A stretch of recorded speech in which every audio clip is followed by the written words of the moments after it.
Okay, testing, testing. One, two, three. Guys, I sincerely apologize for that. Anyway, well, what happened earlier? God damn. Perpetual Pleasurer says, I'm here, ready to rock. Indeed. All right, let's get this live link in the live chat.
Okay. So we got Perpetual Pleasurer, Shifted Reality, Patsy Cline, and Anand.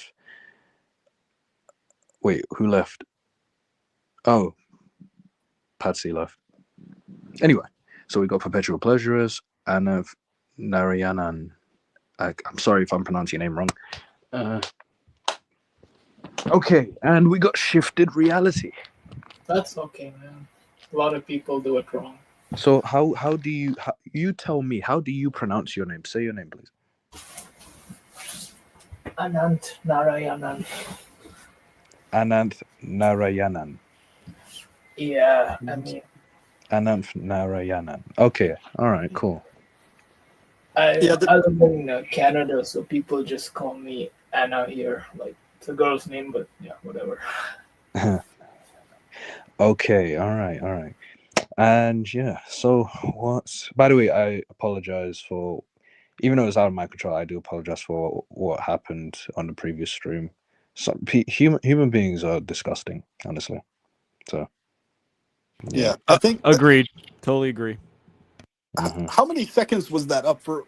Because for me, I saw it up for like a split second. I didn't It see it up wasn't for like any long. longer than that. It was Okay. like 4 or 5 seconds, and TP took it off right away. Yeah, I That took it long. off. Okay. So 4 or 5. Yeah. Wow, that's kind of a significant amount of time. Because I do know, here's the thing I do know, and I'm not saying this is the case, but I know that there's a lot of people, this might sound really weird, but a lot of people I know probably do this because I heard this from another content creator where he told me tends to wank off to like porn while he's listening and involved in like live chats or watching other videos. So like, I'm not saying that that's what the case Oh was, no, but what hey, I'm listen, saying, as long as he's not showing it on camera. but yeah, what I mean is sometimes people will like have the phone at the wrong spot and not realize they have it. But in that case, it sounds like it was intentionally held in that one spot for Oh, like an absolutely. inordinate amount of time. But Absolutely. that's all. So I don't. I'm I just don't. saying, if that's not the case, then obviously it was either that or it was intentional, one or the other, obviously. But you know, Noted. Yeah. I mean, how can? Anyways, yeah. All right, we'll leave it at that. Yeah. so that's what I What? say. Just basically figure out from him what the hell that was before necessarily assuming too much of anything. I think would probably be a good idea. But you Hmm. know, that's No, just no, my. of course, of Yeah. course. Yeah. I figure. Yeah. Yeah. Noted. But it's funny. What makes me laugh though is the timing of it. The timing, Hmm. Hmm. No, I especially mean, pertaining to the yeah. subject we're talking about. Like it's, Yeah, no, I mean, yeah, and the thing is, it happened at such a late I time. see So it as like, another weird synchronicity. Honestly, I take that to be another weird synchronicity thing. Like, I so understand. basically, I mean, in my views on the whole God thing, it's very hard to get it across in brief summaries because there's a lot of layers to it. But in essence, what I've come to realize more and more as the years go on is that most definitely, if in fact we are dealing with any type of uppercase G or close to uppercase G, any God entity here, this entity is clearly, obviously, one of two things. Either this entity is incredibly sadistic, or at least has that aspect to his personality, or this entity is a completely tuned out, totally unaware of all the horrors that happen being, because anything else than that would define the being as lowercase g god, a lesser type being who lacks a bunch of power and ability, or a being basically that just has um no connection whatsoever. But if we're dealing with a being that is maximally knowing and aware and powerful, like,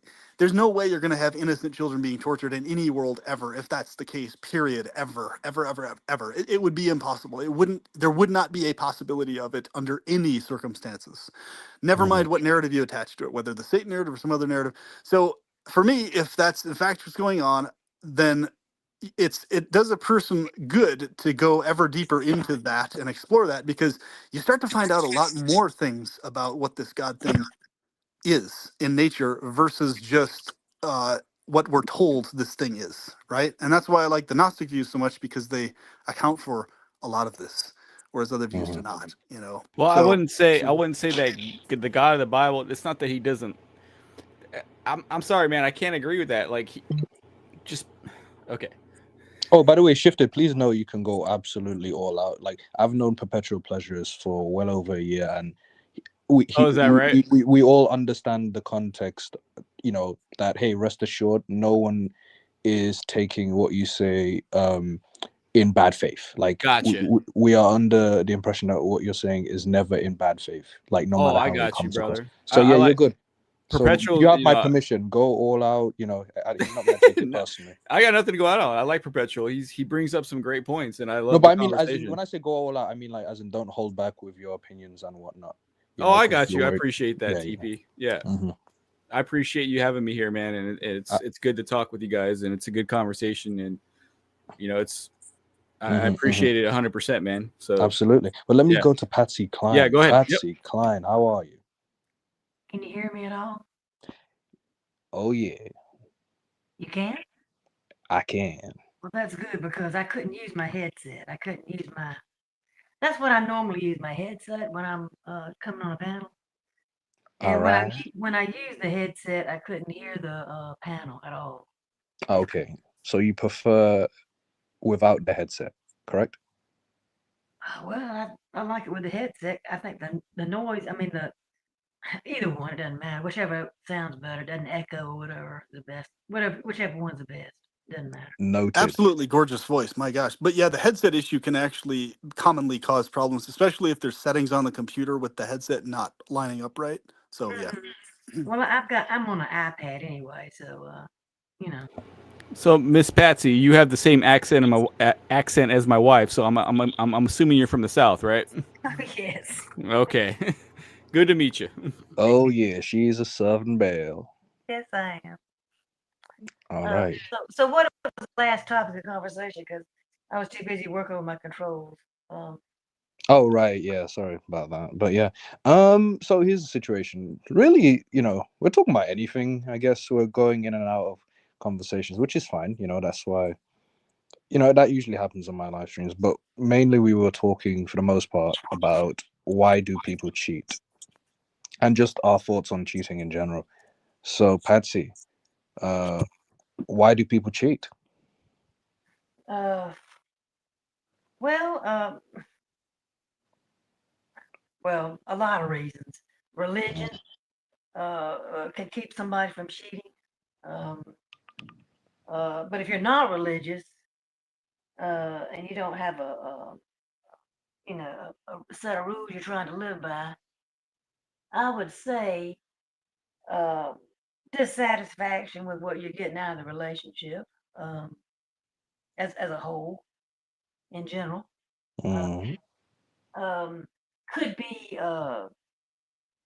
connectivity in the psychological realm, or it could be connectivity in the sexual realm. But normally, it's more than the sexual realm. normally it goes deeper than that. It goes into what they want from somebody mentally. Can they connect with them as a person? Are they on the same wavelength? Can they relate to each other anymore? Did they lose that relationship where they can't relate to each other anymore? So the sex is one thing, yeah, but I think it in general it goes deeper than that. They're lacking something. Okay, yeah. They're lacking something, especially the sex. Let me jump in. She said a set of rules to live by, and that's been my whole point of this whole entire polygamy discussion is a polyamory. Polyamory. Okay, a set of rules to live by. Exactly, 100%. So how do you? A good question, genuine question. How do you personally account for the polygamy that happened in the Bible, Old Testament especially, with the various kings? Old Testament's a different dispensation of time, man. But as far as I know, there were still people who were practicing that after that, even after the New Testament stuff happens. That's after Jesus. Yeah, Jesus didn't condone that. But before that, in the Old Testament, things were different. Refresh my memory on that. Where specifically in the New Testament did Jesus directly not condone multiple wives? Jesus didn't say it outright. I'll give you that, but he didn't say that you should sleep with 100 women. He didn't say that.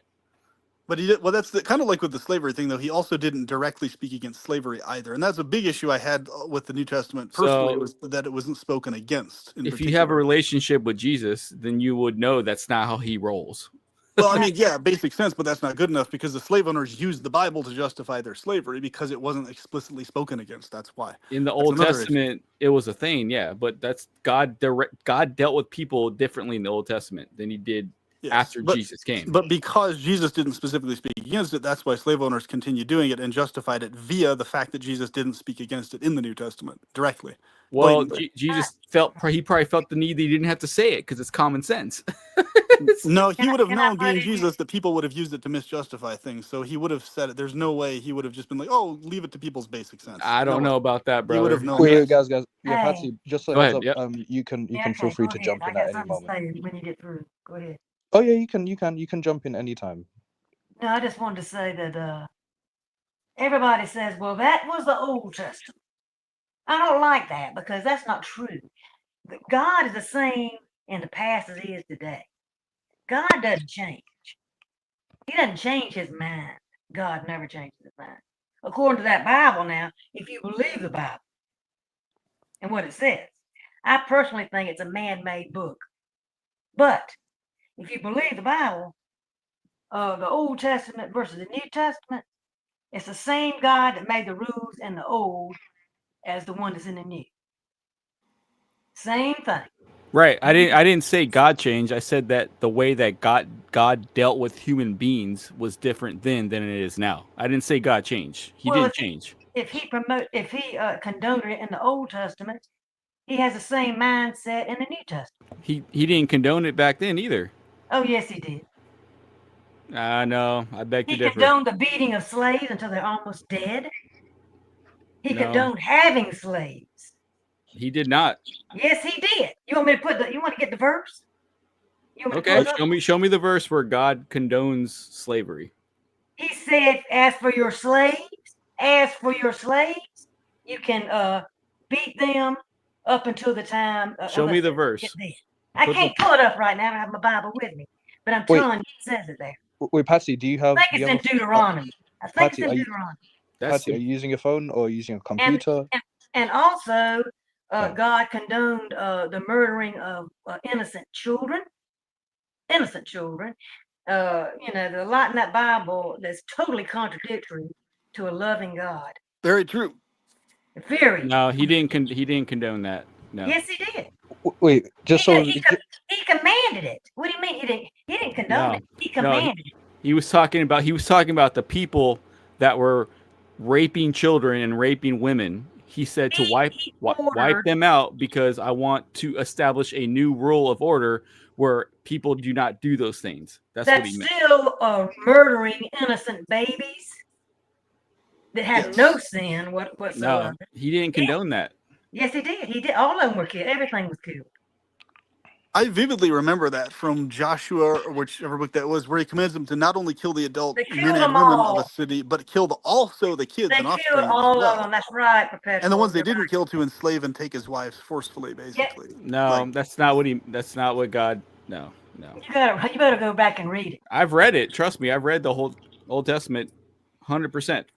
You're wrong. but even with that being said, I think the more important point with that is that And if you with slaves, if you condone it, like I say, you go ask for your slaves. It says that in verbatim. Ask for your slaves. You may beat them under subjugation.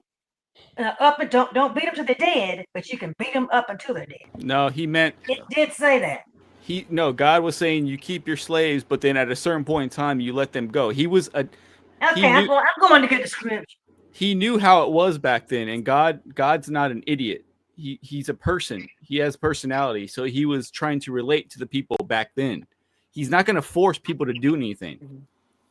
Well, there's many situations where he should have forced people out of harming each other, but he didn't. Like, but he's not a tyrant. He's not a tyrant. But once again, it comes back to the child torture issue.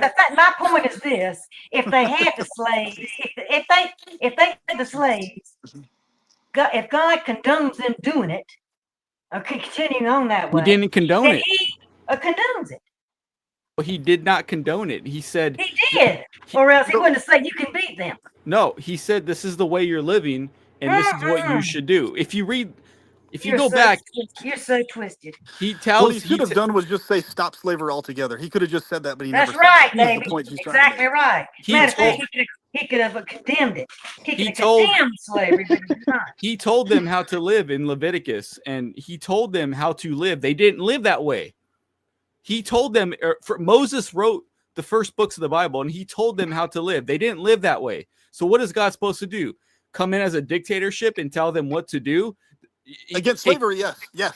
You should be a dictator against slavery. That's not how God is, though. Slavery is not going to happen. That's a benevolent type of dictatorship against slavery. I understand what you're saying. Correct.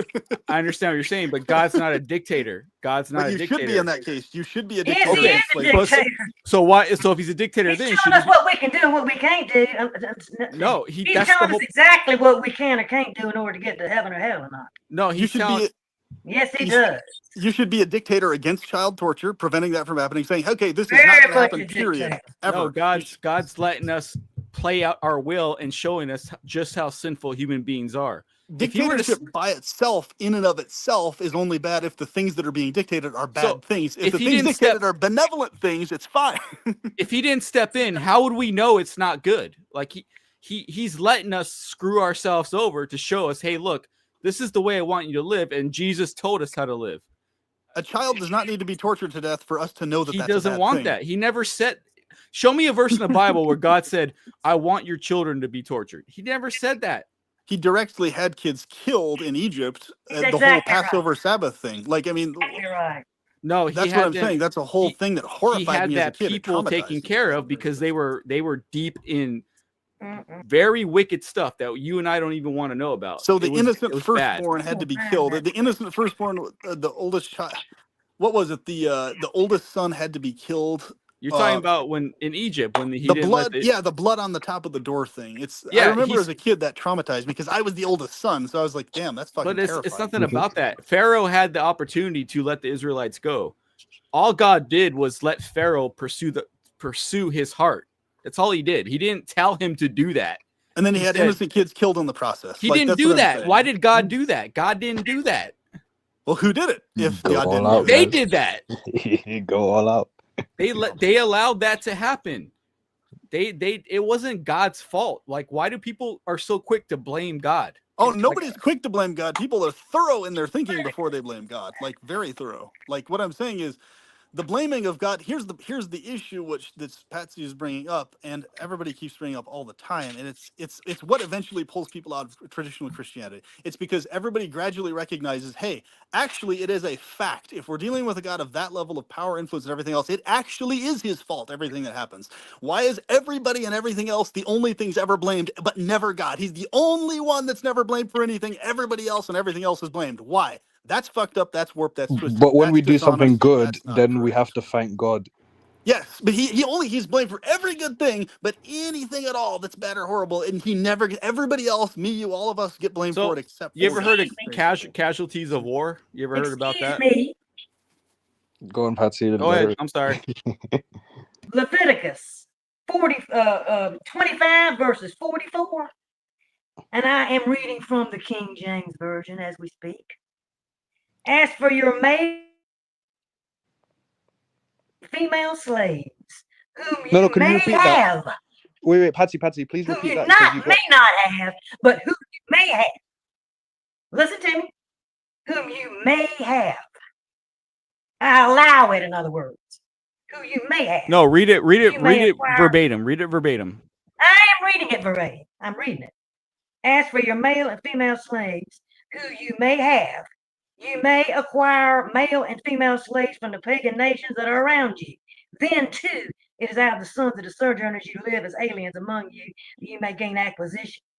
And out of their families who are with you, whom they will have produced in your land, they also may become your possession. You may even bequeath them to your sons after you to receive as a possession. You can use them as permanent slaves. Now, how much more plain can you get than that? He's saying he's trying to wipe out. What he was doing is there was a race of people back then that were so evil and so wicked that he knew that maybe if these children grow up, they're going to do the same thing, right? So God's saying, hey, look, take them, bring them in, but then at a certain point, he does say to release them. It's in the Bible. He says to release them after a certain point in time if they're not acting in the same way that they were acting with their civilization, with their mom and dad. They were doing wicked things. They were killing people. They were absolutely wicked, man. It was terrible, and God knew it. But God's not a freaking tyrant, man. So he's making it a way where like you can take them, and then because of the way it was back then, I'm saying he adapts to the times because God's not a freaking tyrant. He's like, do this, that, and the other, and then after a certain point in time, you can release them and they can be free. Wait, Shifted, if you don't mind, yeah. Here's the thing. You mentioned the word tyrannical. I don't think there would be anything tyrannical about God intervening when there's abuse happening to, let's say, a child by the parents. Correct. Exactly. There's nothing tyrannical about that. Right. But I told you, it's free will, man. He gives every human being free will. But here's the thing. Being tortured, of course. Free will. There is no free will. Yes, there is. You came on this stream on your own, right? He didn't stop you. No free will. I think you didn't ask to be. You didn't ask to be here in the first place.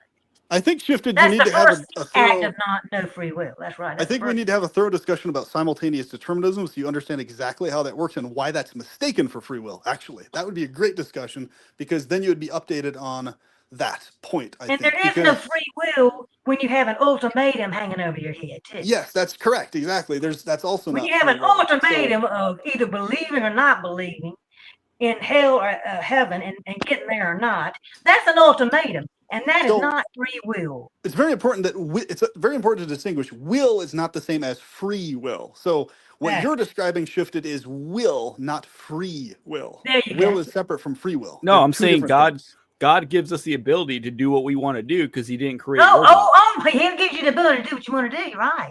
That's will. That's not free will, though. Will. So that's we have free the will. ability to desire. But you really don't because it's catch-22 because you're going to hell if you don't do what he says to do. Exactly right. So there's no free will. There's zero. Okay, so if you about will that isn't free, that's will, but it's not free will. An ultimatum. Two things. Yeah. Ultimatum. So Jesus said, "Hey, you can come with me and be in paradise for the rest of your life, or you can reject me and you can go to the other place." That's an ultimatum. That's not free will. Yeah, but which one would you choose? Using common sense, what are you going to choose? You want to go? There is no choice. There's no. That's that point I'm trying to make. There is no choice. The fact that there is no third option given to you. That's the point I'm trying to make. Is the point we're trying. So when you die, where are you going to go then? You're just going to be in the dirt?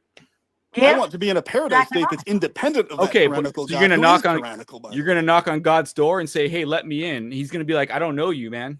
Who are you?" I want to be in a separate paradise state from that being. Right. I didn't know before I was born. I didn't know God. I didn't know God before I was born. Well, before I was born, I had no idea who God was or whatever the idea of God. It's going to be the same way when you're dead. I disagree with that. I'm 100%. very certain that Well, that's paradise what you states just for me read. exist independent of that God thing. Very certain of this. So what are you going to do if you die and you're face to face with Yahweh, the God of the Bible, and he asks you like, hey man, why'd you do this, that, and the other? What are you going to tell him? I'd be like, because you're factually corrupt in this aspect and you need Right. to change. And you expect him to let you into his house? And I read the Bible, and I read very No, I don't expect to do anything stuff. from him. I'd just still be calling him out. Even if I was in heaven with him, I'd be calling him out forever. Okay, so Hey, where's that he was gonna bullshit. where's he This gonna is send fucked you? up. And I read this man-made Bible. Well, he's going to It send was me written wherever by his men. tyrannical ass wants to send me. But my point is, what he Tyrannical. allows is factually Come on, fucked up. man. God's not Tyrannical in the Jesus. wrong way. In Jesus the bad was way. not a tyrant. Jesus was not a tyrant. No, he was too. Jesus and God are two separate entities. Jesus anyway, is God. however, I know that. Okay, so what I'm saying is, yes, Jesus is a different version of form of God according to various different versions of Christianity. Yes, yes, yes. God, I'm talking about God the Father in heaven, independent, separate from Jesus specifically in particular. Yeah. God the Father, yeah, he's in charge of everything. I don't Yeah. have any problem with Jesus having been existed. I have zero problem with him having walked the face of the earth. But I don't think he was connected with God. Okay? That's why Gnostic Christianity exists. So why would he die on the cross then if they God told him separate to do out? that? Because they crucified him. That's why. Yeah, but he didn't have to do that. He could have called 1,000 angels down to take out the Well, Romans. he wasn't the Son of God. Yes, he was. That's what No, the he Bible wasn't. says. The Bible Wasn't says the Son of God. No, you have no proof of that. You have no proof of that. The Bible you have no says. proof of God. And anyway, you don't have any proof of God himself. The Bible says Much he's the less Son of Jesus God. is the Son of God. The Bible says he's the Son of God. The Bible was written by men. Okay. I think the better. And I can't trust a man that wrote the Bible hundreds and thousands of years after the fact. I can't do that. Well, if you don't trust the Bible, then you do you. Then I'm sorry. Right, I don't trust. I think for time-saving purposes, go ahead and not trust it. I don't trust it because number one, no prophecies were fulfilled either. I trust not the Bible one 100%. Not one prophecy that was stated in here has been fulfilled. Not one. I disagree with that. I think the better Well, thing you to found do me a prophecy that was fulfilled then. Wait, go ahead, Perpetual. Wait, go on, Perpetual. What I'm trying to say here is the better thing to do here is because these types of conversations, when it goes into this, it takes a lot of extra time. So the best thing to do is to just understand that at least where I'm personally coming from on this, I'm not sure exactly where Patsy's coming from. She may be coming from basically more or less the same place. But from my experience is I used to do exactly what you're doing, Shifted, and I went really, really, really far into it in terms of every single possible justification I could think of to justify what God does in both the Old and New Testaments. I did that all the way for years and years and years and years and years. And it was a total mindfuck, mind warp, because eventually what happens is you get exhausted with it, you get drained, and you realize there's nothing defensible about what he did, specifically in pertaining to this is child torture. Eventually, it's a conclusion that just comes crashing down on you. That's unavoidable. I didn't come to that. I understand. I appreciate your opinion, brother, and I understand where you're coming from, but I did not come to that conclusion. I came to the conclusion that God was taking care of what he had to take care of, and he was doing what he had to do as to not be a tyrant. To deal with people back then. Back then, it was a whole nother world. We don't even know how it was back then. What I'm saying is you're saying the exact same things that I would have said back then as a Christian. So I understand you're speaking the traditional Christian narrative. That's what you're saying. Everybody, but what I'm saying is the points you're bringing up have already beyond thoroughly been discussed by me, by Patsy, by TP, like many times over. Like we've already gone layers and layers and layers way beyond this convo right here. Even I'm coming from 40 years of Christianity. What I'm talking about is this convo is we're literally just scratching the surface of all the things we could start calling out about God's horrors and terrain, all these other fucked up things. We haven't even scratched the surface here, is what I'm saying. This is just very surface stuff we're talking about. Wait, Shifted. Wait, guys. I want to address something. So I'm fixated on the tyrannical part. So just so I'm clear, Shifted, are you telling me, or are you of the belief that if God were to interfere and defend a child who's being abused by his or her parents, are you telling me that you would consider God to be tyrannical in that context? If he were to interfere with the will of that person doing it, yes, he's stepping in and he's preventing that person from doing what they want to do. Which is would abuse. Be a good form of tyranny then, a good form of tyranny. It's not tyranny. He's allowing that person to do what they're going to do. No, if he stepped in, it would be a good form of tyranny is what I'm saying. According to you. Okay, define a good form of tyranny. That's an oxymoron, man. No, it's not. Let me look up tyrannical and I'll read the definition. Tyrannical. He murdered. He had them commanded to be murdered, to be slaughtered. What I'm saying, Shifted, is that is not tyrannical. I don't see that. Neither does TP or anybody else here. Okay, as so far as I here know, it is. see Let that as me read Very tyrannical. much tyrannical. But Guys, let me what I'm read saying the- is, according to you, you're saying that would be tyrannical. What I'm saying is, according to you, it would be tyrannical of him to step in. So that would be, according to you, a good form of tyranny to stop a child from being tortured. It would be good to stop that, right? No, I'm saying he's allowing us human beings that he created to do what we, to allow us to engage in the acts that we, as human beings. Why would it not be good? Explain to me specifically. So why would it not be good for him to stop a child from being tortured? Why? Okay, Why would that not be good? I understand what you're saying. Give me a sec. He gave, it would be different if he created mankind and he said, I created mankind, but I'm going to reserve the right to step in when they fuck up, right? Okay, that's different. That's not what he did. He created mankind and he gave us complete free will to do whatever we want to do. That's not true at all. That's not even true. That's what he did. Setup's what it is. No, that's what he did. Let me read this. There's so many things you can't do. Did he stop? Did he stop Eve? Did he stop guys, Eve? Guys, no, he didn't. Hold on. Let me read the. Let's get on to the Eve. Guys, let's get on to that. We can get on that. Guys, I can't wait to get on the Garden of Eden. Hold on a second, guys. Can you hear me? Let me read the definition of tyrannical. So it says, tyrannical is exercising power in a cruel or arbitrary way. Right. Exactly. Yeah. So there's nothing cruel. There's nothing cruel about intervening when a parent is abusing their child. There's nothing cruel about that. So that's not tyrannical. Understand, TP, understand. But he's going against that person's will to do that. What, to abuse? No, but here's the thing. So it's good. You should go against their will to do that. No, I'm not saying it's good. I'm saying he's allowing that person to have free will, just like he allows you and I to have free will. That's stupid. Why would you allow somebody who doesn't know to jump into a fire and kill themselves? Why wouldn't you step in and stop it? There's certain things that's important and healthy to stop people from doing, even if they will to do it. You're trying to define God by your own criteria. You can't do that. No. That's not at all what we're trying to do. He just read the definition of tyranny literally is that. So stepping in to prevent a child from being tortured is not tyrannical, factually, by definition. It isn't that. But according to what you are saying is that itself would be some sort of tyrannical act, is what you were saying before. Yes, because you're stopping that person from doing what they want to do. But it's not cruel. Okay. How is it cruel for him? I'm not saying it's cruel. Child? No, I'm not saying that's the definition of tyranny, though. It's in a cruel way. No, it's not. It's not the only definition, though. It's stopping somebody from doing what they want to do. Okay, let me give you another example. Okay, not just in human logic, but in so many examples. Okay, if I personally, let's say I'm like, I have an issue mentally and I can't think properly, and somebody comes up to me and tells me, hey, you should jump in that boiling pot over there, that boiling cauldron, and you should just sit in it. You're not going to get burned to death. And I'm like, oh, okay, cool. You have all these spirits. Somebody lies to me and says I have all these spirits, but I'm not cognizant enough to realize that's going to boil me alive. Would it be tyrannical or bad of you to stop me from jumping into that boiling cauldron, even though I technically willed to do it? I agreed with them. They said, okay, yes, I think that's a great idea. Let me do this. So no, it's a good thing for you to stop me. And it's a good thing for you to interfere with my will in that regards. Okay. I appreciate what you're saying, but did not God give you a brain? Common sense? Does he need to specifically spell it out to you? Like, hey, you shouldn't do. No, not me. That's why I gave the example of someone who's mentally disabled. So an innocent child doesn't have the mental faculties to defend themselves or make choices. Well, I believe innocent children go to heaven right away. 100%. This is a great time to enter with the Garden of Eden. Perfect time, what we're talking about right now. All right, Garden of Eden. Everything's fine in the Garden of Eden. It's perfect paradise.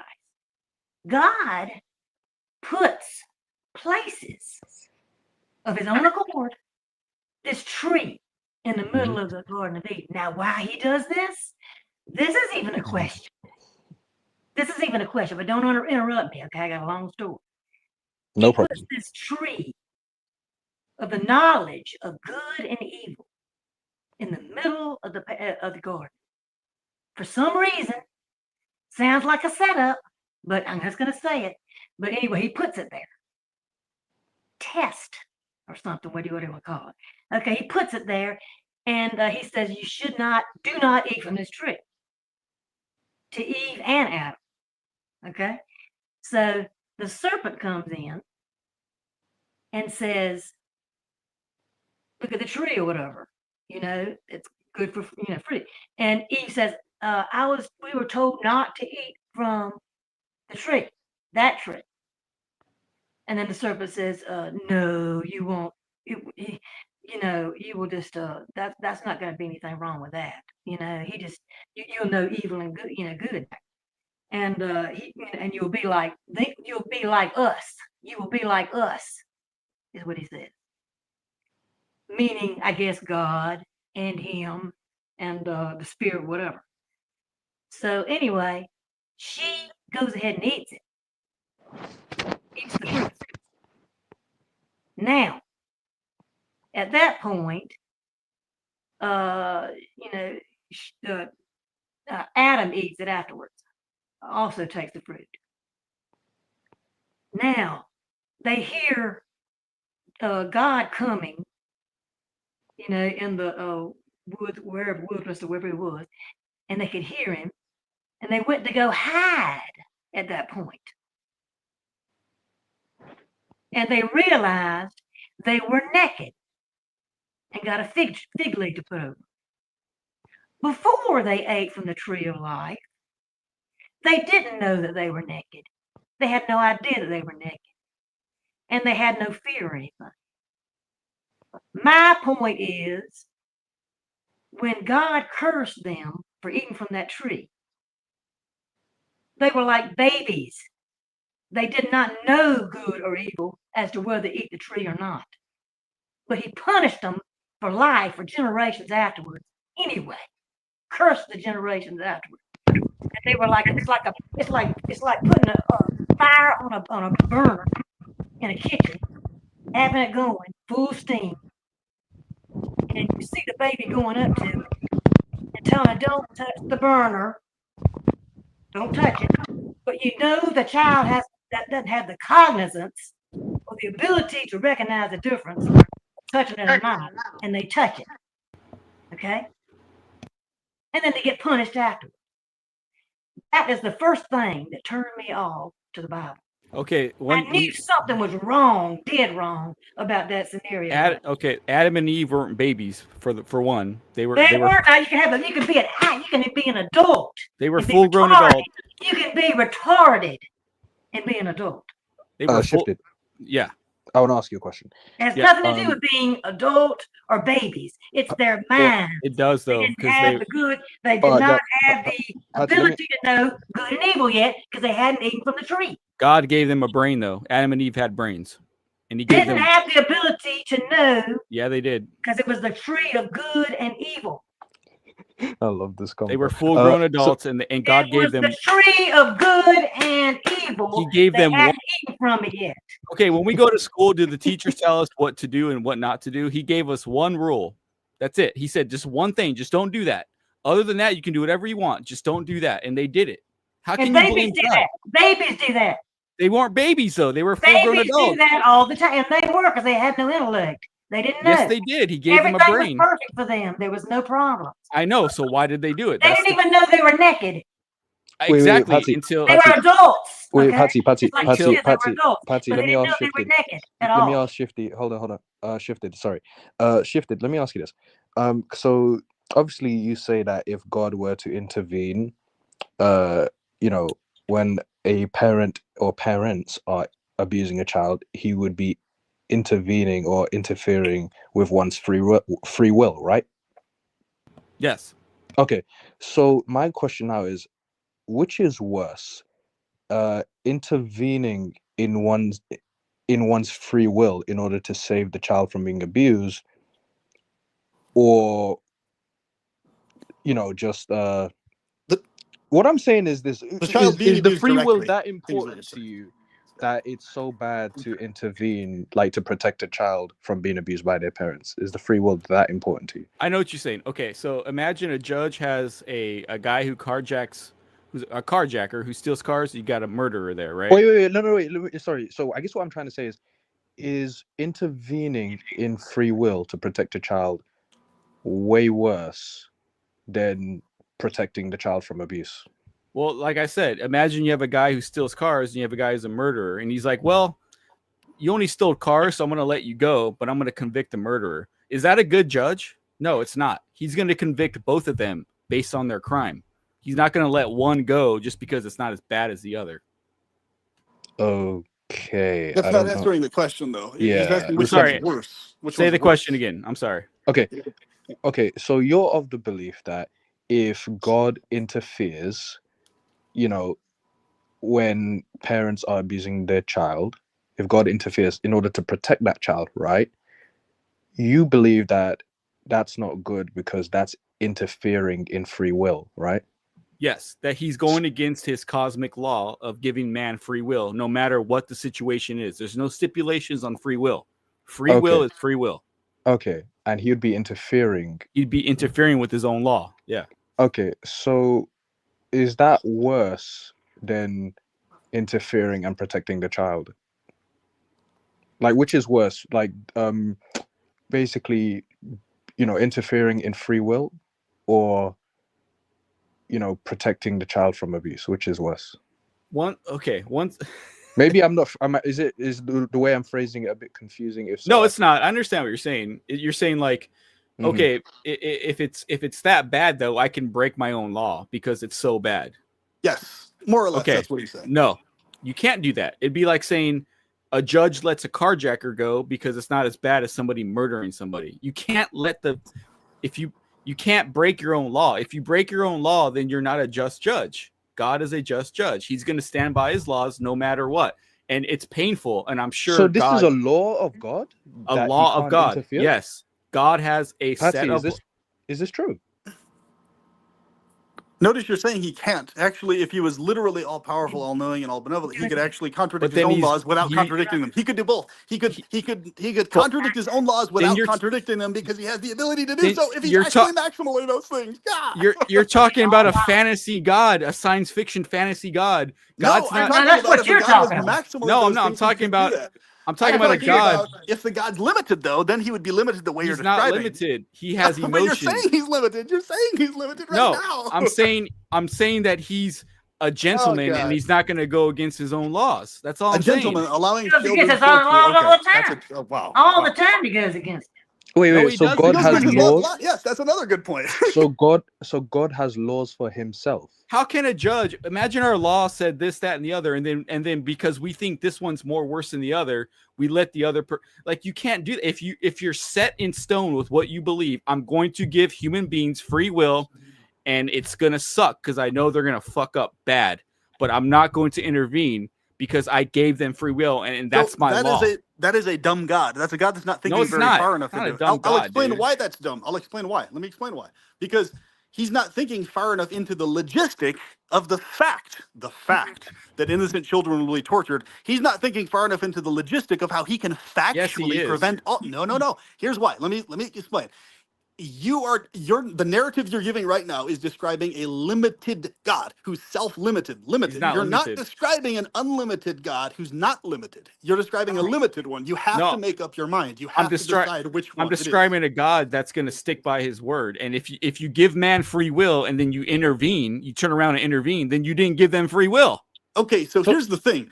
If you're a God, like I said this so many times before, you can so easily give every being maximal, what you call free will, and at the same time guarantee that they all remain in a paradise state. You're able to do that. That's robots.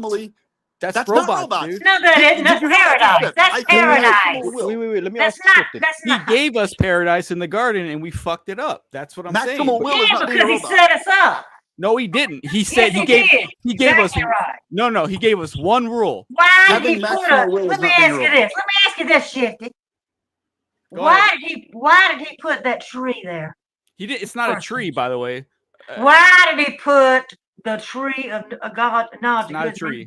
But okay, whatever you want to call it, Shifty. I don't care what you call it. What is it called? I don't really care what you call it. No, that's the context. What is it that we're talking about? In the first place. Wait. Go ahead, TP. Go ahead, TP. No, Patty. What if it's not? I want to know an answer to my question. No. We'll answer your question, but for my, because I'm watching as well. Like, what is it that we're calling it if it's not a tree? Just I'm checking. What is this? What it says in the Bible. Well, the Bible is very it makes analogies. So like the tree. Oh, really? That's another. Oh, that mysterious analogy type thing. The analogy. So the tree of the knowledge of good and evil is Satan. So Satan was there because he casted Satan down because Satan messed up in heaven. So he brought him down to earth. But it doesn't matter. God gave Adam and Eve everything they could ever want. And all he said is, hey, please, just like we would tell our children not to touch the burner on the stove. All he said was like, please, just don't do that. So you're saying the tree of knowledge of good and evil is actually he was Satan, testing right? us. Wait a minute. I'm sorry, go ahead. You're saying that the tree is actually Satan? The tree is that God cast down to heaven. I mean to earth. Yes. To cause havoc. No, he didn't do that. Yes, he did. What else? What do you think he was going to cause? What do you think that Satan was going to cause? No.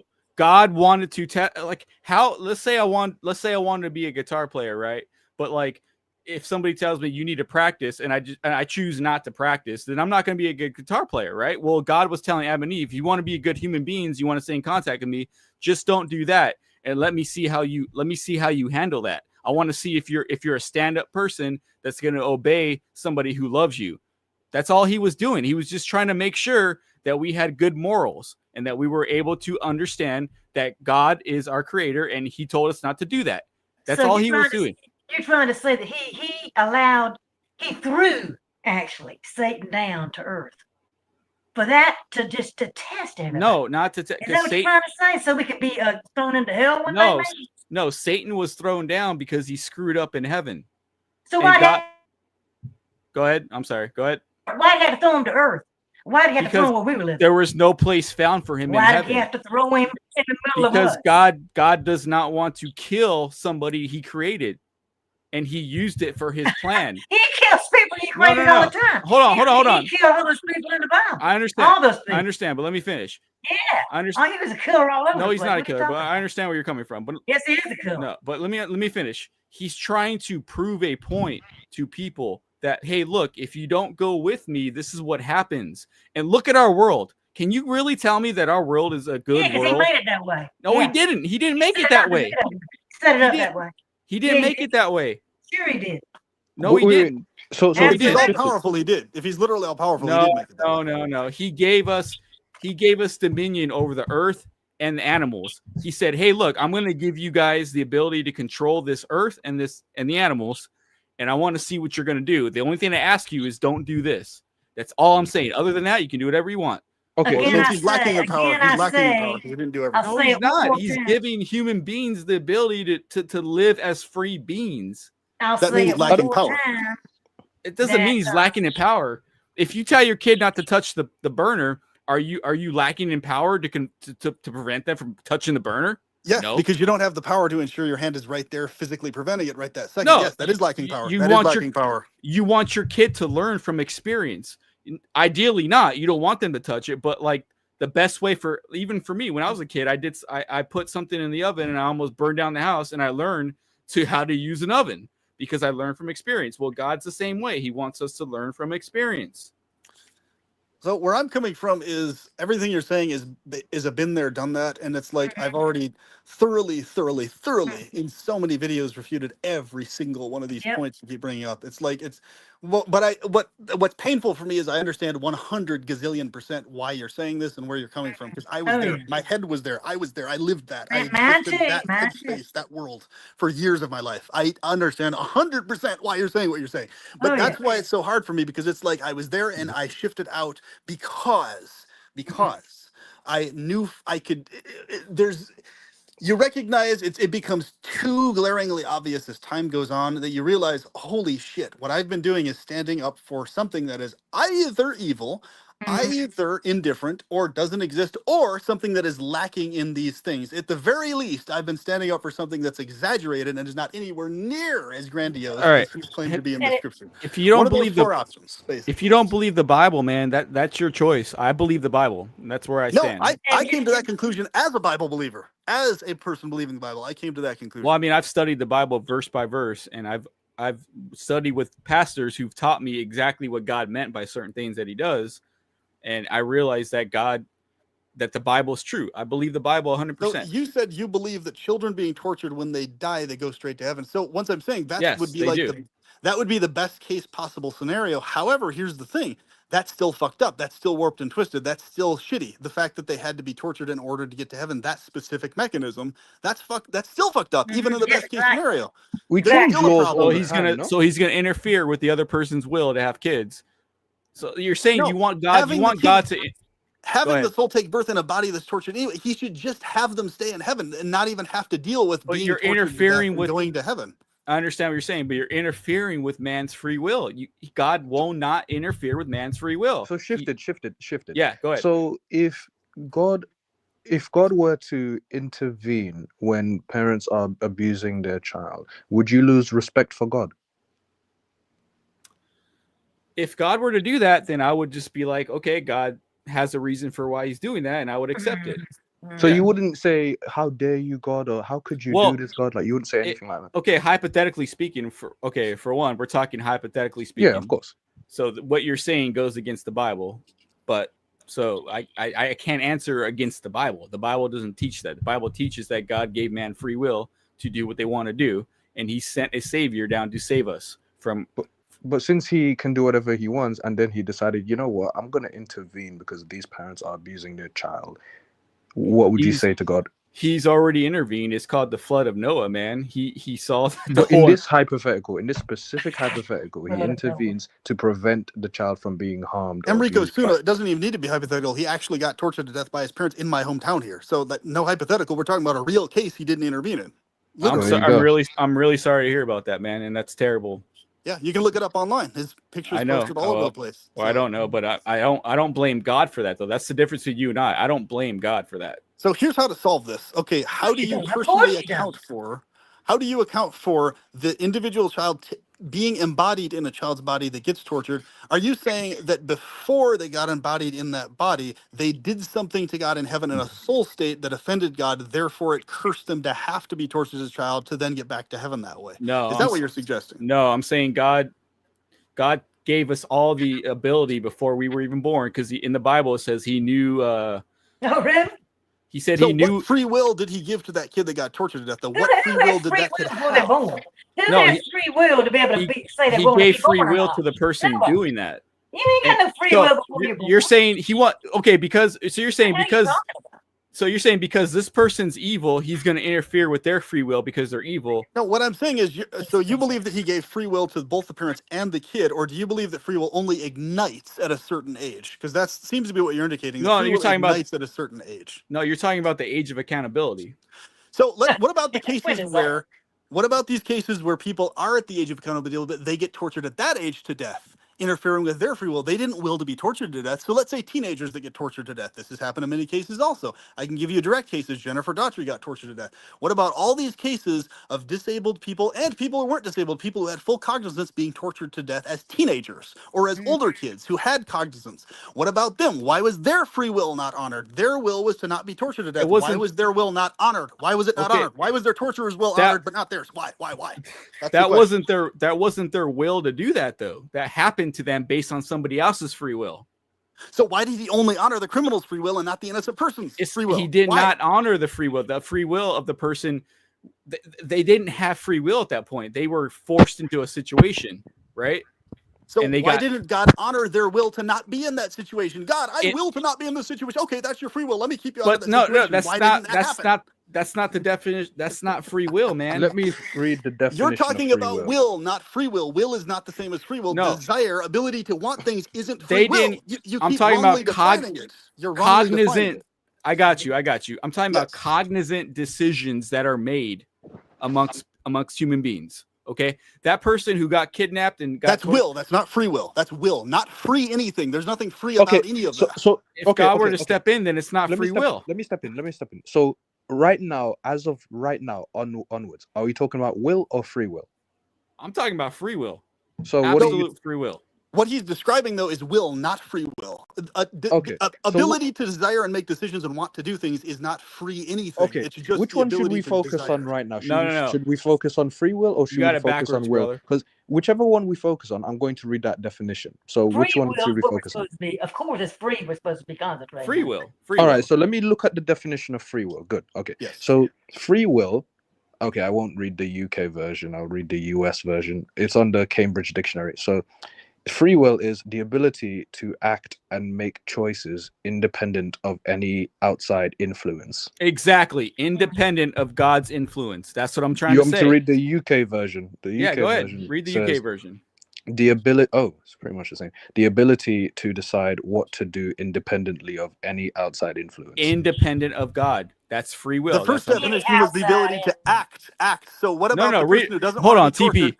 Where is their ability to act on not being tortured? Where is that? Where is that? Okay. No, TP. Read it again. Read it again. What, the US or the UK version? Read it.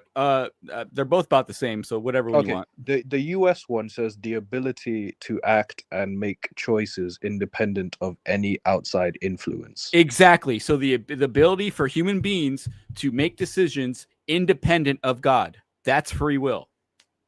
So that's what I'm trying to say. Why are these teenagers that get tortured to death? Why can they not act on their desire to not be tortured to death? Because the other person remove themselves from the torture. Because the other person is exercising their free will, and you want God to intervene with that. But that is another will imposing it on them. So that's not free will. It's not free that because there's free another. Will. No, the definition said they can act independent of their torturers, independent of both the torturers and God. Both, not just independent of God, independent of also the criminals. Both. Free will means you're independently acting against both. You can free yourself from torture with actual free will. That doesn't mean that's tortured has will, not free will. Not free will. You're talking about a magical thing where the person who's being tortured. That's why free will doesn't exist. That's what we're saying. That is free will. That's what we're saying the whole time. Free will is false. It's a fake man-made idea. It is a fantasy. It isn't real. No. God's giving. I'm gonna put free will in the chat. God's no free will. That is our point. No, God's giving the criminal the ability to act independent of his will. He's allowing that criminal to do whatever he's devising to do. He's not interfering with that. Okay, but he's only not interfering with the criminal. He's interfering with the one who's not the criminal. No, he's not. No, he's not, because that person, God, dude, the person you're being dumb right now. Stop, please. Stop being so stupid. Please stop. Please stop. No. This is ridiculous, bro. This is fucking ridiculous. I didn't even think this dumb when I was a Christian. This is fucking stupid what you're trying to do right now. This is dumb. Stop. You're smarter than this, bro. You're smarter than this. Stop this, please. This is dumb as fuck. This is stupid as shit. Stop, please. Oh my God. No, you're trying to say you're trying to say the victim's free will. Like, the victim is not willing to go there. Right? That's not the victim's free will. Wait, shifted. So question. Regarding free will, would you say that humans, get involved in other people's free will all the time? So if I were to stop parents from abusing their children, would you say I am interfering in their free will? No, you'd be acting upon your own free will. No, but I would be stopping someone else's free will, no? Yeah, so you'd be using your free will to interfere with the other person's free will to deter a really bad situation from happening. But my point is, like, whether I have free will or not, I am stopping someone else's free will, no? Okay. Yeah, so the problem is, a lot of these cases that we're talking about is the fact that there's nobody there to save these children, right? So it's just the person and the children. If somebody else was there to save it, like if I was there and I see that happening, I would fucking kill that guy. I would fuck him up bad, hard.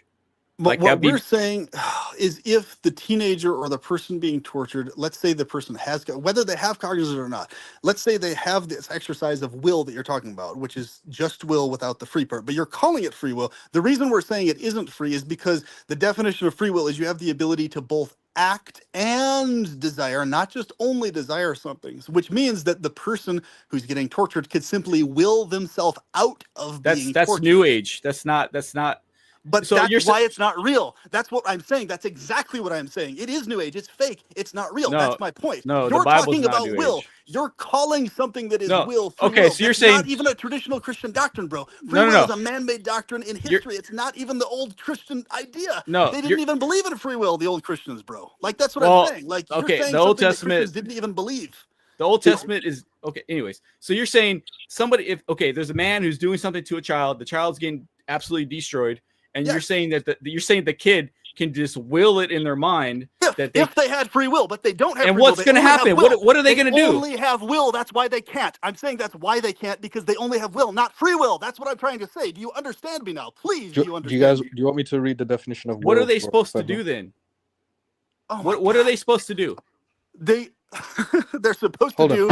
whatever they can. But the point is, they don't have free will. That's why they can't escape that situation. That's the point I'm making. Because I understand what you're saying. Free will. Okay, no, you're misinterpreting what I'm saying about free will. I'm saying free will is the ability for every human being to do whatever they want to do, right? I'm not saying that it's like, oh, if I will it, I could be a millionaire right now. You're describing will that isn't free. That's will. That's not free will. Free will you doesn't keep mean defining it wrongly. You're defining it the wrong way. Will is not free. Will is just a thing you have that you're able to do stuff with. It's not a free thing that you can do whatever with. It's a different thing. No, you're describing misinterpreting something as free that isn't free, bro. You're saying something's free that isn't free. Is what I'm saying. No, free. You're misinterpreting the free will means you can do whatever you want to do. I'm not saying you can. If I want to if I want to go out right now and I want to have $1 million appear in front of me. That's not free will. Contradicting the definition of free will. That's what you're doing. Okay, the definition is the ability to act and make choices. To act and make choices both independently of any outside source. God, you, everybody, everything else, including the criminals trying to torture you. So if you had free will as someone being abused, if you actually had free will according to the definition of free will in the dictionary, we have a different definition. Yeah. I'm talking according to this dictionary definition that the whole world. That's not what I mean, though. That's what I'm saying. We're I know on what you're talking it's kind of like, here's an example. It's kind of like in the scientific world. When someone says in the scientific world a theory, they're talking about something very different from when people on the street casually are saying I have a theory. They're two totally different things. When you're using free will, you're using it in the casual sense of just will that isn't actually free. You're using it in the figurative sense. No, I'm not. I'm actually not. But okay, go ahead.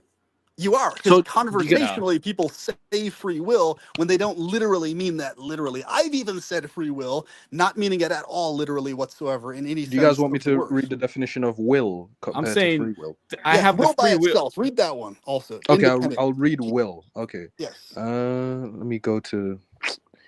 So here's the UK version on the Cambridge Dictionary. It says, used to talk about what is going to happen in the future, especially things that you are certain about or things that are planned.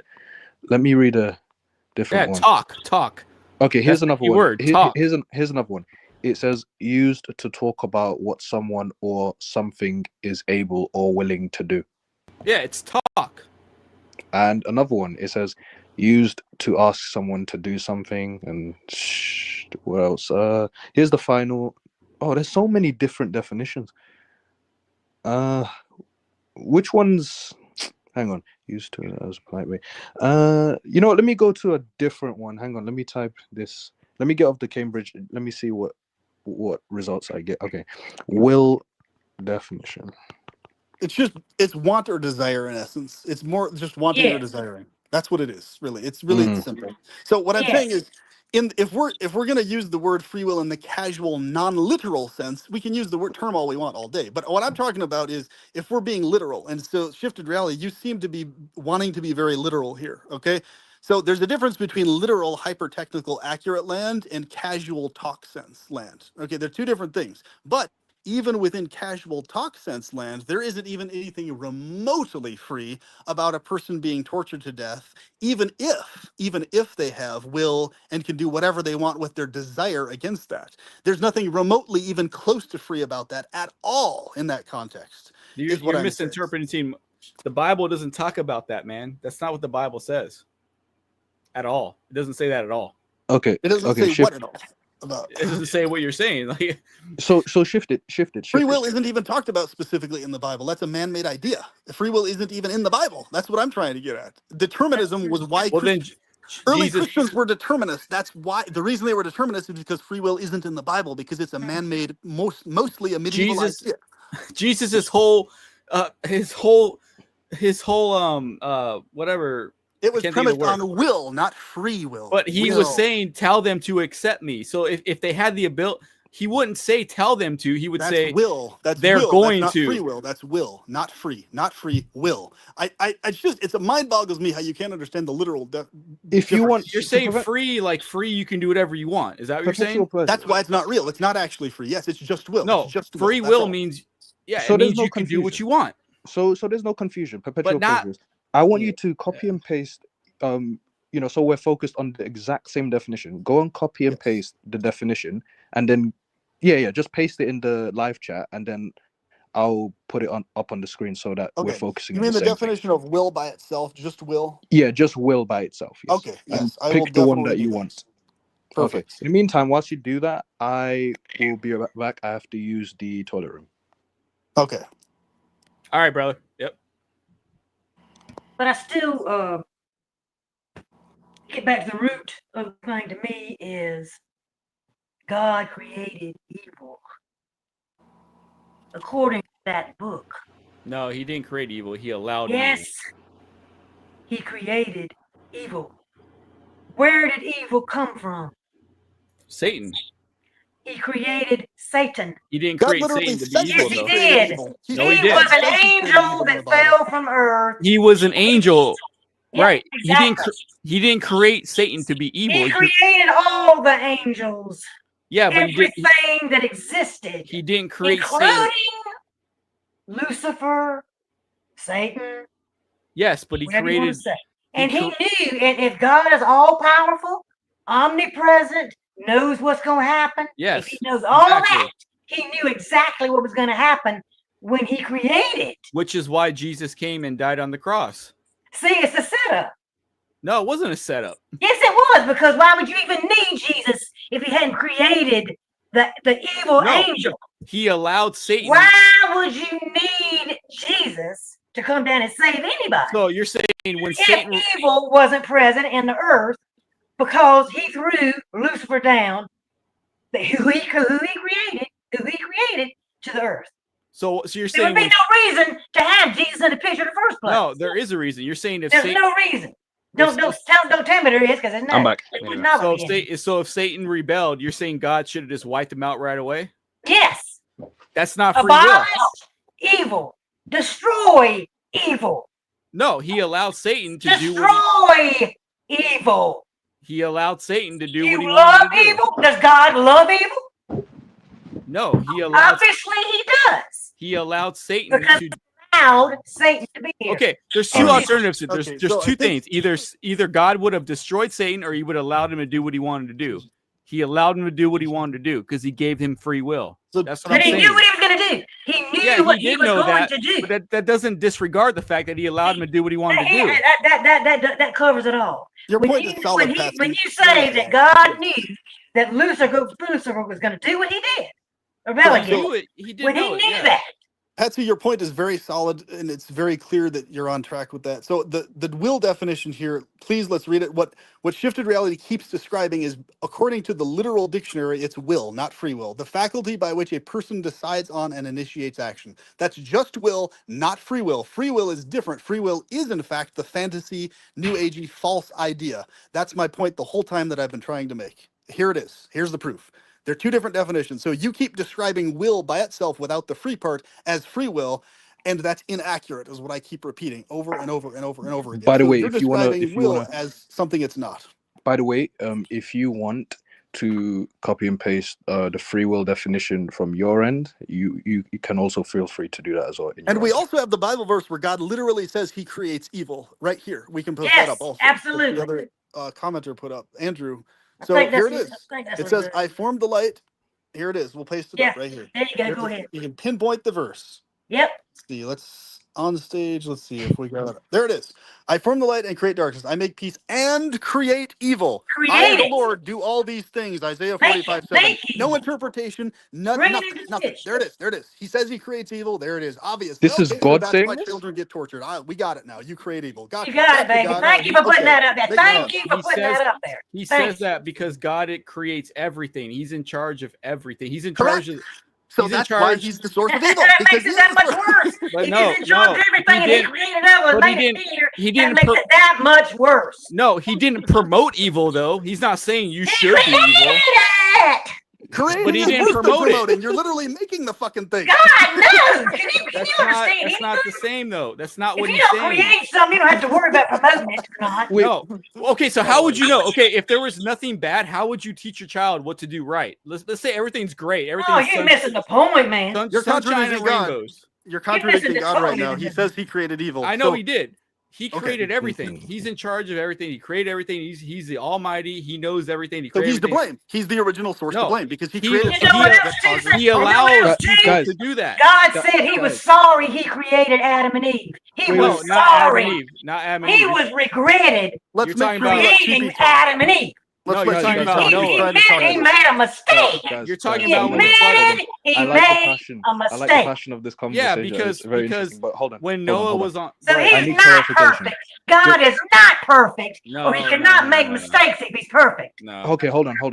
No. So my question is, okay, so this comment right here where it says, "I form the light and create darkness," is that God saying that? Yes. So God is admitting that He created darkness. Is that correct? It's for confirmation. Yes. God gave us the sun and He gave us the moon. So He's saying there's dark and there's light. Yeah.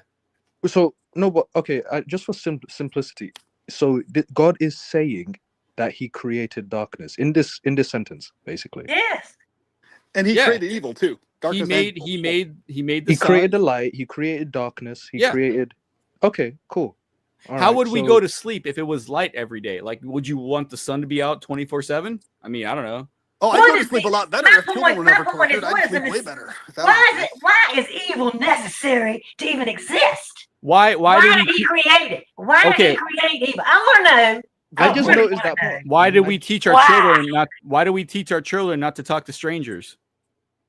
Why did He create it in the first place? Because He wanted us created though. He created all that bullshit. He wanted us to use our own brains and figure out what's right and what's wrong. Why couldn't He make it perfect? Why couldn't He make it perfect from the beginning?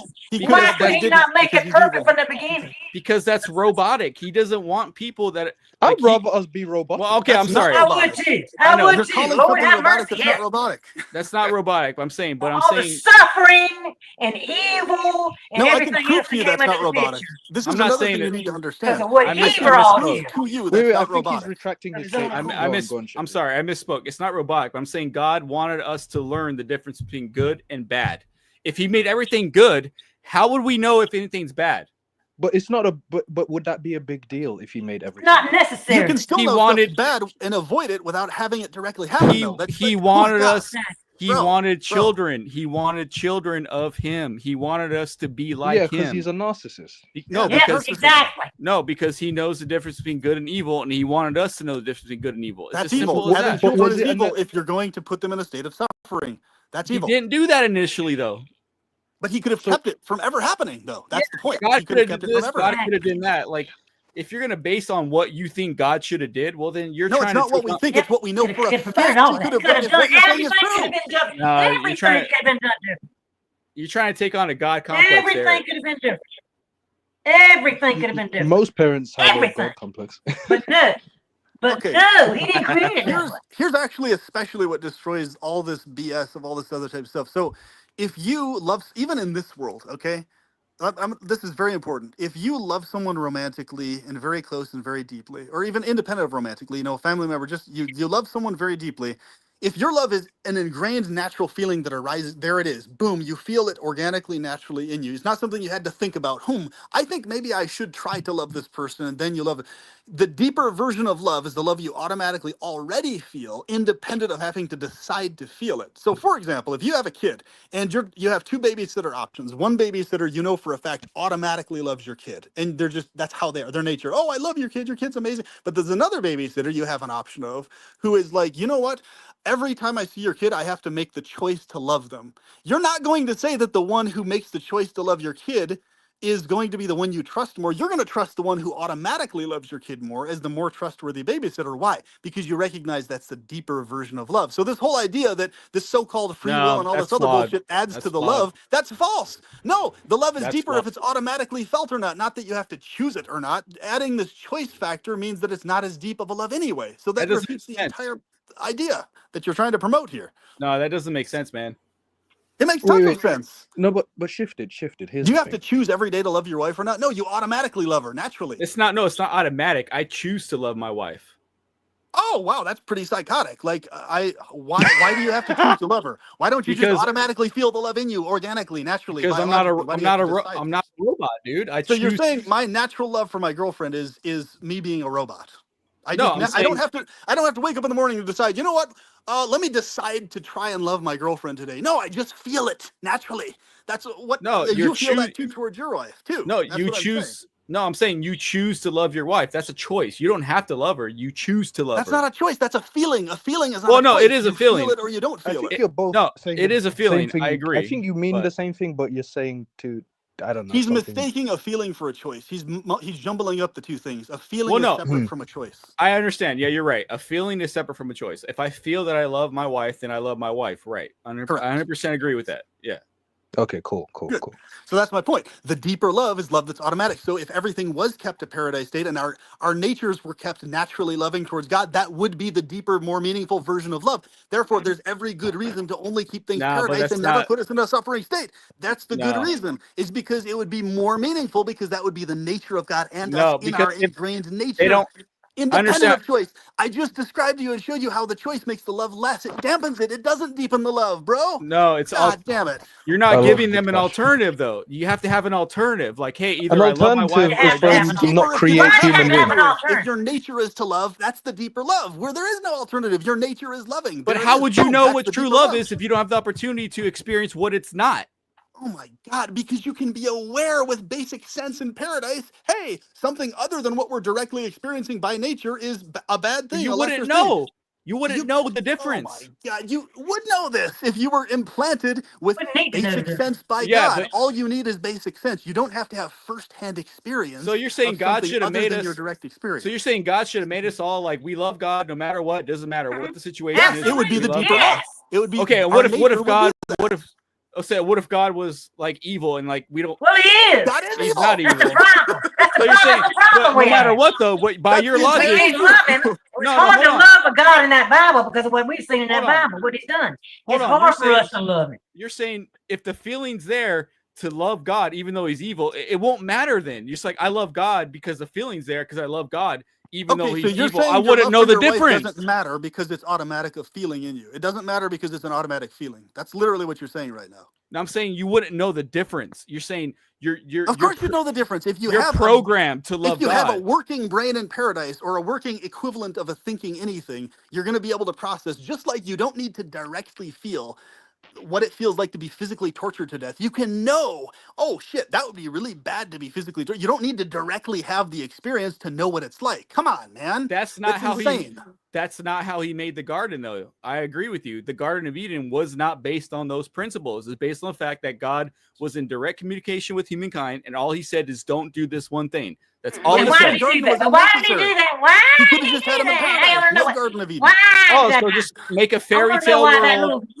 little glitch got put Yes, in there. if you're I want to literally know how that maximally got put benevolent. in. Because it was a setup. Yes, So of course it okay, was a setup. a fairy tale world where everything's beautiful, sunshine and rainbows, and Correct. God just Boom. okay. That's Exactly. what you want. Well, okay, I That's don't what it believe. would look like I if don't God believe was in that actually God. maximally benevolent according to you. That's what it would Well, look like. That's what the I world don't. would be like. I don't believe in that God, man. I believe in the God that gives humankind the ability to decipher between good and In evil. other words, you believe in a God that is not maximally benevolent. You believe No, in a I don't. God that is other He's than that. absolutely maximum. He If he was created. No, but maximally shift it. benevolent, it would look like that. Everyone would experience the maximal benevolence in No, an Shift obvious it. way. That's what would Shift it. define the I maximal don't agree with. benevolence. I don't Wait, agree hold with on, that. hold on, No. guys. So That's shift what it would look it, like. right? What if God were to, and yes, pun intended, shift reality to where he made it where, yeah, to where he made it where everything was perfect. There's no pain and suffering. How would you feel about that? That would be Love, awesome. That would be ideal. I That'd would, be I would great. adore it. Wonderful. But how would Shifted feel about that? I don't It know, seems man. like he would dislike that. He So don't it's know. like, He okay, don't know. well, whatever. He don't know if he allowed not. He said not. No, If he would well, dislike like, that, I would think he's okay. pretty psychotic. I'd be like, what is this psychotic dude doing in paradise who doesn't like the fact No. that things are ideal? That's weird as fuck. Why is he here? What Okay, the for hell? one, I wouldn't know any better. Okay, so if I was Adam and he made it that way, okay, that's great, awesome, I love it. I have no issue with that. That's great. But that's not the way God did it. He did it his way that he thought would be best. Well, obviously that's not the way he Yeah, did he it. put a setup there. Yeah, I got It you. wasn't a setup. He did it his way. Yes, it was. Don't tell me No, he it was wouldn't have not. put it there. He It's a wouldn't have setup by put it definition. there and By said don't definition, eat it's a from setup. it unless it was a setup. He set it up that way. That's by definition. He didn't what a set it setup up is. that way. He man. did set it up that Well, who way, set it up that way? baby. If he didn't set it up that way, who did? Yeah, who set it up? Wait, Who else set it up that wait, way? Who put the tree there in the first place? It wasn't a tree, Come by on, the way. use your brain, man. You got a brain. Patty, Okay, It wasn't a a tree. figurative tree or a literal tree, either or. The point is the same. Whether it's a figurative tree representing knowledge of things, or whether it's literally a tree, it's mostly irrelevant. It doesn't need to be a physical tree for the point to still be the same point. Is what we're trying to get at here. Yeah, Like, let's just but say it is. it's so Nah. interesting. This is what's so interesting about the traditional Christian thing. It's so easily able to be interpreted so conveniently where somebody wants it to be allegorical or where they want it to be literal. It's like, oh, in this particular verse it's literal, in this verse it's allegorical, in this verse, oh, how convenient. Wherever it's inconvenient, wherever it exposes God's actual evil, then that's where you can always No, interpret it you- to be symbolic and Right. not literal. You got- how no, you- convenient. Oh my God. No, you guys are saying that I have a vision of God in my head, and that's how God should behave. No, we're no. You have an acknowledging the ideal way of God God that you behaves think is the case. You're but you're saying- not backing it by any solid evidence. You're at all, saying at God all. should do this because I think that this is right, and God should do this because I think No. that's right. We're not even saying it according to we thinking it's right. We're just looking at the logistics. Even if we didn't think it was right, we would still notice how fucked up it is. We'd be like, hey, even if I believed that torturing innocents was a good or okay or justified thing, even if I believed that, I would be wrong in believing that. So you blame God for a sick fuck that's going to abuse a child. You're going to blame God for that? I blame both absolutely, God and the because sick fuck. God- Both of them, not because just one or God the has other. the I power. blame God. I blame God for creating evil. I What blame about both. what about the person's free will or will? I'm sorry, will who decided to do that? What about that guy? Which is more Created, God important? created God, evil. both. They're both God to blame created for it, not evil. just So one or the God other. made. Goes back to you're saying- that. Oh my Goes back God! to it. Wait, No, shifted. no. Let Get me out ask of here. shifted. Get out No, of here. no. No. I'm Let me not ask getting out shifted. of nowhere. That's the root of the problem I right love there. this passionate conversation. Shifted. That's Let me the ask you this. fruit. If I That's the wait, root. Patsy, God hold created evil. on. Patsy, hold it. Sorry. Shifted. No, you could. No, you could. No, it's fine. No, I'm just Shifted. saying that's the root of the problem. Hey, by the No. way, I appreciate this conversation, you guys. This Oh is yeah, of great. course, Oh, I of course, and appreciate it's it. I literally very nothing much appreciate personal. Like this, it's just on a passionate level, and that's fine. Literally when we get off this live stream, everything will go back to normal. Well, But because yeah, I mean, it's the most hard-hitting topic of all, and that's why it's the main topic I cover on my channel ad nauseum. Because it's like when you're talking about innocent torture, you really you can't wiggle worm away to anything else. Really, it's the in-your-face topic that has to be accounted for.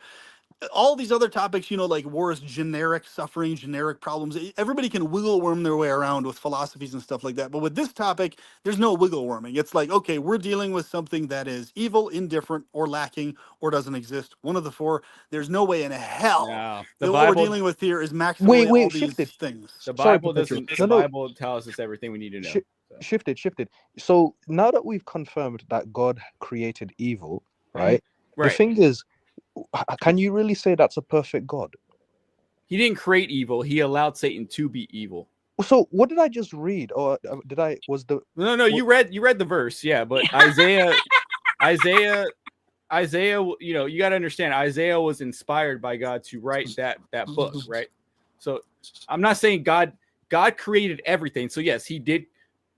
He created everything, and by a why can't you say he created evil? he by a byproduct of that of free will, whatever you guys want to call it, is the fact that somebody can choose to go the other direction. He didn't create a completely euphoric paradise where everybody's just going to be happy and sunshine and rainbows. No, he created a reality where the possibility of somebody going against him is there, but he would hope that nobody would do that because they would realize I love that. that. Shifted. I Which just one love would you that, rather? I love that. Listen. That's The Well, what one, will comical, you you know? choose God? That's so funny. If God is all loving, God loves you. He died for you. He wants to take you to heaven and be in paradise with him. He wants to give you everything you ever wanted. Why wouldn't you choose him? no, but And shifted. he could have made it Okay, this perfect. solves it right He could here. have made it Then perfect from the very beginning. Don't He choose could've him made then. it. Go He ahead. could have Don't. made it right. absolutely perfection Okay. from Have the fun. very Have fun. beginning. Okay. Have fun with that. You can choose to deny Jesus No, Christ. I'm not gonna have fun. That's nothing fun about it. That's Go the ahead. truth. He I'm could not have going to made deny it Jesus, perfection. but if you want to deny But Jesus, he's not go ahead. perfect. That's the thing. He's not perfect. Fine. No, go ahead. but shifted. Have fun with that. Would you? No, I'm not in having your fun with it. no, There's nothing funny about it. There's nothing funny about that. Well, That's bad. I choose Jesus, and I know when I die, I'm going to go be with him in heaven. That's the way I view Well, it. that's your belief. Go ahead and believe it. I But will shifted. believe it, and I will stand on it. Go ahead, Shifted. TB. Stand on belief. Stand on that Patty, hold on. Shifted. So would you? And I'm just asking you. Would you rather have this world that we currently live in, or another world that God decides to create, where there's no pain and suffering. Everything is just, bliss. Which would you rather have? Right. Ideally, yeah, it'd be nice to live in a world where these things don't exist. I would love that, but I mean, that's not reality. Which one would you prefer? No, I know that. We know it's not reality. I'm asking you, which would you prefer? I'd prefer whatever God thinks is best. I prefer that. So no, but you're not answering my question. Like, would you rather, this world that we currently live in, where there is pain and suffering, or would you rather live in a world where there's no pain and suffering, which is created by God? Me personally, with my pea brain here as a human being that's on the earth. Okay, yeah, like I'm not God, so like in my brain, I would say like, yeah, it'd be nice to be in a world where kids aren't abused. That'd be awesome. I totally agree with that. I think that's an understatement, but go on. Yeah, I mean that'd be nice, but I mean that's not reality, man. We live in the world that we live in now. Yeah, you're right. It's not reality, but you're not stating your preference. You're just saying it would be nice. You're not stating your preference. I prefer that there'd be a world where, we always go back to. I understand why we do it. It's like we go back to this topic of children being abused, and I understand it's terrible. This is amazing. Shifted. This is. It's not just children being abused. It's natural disasters. Hurricanes. It's all kinds of stuff. Let me answer TP. Hunger. All kinds of crap going on. Okay, TP. I mean, murder. I mean, all the suffering is from evil, and He created it. All right, TP. To answer your question, yes, I prefer to be in a world where children are not abused. Absolutely, 100%. And no pain and suffering. If that were that'd be nice. 100%. Yeah. His perpetual pleasures. Come back, dude. Okay. All right. So, just out of curiosity, why did you struggle to answer that question to some degree? Well, because I know that the way that the world is now is the will of God, because He has a plan. It's the will. But like in my brain, if I could have a world where like there's no children suffering and we all can live in harmony and we can be, no suffering at all, like no pain and suffering. Of course, man, of course. Why would I disagree with that? Of course, I would agree with that. No, but I mean that's fine, but I'm just focused on the fact that it took you so long to answer that question. It's like you struggled a little bit, and so I'm starting to question that. Why did you struggle? Well, with because that? I don't necessarily think hesitation, but go on. Well, because I trust God and I know that he does things for a reason. And so if this is the world that it is, that means that's the way it should be. But if I were God, I'm not, but if I were, I would like to be in a world that these things don't exist. Absolutely. Do you feel like you're insulting God by saying that you would prefer? No. I don't feel that at all. No. Oh, okay. I feel like maybe I'm questioning His will. But I don't feel like there's nothing wrong with that. Are you going to go to hell if you question His will? No, I'm not going to go to hell for questioning His will. But like it's kind of like. So then you have nothing to lose. He's not going to send you to hell. I trust God 100%. So whatever He's doing, I trust that He's doing because He's the Almighty. I'm not doubting God. That's what I'm saying. But if it were up to me, I would eliminate these things for sure. Okay, let me ask this question again, even though you finally answered it. But let me ask it again and see how you respond this time. Would you rather live in a world, would you rather live in this current world, where there is pain and suffering, or would you rather live in a world where there is zero pain and suffering, created by God? Both these worlds are created by God. Which one would you rather live in? So because I've learned a lot in this life, and I've learned through trial and error, God's taught me a lot of things, a lot of life lessons, that I would say that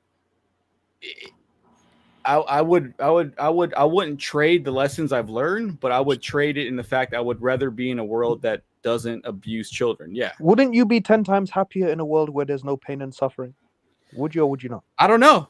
You don't know? No, you would. What are you talking about? By definition, you would. By literal definition, you would be happier. Oh, God, he is brainwashed. I don't know, because God's in charge, man. If this is what He wants me to do, this is what I'm doing. But no, but we're not arguing that right now. We're just asking which place you would rather. It sounds like you're worried that I'm just saying how it comes across. It sounds like if you say that you prefer to be in a world where there's no pain and suffering, that God is gonna punish you or strike you down right now. No, So I that's don't how it think. I comes don't think across. that. No, I don't No, think but that. then you have no excuse to struggle with answering this question. Then, if I he's not think going to here's strike my you or thought. something. Well, because Most I Go on, don't. Perpetual.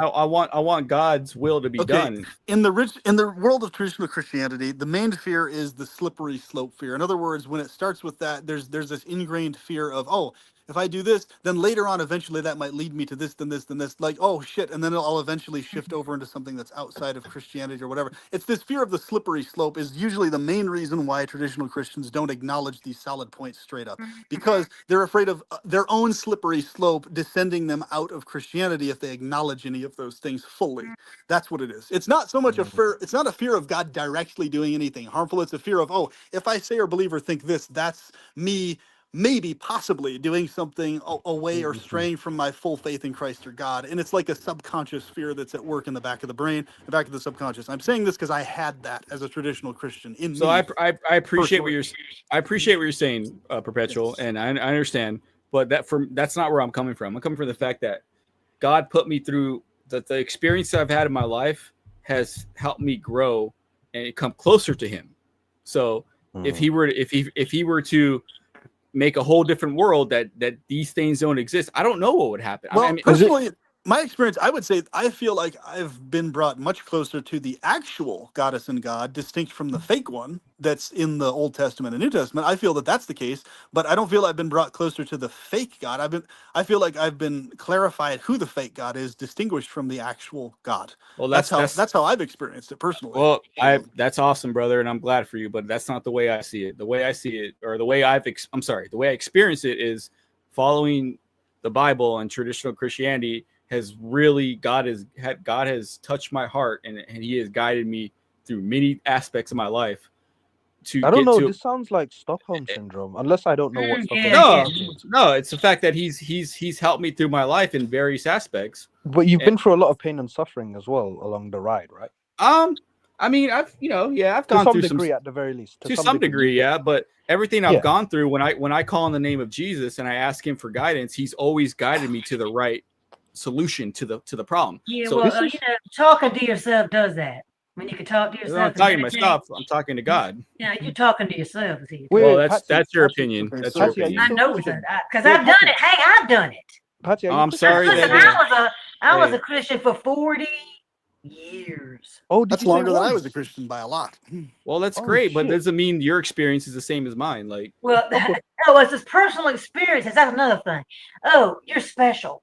You got I'm a not saying I'm special. I'm special. saying Yeah, you are. You are saying that. no. Yes, you are. You said that's your experience. No, Wait, I'm wait, wait. saying I've had friends of mine in the Christian faith who've also we've fellowshiped together and we've experienced the love of Jesus. I'm not saying I'm special. I'm just saying I've experienced it. That's all I'm Wait. saying. Okay, well, why Patsy, haven't I experienced? I pray just like you did. Patsy. I don't know, Patsy. I don't See? know. So I'm you're not saying God. it's special. Patsy, You're Patsy, saying Patsy, your Patsy, situation Patsy, is I Patsy, special. can't Patsy, answer Patsy. that question. I'm Wait, sorry. Well, that's shift very it. Please, Patsy, narcissistic. That guys, is please this is very let we're not TB beating talk anyone. really Come on, quick. This is that's not important. narcissistic. Wait, I'm wait, just Yes, hold on, giving it you hold on, my is. hold on. experience. All You right, I'm let gonna be. TB talk. Oh, yes, Nah, it never is. mind. Okay, Patsy. Let me go ask you. So you said was. So you're no longer a Christian. Is that correct? I deconstructed. I deconstructed from So are you?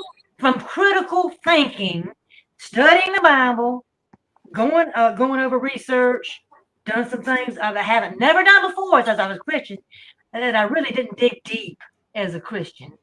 I have So dug deeply, and I've come to the conclusion that it's a man-made book, and it was put there to keep people in subjugation and to do the right thing and keep people out of trouble and to try to live peacefully.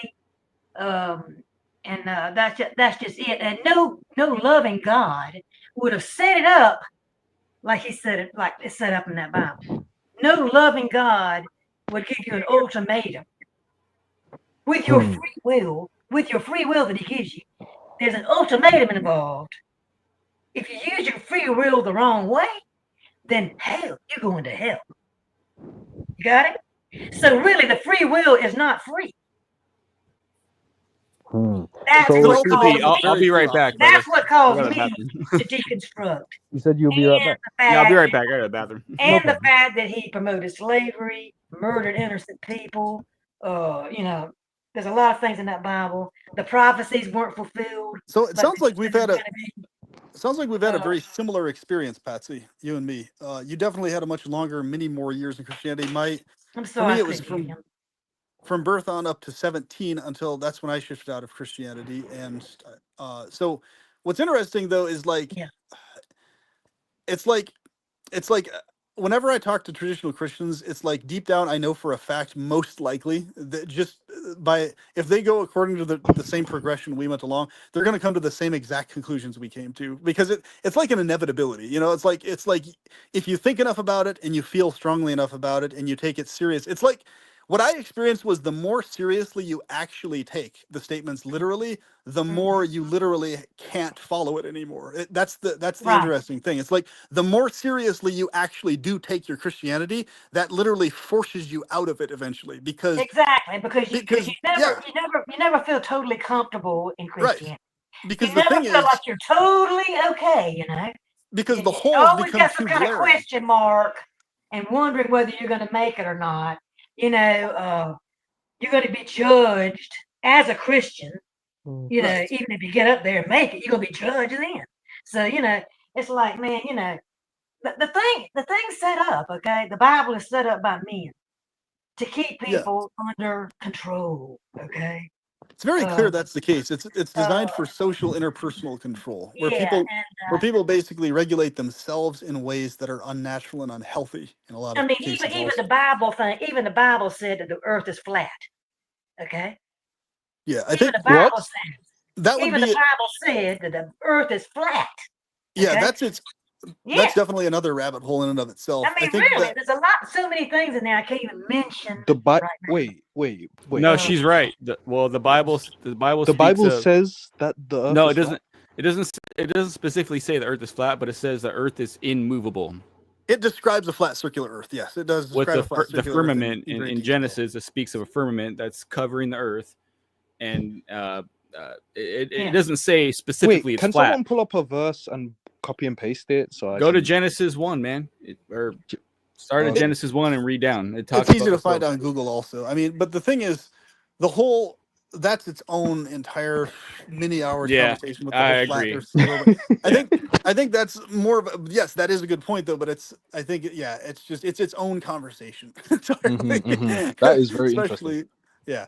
But basically, the point that I think is good to stay focused on is the point that it's like basically when you shift out of Christianity the way that I did and the reasons I did, there's nothing to go back to. So it's like it's not even there isn't anything there to go back to. If For that's you. not just for me, for everybody who has had that experience, because like literally What do it's you mean too everybody? clear. Everybody who has had my Everybody experience who in their you own know? way. Yes, plenty of people that I Okay, know. well, I mean, everybody I know accepts the Bible. So I mean, Patsy that's here in her own Yeah, way. But what that don't I'm mean they're saying is right. we also used to accept the Bible, but Yeah. there's a very particular multi-layered reason why we couldn't continue on in Christianity. Exactly. I didn't even desire at all to the shift out of same it for a goes reason. for I us, man. preferred to stick into it. I wanted to stay in it, bro. I Yep. wanted to be able to stick with that. But it was impossible I because mean, it's not. It's For nice to for believe in you, fairy tales. yeah, It's a good feeling. It's a comforting it was a nice cozy feeling feeling. being a well, I Christian. mean, There Oh, was it's a so lot of coziness comforting. about It's it. such a comforting feeling to believe in Santa Claus. It was painful having Santa to shift Claus out was of not it. Jesus Christ. Yeah, it Don't makes you compare the feel two. good, you know. But you know, I've grown up. In other words, to critically think about it enough. I It appreciate fucking that. And sucked. It sucked so and bad having to shift out of it. I It sucked. appreciate. You're right. Like, yeah, I understand what you're saying, but you can't compare Santa Claus to the Bible. There's no well, it's a comparison. comforting thought. It's an illusionary thing. You Yeah, can't prove that you cannot prove. You cannot prove it. Don't well, tell me you I can. can prove it, but I You mean, can't prove it. in The my only okay, with here's my the own only life difference. experience, I can prove it. No, Yeah. experience does not count. What A do you mean life experience doesn't count? It doesn't because I've had experiences You too. are- You want me to I've ignore? had. The only difference between Santa Go ahead, Claus and Bert. the biblical Listen to me. stuff. So, Do you think I've had a great life all my life? Do you think I've had a cush situation for the I'm last not 66 saying you years? have, no, but I'm saying Well, listen to me. I've had my experiences too. Okay, okay. but that doesn't erase my critical thinking skills. No, it about the doesn't. Bible. No, it doesn't. You're right. But your experience is different from mine, right? So like I've experienced the fact that the Bible does work. That doesn't mean I'm calling you That doesn't say it's the Bible. That doesn't prove anything that it was the Bible. But you can't say that. It's not saying that the Bible is what made it work. You can't say that because you're not me. What I'm saying is there are aspects of everything that we can use in our lives in useful ways. It doesn't matter what it is, whether it's the Bible, the Quran, or whatever. That doesn't make the teachings in them correct or true. Like, we can put them to very good use in our own lives. Well, that doesn't mean that what is said is accurate or correct, though. That's in why every area. Exactly. Perpetual. You just fucking hit the nail on the head. Whatever. Exactly. It's experience and faith. Okay. My experience and my faith has led me to believe the Bible and believe Jesus Christ. That's my experience and my faith. I'm not trying to tell you guys you need to believe. But no, there's a third element though, not just experience. Those are elements, experience, faith, but there's a separate one. There's logic and reason independent of our I've used that too. I've used that too. Faith is so weightless. It's so weightless. I've studied the Bible 100%, dude, 100%, verse by verse. But here's what's interesting. Faith is so weightless. I have faith that a bird is going to come into the window tomorrow or something, fly into the window and die. I have faith it's going to do it, but it might not do it. You know, I have all kinds of faith. I have faith that I could maybe run a damn marathon tomorrow. I won't make it. I can't run that far. Well, Patsy, you gotta weightless. There's no weightless. There's no evidence on faith.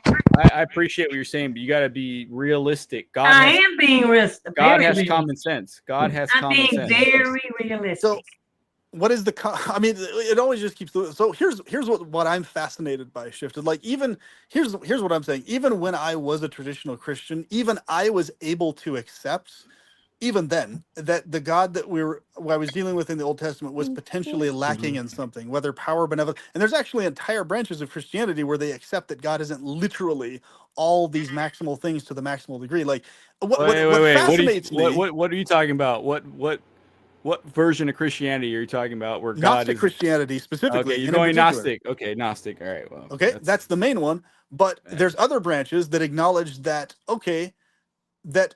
It's figurative, basically, that acknowledge that there's the statements of God being literally maximal are figurative statements, and then there's whole theologies of how and in what ways he's limited, et cetera, et cetera, et cetera, and they account for that in their own way. Yeah, those are man-made, brother. But what I'm saying is that those ideas, even yes, I know they're man-made, but my point is those at least account for more of the child torture and all these other types of things, way more than you're accounting for. So a man can account for it better than the Bible. Come on, man. Obviously, definitely. Obviously, that's what's going on here. The Bible's been around. Come on, man.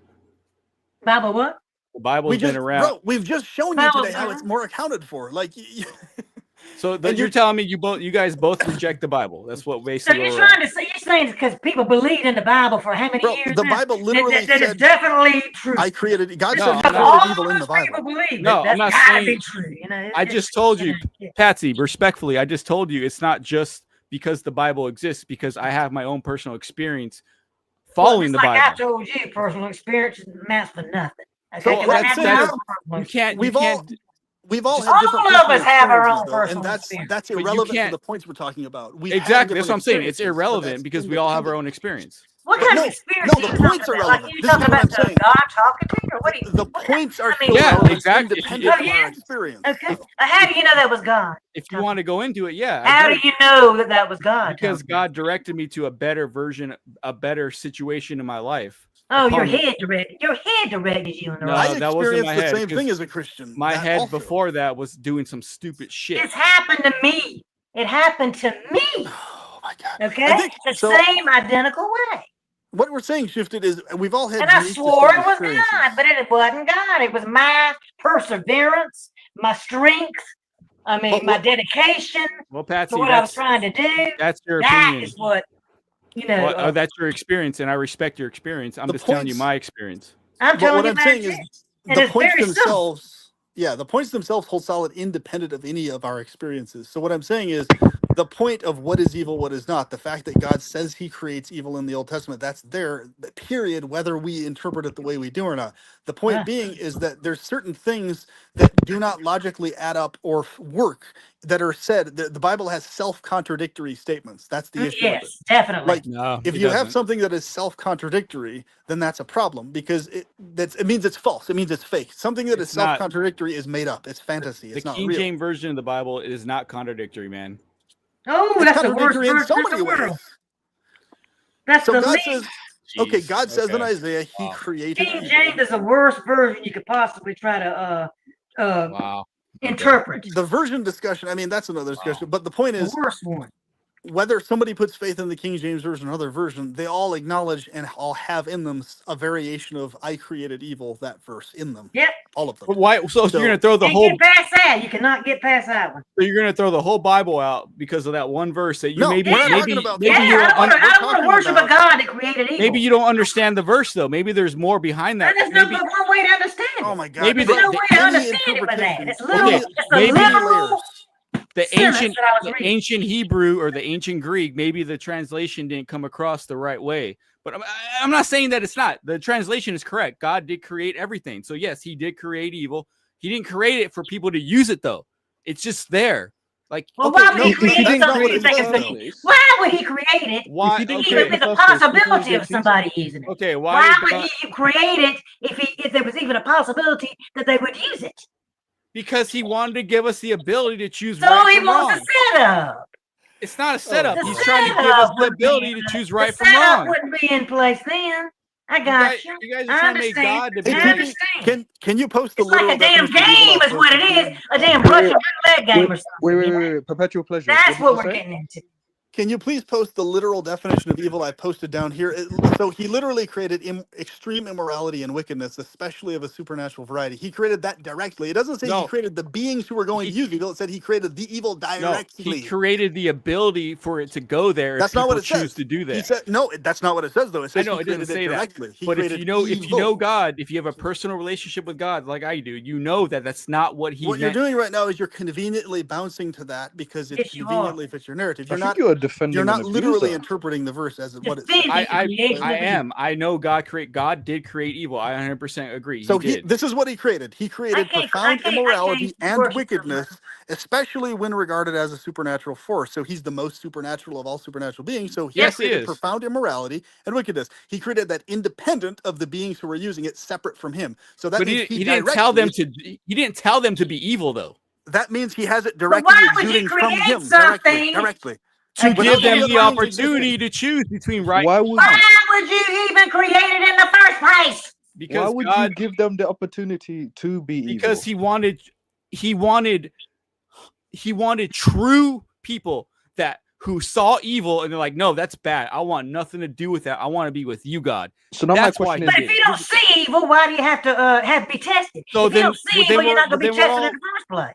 Right. So we're all just in some fairy tale world. where Exactly. that's what That's you want. what we want. Okay, That's well, I'm exactly sorry. what- That's not what God did. I'm sorry. You don't want it. You don't want it. It's not that I don't want it. I trust Oh, yes, God. that's exactly what you're saying. No, I'm saying I trust God's decision for why he did what he did. You I'm not saying trust God that made evil. I trust God's decisions. I'm not saying I want evil. No, I do You not trust want God evil. who created evil. I trust No way God. around that. No, I trust God's Let's let decisions. TP talk. What he has Wait, to say. wait, Something wait. it's on his I'm face. mad, man. This is really got my blood pressure way We're up. all I passionate. mean, I can't believe somebody could be so dumb. So let me ask you this. Wait, Let me hold ask on. you I this. haven't called anybody Yeah, names. I said it dumb. Yeah, okay, let's I said, chill. or else Okay, evil Patsy, let's yourself, chill, or let's else you're evil yourself. One of the two. Let's Which not. is it? Let's not. I know we're all I haven't passionate, called let's- anybody names, so Yeah. please. I'm not calling you names. I'm just telling it like it is. But I TP, said. you can mute anyone anytime you want. I'm not offended. Yeah, no, I mute I myself, know. so feel free. But yeah, let's avoid calling people dumb, etc. Like we can still be passionate, that's fine, but let's not call anyone. We can say what they're Well, if saying you is dumb. condone evil, if you condone somebody that created evil, you are evil.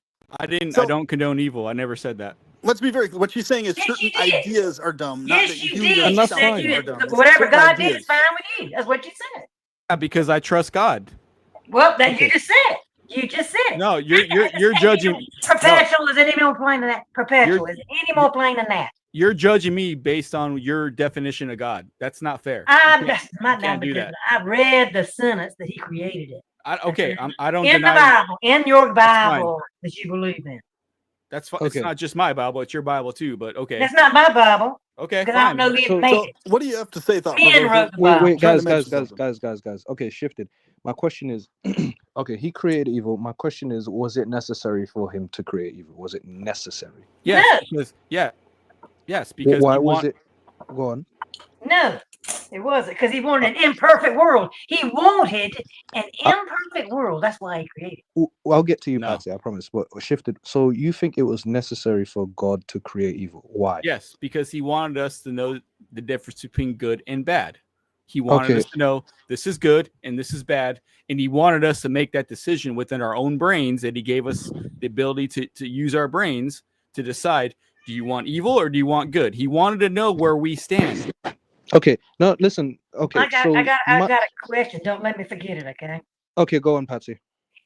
Okay, if you have a child and you want them to know right and wrong, but why would you have to put a burner in front of a child? If what I'm trying to say is they don't need to know good and evil. Evil doesn't have to be in the picture. Suffering doesn't have to be in the picture at all. The stove doesn't have to be there. Then how would they know Okay, that? the stove didn't even have to be there. Then Much how less would? the flame.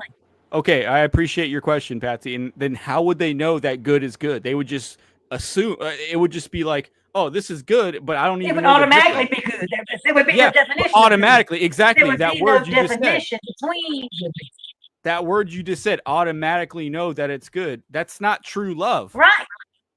True love Yes, is it is. no, it's not. True love is knowing the difference between good and bad. God wanted us to That's know the not difference true. between good and bad. I could love somebody for what they were. Yes. You can know And those it's perfectly differences fine. without being mired in this quagmire of insanity, though. No, Like you can know okay, it without no. this. I don't have to have somebody suffering. I don't have to have somebody making me suffer. You can To know love. all this from a paradise state looking down. You don't have Paradise to state. do this to know this. It's Like, Okay, hey, abusive. perpetual. actually Define abusive. paradise. It's abusive Paradise. to make somebody suffer to love them, to get them to love you. That is abusive. It's like a domestic partner that beats their wife to try to get them to love them. You know, that's what it's like. I've been through domestic violence. I have been through domestic violence, and that's exactly what it feels like. I'm sorry you went through that, Patsy. Okay? But Oh yeah. Yes, remember. I don't That's need to have crazy. suffering inflicted on me to love somebody. I can love somebody that doesn't make me suffer, like my current partner. Exactly. I'm sorry you went through that, but You God got that? That's a good analogy. Right. Okay? I got A it. great analogy. I got it. And I'm sorry you went through that, but God did not beat Adam and Eve. No, but he put the suffering there. He gave them the option to choose either right or wrong. That's all he did. That's literally all he did. Yeah, but he didn't need to do that. He didn't need to. And he didn't have to put that. He did not need to put that tree there. He did not It's have not to true. do it. It's not true He love didn't then. have to do it. Shifted. What is your definition of what is not true love? Not true love is the ability is somebody who loves somebody without knowing the ability that they can't love them. Wait. Knowing that you can't love them doesn't add to the love, though. I just disproved that earlier. We'd already discussed that. Well, you're going back to a previous point that's erroneous. If he programmed us to just love him, how would we know? It's like my wife can love me, but she loves me because she knows she doesn't have to love me. She can go about her business and do whatever she wants. She loves me because she wants to love me, even though she has other options to do so. That's true love. Okay, but true love is definitely not abuse, though. A mother, no. What you described is a low version of love. Let's clarify. Let's back up for a second. A mother, let's go to the most extreme example. A mother for her child. Let's say a caring mother who's hormonally attached to her child. Her entire physiological hormonal system is aligned for caring for her child. Okay, so that mother who is caring for her child, her physiology won't allow her to even consider not caring for her child. That's not true. Oh, no, but in this scenario, in this scenario, what I'm saying, I know women like this. My mom is like this. My girlfriend is like this. This is true for them, and I know this is true. Well, because I'm not this saying is their nature. I'm not saying it's universally untrue. Bro, I'm just what saying, I'm saying, please let me finish. This is very Go ahead. important. Yeah. There are actual women like this who naturally, automatically, no matter what they do, cannot bring themselves to stop loving their children at all, ever. So for them, it's not, the choice part isn't even on the fucking table. There are other women, separate women, who have a psychology where they have the ability to potentially not love their kids, but those women are always consistently lower in their loving quality and care. They're usually more or less psychopaths or sociopaths, or they have some fucked up mental issues. So the women who, they might still love their kids, the love isn't as deep if they're a woman who has the ability to choose to do otherwise. The women who love the deepest and who care the deepest are the women who cannot even fathom the choice being a thing to not love their baby or love their But they kids. still My mom have- is one of those. My girlfriend is one of those. But So they that, still what I'm have- saying is that's the deeper love. That's the deeper love. The other woman may love their kid, but the fact that they have to choose to keep loving their kid, that means that their love is a lesser type of love. Your claim is that the love is greater if you have the ability to choose otherwise. I'm saying it might still be love, but it's not a greater love. It's a lesser love. How would you So know? you're making a false claim about No, love. no. I'm saying, how would you know the difference between either loving them or not loving them if you're programmed to love them? Okay, is my mom programmed to love me? She gave birth to you, and I would hope that she does love you. But Is my mom a robot? Is my mom a robot? Your mom's not a robot. I'm saying she's programmed. Okay, this No, case not in point. programmed. She's not a robot. She loves me inherently. She doesn't have the ability to not love me. She's incapable of it. Okay? No. Does that mean she's a robot? disagree. Is she a robot because she's No. incapable of it? I would say that she loves you because she's a good mother and she loves her son, which is great. Okay, this is the degree of my mom's love, and I know she's like this, as is my girlfriend. Even if I became a fucking psychotic murderer, rapist, horrible fucking person, she would be horrified at what I did, my actions. She would be incredibly She fucking would sad and hate your distraught. actions. Yeah. But she would still love She'd still love me. you because you're her son. Unconditionally. That's what I'm saying. That's the Unconditional deeper love. love.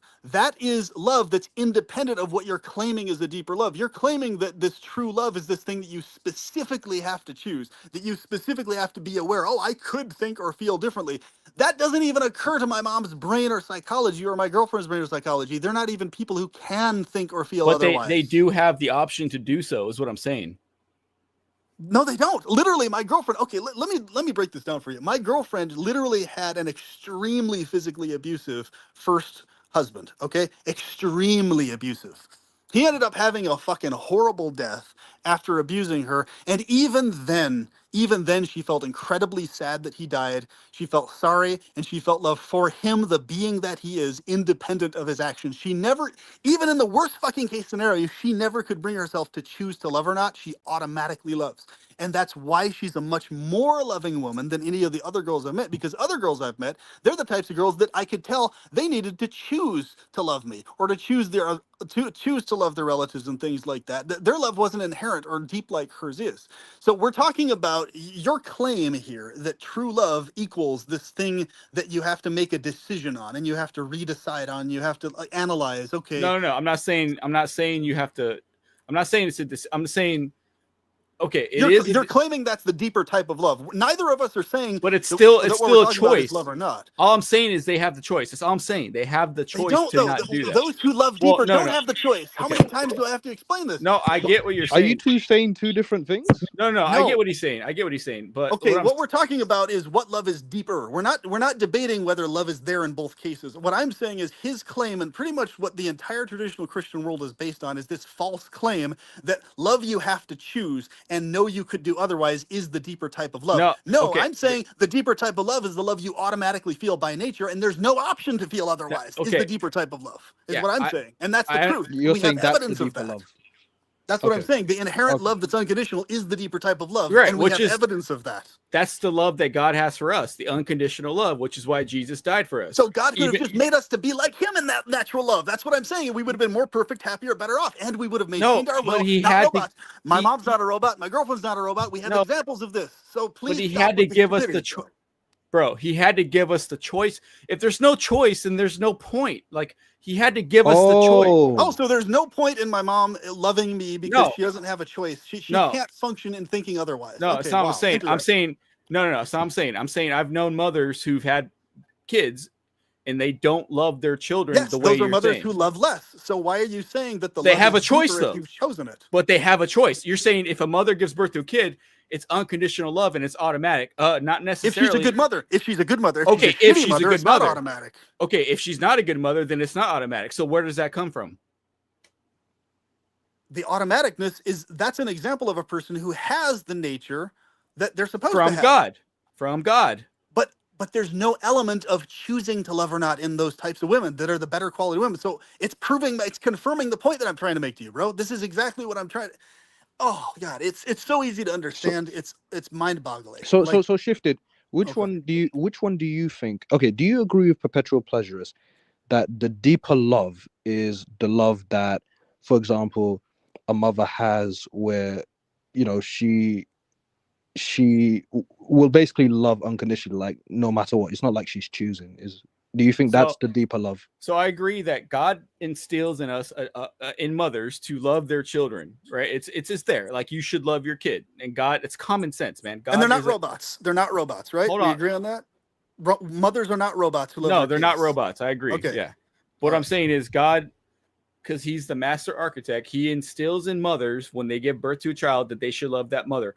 But he does not force them to love. He's saying he gives them the feeling that, like, you should, that's your kid. You should love your kid. That's absolutely so what he's you should. Like in encouragement. the nature. But he's still giving them the option to if they decide to be evil and get, or even not evil, if they give their kid up for adoption, okay, maybe they weren't in the position, they love their kid, but they weren't in the position to raise their kid. So they okay, gave their... if he instead of just making only my girlfriend and only my mom and a handful of women like this throughout the world, he could have instead made every single woman ever like this inherently in there, and we would have every mother on the planet be a more genuinely, organically loving mother that has a deeper love. And if he also made everybody else like that, the dads, the brothers, the sons, and everybody ingrained with this inherent love, we agree that that's not robotic. So you acknowledge that inherent love that's felt automatically is not robotic. So therefore, you can't say that that's not robotic and then bounce around and claim, if we were in that state in paradise in heaven with God, that is robotic. No, you got to decide. Say that. Is it robotic or isn't it? It's no. Heaven's a completely different. No, heaven's different. I'm talking about on earth. Why would heaven be different specifically? Why? Because when we die and we go, if you're saved and you believe in Jesus, you go to be with the Father. And in heaven, God is like, okay, it's like when you touch, okay, when you put your hand in a flame, right, with a fire, your hand gets burned, right? Correct. Okay. So God, in terms of sin, God cannot be around sin. Like, if we were to be in front of God without Jesus, we can't be around him, because it's like he's fire and we put our hand in the fire. It doesn't work. So right? He can't be around the thing he created. He created evil, but because we fell. Because because we fell in the garden. If we didn't fall in the garden, we could be with him 100%. God created evil before the garden. But then again, God created sin. God created sin. God created sin. The heavens and the angels. And you Lucifer, can't create something that you're not near. Like, you have to be near what you're creating. In some way, he would have mentally, emotionally, or otherwise. He was until Eve fucked up. He was. Wait, so he created evil. So him creating evil means he's connected to evil. But he didn't mean for us. Okay, he didn't mean for us to partake in it, though. It doesn't matter. That's totally irrelevant. He's given us the choice, though. Because the point we're making is, whether it's heaven or whether it's here or whether it's wherever else, everything is factually evidence-based, factually better off if everything's inherent nature is loving and kind. Then you're talking about a utopia, man. Like, that's what heaven is supposed to be. It's supposed to be a utopia. Heaven is, yes. Heaven is a utopia, but not Earth. Not Earth. All power. Could have been a utopia. Have everything be utopia. It doesn't have. You don't have to have a utopia and then non-utopia. Like, so just why have one or the other? Like, there's no reason to have other than utopia. It's unnecessary. Okay. The Garden of Eden was utopia, by the way. It goes that's back. Aside from the point. The point is, he could have just kept it to where the whole thing was utopia. No Garden of Eden, just only heaven and paradise. That's it. Period. Would you be against that? Would you be against that? Yeah, if God made this world, nobody would be against that. No, because I'm asking Shifted though. Like, Shifted, if God decided, you know what, this world that we currently live on is now a utopia, how would you be against that? He did do that before Adam and Eve fell. I'm talking about now. Okay, it doesn't matter if we lived in a utopia in the past. I'm talking Well, about right Christians now. believe a utopia is coming on Earth. Remember that. That's part of the traditional Christianity view. Like Wait, say that again, annihilation, all that Pedro? type of stuff. No, God's going to create a new heaven and no, he's going to take care of Earth. He's going to burn Earth is going to be done, and then he's going to create a whole new situation where we all live in absolute harmony, and we're gonna have new bodies, man. We're gonna be able to do When things is that going to take place? That's going to take place either when Jesus comes back to Earth to take care of business. When is Jesus coming back? Because I've heard this phrase so many times, like Jesus is going to come back. When is he going to come back? He's on his way, man. I'll tell you this: like the way the Earth is right now, the way that things are going on, Jesus is on his way back. Jesus has been on his way for the last 2,000 plus years. Well, hey man, you can't don't shit on me just because I think Jesus is coming back. No, Come I on, don't man. think he was shitting on you. No, I don't think. No, I'm saying literally, Jesus has been coming back for the last 2,000 years, and everybody everywhere in the Christian world has believed he's been coming back soon for 2,000 plus years. That's I'm what sorry literally to say that's this, the but case. That's a fact. I still believe that he's coming back. It sounds like when people say that phrase, Santa Claus is coming to town, but he never shows up. Yeah, like I said, what I was trying to say earlier, the only Jesus difference between isn't a Santa fat Claus, guy with a freaking suit coming through chimneys. You know? the main difference I don't know between what Santa he looks Claus like and to this day. Jesus is that the difference there is that Jesus, there are things within the Bible that have historical press that actually occurred. It's a mixed bag. It's not like, whereas Santa Claus is just a fantasy character almost entirely based off Sinterklaas and other historical things twisted and warped. Saturnalia. Yeah. So whereas Jesus, like, yes, even though a huge amount of the Bible is this interpreted man-made thing, it's this mixed bag thing. There's actually historical precedence of something going on back then. It's not a big. If you believe pertaining to somebody or some series of people in that area who were going around claiming they were sons of God, et cetera, et cetera. There was something that happened then. However, the biblical version of what happened is clearly not exactly how. If you believe the Bible, it's not a mixed bag, dude. Please let me interrupt here. I got to do it. This is very important. This is scripture. I'm reading scripture from the Bible. I'm glad you're reading scripture. I am reading it, and I want you to listen to this and listen to it good. I will listen to scripture every day, 100%. Yeah. Soak it in. I will soak it in. You best believe. Matthew chapter 16, verse 27, 28. What version are you reading out of, by the way? Just so I know. King James, your favorite. King James, go ahead. Your favorite. Go ahead, Patsy. It is my favorite. Yeah, go ahead. For the Son of Man is going to come in the glory of his Father and his angels, and will then recompense every man according to his deeds. Verse 28, truly, I say to you, there are some of those who are standing here who shall not taste death until they see the Son of Man coming in the kingdom. Which means the people that heard him say this were supposed to see him coming before they died. No, that's not what it means. This did not happen. That's not what it means. That's exactly what had happened. He's talking prophetic there.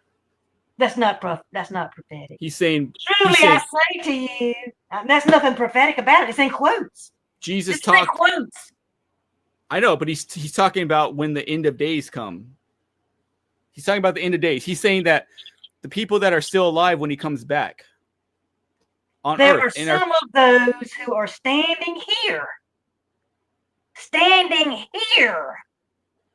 where he was, who shall not taste death until they see the Son of Man coming in his kingdom. Exactly. Standing here, not there, here on earth, yeah. Where he was talking to them. He's talking about the Jews, and he's talking about the Jews in Israel. It did not happen. It hasn't happened yet. God did not come in the clouds then. He hasn't come back yet. No, but he's saying fallacy. No, he's saying He's saying the people that are still alive in our you're interpreting that exactly wrong. I don't know how you're twisting that. I don't know how you're twisting this literal 2 verses from the Bible. I'm not twisting it. I'm saying he's saying the people that are still alive on earth when he comes back. You want me to read it again? Yeah, go ahead. Read it again. Truly I say to you, there are some of those who are standing here right now where he's talking. Okay, he's talking about when he was still alive. Yes. Okay. But who shall not taste death will be alive when they see the Son of Man coming in his kingdom. And that makes it prophetic when he comes back. Oh boy, you really twisted that. No, he's saying perpetual. He's saying.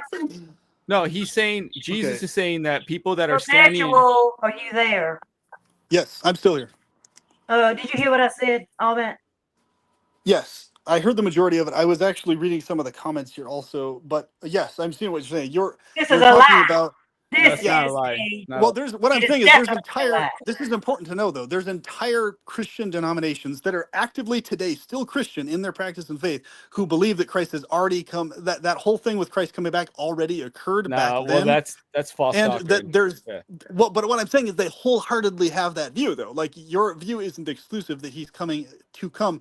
And they're still Christians though. They haven't left the Christianity. So what I'm saying is, but you need to understand. You need to understand.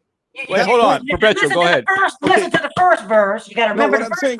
Hold on. The first verse. I think this is important, Patsy. I want to clarify what I'm meaning by what I'm saying here. I know, but you still got to remember that first verse. That first one. No, what I'm saying is yes. But the point you're bringing up is a very good point. It's one of the points I was bringing up to shifted earlier. It's like there's plenty of things in the Bible that are very easily interpretable in different ways by different people. So the point of a person staying Christian, you'll notice people have all these different denominations and interpretations. But that's why with things like that, people could go on all day and night about those little points. But a person can remain a Christian even if they believe that never happened that way. So basically what I'm saying, Patsy, is there's plenty of people who have stayed Christians with that view that Christ isn't coming literally out of the clouds in the future to come, that he either already came back and that already happened, or it's not ever going to happen that way, but they're still Christians. So my point is, if you're trying to convince someone to shift their view, it's much better to focus on points that are outside of all the Christian denominations, that are solid points that are logical independent of that. Because what'll happen is a person can easily just shift over to another version of Christianity that has its own problems logically and rationally, basically. The biggest thing, that's what I'm trying to get at. I got you, brother. Yeah, I got you. Does that make sense, Patsy, what I'm trying to say also? I'm trying to say that first verse says it very explicitly. For the Son of Man is going to come in the glory of the Father with his angels. Because they're going to see the angels come. But I would say that's a minutia. And will then recompense every man according to his deeds. In other words, they could be judged right there. Judged on the spot. He's talking about the future. The day of judgment. Right there. When he comes back. 27, 28, the day of judgment, when they will recompense every man according to his deeds. And there will be some standing here that won't taste death. They'll be alive when this happens. It was a lie. No, it's not, because he hasn't come back yet. He's talking about when he comes back. So what I'm saying, Patrick, that point is a point that Christians among themselves go back and forth on. So it's not that point you're making is a twist. Twist. Yeah, that point is a good words in that Bible. Right. Well, it's a good point, but it's not a point that's outside of Christianity, though, is what I'm trying to say. So it's not going to hold any relevance on the rest of the Christian narrative, whether that minutia detail is the case or not, is what I'm saying. Part it's of a prophecy that hasn't happened. It's a prophecy that didn't happen. It hasn't happened yet because he hasn't come back yet. It did not, because the people are dead now. They're dead. No, because he was telling. They are dead and been dead for eons.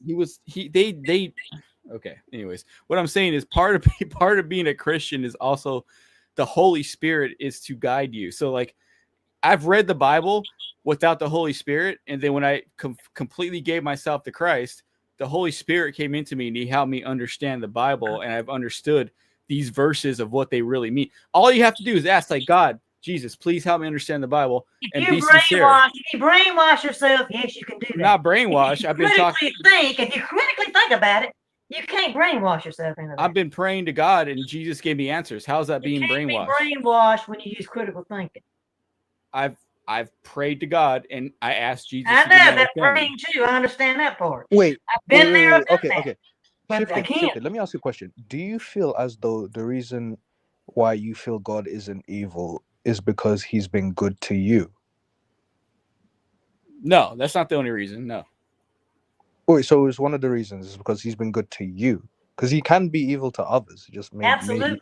he may I have don't. just I been don't. I don't believe good he's to you. evil to. You know. I don't believe he's evil to anybody. So you think? Yes, he is. I believe that God allows things to happen, and people make bad mistakes, and things happen. It doesn't mean that's Okay, God's fault. how about those kids, those children that were praying in the flood, in that flood that happened not long ago? He told Noah to warn them, and they didn't No, listen. no. The one about a month ago, that was in whatever state that was in. There was a flood, a rain flood, and it came over the edges of the river, and it drowned a Christian camp of children. They were praying as they were dying. Why didn't he save them? Can you tell me that?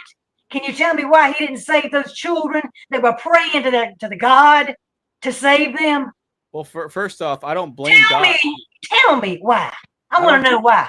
I don't blame God for that. First off, I don't blame God for that. I know you don't blame him for anything because you think he's just perfect. And secondly, and plus you believe in him too. I don't believe a God that's loving would do that. I don't believe a God that was a loving God would not save a praying child. Okay, that was praying for their life. You are a sick person. Are you talking about God? Because I don't blame God for that. I'm sick. Yes. Okay. Well, I don't know about that. Because you would just let that happen, right? You just let that happen. No, I wouldn't let that happen. Yes, this is something I think I don't blame God. Hold on just a second. All I'm saying is I don't blame God. That's all I'm saying. That's what makes it sick. That's what makes it sick, man. That's what makes it sick. Wait. Wow. Perpetual, go on, Perpetual, go on. Okay, if I may, I think this is very important to understand, is that even when I was a Christian, wholeheartedly believing all of this stuff, even then I actually recognized that various things that God was doing were fucked up and twisted and warped. Like even then, and here's what I'm trying to say: I actually actively disagreed with specific things God did, and would have mentioned these things to Him in heaven when I go to heaven. Right. Hey, that was really fucked up. Why would you? So even as a Christian, I would still be actively questioning God, actively like, hey, that's fucked up. You shouldn't have done that. Absolutely. As a Christian. So it's weird to me that you're not doing that as a Christian. Like I did that as a Christian. Why is that God's fault? But what I'm trying to say is, what God's fault?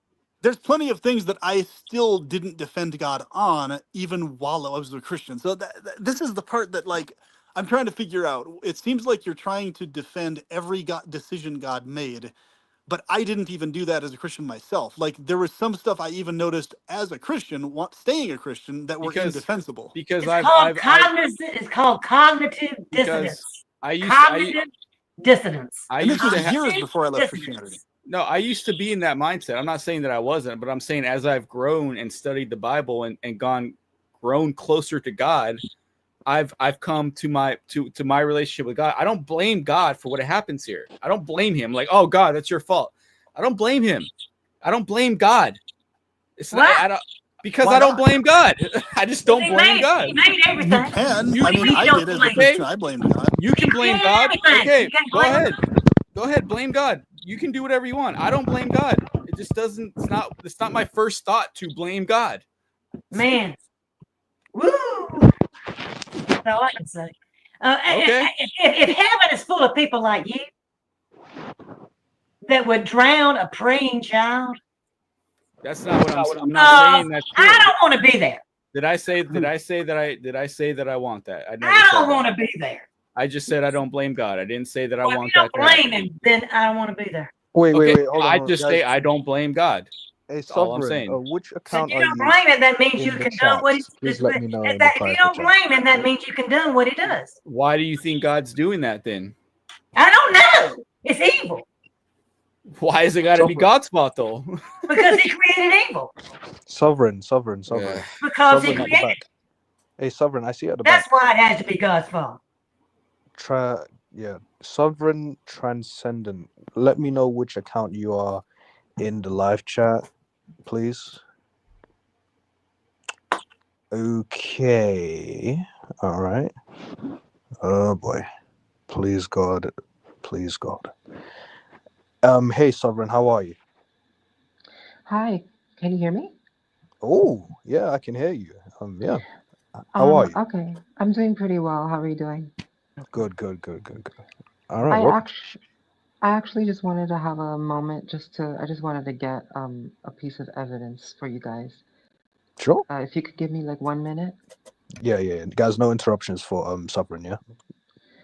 I mean, they can talk they can have another Oh, point if they can anyone has interject. another Yeah, point. that's fine. That's fine. Yeah, but if they have anything else to talk about amongst themselves while they look for this, that's completely fine. Cool. Yeah, What just give me a moment. what All kind right. of evidence are you talking about? Well, I'm having a new point with regards to I just got into this chat, so I'm not exactly sure who is has what perspective right now. It sounds right now that like the feminine voice had an issue or has, you know, the freedom to express her anger towards God and things like that. So I'm coming from a completely different perspective. Um, just give me a moment. I just need to look for No something. pressure, no pressure. We're not going anywhere. All you have to do is just let us know when you've pulled up what it is you need to pull up. Okay, I'm gonna mute my mic then. No pressure. Just let us know. In the meantime, guys, feel free to carry on with whatever it is you're talking about. Your voice is absolutely heavenly. Just as is Patsy's. Both your voice, Patsy, and Sovereign's are heavenly to listen to. So I really am calmed down hearing you speak. Please keep speaking all you want. I'm very happy hearing you speak. Well, I like hearing Thank yours. you. Thank you.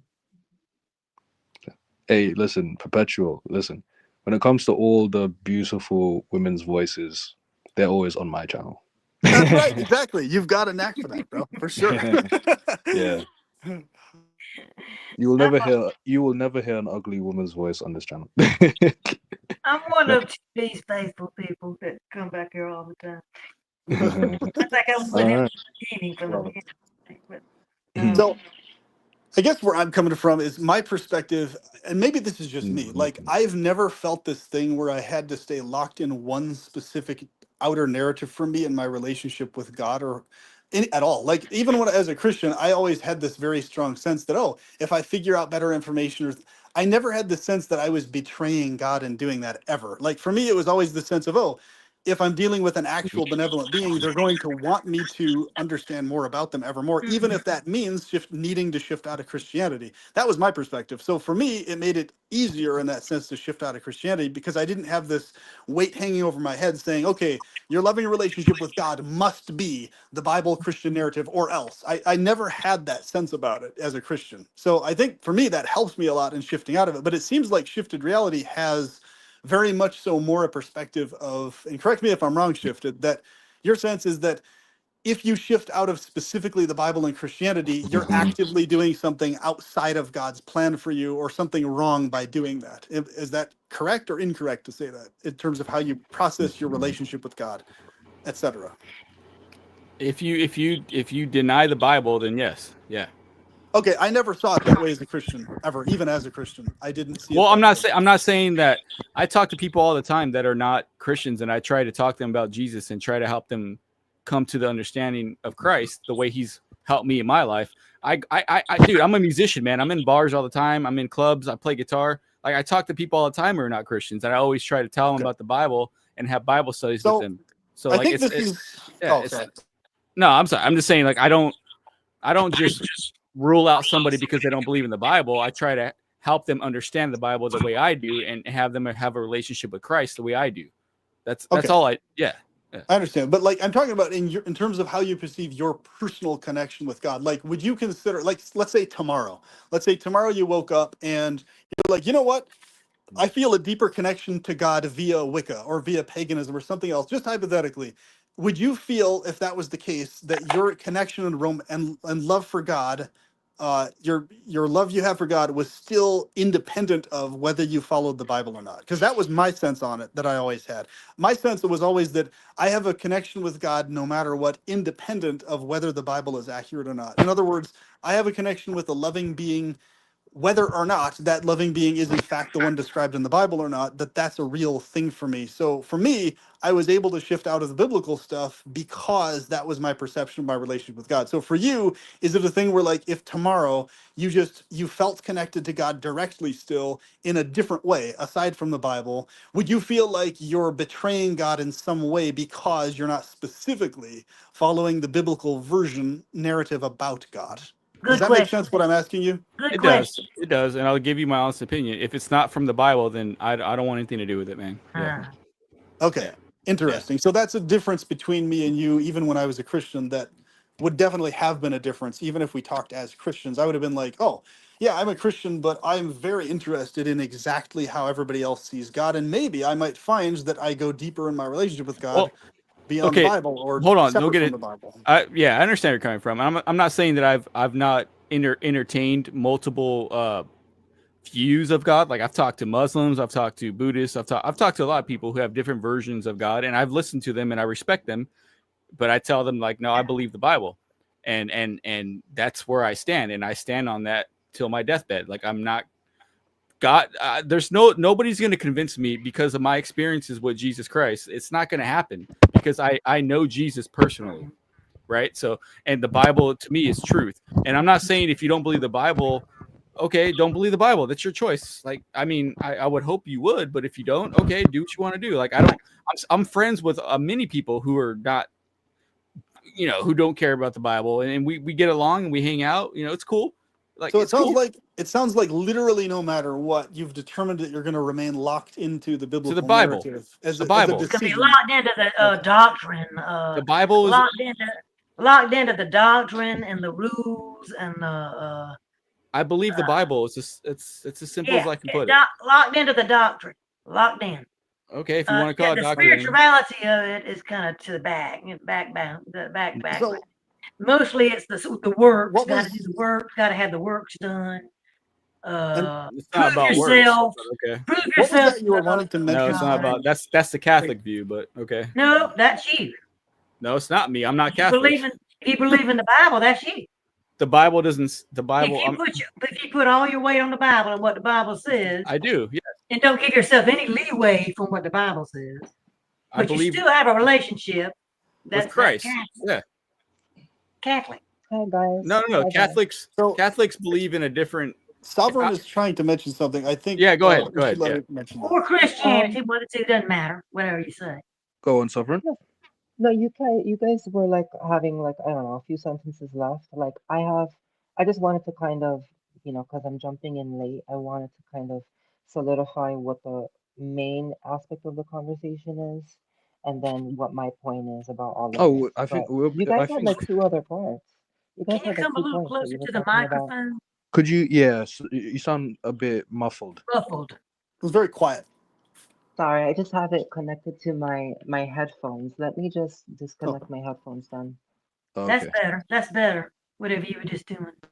And I suggest we all mute ourselves temporarily so she can finish her train of thought. I just did it. I just did it. Yeah. I'm muted. So You sound so much better. Go on. Okay, so I was just trying to say that you guys had like 2 extra points that you guys were talking about, and I think maybe you should finish that thought before I kind of set the space for where my vibration is. It's up to you. Okay. Which point specifically are you referring to? I mean I know that you guys were basically they had some points that they wanted to say. Yeah, and I just say those last points that you lot were gonna say. So Patsy, if you had, if there was a last statement you were gonna say just before, like. Oh, I see what you're saying. Yeah, I'm sorry for interrupting, Patsy. I didn't mean to do that. What were you gonna say, Patsy? I forgot what I was gonna. I don't even know what you're talking about. That's okay. That's okay. You can carry on, Sovereign. Honestly, it's fine. Okay, so I just got on because I saw that the video is, it says child-free, antinatalism is God evil, and seems like a very like a smorgasbord or a buffet of topics that you guys are having. So I'm coming from the perspective no pressure. I'm coming from the perspective regarding, outside of the matrix, and, handling the matrix, and, simulationism, and, looking at life and accepting the truth that is, the undeniable truth that everything is frequency and vibration. That is the undeniable truth of all realities, that can materialize. So, I'm coming from a very occult perspective here. So, with regards to the whole, biblical narrative, it's, my I don't want to just say my perspective, but my awareness of what this is it's a narrative based on a patriarchal framework that has used sources from older cultures such as Babylon, Kemet, which is the original name of Egypt. And no, most people do not know that, on purpose, because all of this is basically psychological warfare and spiritual warfare. The Bible is basically a list of books that are plagiarized from other cultures and manipulated by a small group of men, mostly men, to create a narrative. That's why you have books that can be in the Bible, not in the Bible, such as, the Book of Enoch, things like that. And, it is also not the first monotheistic religion or belief system. And, it's the most popular because we live in a post colonized, and when I say post colonized, post Eurocentric colonized, I'm going to be fair to everybody because there have been other races that have colonized in the past. So that's the closest thing to the truth, and that's all I care about. Um, but it's basically a book that, is full of plagiarization. And one example that I have is the Psalms, which are, Psalm 104 is taken from the hymn of Aten, which I'm not sure if any of you guys know, but Aten was basically the monotheistic Netaru, which is called the nature of God. And it was supposed to be the true, like, at the time of Aten, who was like basically the father of Tutankhamun. This is the whole story of Tutankhamun, basically. His father and his mother was Nefertiti. His father was Aten, Akhenaten, sorry. And, that was basically a time where, um, for whatever reason, he felt compelled as a pharaoh to, support the narrative of a monotheistic God, and he was like trying to rid, the other kinds of stories, that the Kemetic people had with the other aspects of divinity. It's kind of difficult to say polytheistic because they weren't polytheistic truly, because they didn't see. This is all a discrepancy. This is all a purposefully done, psychological and spiritually, uh, abusive, confusion that the world has with the words that we use and how we use them, because of the Eurocentric framework that's been placed on this entire story. So, people, claim that, the Kemetic people were polytheistic, but they were not. They believed in a source consciousness, um, and that it was divided not into personalities that are basically narratives that they can follow if they choose based on their life path, but also that those are aspects of nature itself. They did not call them gods or goddesses. That's a Greek, that's a Latin nice kind of term. They were called netaru. They're natures of divinity.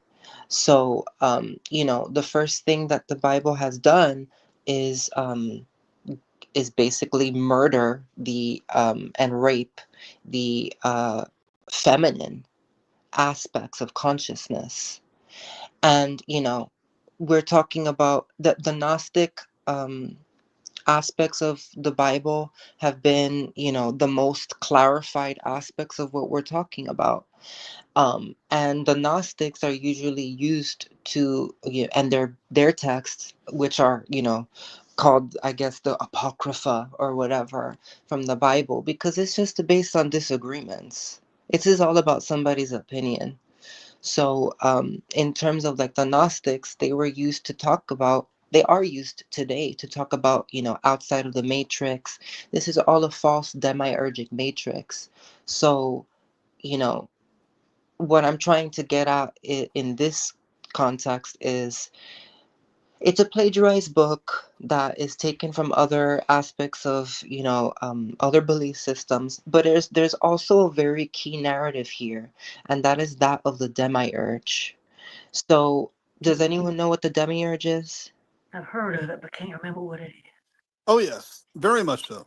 You know, Give me so the definition of that, darling. I'd like to hear it. Demiurge. so the demiurge is basically, I want to say, I'm not going to use their exact definition of it because there's more leeway to expand here. It's basically like a dualistic personality that is what they call a false god. And they have many names, and obviously the Jews and the Christians, they call this consciousness Yahweh, Jehovah, and there's also other names such as Yaldabaoth, there's Samael. And so the Gnostics, their argument is that this was a false god that was created by a feminine consciousness by the name of Sophia, and that is the mother of what the Christians call um, Jehovah. That this is the Sophia of Proverbs. That is her name. That's why it always refers to a feminine in the book of Proverbs, and it's an actual entity, and her name is Sophia. She's supposed to be like a She's supposed to be a fractal of source consciousness that gave birth somehow, I want to say unintentionally, to a like a degenerate false deity, which is, by the names of Yaldabaoth, Samael.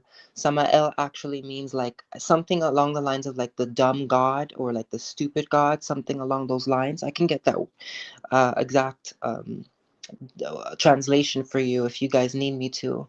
But this is all a psyop, guys. And, there's just fundamental differences. You know, I'm coming from a very, very, very unique perspective. I don't even know what to call it, outside of the matrixism if you want to. But, we haven't even gotten into the aspect of this and Eurocentric colonization towards indigenous peoples and what they believed and their relationship with the source and with divinity, and how everything is basically in this patriarchal narrative and paradigm. Um, since that time, it's been to eradicate everything as of the feminine. And then you have scholars trying to argue that the feminine aspect of the Trinity is the Holy Spirit. Like, all right, but they can't there's such a disgust and a disdain that the patriarchal antithesis to society has had towards women and the feminine, and a very, very deep rooted fear that of what the feminine aspect of consciousness is, that they can't even say the word mother, in the sense of the Trinity. And the Trinity that Trinity isn't even the original Trinity. The original Trinity is that of Osiris, Ausar, Ra, Ausar, Aset, and Heru. That's from Kemet, which, as most of you guys know, as Egypt. Um, that was the mother, father, son narrative. That, I mean, I don't even see a necessity to believe in any of that. I don't even, put my energy towards that narrative, even if it's something that seems and feels more free. It's just not a necessary narrative for me, because I focus on sovereignty and on righteous sovereignty. However, that Trinity is not original. The concepts of the Bible are not original. They're mostly plagiarized. The Heru, which people call Horus, is the aspect of that consciousness that is supposed to be the Jesus consciousness, such as Shiva. That whole Jesus narrative of that being the only deity that has sacrificed himself and died and resurrected, that's not true. Shiva has died and resurrected. There's another god, I think it's actually a female goddess called Mithra, um, and she's died and resurrected. Then there's Heru.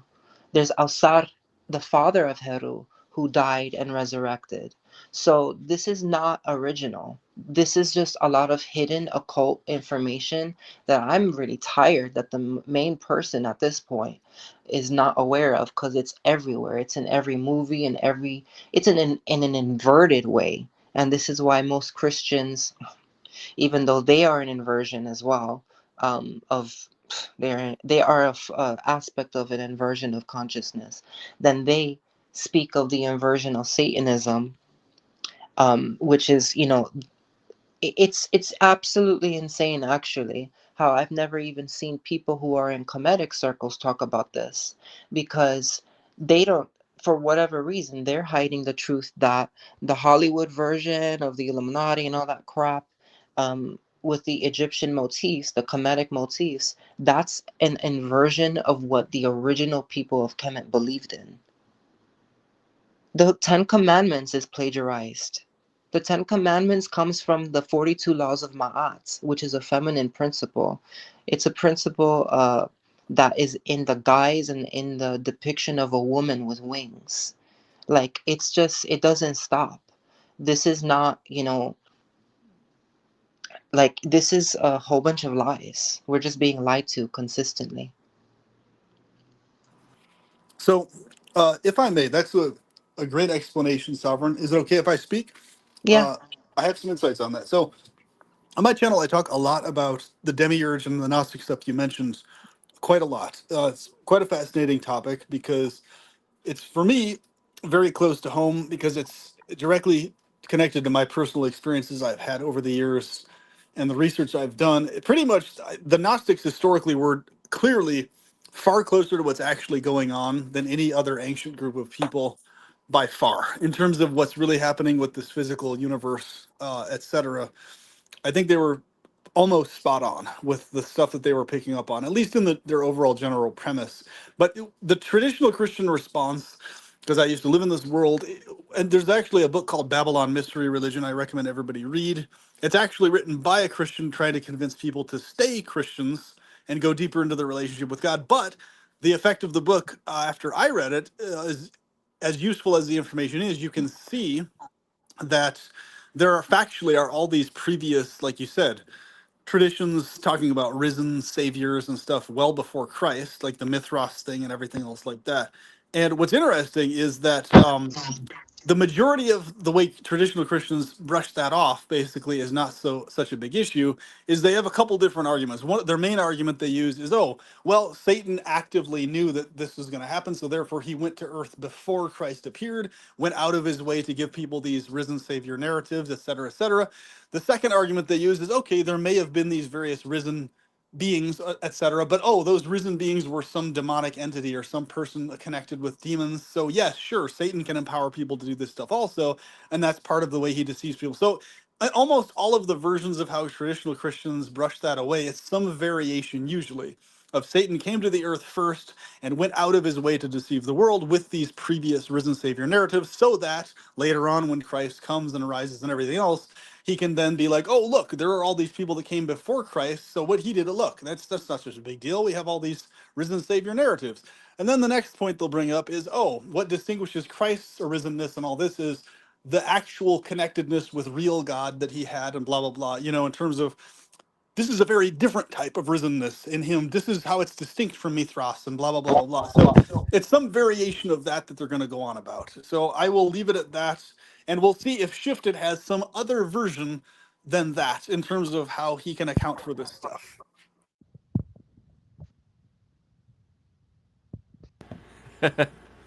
So how do you account for it? Shifted instead of Satan came in and then deceived people, or is that a version of the narrative that you have? Wow. Okay. Talk about putting somebody on the spot, right? Oh yes, we're good at that here. Sovereign, thank you for coming on, darling. Appreciate it. Thank you for having me. Absolutely. Wait, Shifted, did you have something to say in response to Sovereign? Or... I was just letting Patsy talk if she has anything else to say. That's all I wanted to say. That's it. Cool. Cool. Yeah. I mean, with all due Sovereign, wait. Let me ask go ahead. Sovereign. Do you think? What are your thoughts on the whole God is evil thing? Okay, so okay, this is gonna get really. Let's before I answer that question, let me get to like a fundamental like where I'm at right now, and when I say now, I mean like just in. Hello, you sound muffled. Yeah. Were you gonna Hello? add something else to the question? No, I'm just asking. Okay? So, do you think God is evil?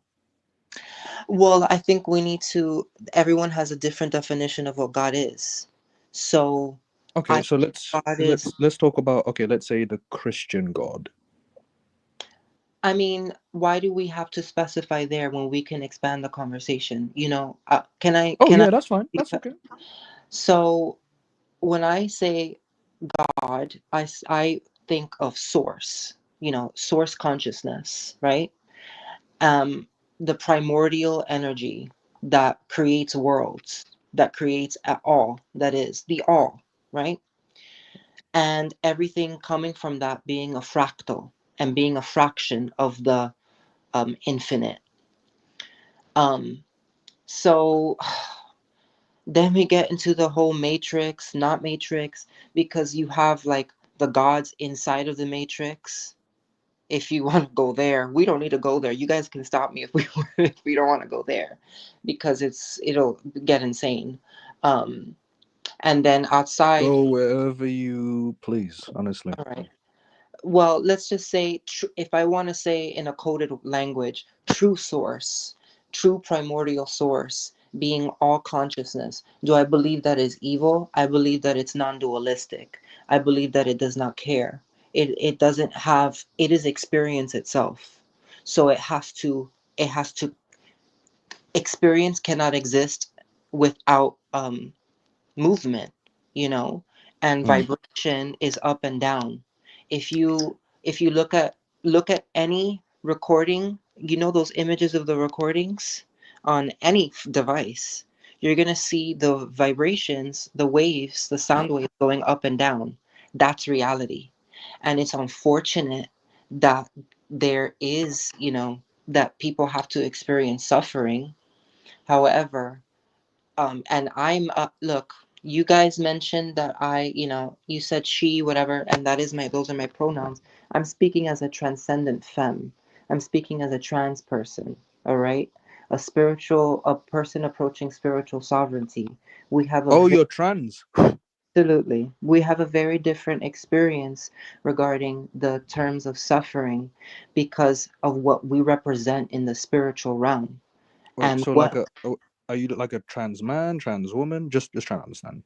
I say trans femme, Oh, trans femme. trans femme, Okay. because it because the language that we have with regards to trans and well, I like to say transcendent femme to be, you know, annoying and to be complete. Okay. So what is a trans femme?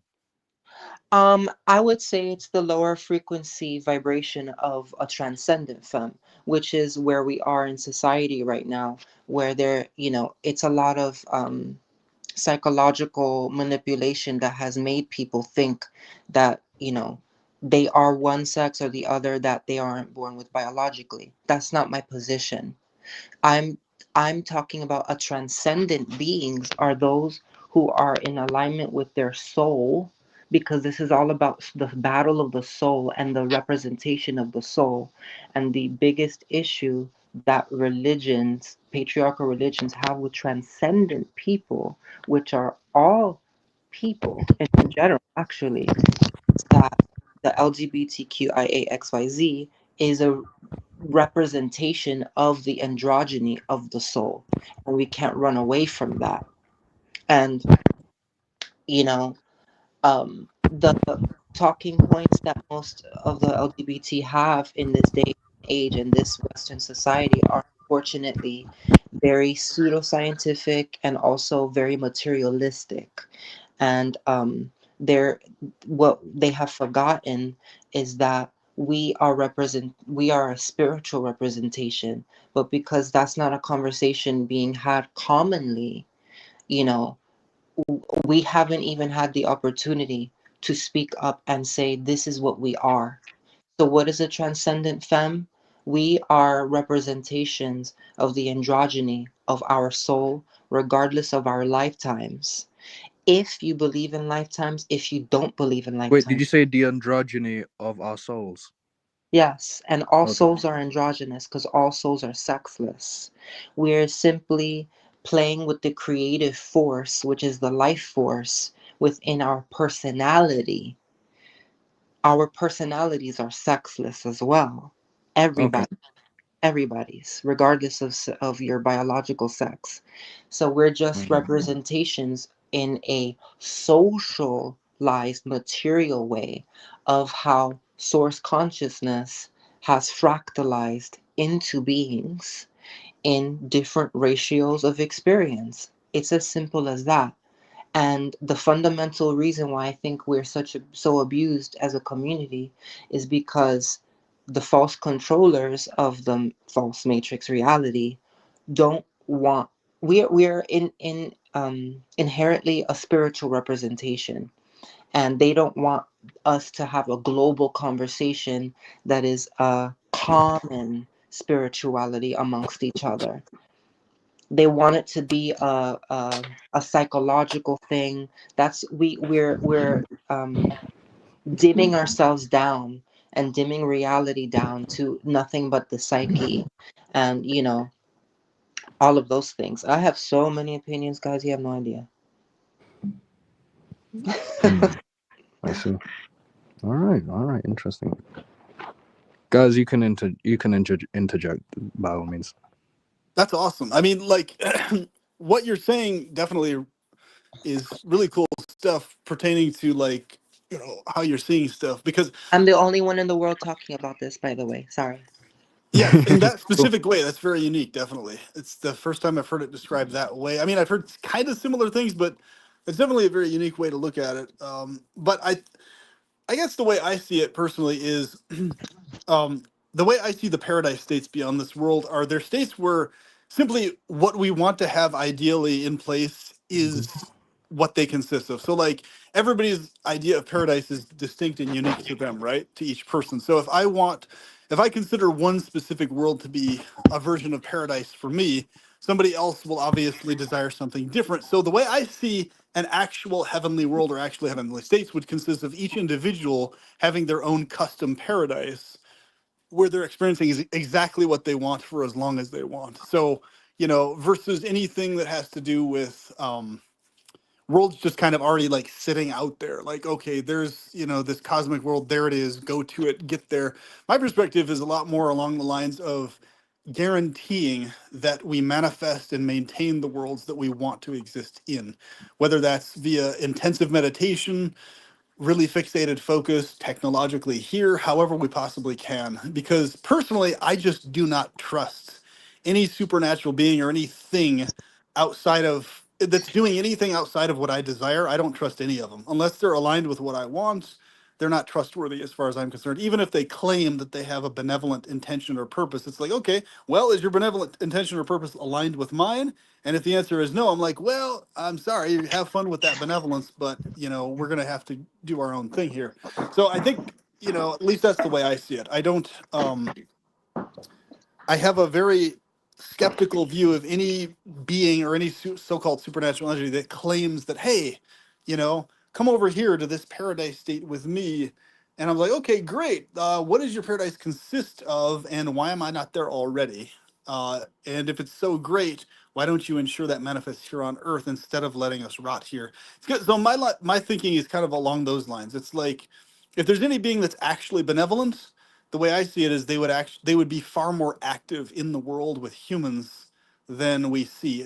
So it's kind of like, to me, we're mostly left to our own devices. So yeah, technically we can achieve and create our own paradise states, but I don't really think that we have much help in that regards. At least from my experience, we're mostly doing it solo. It seems like, in terms of uh, ensuring that that's the case. But like, I've had experiences, yes, with beings that people would consider supernatural.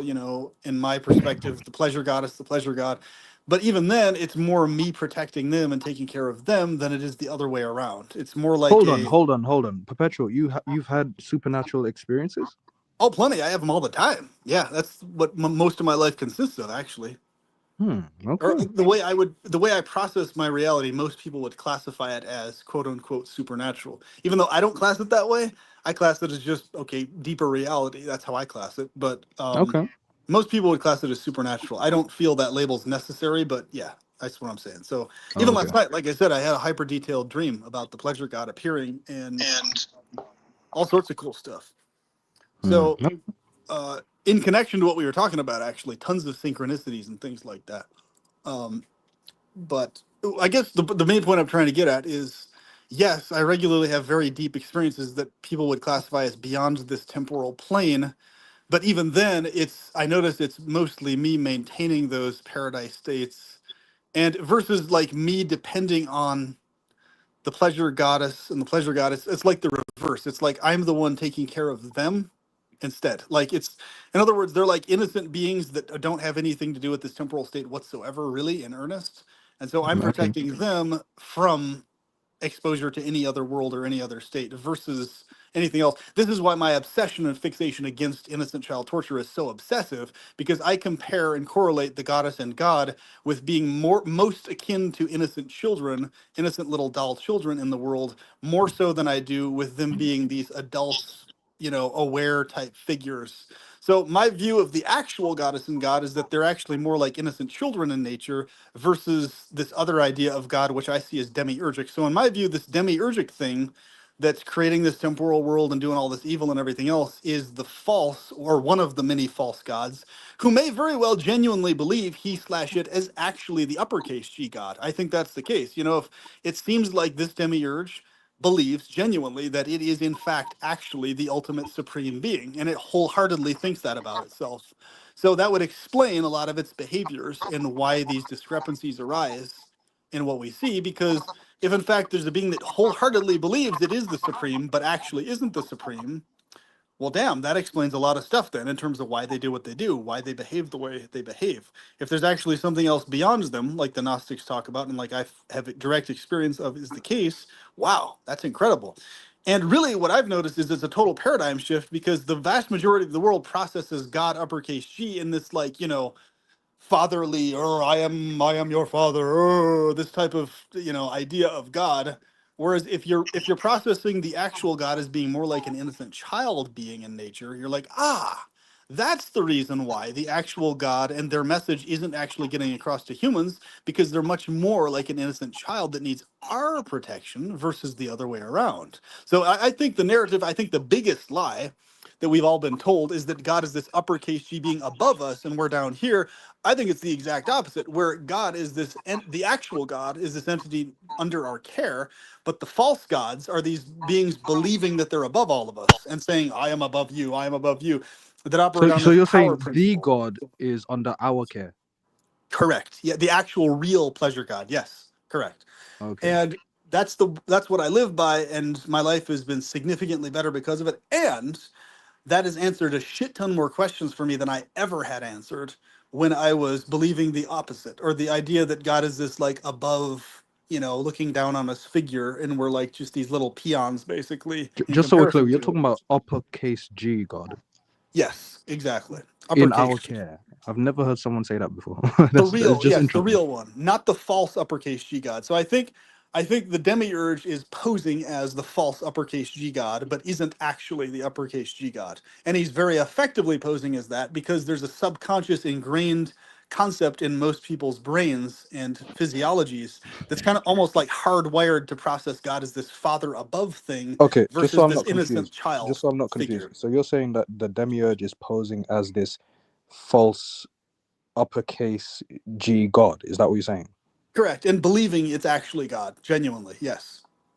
Yeah, that's what Okay. Gnosticism is. That's their whole belief system. That's why they were called heretics. And And that's why he's considered the stupid God, because he believes he's actually literally uppercase G God. And he's really good at convincing the world that he is. That's why he's known as the deceiver. So what's really interesting is the Gnostics take the satanic deceit narrative much further, in the sense that not only is Satan directly the deceiver, but uppercase G God and his dynamic with Satan are both two faces of this two-faced demiurge who creates this false fake narrative about itself. That it's, in other words, God and the devil are basically two aspects of the demiurge fighting yes, itself in a false narrative to distract yes. everybody from the fact that there's actually an entire paradise totally beyond the demiurge and Satan both, right? So it's like, in other words, it's like a big gigantic distraction. Like all this other stuff that goes on, it's a distraction from the direct connection we have with innocent goddess and God in paradise,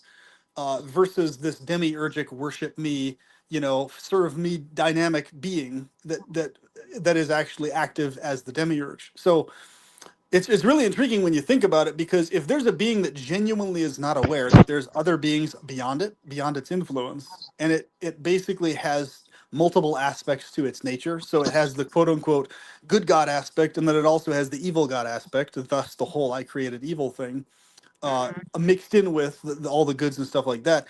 It explains a lot, because you basically have one being posing as Satan Yes. and posing as God on the other side, and Yes. that's what it's doing. So it's like, holy shit! If it's literally like a big gigantic stage show it's performing for all of Mm-hmm. us. A God I over was here, thinking, Satan over here. Yeah, right. And then it's like, wait, you're both aspects of the same fucking being. What is this? mm-hmm, God and Satan. You're both faces of the same warped, twisted mm-hmm. thing. No wonder you're so fucked up. So it's like, okay, what else is aside from you? There we go. No wonder innocent children are tortured, because the innocence is literally the thing that's opposite of your nature. So of Wow. course you're going to be torturing the actual goddess and God and their manifestations in this world. Duh, because you're literally the warped, twisted, mutated fucking thing that is opposite them in nature. No wonder, of course. Like, I mean, But it all just falls That into makes fucking perfect place. sense. You see I what have I'm a saying? question for you. Yeah, I have a question for you. yeah, Um, because I'm still. I mean, this work is tiring. The spiritual work is very exhausting, especially as a transcendent femme. And like I was mentioning, the monotheistic gods, pre-Christianity, such as Zoroastrianism. You have, and then you have Kemet, like you have Aten. Do you think that the Abrahamic God, Yahweh, Yahweh, whatever, is like the same? Do you think it's a similar consciousness as Aten and the ones before the Bible? That it's just that it's this one entity, Samael? Or do you think that even before Christianity that there might be multiple?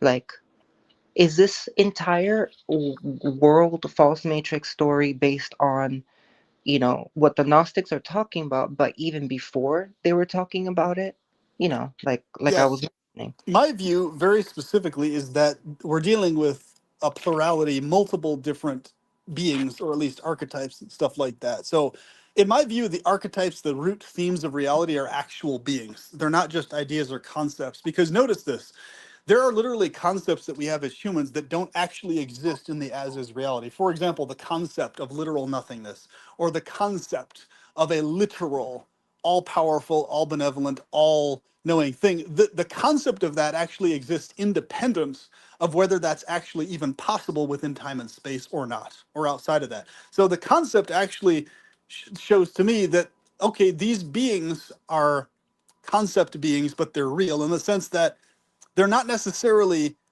literally real in the sense of actually existing in that way, but as a concept being, they are very, very, very real. So, for example, I do this video on the various heads of the demiurge, like different Hydra heads, basically, right?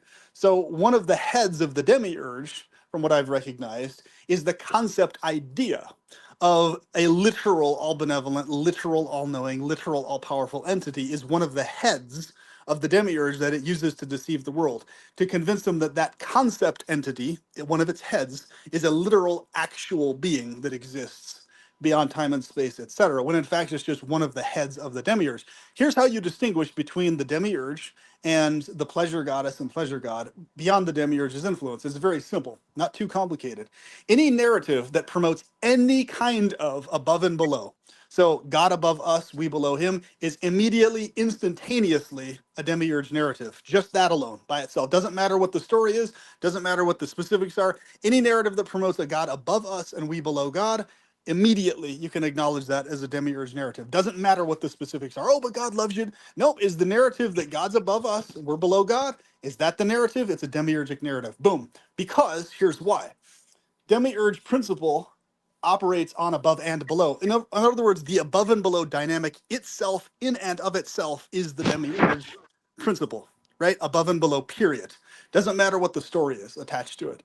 So the real case here that we're dealing with that's independent of that is narratives that promote individual uniqueness and perpetuated pleasure as the topmost thing, independent of any type of above and below narrative. So in other words, narratives that are antithetical or oppositional to the demiurge are very insistent that there is no such thing as an above and below dynamic with us and any of these supernatural or powerful beings. So it doesn't matter whether it's Christianity, Islam, Judaism, New Age, any other version of reality that involves there's a being up there and we're down below here is a demiurgic story narrative. And this is, it doesn't matter whether there is actually a being above us or not. The point is, if there is one in that position operating that way, then we can immediately know we're dealing with something that's demiurgic in nature. So whether it's, Atan or all these other previous names, whatever people want to call these entities, what is the narrative attached to that entity? Is it an above and below narrative, or is it a narrative of your individual uniqueness shining to the maximum? What's the narrative? And that's how There's you a can tell. there's a hidden aspect here too. I really like what you're saying. Um, they're all masculinized. Yes. There's a connection to there is an inherent connection to a demiurgic principle and the masculine principle. And I think, well, I don't even want to say I think, I know and have observed the masculine principle. I actually think that when people say the feminine principles, even in the occult, that the feminine is chaotic and the man is structured, sometimes I do not agree, because in terms of the planet and history of the masculine impulse has been the most destructive and chaotic globally. Um, so, in terms of genocide, racism, homophobia, every horrific thing that exists on the planet has been led by the masculine impulse. Yes. And I'm not saying that the masculine impulse is inherently I don't want to say wicked. I think that we have a capacity to split that up too, because there. Oh, okay. So I feel like there's like if we want to talk like in terms of active and passive, maybe we can use those terms for now until we find something better. Like the active toxic masculinity has been that which has been destroying the planet since for a long time. But Yeah, then oh, sorry, go ahead. then I also honor the passive aspect of masculinity, that is, what we would say is that drive. And you can have a drive for anything. You can have a drive for good. The impulse to create and to act upon positivity. And I would say that's the positive aspect of the masculine impulse. um but what I wanted to say was, there was a point that I had. Just give me one moment to think about it. Oh, um, you know, one thing that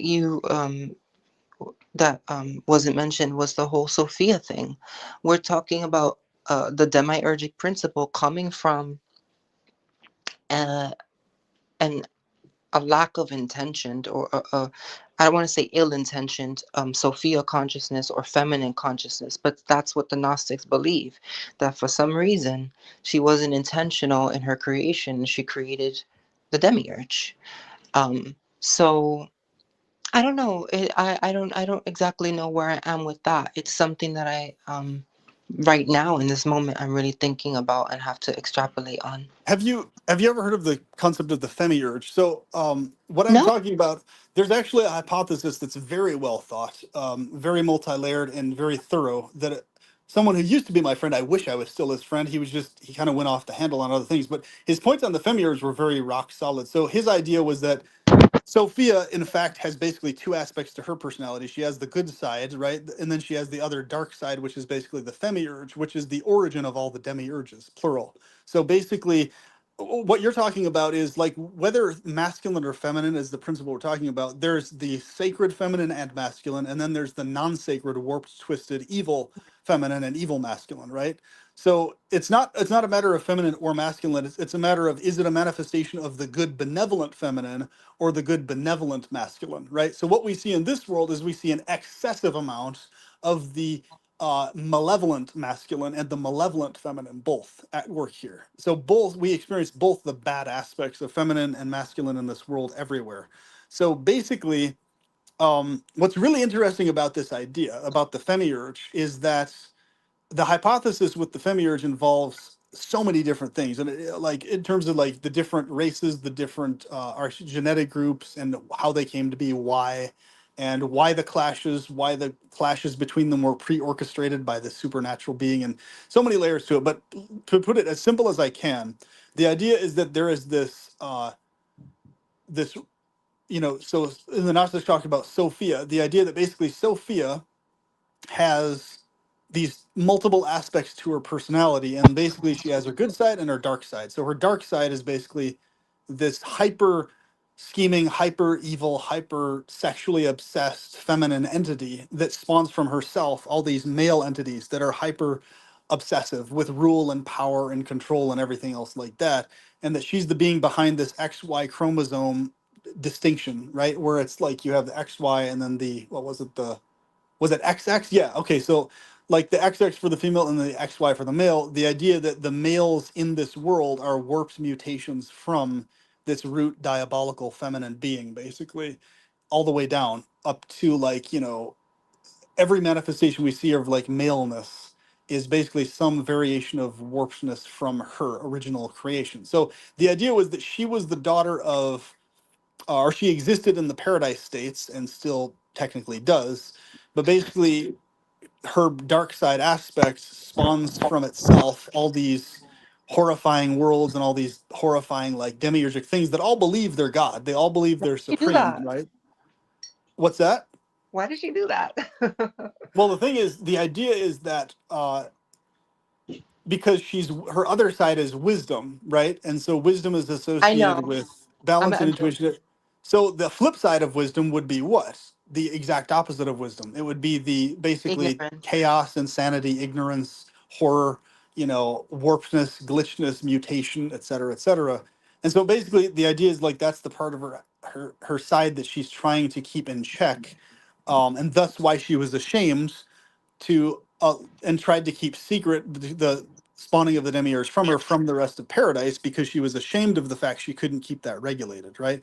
So it's interesting how that plays out, but it actually explains a lot more about why things play out the way they do than just the standard Gnostic narrative of, okay, Sophia, and then somehow she accidentally has this kid. It's like, oh, she has this kid because she actually has an actual nature dark side to herself that she's trying to keep in check, that unsuccessfully she couldn't keep it in check, so she spawns all these other manifestations of herself, and here we are, in all these nightmare worlds, basically. So whether that is specifically true or not, or along the lines of accurate, I think that the core root principle that's being gotten there makes sense. In other words, it's clear to me that the actual paradise states involve a need for eternal maintenance. In other words, the Jack in the Box theme, how it used to be called the demon in the box, the devil in the box, where you crank the thing and then it pops its head out, right? So it's like this long neck and this evil head out the top. So that basically represents the demiurge or a demiurge. Like as long as you keep it contained in a box, locked away and not able to actually harm anything, then everybody's safe. So if you understand the demiurge as an eternal root principle, the force principle, right? The principle of force itself, then you can understand if you use force and keep it contained within specific parameters, it's part of the world of pleasure. But if force gets out of hand and it's allowed to run amok and just do whatever it's going to do, it's going to create entire universes and worlds that run on the force principle. And so what does this entire universe run on? Force. Everything here is force. The more force something has, the more it affects other things, right? Whereas the paradise states, they operate far more on the accommodation principle, which a lot of people associate symbolically with the feminine. In other words, where your desires, what your wants, your ideals are fulfilled in the paradise state in a very smooth flowing way. But what that requires is every being in paradise mutually together maintaining against force running amok, which means that you have to maintain against anything that's vague, anything that's generalized, anything that's potential in nature, and everything has to be kept hyper specific, right? So exact forms, exact pastimes, exact activities, because any straying from that, you'll notice that anything that's vague or generalized will eventually at some point lead to torment of some variety. And you can experience this even in your daily life here, even in just this world. To whatever degree a person is not precise and specific in their thoughts and their feelings and their actions, eventually that will lead to chaos in their lives and things not working out and things falling apart and them just fumbling along in life and having a world of problems other that they wouldn't have had before if they just kept things very specific, very streamlined, very proper, right? And in the right place. So I hope this is making sense to everyone, what I'm trying to get at here and why this is significant, because I think too much emphasis is put on the demiurge and the horrors it inflicts and not enough on going through the specifics of how paradise is maintained and operated. Because if you can understand this force principle being the core root problem, you'll understand how to access actual paradise states beyond this world, even while here, right? In your consciousness and your thoughts and your feelings. And you'll notice a much smoother life play out. But as long as you're like aligned with some version of the demiurge narrative, yeah, you might have a smooth life, things may work out, but narrative wise, in your heart and mind and in your emotions, there's always going to be this lingering in the background, like sense of internal guilt tripping or sense of there's always going to be this like lingering threat thing in the back somewhere in the subconscious, like do this or else element predominating your consciousness somewhere, right? And that basically is the demiurge. It's always this threatening in the background thing. This is my narrative, do this or else you're going to be fucked basically. But as long as a person can remain free of that feeling set, that dynamic, technically, even as a Christian, they're going to be able to make it to the paradise states beyond the demiurge as long as their heart and mind are in the right place and aligned with the actual goddess and God some way, somehow. But you'll notice that narratives and scriptures tend to interfere with the flow of that dynamic in most cases, most of the time, because instead of it being a natural flow according to the desire of the individual, there's an external narrative they have to follow. Here's your narrative, follow this or else. Sure, you have your own individual desires, but here's the thing you have to follow. So and what is that? That's the force principle. That's something outside of you forcing and pushing you to have to do this or else. It's this ultimatum existence, right? You do this or you face this consequence. Whereas in the paradise states, it's not like that. You're not facing these horrifying, disastrous consequences if you don't do this or else, basically. That's the distinction between that and this world, of course. So anyway, I'll leave the floor to whoever wants to talk about this and give their insights. I wanted to mention something. I wanted to mention. I really, really, really like your points that you were talking about. And I think that it's important to not have a reductionist perspective on anything, really, because reality is infinite. Consciousness is infinite. So I think it's fair to add, multiplicity to the Sophia consciousness as well, because it just, I like the Hermetic principle, as above, so below, as within, so without, because wouldn't it make sense that if, the Sophia DNA has the capacity for evil, that she would be able to come to, to birth, falseness and the same thing that, you know, she has within herself. That's like DNA, that's like genetics. You know, you receive the genes from your parents, and you know, or certain personality aspects. So I think that only makes sense to, you know, I just my thing is, I feel like it's like a closed loop, open loop kind of matrix grid thing where it's like, um the like naming, like adding names, even though I, you know, I don't have an issue necessarily with, you know, like like I was mentioning before, I don't believe, or I'm aware that the Kemetic people weren't necessarily polytheistic. They just, you know, you work with a certain nature of source that's going to be relevant to you and your life path. So, you know, I don't mind having a name, but then I'm also like, in terms of all time, all space, the source of all is the all. And I think like the whole story of the whole like Gnostic like narrative is also kind of, I don't know. It's a nice way of putting it into words, but like you were saying, the words kind of distract you. They can kind of get you distracted. So Um, I think this is very important to understand. So the all, the part in Yaldabaoth, there's a distinction between the highest possible paradise states, which are hyper specific in terms of exact details, distinguished from the all in a general vague sense. So this is very important for people to understand. Even though most people are well intentioned and well meaning when they are focused on the source or the all, if there's any amount of vagueness and non specificity attached to the concept of the all, that itself will lead to torment worlds itself also eventually. Because remember, vagueness, non specificity eventually leads to problems because it's not specific. So I'll give the example. If you're in a romantic relationship, right, and you're experiencing love, you're in love with a specific person, a specific form, specific features. Everything is particular, right? There's nothing that's just vague, that's non-specific. They have an exact face, an exact set of features, an exact name, an exact personality, an exact set of things they're about that you align with them on.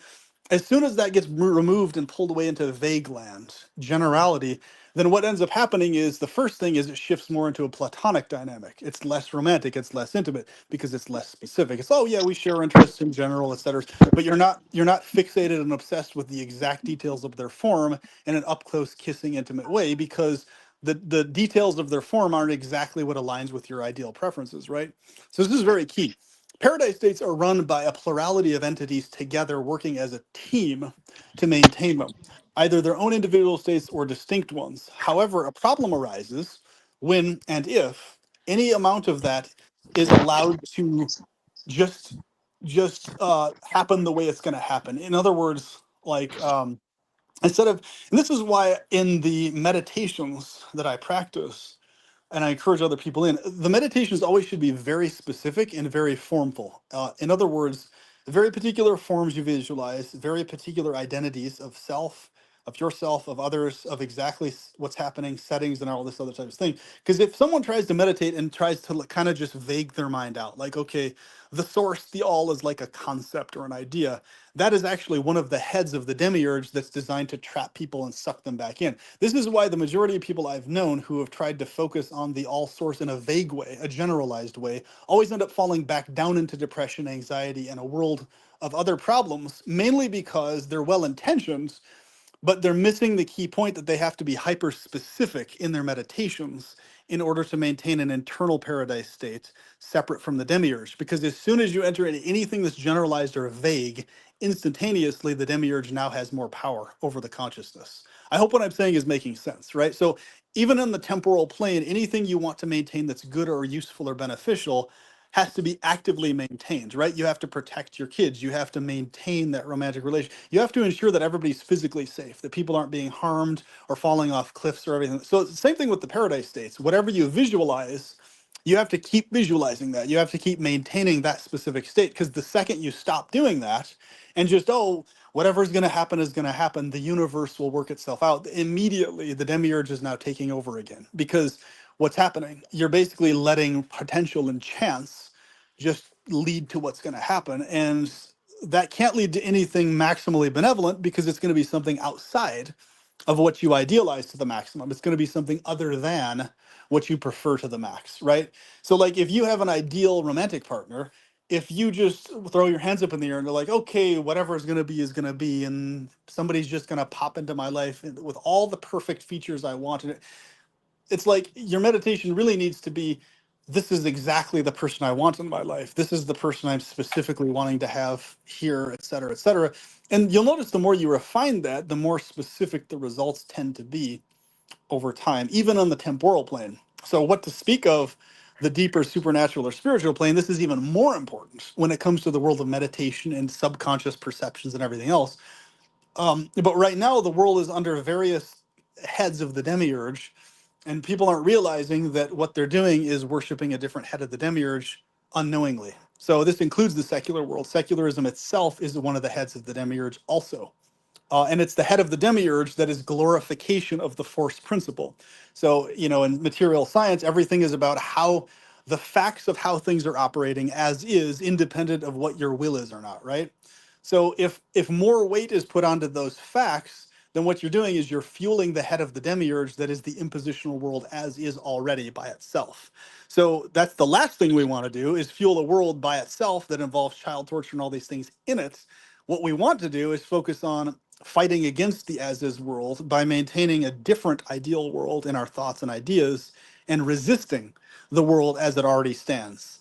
Right? So by doing that, you'll notice that we contribute to a much better world in very practical ways, with skills, with things we can teach people, uh, and helping house people, helping assist good quality people who are not, and we're able to do so many more things in our lives if we have a very pinpointed resistance to the world as is by itself. So basically what happens is, a lot of times secularists who are not inclined towards spirituality, they unknowingly to themselves, they don't even realize that the world that operates on the force principle is just one ahead of the demiurge. And in other words, their thoughts are putting 100% of weight into reality as is by itself. There it is, right? And by doing that, uh, you're literally dampening your own desire, you're dampening your own ideals, you're dampening your own paradise state that you can manifest. Because all you're going to do with that consciousness is what? You're going to be like, okay, I have this imagination, this fantasy of a paradise state, but oh well, that's not possible. That's not real, because here's the world as is. So they're giving more weight to the as is every time they say that, every time they think that, instead of being like, hey, the force principle is operating this universe. So let's put more weight into our ideals and desires that are separate from this imposed universe, and put more power into that. So let's ensure that our desire for an ideal paradise is empowered in our thoughts and feelings, and that we resist the as is world as it is with that, right? Versus taking the facts of the world that we know as information and glorifying those as the entirety of reality, basically, or as the most weighty, most impactful aspect of reality. It's like, if you're already being crushed by a sledgehammer, why would you assist the sledgehammer in crushing you more? Does that make any sense? If somebody's banging your head with a hammer, why would you grab their hand and help them swing the hammer at your own head? You wouldn't do that, would you? So it's I funny to understand me. that, Yeah, yeah. I hope that makes sense. but I wanted to say, like, um I mean, I don't think I mean, we're all fractions of the all, regardless of what we want to believe. We come We're from, specifics. We're specificities. Yes. yeah, we're specificities from the infinite.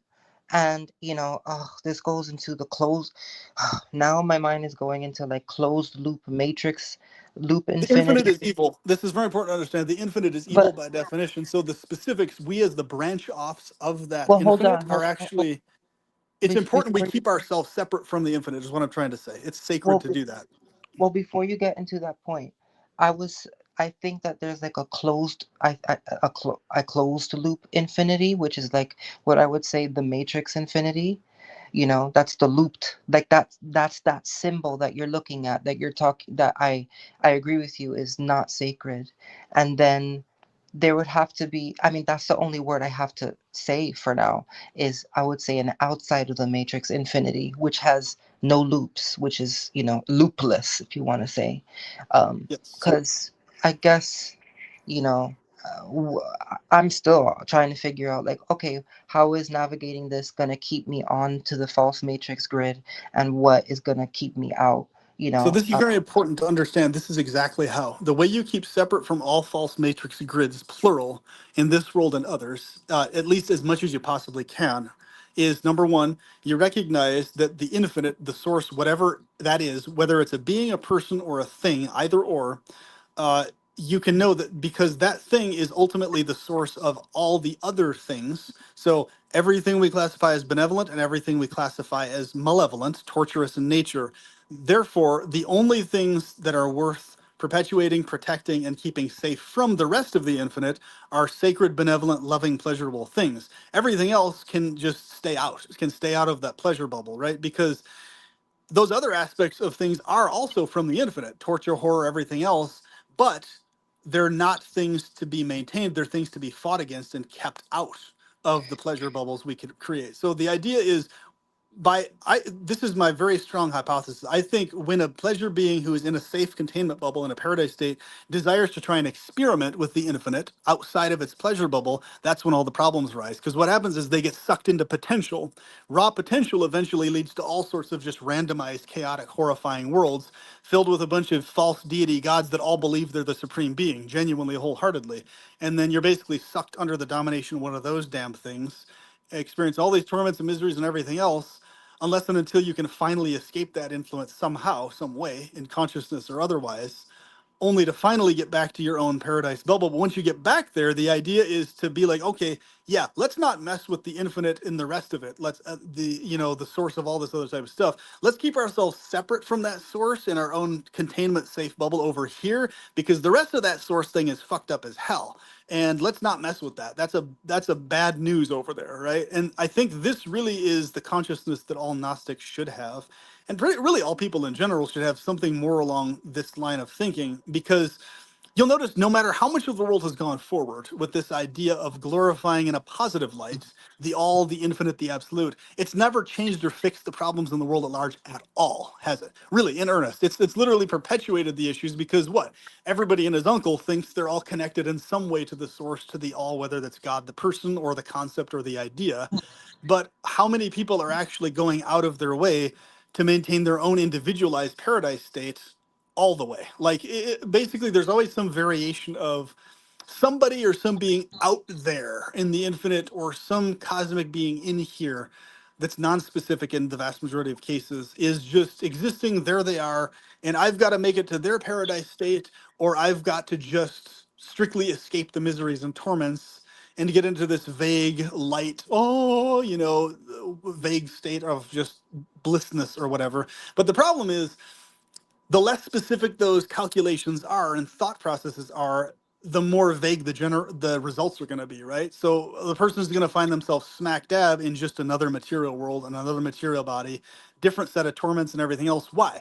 Because their fixations and obsessions weren't specific enough. They were just generalized in the sense of, yeah, I want to connect with the positive source of everything. Okay, well, what exact visuals do you want to see forever? What exact things do you want to be doing forever? What exact form do you want to have forever? Like, these are very, very important details.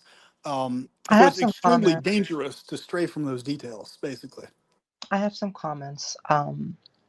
So, I mean, you're definitely very expansive. So, which I very much appreciate. So, I'm assuming you allow You seem to be allowing multiplicity in everything. So, I don't even know if this is a good question, but like, when you were mentioning pleasure and pleasure realms and things like that, because different people have different ideas of pleasure.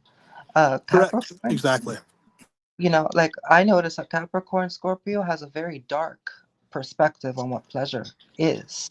Um, like, just to mention two astrological signs for a moment in the matrix grid.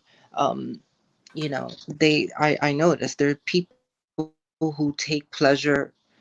Well, then can you really call it pleasure, or would you just say it's like sacred pleasure, non-sacred pleasure, or what was Yes, the other word that's that the you had? distinction. So there's just like there's the sacred version of something and the non-sacred. With pleasure, what I'm specifically referring to is sacred, correct, proper pleasure. So, in other words, I'm talking about consensual pleasure in paradise states. I'm not talking about non-consensual states where someone wants to be a dictator and torment everybody in their own world, like the demiurges are basically doing. That's not what I'm talking about. I'm talking about states where you actually are in that state consenting with other beings who are working with you in a shared paradise state. So here's how the actual paradise states really work from my experience and meditations and stuff is every individual has a different distinct version of paradise that they idealize. That's their unique version, right? And so I have my version, you have your version, etc. The idea is we each have an eternal form and eternal personality according to our desire, etc., and all that jazz. But we can cross over and experience other people's versions of paradise at will as we desire. So for example, here's an example I would give you. Let's imagine you and I both have a version of paradise, right? Where I'm dancing on, I'm dancing and you're dancing and we're holding each other's hands and we're spinning around in a circle. I have I'm going to have different meditations on the specifics of exactly how we're moving, of exactly where we're positioned, of exactly what you look like, exactly what I look like. You're going to have a slightly different modified meditation of that also.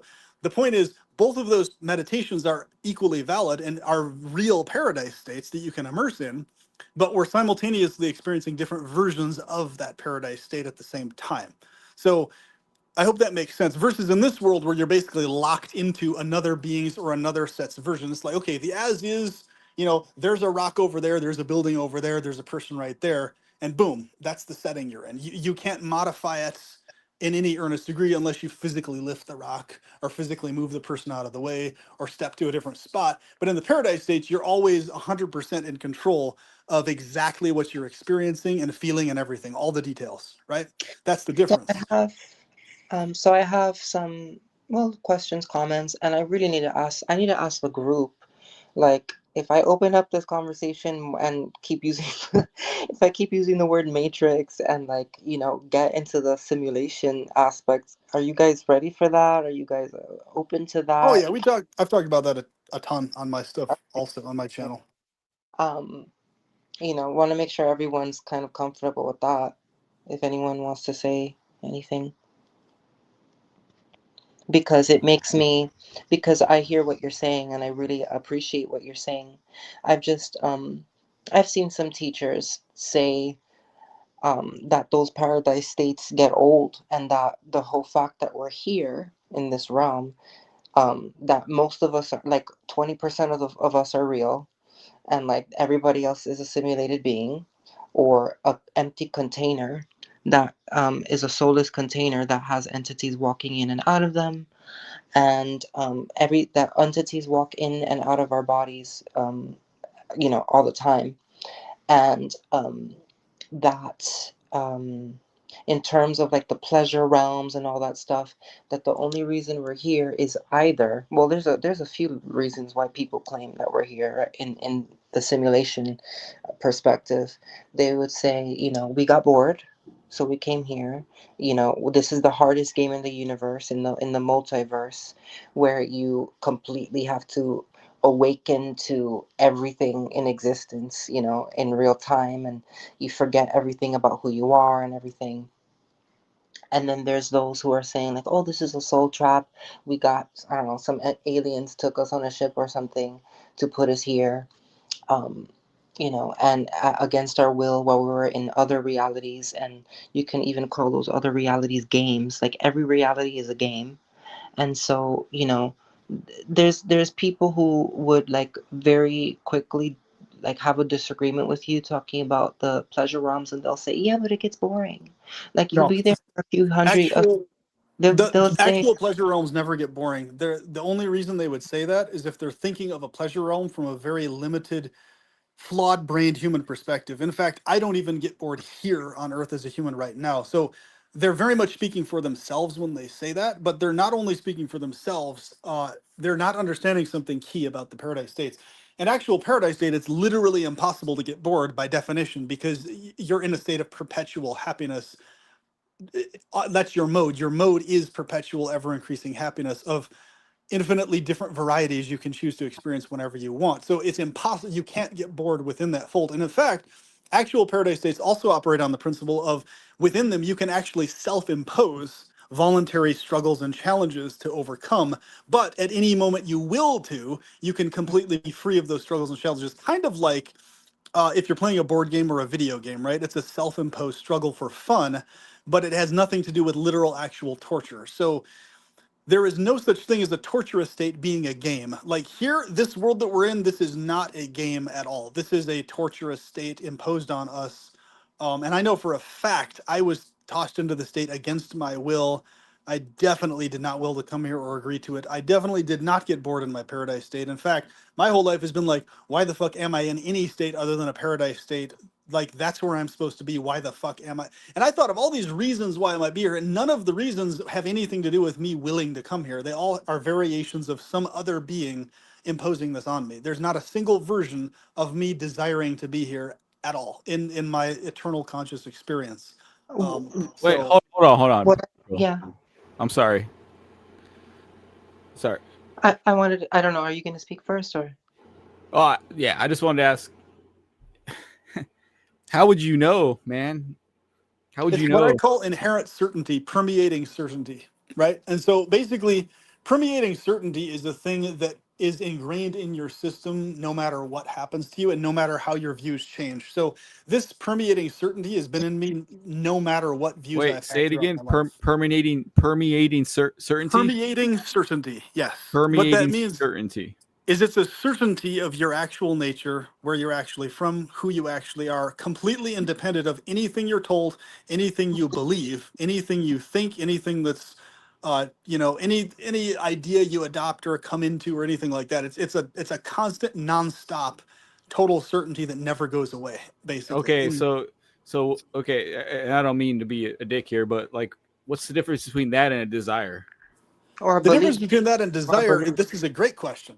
In fact, permeating certainty is the pinnacle of desire. Permeating certainty is the rebellious resistance against anything and everything that is impositional outside of your maximum desire. So the paradise states and your actual identity operate on the desire principle all the way to the fullest extreme, fighting against everything else, trying to get you to do something else outside of your desire. Okay, like, but it's the battle tank concept, basically. Let me pause you right there, and I appreciate what you just said. That was a good comment.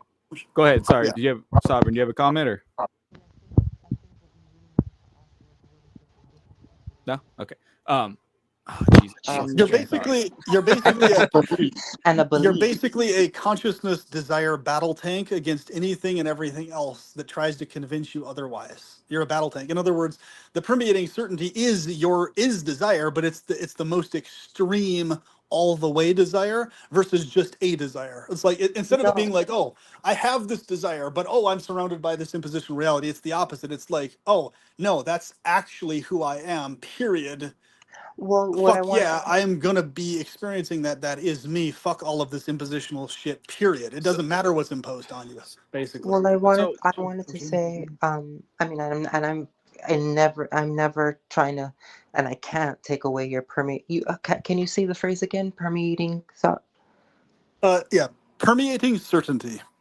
Permeating certainty. I can't, Right. and I have no right to take that away from you, and I can't.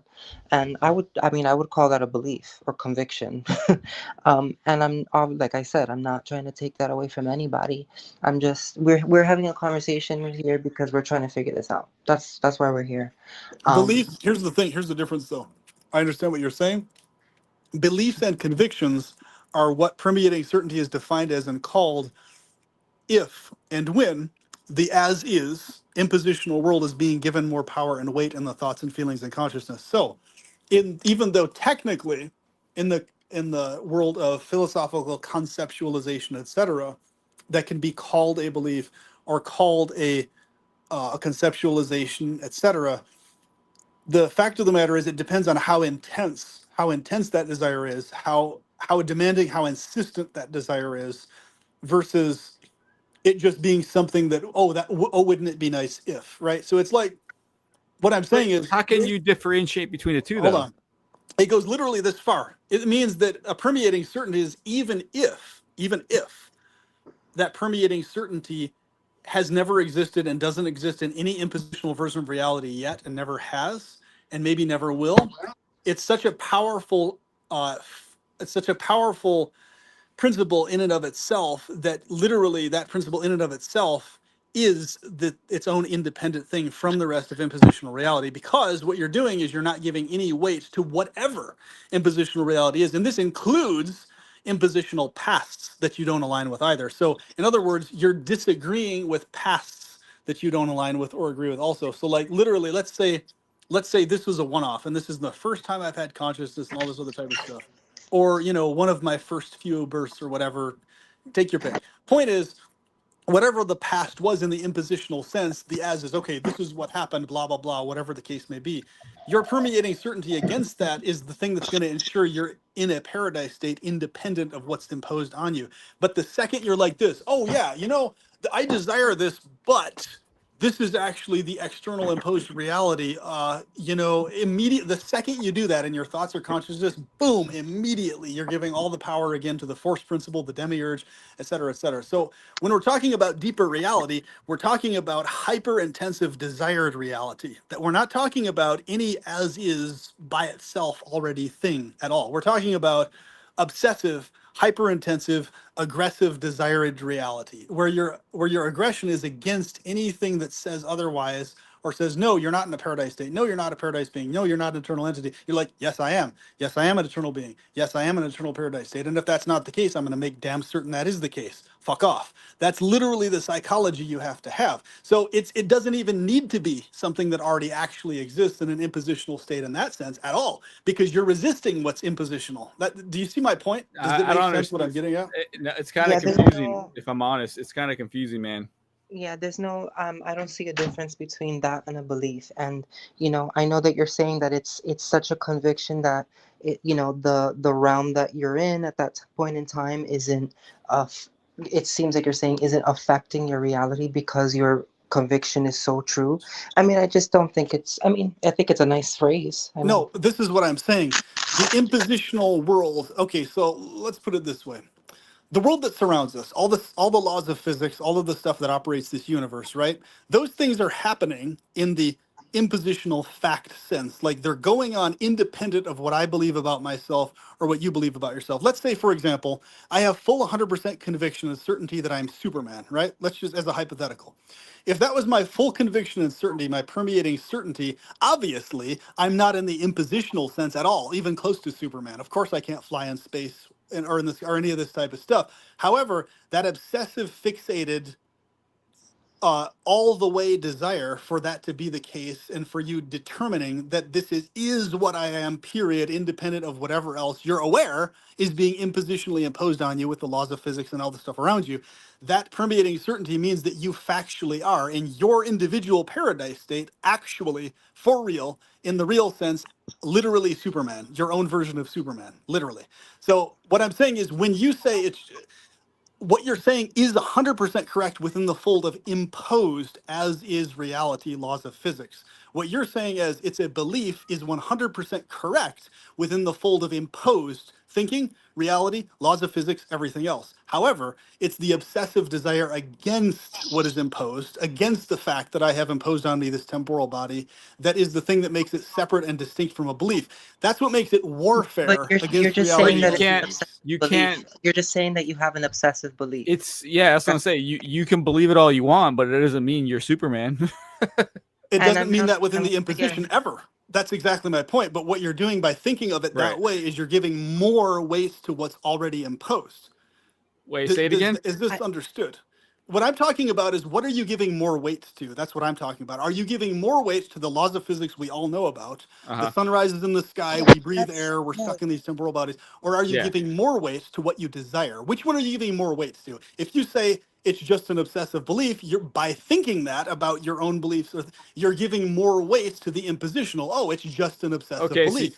By you're thinking talking. that way about it, I you're think empowering more of the force principle. You're I talking think about that like. there's just I I'm think sorry. this is a Go lot ahead. of word salad, to be honest. And I'm not Well, trying. I understand what he's saying. He's saying if you will it, right? You're talking about if you will it in your mind, and if you're constrained by your own beliefs, that like, hey, But exactly, it's a belief. it's It's a just a belief. belief. Yeah, it's a belief. And Yeah. look, we can even, and I'm not a Abraham Hicks person, and it's they say a belief is a thought you just keep thinking. That's all it is.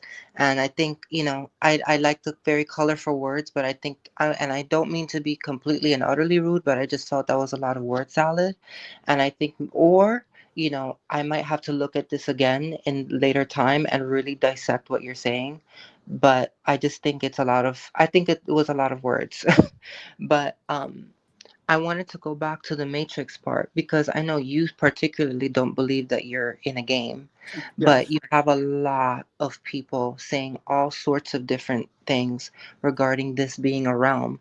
And, the majority of the people and creatures and life forms here being simulations and different kinds of simulations.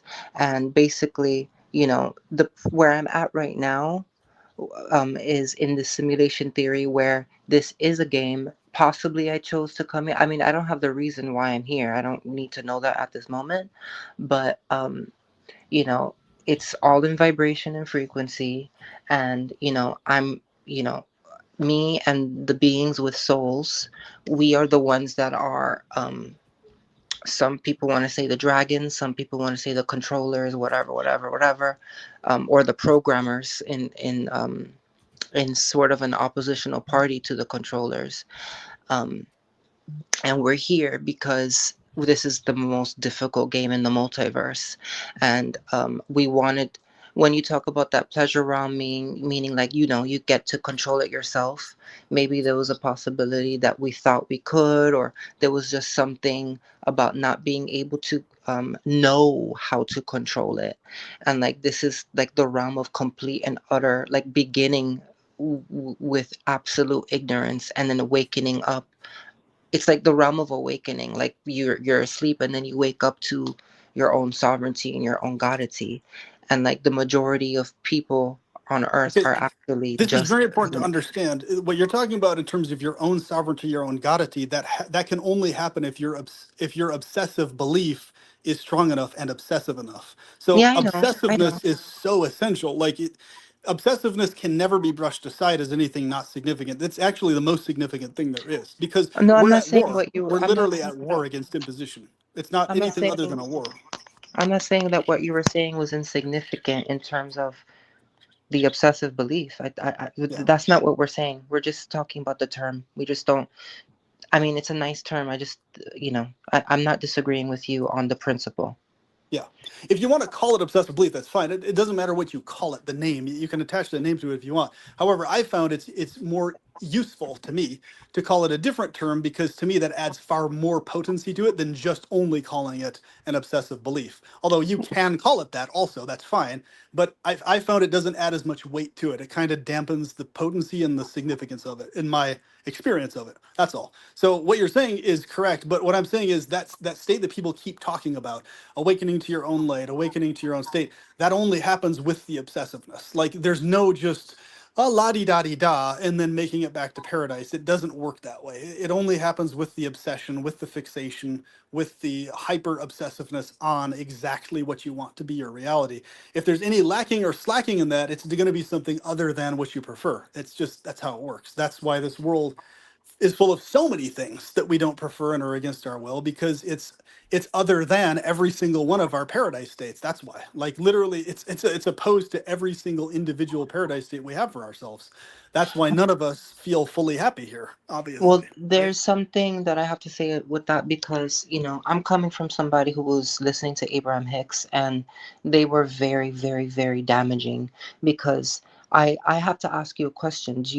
In this realm, do you believe, I know that you're going to say that they're imposed universal laws, do you believe that they have any because you're still in this realm, you know what I mean, like, you're still in this realm, you're having this conversation with us, so you're still, we're on the same vibrational frequency range, okay? And I know you understand that and understand that, but we have differences of opinion, so we're here to have a symposium of, of diversity. And my thing is, because I am aware that the Abraham Hicks rhetoric, which is a thought, is, I mean, a belief is just a thought you keep thinking, and as time goes, as momentum goes on, as vibration goes on, you create your reality, and that sounds really nice, and that's something that I really tried, but I know for a fact that I have had beliefs that didn't manifest things for me in the Oh, past. that's And not what I'm talking about at all, though. I'm not talking about manifesting things in this world. Like, no, no, no, no. You're a talking about permeating certainty changing has the world. no a permeating certainty has no necessary effect on anything impositional at all. Like, for example, if you're an amputee and you have a permeating certainty that you are a shining being with full limbs, it's never going to grow your limb out, because what you're fighting against is an impositional world. That's so it's Okay. not people Okay. who teach manifestation like that. What you're talking about is not at all what I'm referring to at all, not even close. So okay. So you're saying that you're shifting densities that, and What you're I'm just talking going about to is other you're realms. deciding to go to war against this entire laws of physics setup, this entire universe, everything else with your desire itself is what you're deciding to do. So you're still vividly aware, in fact, more than everybody else, the fact that if you lose a leg or lose a limb, it's not growing back without technological fixes, because you're still at war and being attacked and bombarded by the impositional world that's taken your physical leg off, obviously. But your desire, if you and your thoughts and feelings inside yourself are giving more weight to your desire over and over and constantly doing this, while being aware that the outer world is still going to do all its bullshit and throw all its crap at you, that is what I'm talking about in the paradise state. That's the war. Because it's not this thing where it's like, oh, you sit down and you meditate on something and that'll magically manifest itself in this world. It may not at all ever happen that way. You may just have a life full of torments. That's it here. And nothing ever happening according to your desire, really. But the point is, did you maintain your obsessive desire in a warfare psychology against everything that's thrown at you against your will, or did you not? And if the answer is yes, it doesn't really matter what physiological state you were in here. If you kept that oppositional state to everything that's imposed, you're in the best possible position consciousness wise to escape and ascend and get the hell out of every impositional state upon death. Basically, you have a Can you much repeat? better shot at it that way. Can you repeat that last phrase? If you do what, you are able to get out. Can you state If that you claim again? if you maintain a permeating obsessiveness on what you desire to the maximum, and you maintain the psychology that you're at war against the impositional worlds, all of them, Okay. every version of them, Okay. then So you law of have the best assumption. chance. Yeah, you So have the best what shot people of getting out when you die. Okay, so what people call okay, so you're saying that you're talking about law of assumption then. You're saying that you're assuming everything that what I would say is an obsessive belief, that's just my term for it. And then but you're still remaining in this realm. So you know, you're changing your frequency somehow, but you're still remaining in this grid, in this loop. But then once you're saying once you leave, you go into the realities that are closer to what you're actually vibrating at. Is that what you're saying? Yeah, Because you you're could still describe it that here. way. Yeah, you're basically You're still aligning here. with a different frequency from this universe, basically, Okay. before you leave it, more or less. Yes, that's a very Okay. simple way to put it. Very simplistic way Okay. to put it. Yes. Yes. So basically, going back to what I was talking about, this being, because you have people thinking this is a hell realm, and then like the simulation, all that stuff. So, you were saying you particularly feel like you were here against your will. That's what I remember you saying. And Oh, certain of that. Yeah, for sure. okay, so we've gotten esoteric for a while now. But now we're getting outside of the matrix kind of conversation, because I'm trying I'm trying to figure out the practicality um of what it is to have that level of conviction where you're not necessarily changing that much of your imposed reality, and which I call the false matrix. What But then happens is but you then develop a give huge me number give of me one moment, oh, please. okay, Give me of one moment, skills please. and sharp thinking. Okay, over vibration. If because there is no time, everything is relative. There is no time, no space outside of this false matrix. Um, Everything is relative. Everything is light, color, and sound, vibration, right? So, my whole thing is, why are you here? If you have the level of conviction, that's the word I'm using. If you have such a conviction, why are you here? Why are you Because I'm here? at war against things that are insanely more powerful that operate on the first principle, which is not a principle I directly operate on, and they're directly opposing with everything they have my will and my desire. That's why.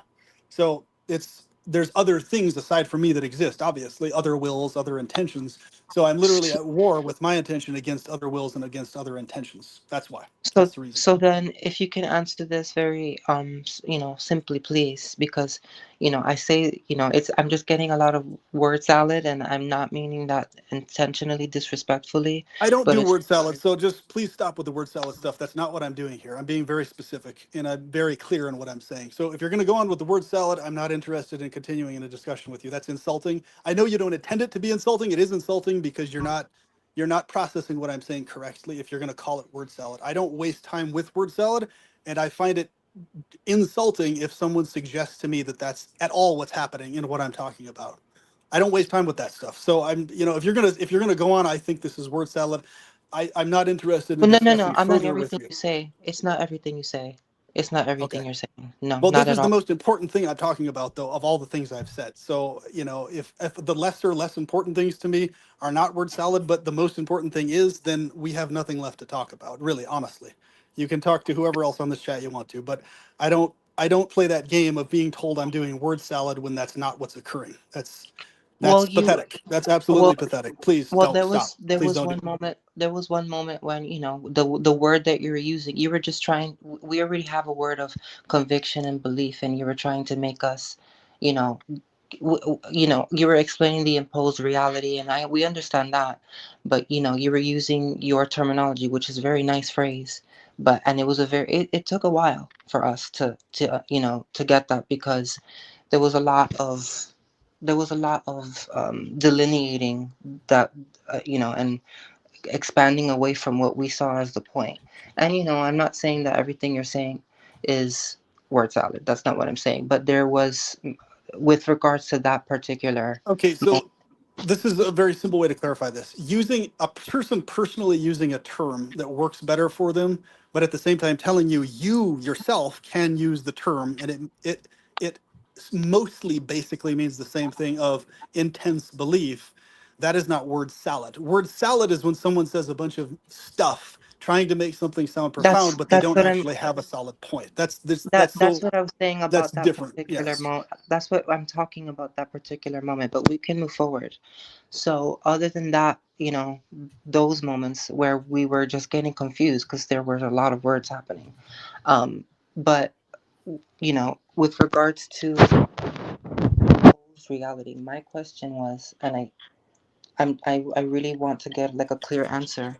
My question was, you know, in the imposed reality that you said, that were they were quote unquote more powerful than the certain vibrational space that you're at right now. Um, so you're saying that you do believe that this false loop, what I'll call it, the false loop matrix of infinity, of the false infinity, um, has universal laws that keeps us anchored into the grid? Yes, the various branch offs of that clearly do. So this universe obviously is really nothing but impositions, because there's barely anything we can achieve here that's according to our actual real full desires. Very little of what we really desire in full is achievable here, for obvious reasons. So obviously, if what we were up against wasn't more powerful than us, if we were more powerful, we wouldn't even be able to be in this state to begin with against our will. So obviously, there's forces that are more powerful than us. Otherwise, this wouldn't even be possible. We could just will ourselves out of experiencing any of this, right? So, since that doesn't happen, since our will by itself doesn't whisk us away from these experiences because we're at war against something that's more powerful, all we have is each other and our ability to work as a team against what's imposed on all of us against our will.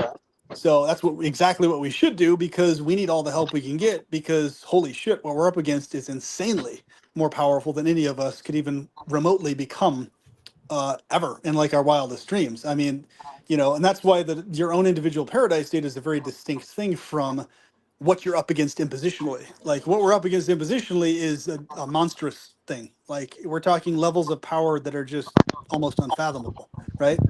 Well, So, you have other schools of thought. If I don't know, did you finish that point? more or less, yeah. You have other schools of thought that are saying, like, let's talk in terms of we're at the point where we're talking in terms of all time, all space, no time, no space. That we are, like we were saying, and we agree, we're all fractions of source. So now it makes me go, like, do you believe everyone has a soul? Do you believe that they're just simulated fractals of source? Because I like you keep saying the word when in terms of like the demiurge and the imposed reality. You said that it's more powerful that we can think to become currently. So that's a really powerful statement, and that's something that you know um, it sounds like a belief that a lot of us, not just you, have, and that's why we're still here. So then you have other schools of thought that are saying, we were gods in other realities. Some of us, if you have a soul, I'm talking only to the soul beings, right? So if you have a soul, you you're it's possible that the trauma that you endure here has caused you to have your soul fractalized in different realities. But even before you came into this reality, maybe you were a certain vibrational space, or certain what's the word, yeah, you were at a certain vibration, and your soul was in a certain situation and a certain ratio within your being at that moment, um where you were gods, and you were in the pleasure realms, in all kinds of realms. And I know you were saying that by definition a pleasure realm means that you create absolutely everything you want to experience. And I think that's a phenomenal point that you have to say. um I think it's a very, very, very good point, to say, like, by definition pleasure means that you're going to enjoy it, right? That makes Yep, sense. exactly. um So, it absolutely makes sense. But then you have other schools of thought saying that, you know, we wanted somehow, there is something that happened, and you have the ET narrative and everything, saying that we were gods, we were this, we were that, and or we were elemental beings, we were whatever, all kinds of stuff, and as that the universal laws, that something happened in the laws of the multiverse, that has to have some sort of contrast, law of polarity, right? That created some sort of issue, some sort of war in some case, and maybe either we felt that we wanted to come to this realm to help it, to save it, or we falsely believed that coming into this reality was going to be a game where we have, like I was saying earlier, like, awakening to what consciousness is, that we wanted to go to sleep and then wake up again. Um, it's really like, I know that you felt offended before, but at this point, I think it's just like we have to expand this conversation, because there's just so many schools of thought saying all kinds of stuff. Well, of course, once again, that's the vague world. This is why everybody individually has to hyperfixate on their own unique desires to the maximum obsessively, because it doesn't really matter that much what we literally actually were before this. The point is, here we are experiencing this now, and what are you determined to be right now going forward? What are you determined that you are and are going to be? And that's what it's about. So it's a matter of my personal belief about myself. The belief I have about my past and about my eternality is that I'm this eternal loving pleasure being who has male and female aspects to my form. I have a very exact detailed form that I visualize. My name is Kamalali, all these other types of things, all these specifics that I have about my eternal self, right? However, whether that is literally already the case in an already existing reality beyond this one or not is mostly irrelevant to me. The point is that's what I'm determined to ensure is the reality that I experience going forward, especially so when I die or pass out of this particular realm. Ideally, I want to warp and twist this realm into my own paradise state via technological means. I would prefer to do it that way versus having to die first. But if I have to die first and I don't succeed in the technological means of pulling that off, then the second best thing is basically, okay, dying and maintaining my determination to then get back to or ensure that I manifest myself into the ideal state that I want. So for me, it's more about, and I recommend this to everyone, it doesn't really so much matter exactly what the precise mechanism was that we caught here. The point is your obsessiveness on being in your own paradise state or not? Where does your obsession lie, basically, is what I tell people. It's like, does your obsession lie in your own paradise state, or does your obsession lie somewhere else, or do you not have obsessiveness? If you don't have obsessiveness, then good luck. I can't help you, because that's the lack of obsessiveness is the source of all the problems I've seen everybody I know in my life have, especially depression, especially anxiety, especially all these chronic mental worry, bother issues. Most of that has to do with the fact that they're not obsessive enough about what they desire, right? I So agree. I agree on obsessiveness. You have to in order to thrive.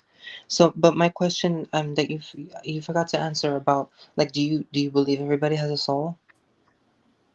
I don't necessarily believe every single person does. I think every individual is unique. Some may have souls, some may not. And it really depends, I think, on the individual. I don't really have a view that automatically everybody that's here does for sure have a soul or not. Nor do I have the view that automatically everybody for sure does have a soul. But my view also is independent of their needing to be souls or not. Like, my view also includes the totally secular possibility of, let's say we don't have souls, any of us, and all we're dealing with is just this cold, dark, indifferent universe. Even if that's the case, we should still obsess on our desires and still ensure that we're in our own paradise states, even then, independent of But having that's souls. but that's a So, that's a that's a very this is a very important part of the whole reality in the matrix, is if you don't have a soul, you know how, I think it's Schrodinger's cat theory, like where if you're not in the room with the cat, it doesn't exist. yeah, that's Like a really I dumb would theory, but yeah, I I would understand. say I would say that in terms of like NPCs, if you don't have a soul, if you don't have a soul, and okay, I would say that it has to matter with regards to concurrent lives and with regards to, like, who you are outside of the false matrix, because I guess we can say that if you have a soul, and obviously this is in terms of the narrative that I'm not claiming but trying to figure out.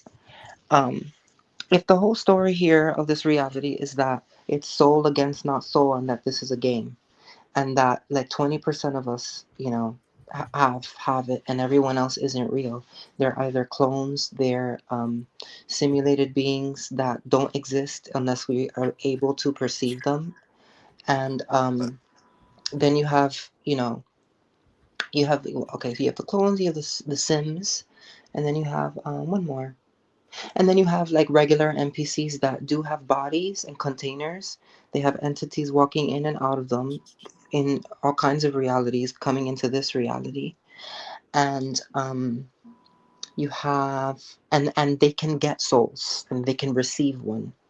Because now we're getting into the concept of walk out, walk in. You have there's just so much going on here on this realm. It's like there's no to me it's like there's no reason to argue with anybody, because it's just there's a lot going on. There's a lot, so many But perspectives. never get overwhelmed by the number of perspectives. Remember, because that's vagueness, that's And, non-specificity. That's why you never get overwhelmed by it.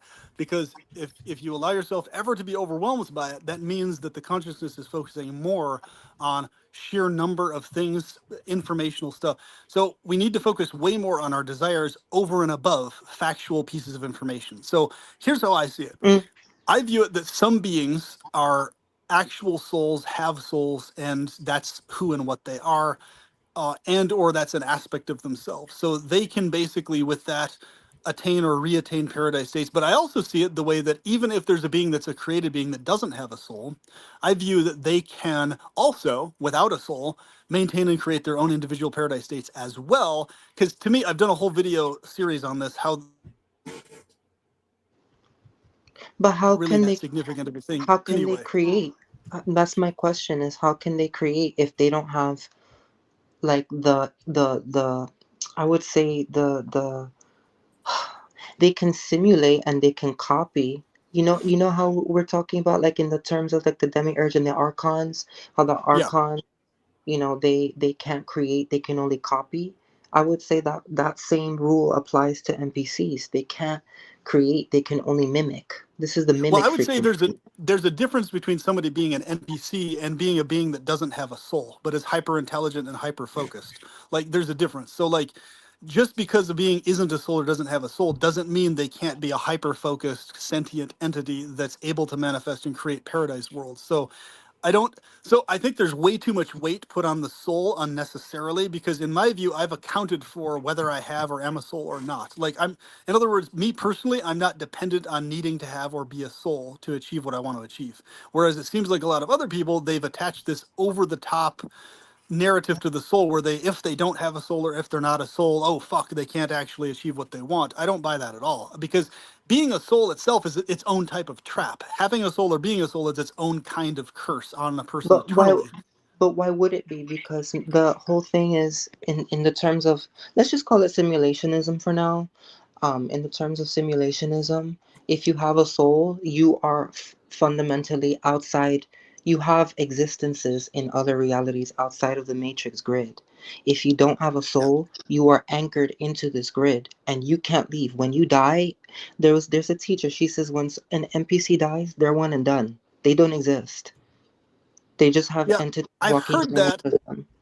I've heard that, but I don't feel that's necessarily actually true. That may be the case, but that's why precisely why I've accounted for that's why I've accounted for it. If so, because in my belief, of course, I have a soul and am a spirit soul being, but the reason I've accounted for if I'm not is just in case that's not the case, I can still pull off what I'm wanting to pull off anyway. I don't have this view, and I don't think that's accurate. That a being okay. Once again, the distinction. Yes, a being that's actually an NPC, like a non-player character, a very dull sentience, probably won't make it anywhere outside of a new realm they're tossed into at the most. However, there's a difference between a being that doesn't have a soul and isn't an NPC from a being who doesn't have a soul and is an NPC. You could be a hyper intelligent, hyper aware, hyper obsessive entity that is non souled. And actually, in many ways, you have certain freedoms as a non souled being that you don't really have as a souled being. And I can get into that in other pieces of content. I've talked I about it a don't. lot, actually. I But would disagree with you. I would disagree with you because if you don't have a soul, then you're just you're part of the program. You're just, you're only not part of the necessarily. program. You're not Yeah, necessarily a part of this program. You you. could be a part of your own program. So, But you like, don't have the create. You don't have the life force within you, outside of this reality, to create, to be a creator. You don't have it because you are you. well, I once would. again, we're dealing with going forward. We're going to have AI transhumanist bodies that fill this world. Many of them are most likely not going to have souls of any type or variety, I but they're think that we're clearly going to already be. there. I think that But what this I'm is. saying is they're going to be more intelligent than humans and able to achieve way more than these so-called souled beings that are already here. Is one example. So, like, But there's that. no But direct correlation between having or being a soul and being able to achieve paradise level things. Like, it's not a I one-to-one correlation, I would basically. disagree. I would disagree because, like I was saying, I'm applying the rule of the archons. I would call it mimic consciousness. There's mimic consciousness, then there's mirror consciousness, then there's source consciousness, Here's the right? thing. There's So I nothing would, wrong with mimicking, though. If you mimic and you no, mirror, and but that's all you can do, if you manifest a paradise mirror world that's only a paradise mirror, that's it, then you're actually doing a great thing, even as a no, non-souled being. but I'm saying you can only mimic. They can only mirror, and they cannot create. So be it. That's fine. If what And you're then yeah, mimicking it's is fine. paradise things, that's awesome. I mean, if it depends on what's being mimicked. If are you mimicking romantic, wonderful things only, or are you mimicking bad stuff along with No, good no, no, stuff? no, no. I think you misunderstand me. I think There, you what I'm talking, misunderstand there's me. sacred delusions. I'm talking about a principle of sacred delusions. There's literally such a thing as creating simulated worlds that are more sacred and more pleasurable and more significant than this imposed world by far. And that can be done by non-souled entities, is what I'm Okay, so trying to you're get saying at. there's multiple simulations, Yes, it which is actually, yeah, it it doesn't makes matter how sense. many simulations It there makes are. sense. It Hyper makes sense. technically, yeah, hyper technically, literally everything we experience is a variation of simulation. It's just how far does it go? How many simulations are there? But really, that's What just kind kind of, of a secondary point. The point is, are you in a state that you desire to the max or not? That's really all that but matters. I mean, but if the answer is no, then fight to get in the state you want to be in. Never mind but whether this it's a is simulation or not. but It's this is where I don't think you're understanding me. Mimic consciousness has no desire. It's a simulated being that has a pseudo desire. Like let's say someone in this room, if I assume one person in this room is an NPC, everything that they're saying is just a mimic of like it's in a very, I don't want to say narcissistic, but in a very uh what's the word, not self-inclined, Okay, here's like if you have like if you have a soul, like this is what a lot of people are saying, all kinds of people in the ss I don't, oh, well, I'm not going to go there, in the simulationist theory. If you have a soul, this game is about you, this game is about us, the people with souls. Everybody else is just a part of our consciousness, our capacity to believe things. And the mimic consciousness, you see a person come into a room and they're an NPC, right? And they don't have a soul, right? They might have an entity inside of them that's really convincing, that comes from other realities, and you're having an interaction with some sort of entity. Or if they're empty at that moment, you're having a conversation with the pure program, and they have no capacity for desire. They're only they only exist in accordance to the souled beings. That's what I okay. think this So reality is. this is important. There's a shit ton of evidence. Like I said, in spite of this, I still believe that I'm an eternal soul, et cetera, et cetera. However, there's a huge amount of evidence showing that it's overwhelmingly, unbelievably unlikely that any being at all has a soul whatsoever, that we're just biological machines here. Because the evidence for that is so strong, even though I believe independent of that anyway, the that's the reason I've accounted for this, and this is why this is so important, because it's a really bad idea to hinge, okay, I can only achieve this if I am a soul or have a soul. Because if you're doing that, that's not accounting for if in fact we are just in this state, just evolved gradually beings, and here we are, biochemical constructions. Because if we are in fact biochemical constructions, that means in the impositional state of things, we are we are non-souled entities. However, But that I doesn't mean you can't ensure that you become and grasp onto the reins of being an eternal being with your determination and desire. It just means that basically you don't have the baseline of being already a soul pre this state, even though I believe that's the case. In other words, whatever view we have to account for reality being entirely only secularistic with nothing supernatural. And it's a bad mistake to count on there being a supernatural, or to count on things beyond the temporal existing at all. Actually, that this is a bad mistake that a lot of, I think, spiritualists make, is they don't properly fully account for, if they don't, in other words, they don't have a backup contingency for if all of reality is just this dead, dark, indifferent, material only thing. They don't account for that because they're hinging everything on there being a supernatural, there being a spiritual, and everything else. That's a really bad strategy. You have to fully account for any view you have to work 100% perfectly within the fold of things being only secular, only temporal, only material, as a backup contingency. If you, in other words, yeah, you have your initial contingency that's okay, spiritual narrative, spiritual worlds, all this other types. That's your contingency one. Backup plan to that is, okay, if none of that is actually real or exists or is a thing, we don't have souls, what's my backup contingency for us existing in a strictly material reality, right? So that's what I'm trying to get at. I hope that makes sense well, in terms of my point. what I was saying was that and from what I'm aware of, and I also, I'm coming from the perspective, I believe I am a soul being, right? So what I would say is, in accordance to mimic consciousness, they don't have the capacity for the desire to even think that far of any point that you were talking about, of how they can create something. That's not something as far that they can go as far, to think about. Um, unless you're, like I'm saying, like if, like there, what I believe this reality to be, the simulation, is that they only exist in accordance to you, unless they're a clone, or they're an NPC that is capable of receiving a soul, because that's where you're gonna get the source consciousness creation to expand. And I would say that an NPC is only capable of mimicking creation within the false grid. They cannot get out of this grid. They cannot fathom outside of this grid.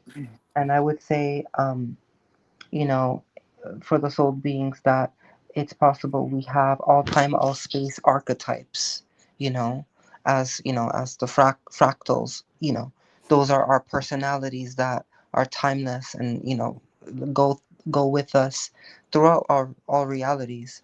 Um, what was I going to say? Um, yeah, I think you can respond to that and I can go from there. Yeah, like I said, there's like I have a Hare Krishna background heavily. So in the Hare Krishna ideology, literally every being that exists everywhere has an eternal spirit soul. Both the spirit aspect and the soul aspect as parts of who they are forever. That's a very emphatic, solid point within the Hare Krishna fold. However, what my brain immediately calculates and thinks up, even if that's the case in the baseline organic sense, obviously, as we can see with transhumanism and all this AI stuff coming up, obviously we're going to get to points of life or simulated life that don't necessarily have what we're calling a soul, right? So like even if the baseline has souls, we're going to get to a point where there's forms of life that are so vivid, so human like, so Well, interactive that's the that thing. That's it's the thing. like If yeah, you don't mind me interrupting you, if you don't mind, okay, I just yeah, sure, go ahead. if that's the thing is, I'm talking in terms of all time, all space. Like, let's let go of the idea of technology advancing, because I'm coming from a teacher who says all technology has always been because there's no time.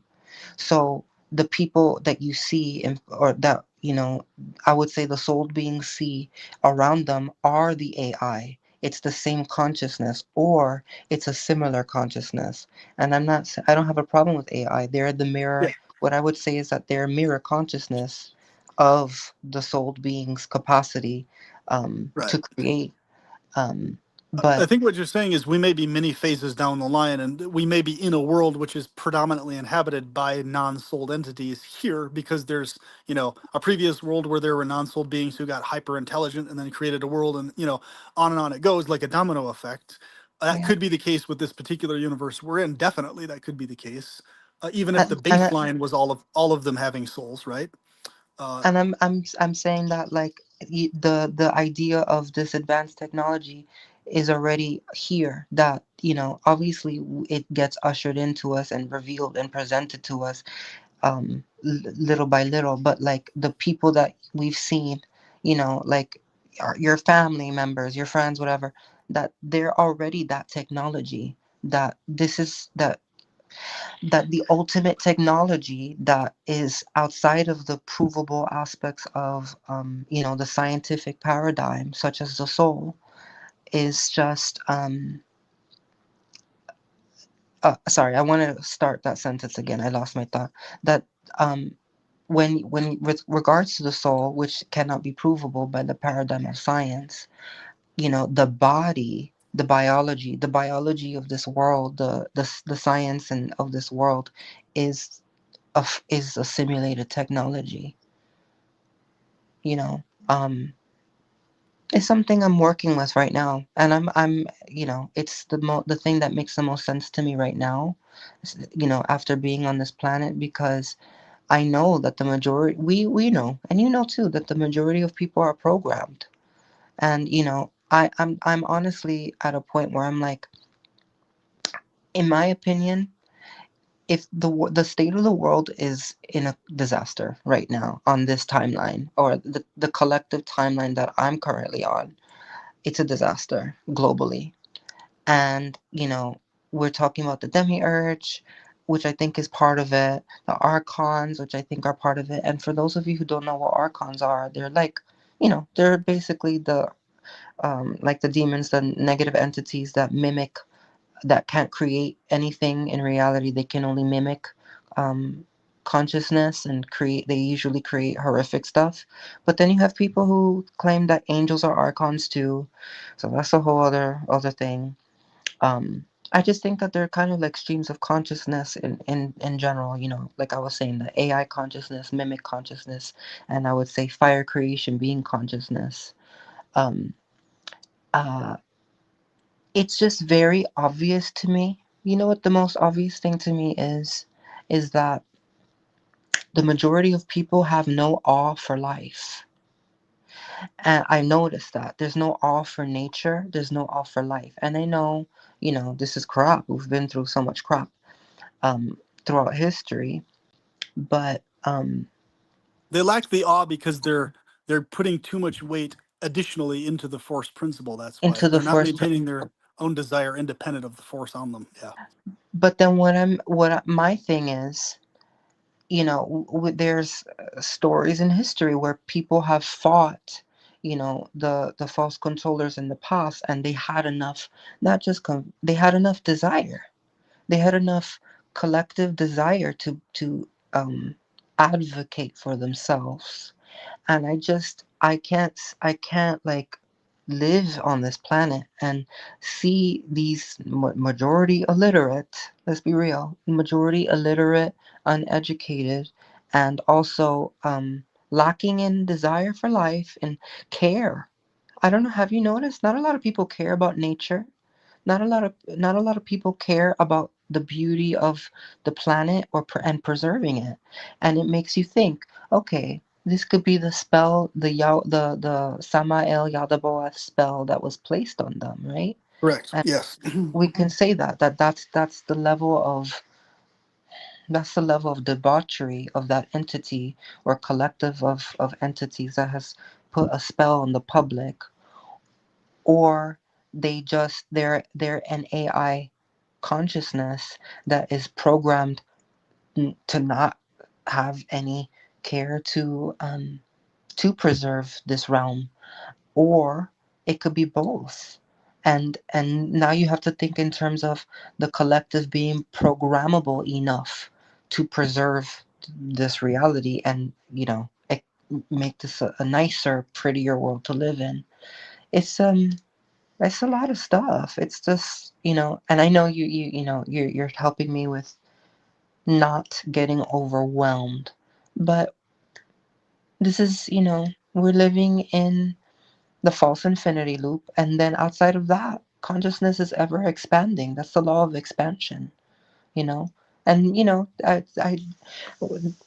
I would say a sovereign being has to be comfortable with that. Yeah, has to be comfortable with absolute expansion that never ends. All right, let me interject if you guys don't mind. Yeah. All right. So, Sovereign, I know I asked you this about well over an hour ago. I don't know if you quite answered it, but remember when I asked you if you think God is evil? What do Yeah, you I think? answered. Okay, refresh my memory then. I may have missed it. The how we started this point in this conversation and got to this aspect is because I was mentioning that I believe that the source is non-dualistic. The source You of the think? Oh, all, you think the everything. source is non-dualistic? Yeah, it has no opinion. It just creates, It just and creates. it creates via gods. The source creates gods. That's what I'm saying. I differentiate the word God from source. The source is the all. The all that is. All that is has is self-preserving and not in an egotistical way. You know, Okay. Wait. it's Okay. So self what God do you think I'm talking about? well, usually when people in the Western world mention God, they're talking about the Yahweh consciousness, Jehovah consciousness in the Bible or in the Abrahamic religions. Okay. Uh, So when I say God, just for context, I just mean just the general view, like basically the all-knowing, all-powerful. I guess, like you said, Yahweh. Or yeah, like create everything, is all-knowing, all-powerful. Just create everything, human beings, blah blah. That God. um, Well, yeah, I think it's pretty after this conversation, I think it's pretty explanatory that I don't really like that consciousness.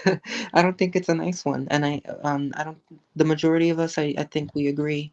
So should I just say Yahweh for context then? Yeah, because Okay. Okay. So you, in terms of what you think, so in other words, is Yahweh evil? And your answer is yes. Got Yahweh is evil. yeah, I would say Yahweh is a fallen entity that created the false matrix. Okay. So wanted just to so add I'm one clear. more point. So Sovereign, you think Yahweh is evil. Perpetual Pleasurist also thinks Yahweh is evil. Patsy Cline also thinks Yahweh is evil. However, Shifted Reality, you don't think Yahweh is evil. Am I correct? But can I add Yeah, one more? no, absolutely correct. Yahweh is not evil. Can No, I I add mean, yeah. So I'm correct in all your opinions. Like, so basically, everyone here believes that Yahweh is evil except Shifted Reality. Is that correct? Everyone here on this panel except for Shifted Reality. I believe so. Yes, everyone here basically acknowledges that Yahweh is either directly or similar to the demiurge in some way, shape, or form, except for Shifted Reality. Correct. More or Okay, less. I'm just checking. I'm just counting the numbers. Yeah. Okay. And for the Go on, Sovereign. Sorry. for the sake of those who are watching and really want, are interested in this stuff, I would say that Yahweh, Jehovah, Yaldabaoth, Samael are all this, and Satan are the same entity. There might be a difference with the Lucifer consciousness, but like sorry, my screen is so small. But Perpetual Pleasurist said that it's basically a consciousness fighting with itself. That's exactly what I believe. And that's what most of the Gnostics believe. And I would say we have to add the word Saturn. All right, Yahweh hold is on. Saturn. I'm sorry. Let me jump in real quick, and I'll let you Go talk. for it. Yahweh's okay. No pressure, dude. Go on. I mean, I'm not going to go into it. Like, you guys, it's a good conversation, and I don't, good talk, guys. You guys are cool. Sovereign, Perpetual, I appreciate your conversation and your opinion.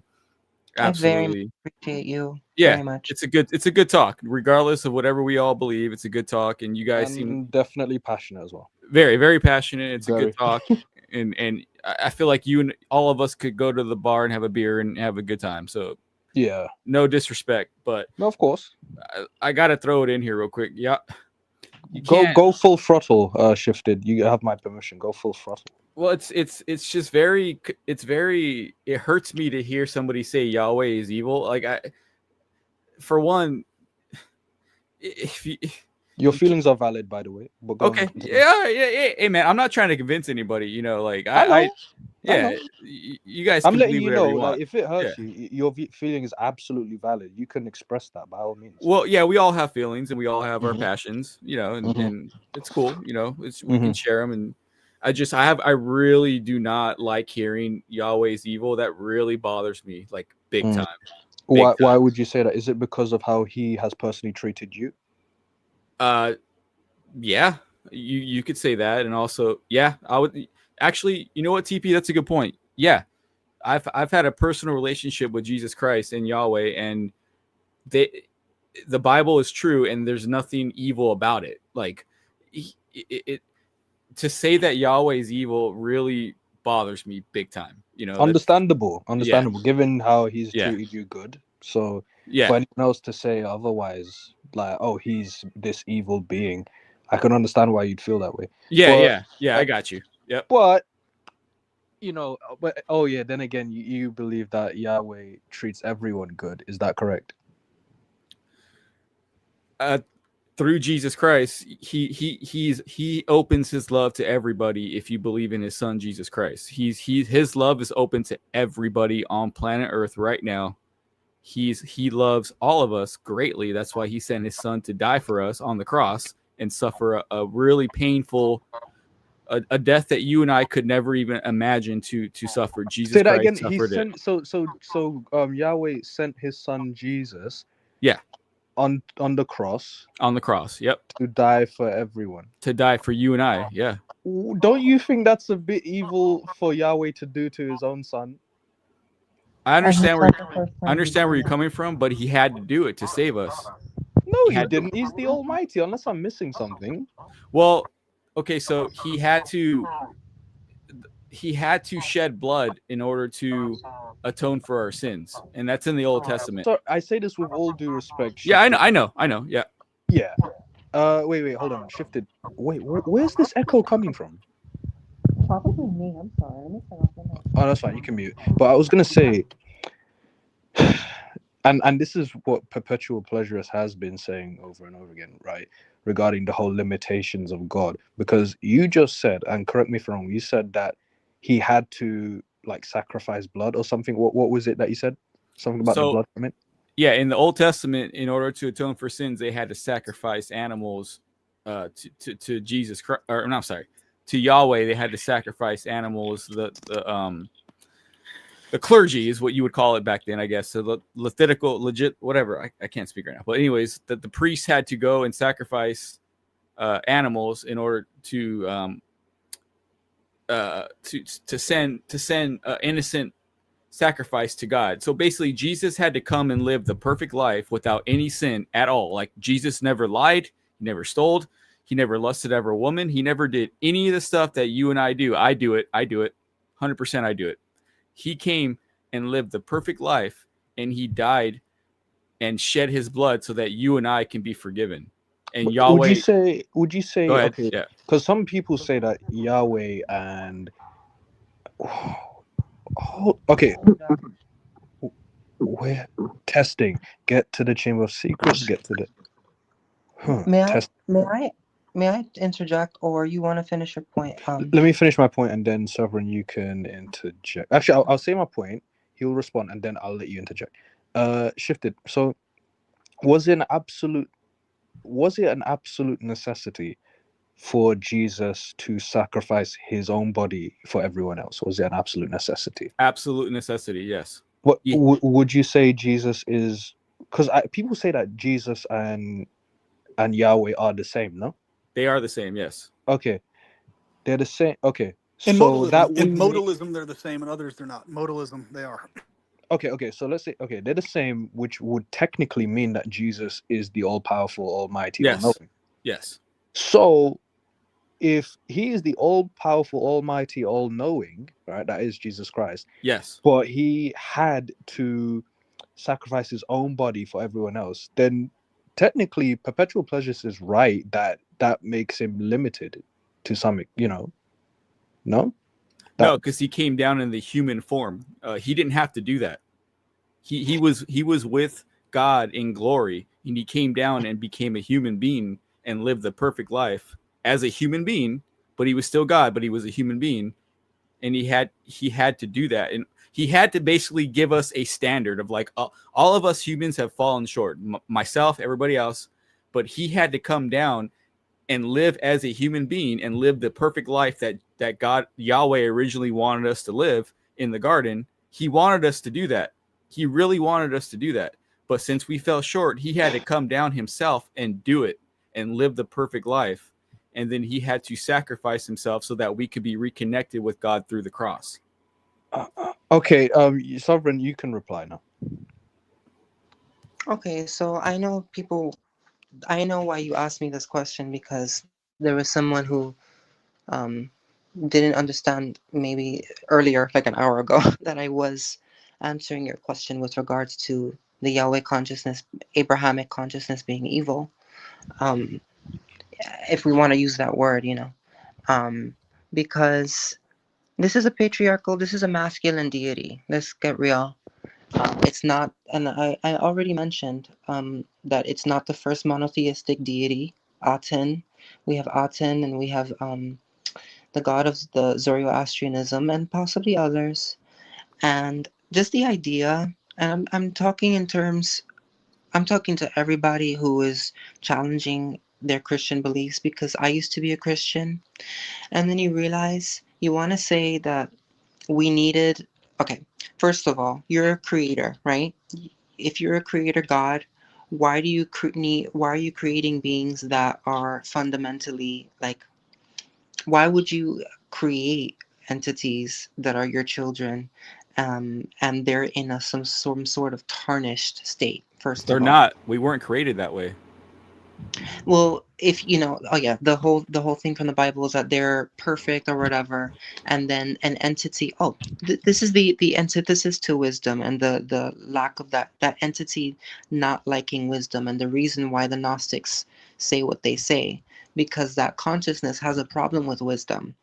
That consciousness has a problem with sovereignty, with true freedom. That in Genesis, that is supposed to be the Father consciousness, and he curses his children.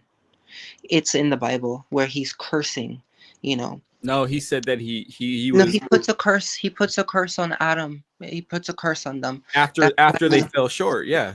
But what is falling short? You create beings that are absolutely No. perfect. But No. hold on. You create beings that are absolutely perfect without blemish, right? And they're innocent. Do you know what innocence is? That means you know nothing. You know No, absolutely it's not. nothing about Yeah, but anything. he gave them a brain like you and I have a No, brain. he gave them. He did. But they were. You have to accept that because they did not. Do you not? Do you not understand? If you do not have the knowledge of good and evil, how are you gonna have That's any? what he tried to prevent them from doing, though. Exactly, because they were. And if they ate from that, if they didn't eat from that, they didn't know. That's So why they he told didn't. them to do it. Oh no, you don't understand what I'm saying. He They weren't. created them. He created them cognizant beings that were smart No, enough he to did not. take care of the That earth. that's what you're not. This is what Christians don't Well, understand. that's what the Bible The said, though. story. So, No, this is not actually not what it says. What it says is that they were perfectly whatever made. They were. Do you understand? They were the idea. It's a colonized idea of perfection, right? First of all, it's a plagiarized book. You know, I've already mentioned that it's before. not plagiarized, but okay. It's you know, Aten. I can keep going. It's the Saturn consciousness. And Saturn represents Satan, by the way. But okay, go exactly, ahead. that's it's The Bible has you know, nothing to do with Saturn. it's literally the same consciousness. But I wanted to Yeah. say that how this is what, you know, talking to people who are just thinking in terms of the common rhetoric that's spoken about Christianity. You create beings that are supposed to be perfect, whatever. They have no knowledge of good and evil. Exactly. That's the fundamental thing. They're purely innocent, perfect entities that have no capacity to comprehend good or evil. No, he gave them one rule, though, not to He break. gave them a. So how could they One break a rule. rule? They did not break a rule. They don't even understand the concept Yes, of. they did, because he didn't make them stupid. You don't understand that if you do not have the concept of good and evil, if you do not But have the fathom, you're like a fetus. it's They're not a like fetus. fetuses. Eve wasn't a fetus. They're the same consciousness. It wasn't, They're though, because absolutely incapable he gave them. They couldn't comprehend positive or negative. They could, because he They gave them. couldn't, my darling. They couldn't. What's the They disconnect? they didn't eat from the fruit. Because Hello. he gave them the dominion. disconnect here? What's the disconnect here? He gave them dominion over the earth and the animals, and he said, "You can do all these things." And he told them how to live in the garden. He just said, "Just don't do this one thing." He gave them a set of instructions, and they have no capacity to comprehend morality. They do, That's though. why they don't. He gave them the same. No, just because this is what you guys don't understand. So just what? Because just give me a moment, please. Give me a moment. Give me a few sentences. Go on, several. Give me a few sentences. If you're absolutely in, you have, just because you have dominion, do you know what the word dominion is? That means you have control over something. That means you have responsibility over something. That does not mean you have wisdom. That does not mean you have knowledge. You have to have wisdom, though, in order to do. No, you don't have to have wisdom. How are you going to take care of the animals then? Because they were given the set of instructions, which is wisdom. No, that's not the wisdom. You're telling me that you're telling me God made Adam and Eve a bunch of dummies. Logic. We're talking about logic and rationality. Which they had. No, they had the capacity for logic. What's not the capacity for wisdom. Okay, let me ask this question. You can speak. What's the difference? What's the difference between my brain and your brain and Adam and Eve's brain? There's no difference. That the fact, in terms of the narrative, the difference. The narrative. Okay, well, if you're gonna go down that road, is that we already in that story is saying that we already come from a lineage of people that ate of the fruit of knowledge of good and evil. So we have the capacity to comprehend good and evil. But God told Before them. eating that, doesn't matter what he said. It doesn't matter what God said. They were children. They were adults. They were incapable of comprehending reality, even compared to a child of today. They were capable. They were 100% capable. You don't understand. It's like A plus B equals C. If you have dominion over something and you're able to follow logical instructions to, supply and demand, whatever, that doesn't mean that you have the same capacity to comprehend morality. So how can a farmer take care of his crop and then God says just don't let the wolf in? That's all he said, and then you let the wolf in. That's not the same concept. Well, I'm just saying they had to have some kind of cognizant ability to take care of the animals. Like you can't be an idiot and take care of animals. You're not comprehending what I'm saying. I'm saying God gave them common sense. Is what I'm saying. No, he didn't, because they literally had 100%. They had no sense because they couldn't comprehend morality. That's why they couldn't eat from the fruit. It's like a video game. It's okay. Let's talk in terms of like a video game. You have like a fruit you can eat that literally gives you access to the superpower of fire, right? Let's say fire. Doesn't matter how you're created, unless if you're created with wisdom. But if you literally are barred from having the access to that fruit, and you literally do not eat, you never comprehended fire. Fire doesn't exist until you are able to perceive it. They were not capable of perceiving. But he told them not to do it. That doesn't matter. He gave them an instruction. He wouldn't have gave the instruction if he didn't think they could comprehend it.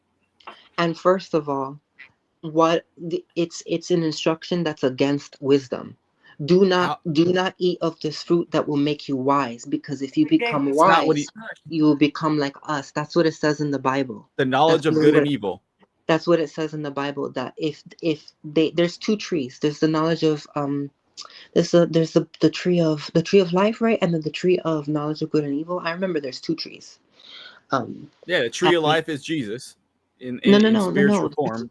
No. There were two trees at the time in Genesis. That's what I'm saying. Yeah, that's the tree of the knowledge of good and evil and the tree of life. Yeah. Yes, and the tree of life will give them immortality. Because they already had it though. They didn't need to. Jesus was already there in spirit, and then God simply said, "Hey, take care of the animals. You can do whatever you want. You can live. This is paradise. Basically, just don't do this one thing." That's all he said. Just don't do this one thing. Don't do it. But I'm gonna tell an entity that I created that has no capacity. So you're assuming they didn't know morality. Better, but I argue that they did know better. How would they know? Because after they did it, they hid themselves with fig trees. After they did. How can you comprehend fire if you literally it's the same thing as saying, okay, this fruit in this video game, if you eat from this fruit, it's going to give you the power of fire, right? Why are we talking about video games though? Like, because it's just an analogy. It's just a reference. Example. I understand. I'm just saying, God didn't make Adam and Eve idiots. Like they were smart enough to know better. Hold on.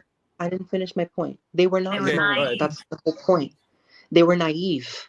They were Right. more innocent. But he gave them they were more gave them the innocent ability than to any know. child can be today. But they weren't children. They were could not full-grown adults. Doesn't matter what their bodies looked like. Their minds could not comprehend good But and evil. They couldn't. That's the whole point, though. That's the disconnect. The whole point. Comprehend. Okay, but the whole First of point all- is God told them not to do this one thing. That's it. That's all he said. Just And don't what do is the that. one thing? And the reason why I say this God is evil is that it's a God that's against good and evil. It's a God that's against the knowledge of good and evil. How He was trying to. are you gonna tell your kid, I want you to be unwise? You That's tell not your what he kid, said. I want you to be unwise. That's Don't not what he eat said. of this fruit that's gonna make you That more doesn't. intelligent. It It's didn't literally make them unwise, though. It made them. it's It made literally the them fruit. disconnected from God. That's the No, whole it point. made them why it made them have and obtain the knowledge of good and evil. Oh, is that That's right? the And now look where we're at now. that's what they only ate a piece.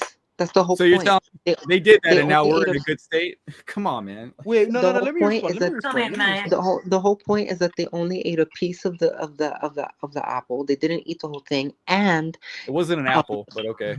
whatever it Wait, was. people have been saying it's the apple. I'm confused. It doesn't It's matter. not It an doesn't need to apple. be an apple. It It could doesn't be whatever matter. it is. It doesn't matter. That doesn't matter. Okay. You don't. Hey, you don't have to mock me, okay? I'm just having a I'm not mocking conversation. you. I'm not talking Oh, to you. I'm talking to, sorry, Patsy. Oh, I think me and No, it Sovereign just are, doesn't matter. I think Sovereign, I think me and you are sisters. I swear I do. What's your name again? Sorry, Patsy. Patty. Yeah, Patty. You're my Yeah, sister. because when you said naive, I had just said naive in my mind. This is word. what this is why. I just said I the know. same word. This is why like the masculine perspective cannot comprehend. I can't. It's No. not masculine though. Eve, It's a male deity. It's not a not. feminine deity. God the Father created male and female. You okay, literally but said Shifted. God the Father. It's a God the masculine Father, deity. exactly. But he Yeah, created It's woman. a masculine deity. If he created woman, that means that he has a part of that in him. If he created that, Okay, Okay, Shifted. but Wait, but wait, the Sovereign, whole Sovereign. Hold up, yeah hold up. yeah yeah yeah yeah Okay, yeah. so firstly, let me try and figure this out. Okay, so Shifted, is God, sorry, let me use the term Yahweh so there's no confusion. Is Yahweh limited? Yes or no? no, absolutely not. You think he's not limited? Okay, No, but here's the thing. Okay, now we're getting somewhere. We're getting somewhere. So, Yahweh basically sent his son Jesus to sacrifice himself for everyone else. Is that correct? that's correct. Yes, Why was it a necessity for him to sacrifice his own son for everyone else? because we needed a perfect sacrifice in the human form. Do you see how this is not making sense? It's because Exactly. It's a God that's a sacrifice God. Yahweh is the all-powerful, all-knowing. It's a That's bloodthirsty true. God. That's true.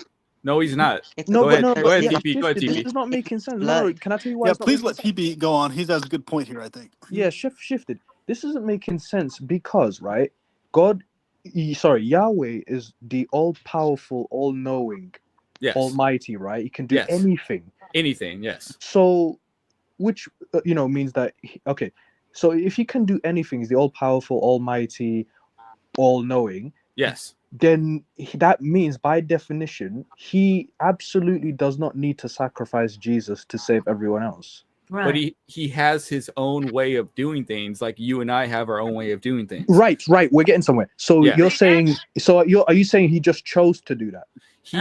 Well, okay, so he had to do it in order to redeem. Had to do it. Well, okay, when I say had, it doesn't mean that I'm not limiting God when I say that. Sorry, no, go on. I'm not limiting God when I say he had to. He did it that way to follow his own rules that he established, that he chose to establish. Did he have to establish them that way? No, he did not. He could do whatever the heck he wants to do. Right. He chose to do it this way. He can do whatever he wants, right? Yeah, he can do whatever he wants. He chose to do it this way. And he did not intend for Eve to fall and Adam. He wanted to live in perfect harmony with Adam and Eve, and then they were to reproduce, and then all of us would be in perfect harmony with Yahweh. The fact just that like just like he chose to put the tree of knowledge, good and evil, in the middle of the garden, right in front of them. Right in front of them.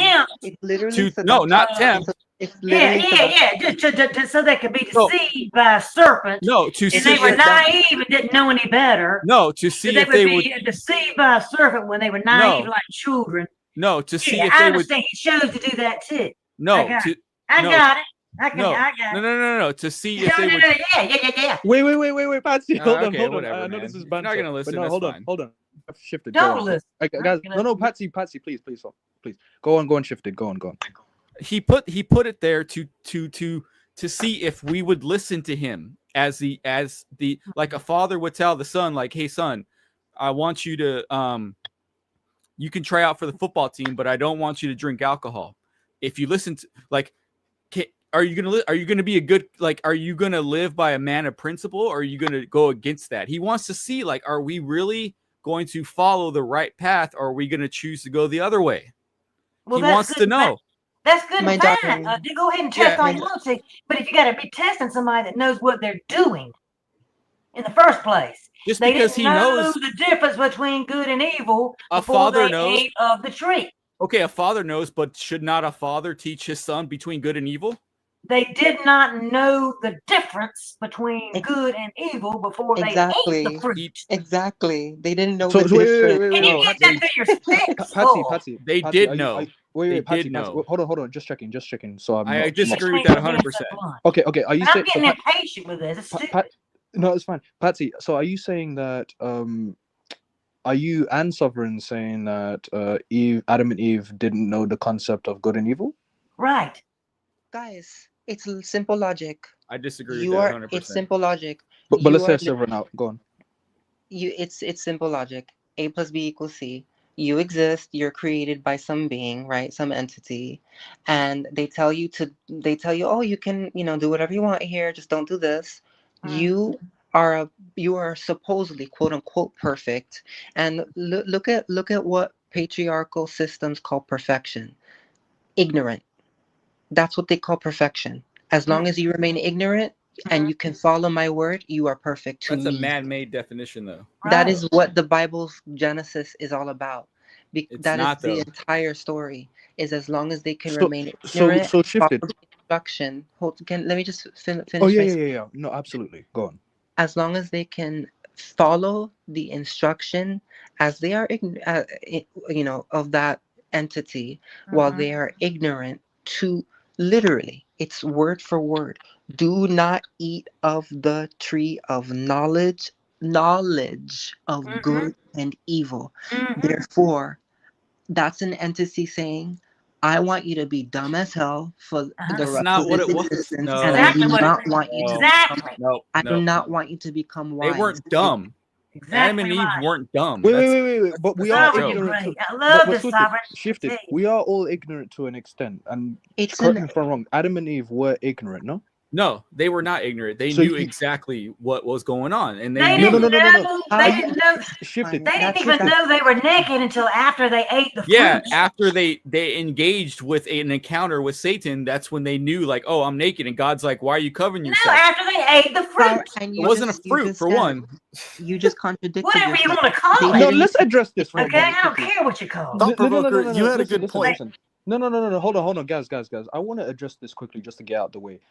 Okay, so shifted about this whole. It's not a fruit. What is it that we speak of that they took a bite out of, or whatever it is? Like, enlighten me. What is It was it? a sexual encounter with Satan, basically. So Sexual encounter. Are you? I've never heard of that in my life. Go ahead and Oh I don't my care. God. Go ahead and laugh at me. I I don't care. can't man. believe I just heard that. It was. No, I don't.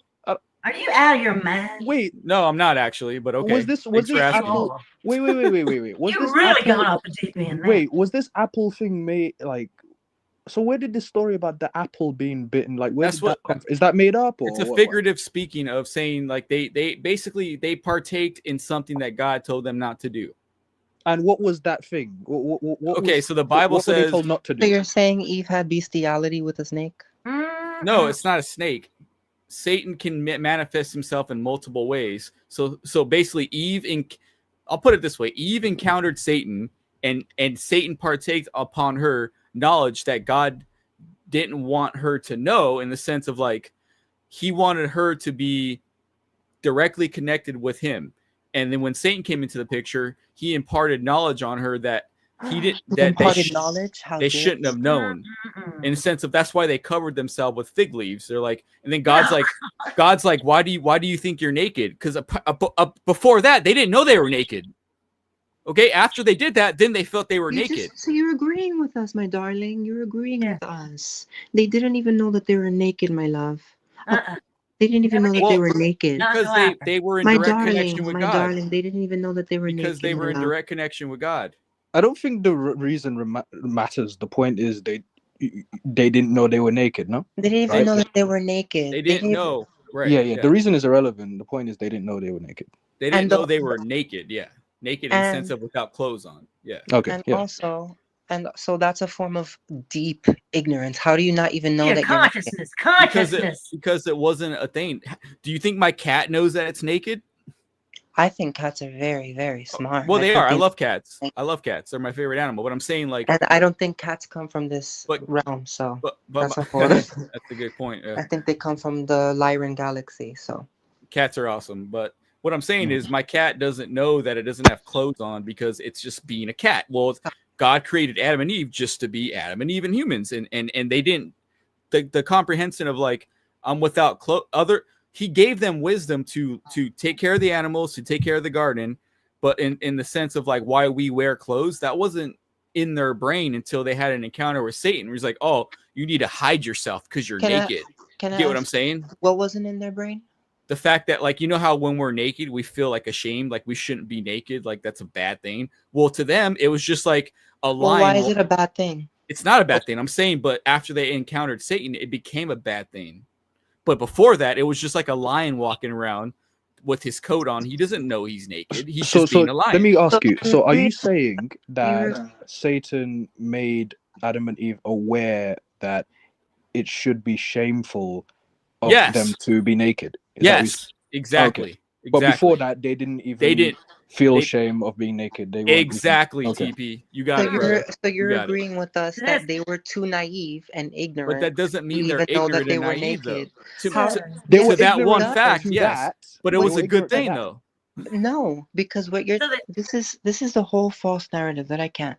And Patsy, I love the passion, but like I also don't want this to become like a shouting match with each other, But what I wanted to say was you're agreeing with us that that's a deep form of ignorance to not know that you're naked. But at the same time, then there comes the shame concept where you have to be ashamed for being naked as if that's a problem, and it isn't. But that's immediately what the biblical narrative says in that form of No, Genesis. he made them to the point where they could walk around as human beings.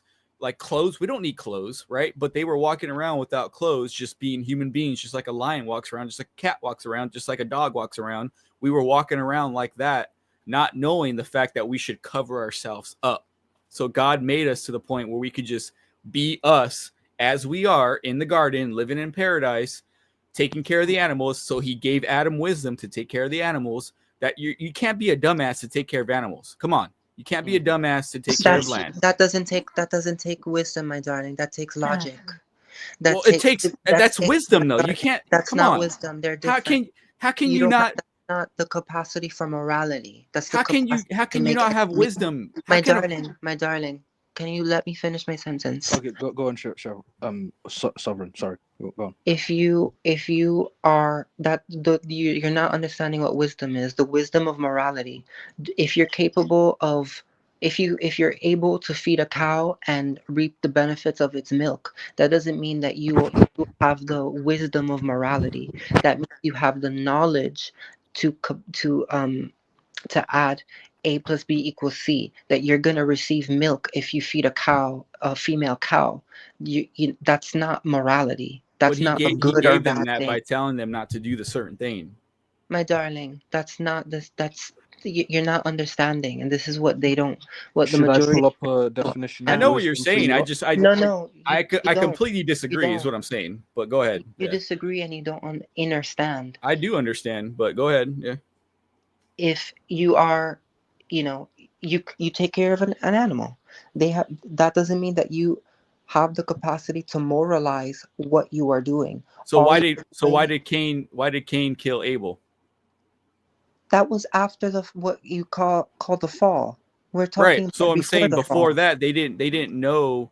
They knew that they shouldn't do certain things. Like God. No, they didn't. You just contradicted yourself. Oh, I'm sorry. Now. I You meant just to say. contradicted yourself. You just brought a fact of some figment.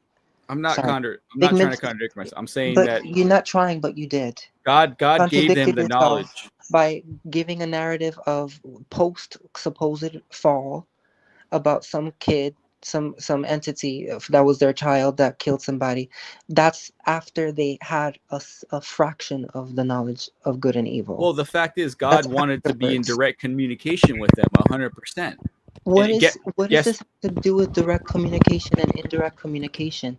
And also, it's fundamentally, no matter what, the entire truth of what's going on in this situation, in the whole story, it's an entity that is against its own children becoming sovereign and learning No, knowledge of good and evil. that's a He false says, teaching. "How dare you? How dare you? How dare you seek knowledge of good and evil?" That's not That's literally okay. what it says. Well, the That's serpent, literally you what it guys. means. I'm not saying you. I'm saying the serpent. You guys. You know. What? The Sorry. serpent is saying the the I'm serpent not has so following the many serpent. meanings, but it has so many meanings throughout. Okay, you're not calling it a serpent, but the very huge majority. I don't know if you've ever walked into a church. I don't know if you've ever I've been looked to at a many. cathedral. Yeah, I've been to many There's churches. Yeah. quite a lot of serpent representation up in that house. Okay, my darling.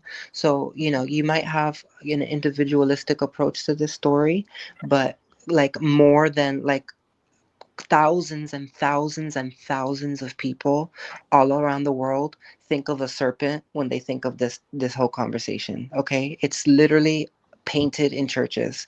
So Well, the it, serpent the serpent is it's representative of allegorical, it's Satan. metaphorical. It represents Satan. Yeah, that's what I'm saying. The serpent was Satan. The serpent came to Eve And and what is said, the issue with Satan, my darling? The issue "Satan, with Satan is, I'll just finish my point and then you can go.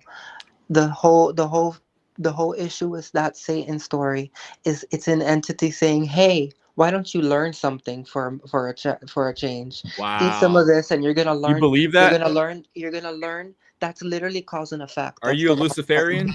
It's the law of cause and effect. So it sounds like you're If a you eat, Luciferian. it's the law of cause and effect. If you eat of the tree, That's what Satan wants you to believe. Yeah. but my darling, I'm not part of the narrative. I don't believe in that narrative. I don't work Wow. with any Okay. of those stories. I'm All right. outside of that. Do you But then? it's Okay, literally okay. I'm not But going there. I'm no, never but going there. shifted. Okay, so I wanna talk about the comment you made about um Yahweh had to sacrifice Jesus Christ to save everyone, right? Yeah. You used the term you Yeah. had to. So I'm just trying to make you see that by saying that Yahweh had to, where's that echo coming from? All right, I testing, think it's me testing. again. I'm sorry. Keep No, my mic on. It might be me. testing, testing. 1, 2, 3. Anyway, if you say that Yahweh had to sacrifice Jesus Christ in order to save everyone else. So let me I'm correct you, trying to TP. inform. Okay, wait, correct. Go on. Okay, so God Take your time. God did not have to do that. Okay, he could have let us fall, and then guess what? You and I wouldn't be talking right now because Okay.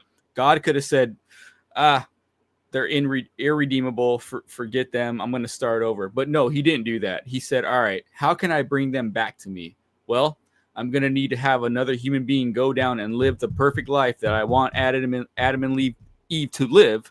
I'll send my son down there. He'll live that life, and then he'll reconnect to me the way that it would have been had Eve not done, or I'm not blaming Eve. I'm saying hadn't Adam and Eve not done what they done, that connection was reestablished by him coming down on his own and doing what we can't do after the fall.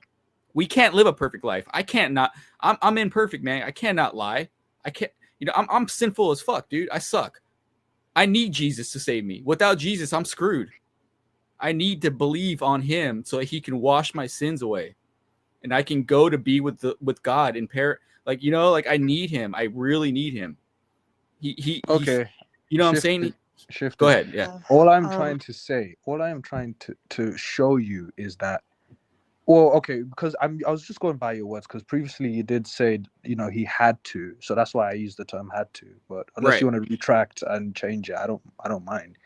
But No, that's I'm fine. going He by what you had said. to. Yes, he had to. Yeah. Okay. So yes, as in Yahweh had to sacrifice Jesus Christ to save everyone else. To save humanity. Yes. Yes. So Yahweh had to sacrifice Jesus Christ to save humanity. Correct. Yes. So Correct. what I'm trying to show you is that if Yahweh had to do that, then that means he is limited to some extent. So Is that making sense to you or it not? is making sense, but why would you say he's limited? Because you said that Yahweh, given that he is the almighty, all powerful, all knowing, can do anything, right? He can do anything, yes?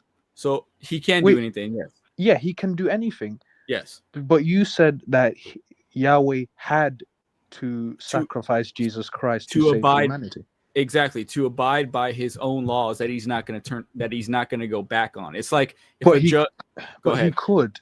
could. He made up his own rules. He could change his own rules anytime he pleases. He's Yahweh. He's God, but let me ask you a question. Let's say that a judge says, actually, you know what? It's okay to steal cars. So I take my word back. Go ahead and steal that car. To save you time, a judge is not all powerful, all knowing, all No, mighty. but God is a judge, is what I'm saying. No, yeah. But my point is, a real judge, like a regular, normal human being judge, right, Right. is not all powerful, almighty, all knowing. It's not a deity, whereas Yahweh is. That's You correct. But Yahweh also he makes him he doesn't abuse his power. So if he says something, he sticks by it. Even though he could do something else about it. You're right. He could. I 100% agree with you, TP.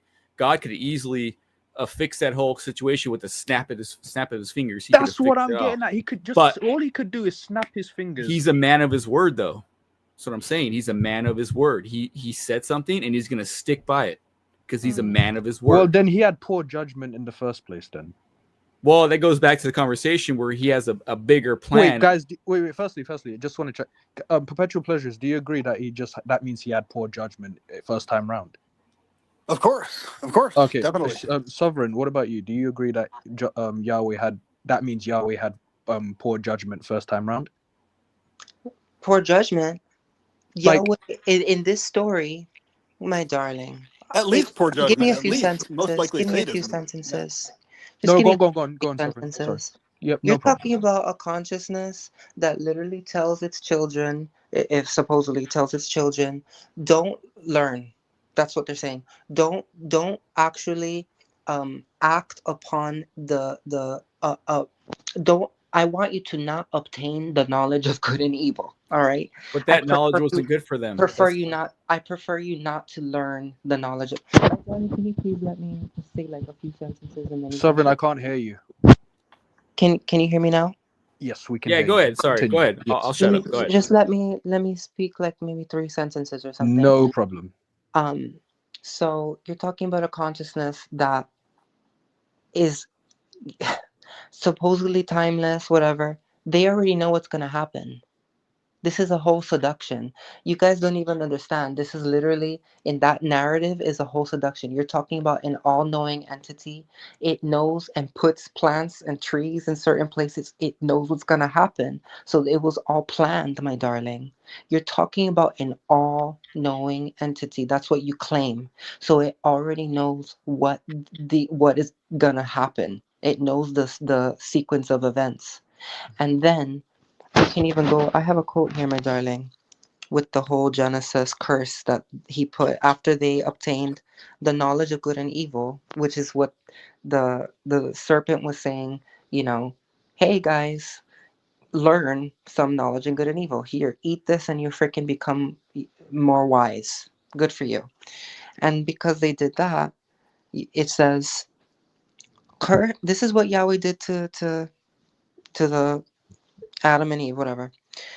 Cursed is the ground because of you. Through painful toil, you will eat food from it all the days of your life.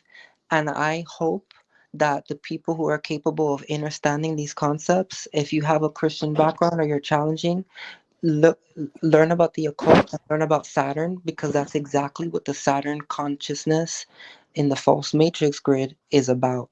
It's about suffering. And it's a God, what you believe in is a God that fundamentally believes in violent suffering.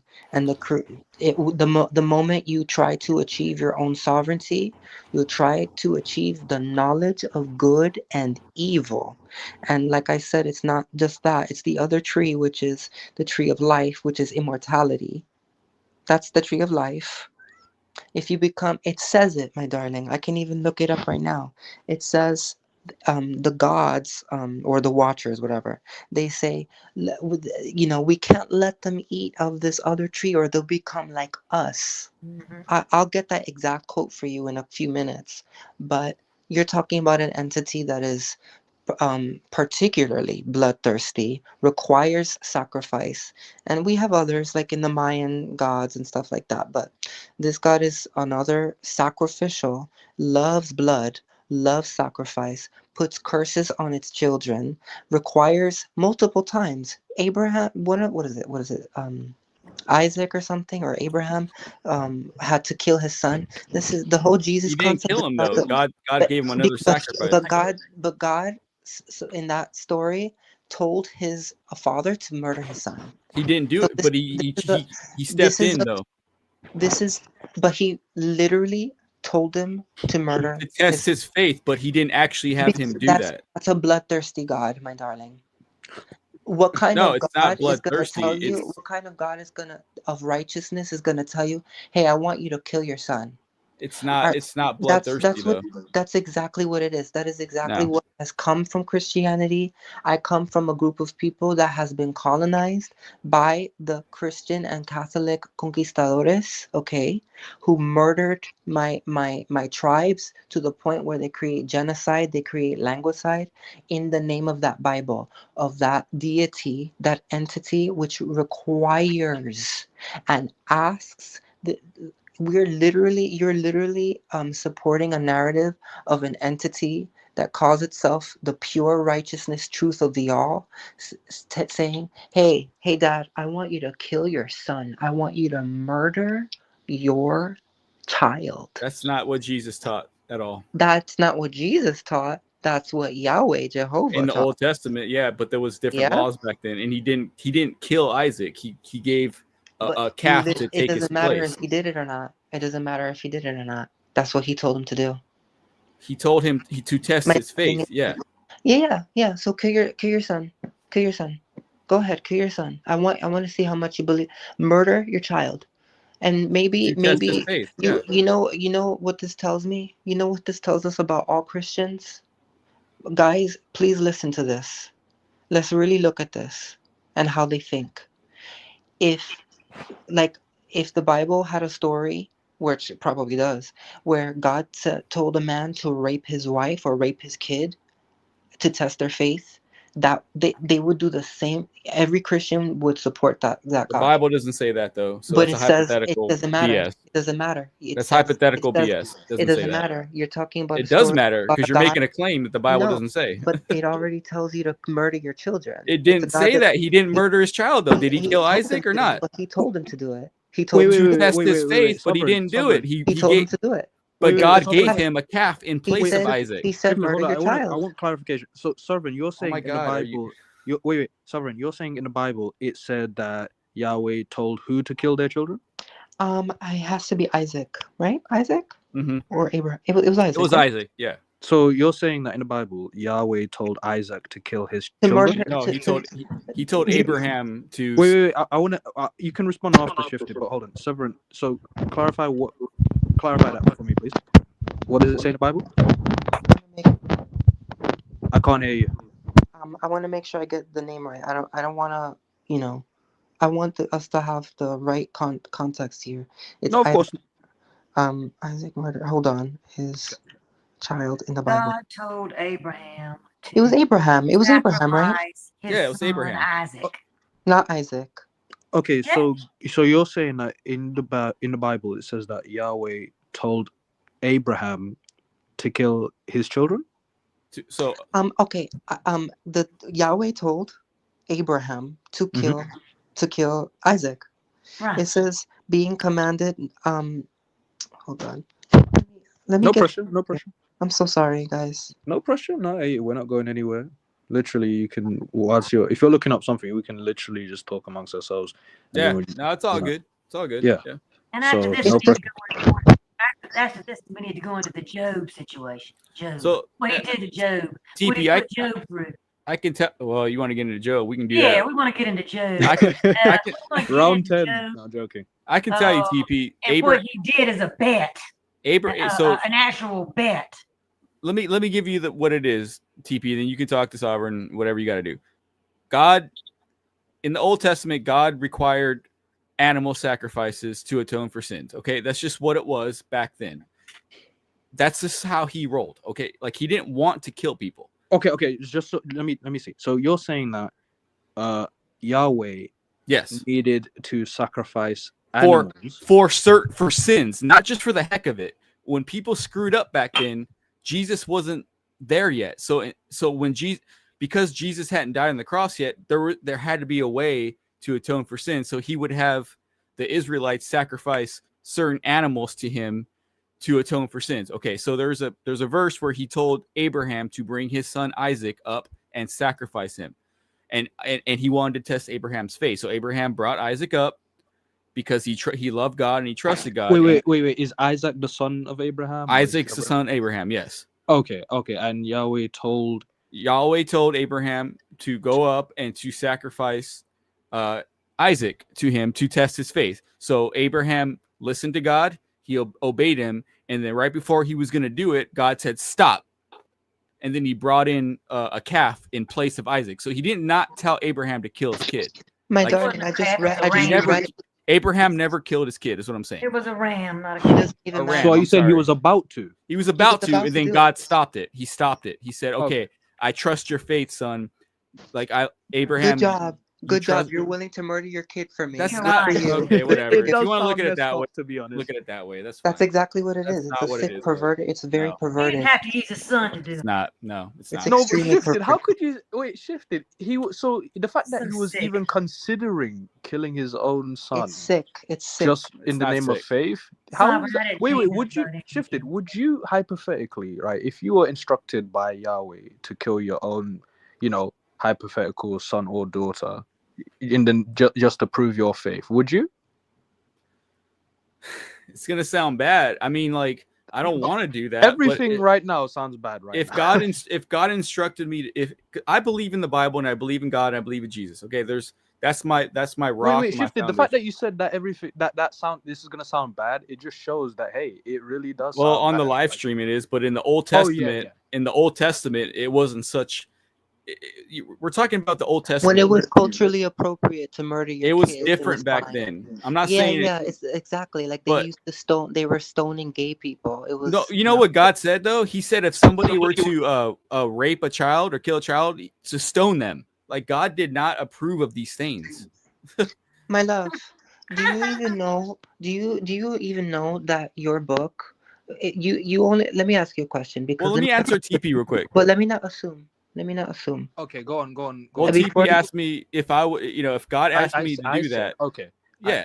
If Yahweh told you, Shifted Reality, right, to kill your son or daughter, hypothetically, then would you, like, just in the name of faith, to prove your faith, would you do it? So in this dispensation, he wouldn't ask me to do that now. But if I was Abraham in the Old Testament and God specifically talked to me and asked me to do that, then I would trust him. I'd be like, okay, there's a reason for this, and I'm going to obey. I'm going to obey God.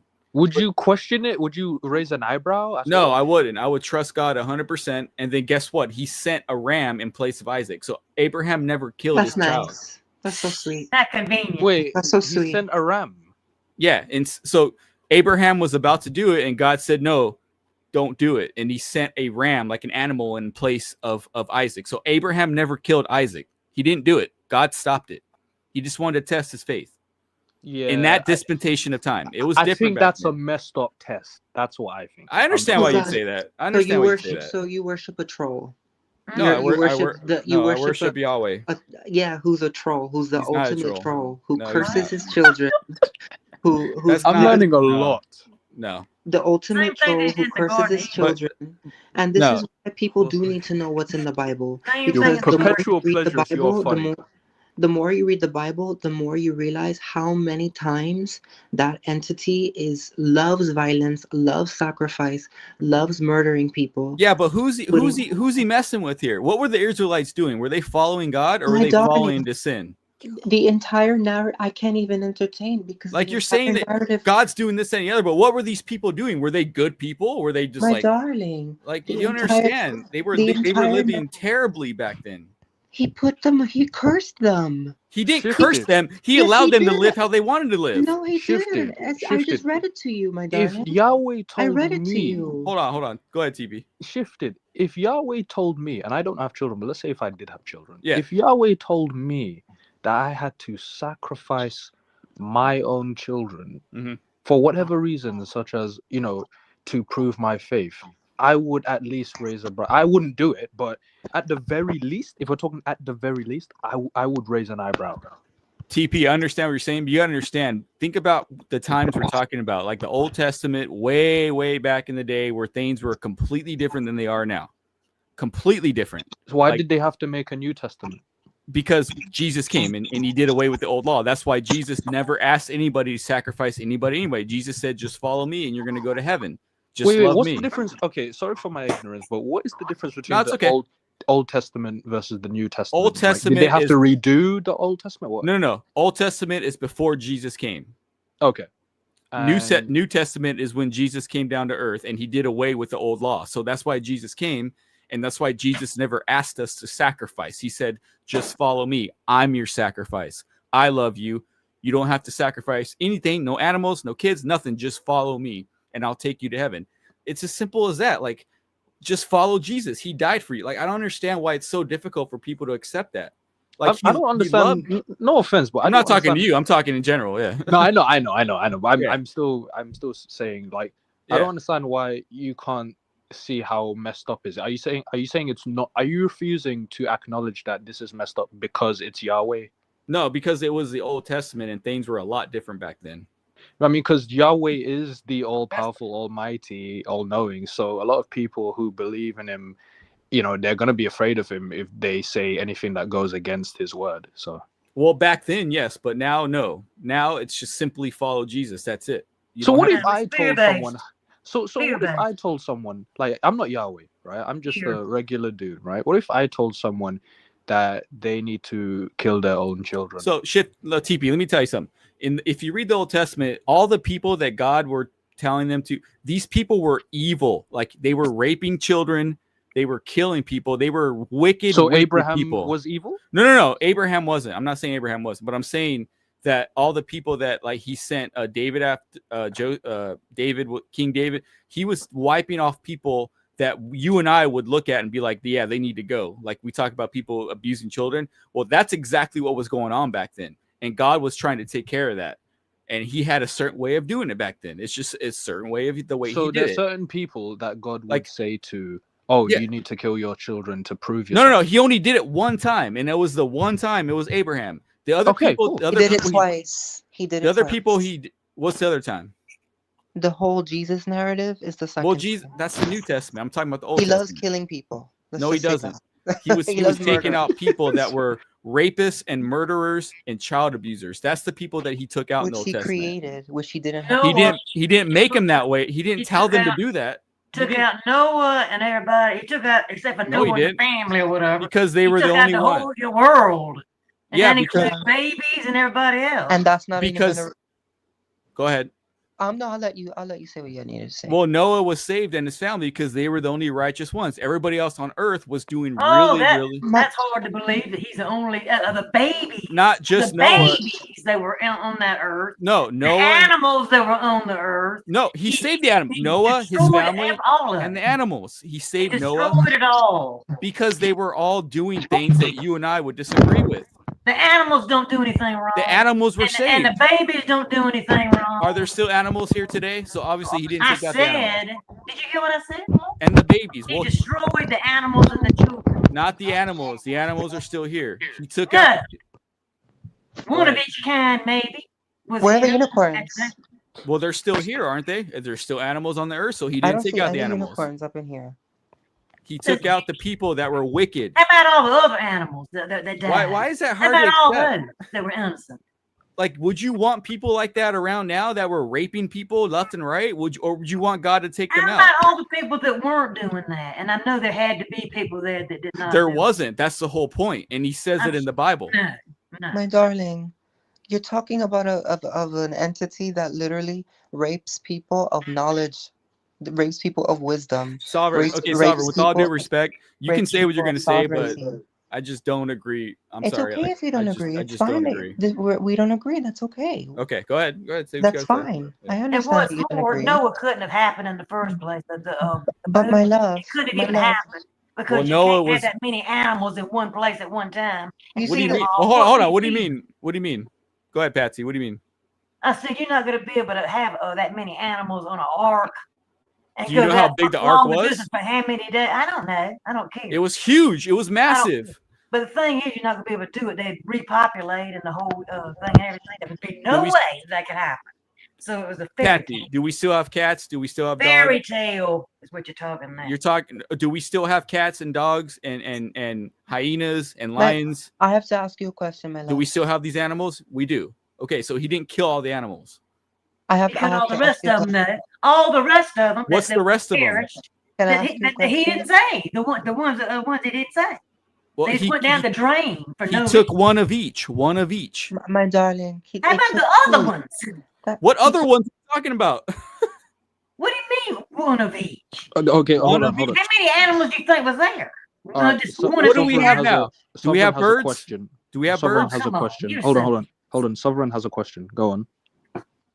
You say he took. Okay, so it says that he allowed Noah, which is not an original story. There Noah and his lineage. Yes. Yeah. There are multiple flood stories. That's not the only one. The Bible is not original. The original flood stories are from Babylon, from the Epic of Gilgamesh. You need to educate, and I'm not talking about you. I'm not talking about you. Okay, I'm talking about anybody who has identified with Christianity or is a Christian and reads, or stumbles upon this video at some point in time in their life. Please look at the Epic of Gilgamesh. That is one of the original flood stories. We have flood stories from like almost every culture, indigenous cultures, written and not written. The Bible just has the very, very incredible advantage of being a collective of books that were written down, okay, and plagiarized. But they weren't. They weren't random books, though. No, I didn't say random. But I didn't say random. So you're saying there's ancient I said that texts? Yes, ancient texts that were collectives, and they were also plagiarized stories. And one of those stories is the flood story from. So you're saying that's true, but the Bible's not. It's a plagiarized story, and it's an. Why would you say the Bible's plagiarized? Because I just told you they took it from the Epic of Gilgamesh, and also Psalm 104. Research, honey. Mm-hmm. Psalm 104 is plagiarized from the hymn of Aten. It's word for word. If you look at the King James version of Psalm 104 and you read the hymn of Aten, which is one of the original monotheistic religions before Christianity, then it's word for word, my darling. It's right in front of everybody's face. And the other story, you see the little picture? You see the picture on my account? Yeah. That's Sekhmet. Okay. That's an Egyptian god, right? She's a Neteru. She's not a god. She is a Neteru has a story very close to the flood story. So you want to believe that, but not the Bible. I don't understand. Well, hold on. This is do you understand this is 5,000 years before the Bible existed? Jeez. All right. This is like 5,000 years before that people had this story, and it's word for word. It's on papyrus. It's on cuneiform.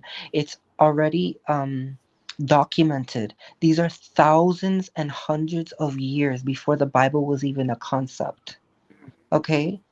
That doesn't mean that you're saying that because it's older than the Bible, then it's true. No, I'm not saying that it's true. Okay, so what are you saying? I'm saying that the Bible is not an original story. And it is The plagiarized. Bible tells the account of God's creation from beginning to end. My darling, you have a council of people that were men, a council of men I don't care that if they're made men or that women. they were like 95% men, a Okay. council of men that hate women, that were in patriarchal societies, that Mm-mm. wanted to continue to make sure that men have power, and women and anything feminine does not have any capacity for a free regular life. And they were the ones that decided what goes into the Bible, what doesn't go into the Bible. And they plagiarized the Epic of Gilgamesh. They plagiarized and inverted the story of Sekhmet.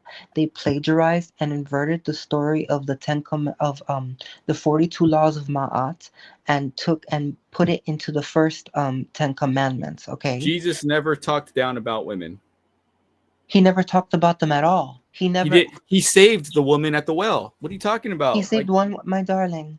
That he's doesn't mean the fact that Jesus hasn't even said, hey, let's talk about women for a second. Yeah, it's not good to abuse women. It's not good to put down women. It's not good to emotionally manipulate women. The fact that Jesus has not mentioned, you want to talk about some wise man? How are you going to talk about some wise man talking to the world, and not individuating and actually talking about gay people because they existed, and saying, "Hey, remember in the Bible when um, we wanted to say that gays deserve to get stoned because two men were wanted to have sex with angels and rape them." Yeah, that's wait, not the wait. What are you talking about? What are you talking about? that's in the Bible. You talking about That's in the Sodom Bible. and Gomorrah? Yes, that's in the Bible. That's in the Yeah, because the Bible. angels came down and we're My gonna tell darling, because Sodom and Gomorrah was engaging in some really wicked it, stuff, and God was gonna take care of that city, and He warned the you're people not that were good there. understanding what I'm saying. You're not understanding what I'm saying. That's not being gay. That's being a rapist. If you want to rape angels, that's not the same thing as being in a What are you relationship with talking about? with Raping sex. angels? That's literally in the Bible. That is what Who? happened. It was men that saw it. Literally, I will get this quote for They you. wanted to, yeah, but the They, angels were there to warn. my darling, it was men. It was men that looked at angels and they lusted after the angels, and it says they wanted to take In them. Sodom and They Gomorrah, wanted to. yes, Yes, that is, and what I'm saying but is it wasn't the people they were talking to. they. I don't know what you're saying right now at this The point. angels came down to warn You're not. the We're not talking about the same Abraham story. and We're not talking about the same story. or, you're talking about Sodom and Gomorrah, right? There are multiple stories in that whole thing, and there's a story of men that people use this to say Okay, to. what verse? What verse are you talking about? I will find it. I will find it in a few minutes after I explain my sentence. It's literally says it's two men, one or two men, that they want to rape angels, rape them, rape. They were male, supposedly. Angels have a sex, whatever. They were supposedly male angels that these men wanted to rape. And that is what the majority, every time, every Christian is anti gay and LGBT, they use these verses against gay people. And these are the verses that say that it's okay to stone gay people, it's okay to murder gay people, okay? And the fact that your little Jesus, your little you know, doesn't even talk about that and doesn't say, hey guys, yeah, before I go, um, don't rape women, don't it doesn't say this in the Bible, anywhere in the Bible. Um, um, don't rape women. Don't hate on gay people. Gay people are not the same as men that want to rape angels. That's not the same concept. Um, you know, uh, trans people are timeless. We don't even need to go into that. But you're talking about an entity, the Jesus whatever, doesn't even say this. How are you gonna say that that's wise? It's wise for men. It's good for men, but what has it done to women? It's made them be the slaves of men. Hey, not only do you need to treat your wives well, hey, don't lie to them. Don't lie to women. Treat women with respect. Let women have freedom. The fact that most Christians say, he was a product of the times. How are you going to talk about someone that's supposed to be wise through all time, all space? That's what you're saying. And they're only capable of fathoming what is within the cultural paradigm of their where they're living. That doesn't even make What do you sense. mean? What do you mean? The fact that Jesus is not a feminist, my love. I'm Jesus not. don't I give didn't say he was. exactly. Exactly. He's not a feminist. No, he loved He's not a women and feminist. men. He does He not he love loved women. both. Not necessarily, because how are you not going to fight for women? Women were literally treated even worse than they are today at that time. Are you kidding me? Okay, but Women were what do you expect? consistently stoned. What do I expect? I expect some sort of entity that's supposed to be wise throughout all time and all He space was wise. to He say saved. to He say, saved hey, the woman at the let's talk well. about the women. Let's have more than one book dedicated to how we treat women. The fact that the Okay. Bible even calls menstrual blood dirty. It says like a woman on her period shouldn't even be touched. Do you know how disgusting that is? That's not what he means, It though. says it in the Bible. It says it in the Okay, Bible. if you're My gonna love, interpret, you're not talking to someone who you're talking to someone who was born and raised as a Christian. but that's not what God's not saying that He hates women. Like that's My not darling, what you're He's not a saying. woman. You're not a woman. You will never get it. You will never get it. I'm not So a just so woman. I'm You're right, clear, but I'm not. I'm so just saying God does not hate women. just so I'm clear, are So you why does saying he compare a woman on her period as dirtier than like a rag? Why do they hate women on their period? I He know. doesn't hate women on their period. Literally, it says it in the Bible. It And says I, a woman on her period is incredibly like distasteful and despicable. You shouldn't even be around her. That's Don't even not. be around a woman Then when why she's did He on, create Eve? Why did He create Eve then? because he's a rapist god that likes Oh, to be okay. No, perverted. no. It's a Okay. it's a perverted entity that likes to hurt and curse So its He's own gonna children. create a woman, but He hates women. Okay, that Well, doesn't he make any asked sense. his son. He asked Abraham to murder his child. But He Why would didn't murder he do his that? child though, But he asked him to. But he asked him to. as a Why would you testament ever? of faith. Is it? It would. That's great. That's so nice. Believe in me and kill. It's like literally so immoral. That is why the Gnostics say the God that you believe in is the devil. That is so No, he's not. evil. That is But so okay. wicked. And I'm not just talking to you. I'm talking to all No, Christians, I know. Yeah, people I that know. want to actually learn. Well, You Sovereign, should read a whatever. book People called can believe Old what they want. Testament Parallel. So Sovereign. Yes. Do you know about the Deuteronomy and the cloth, the virgin cloth? They lay down the cloth and to tell if the woman's a virgin or not, the girl. I And if forgot. and I if forgot. not, if there's blood, if there's not blood on the cloth, then she is killed or something. Oh yeah. You Oh remember yeah. that?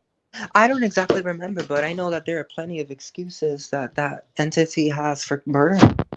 And it seems like that God would know if He knows everything that not all women bleed. Not all women bleed on when they have their first intercourse. If He's an all-knowing God and knows all about us, He should know different than that.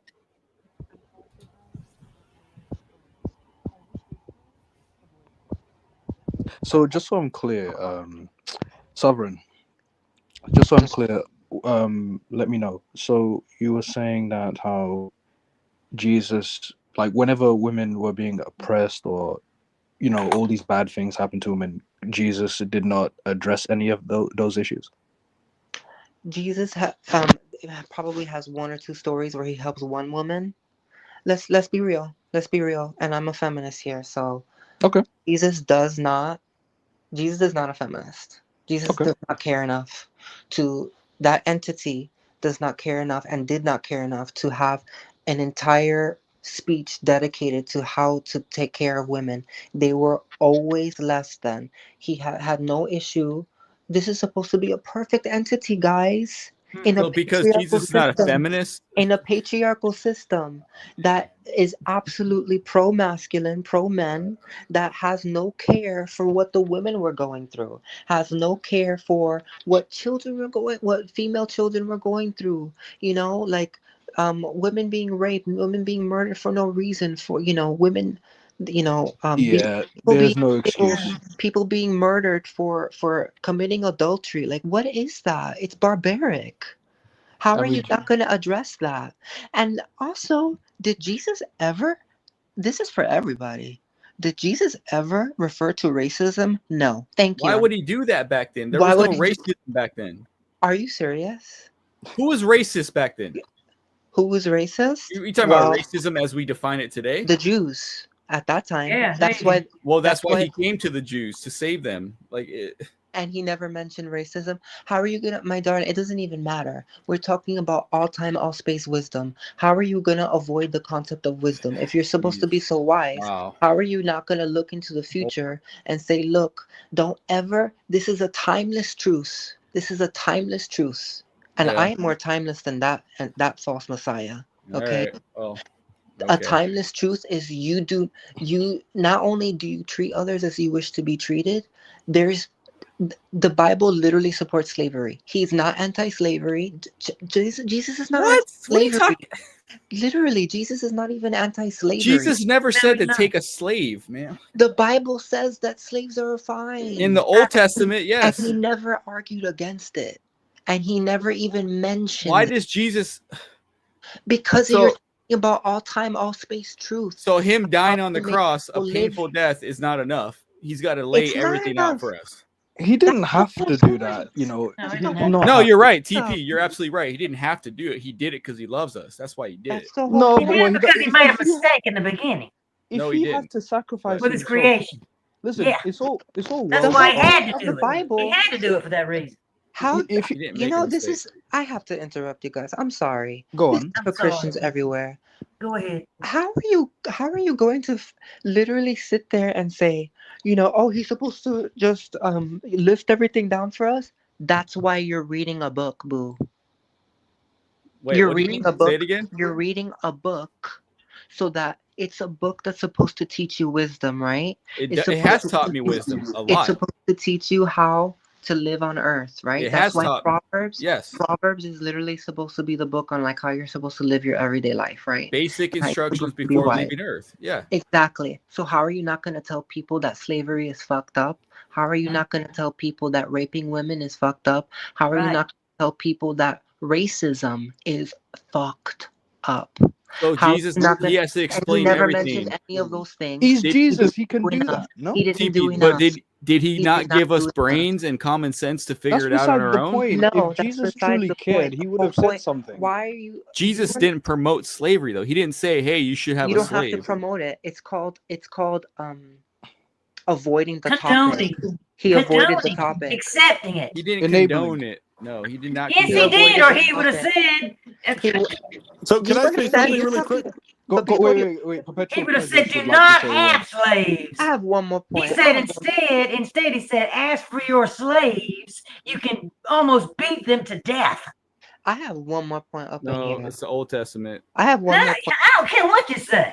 It's the I same think I have God of the something very Old helpful Testament that might as the help. one of the New Wait. Testament. Everyone, He didn't originally That want us to do changed. that. Guys, It's the same God. Patty, hold up. Perpetual Pleasurist, go on. I can't get a word in Okay. edgewise. Oh, So well, I I mean, apologize, to be Patsy, fair, or everybody else. I haven't talked for a while, but Yeah. that's So okay. you've I been mean, if you guys talking all want to talk, night, I'm shifted, okay. okay? what? You Yeah, just well, been he did talking all wait. night, and I get in there trying to say something, and I can't even say anything. No, well, I tell you what. If let Perpetual Pleasurist say his piece, and then I'll let you speak after. Does that sound cool?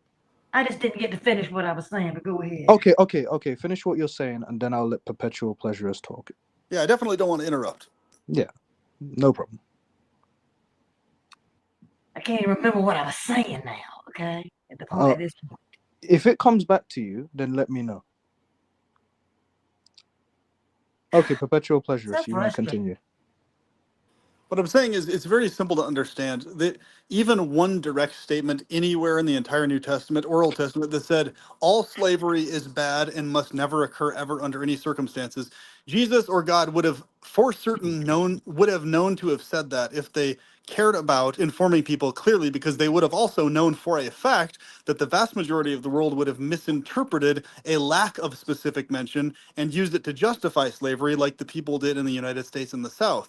They used the lack of Jesus specifically speaking against slavery to justify them engaging in pushing slavery. But if there was one single verse that said, hey, everybody throughout the world, you all are not allowed to engage in slavery. This is horrible. All versions of it, in all circumstances, is evil and vile. Never engage in slavery. It would have taken one single clear statement, and it would have forever, every Christian on the planet would have been like, yep, slavery is bad, it's outlawed, we can't do it. Like, there would be no exception. Okay, but does Not- God But have instead we had does, to do that. does God have to Exactly. coddle us? You know, like, do you Dude, that's think? not coddling. That's an easy one-sentence statement. One Okay, but sentence, shouldn't one we know sentence, better on our anywhere. own?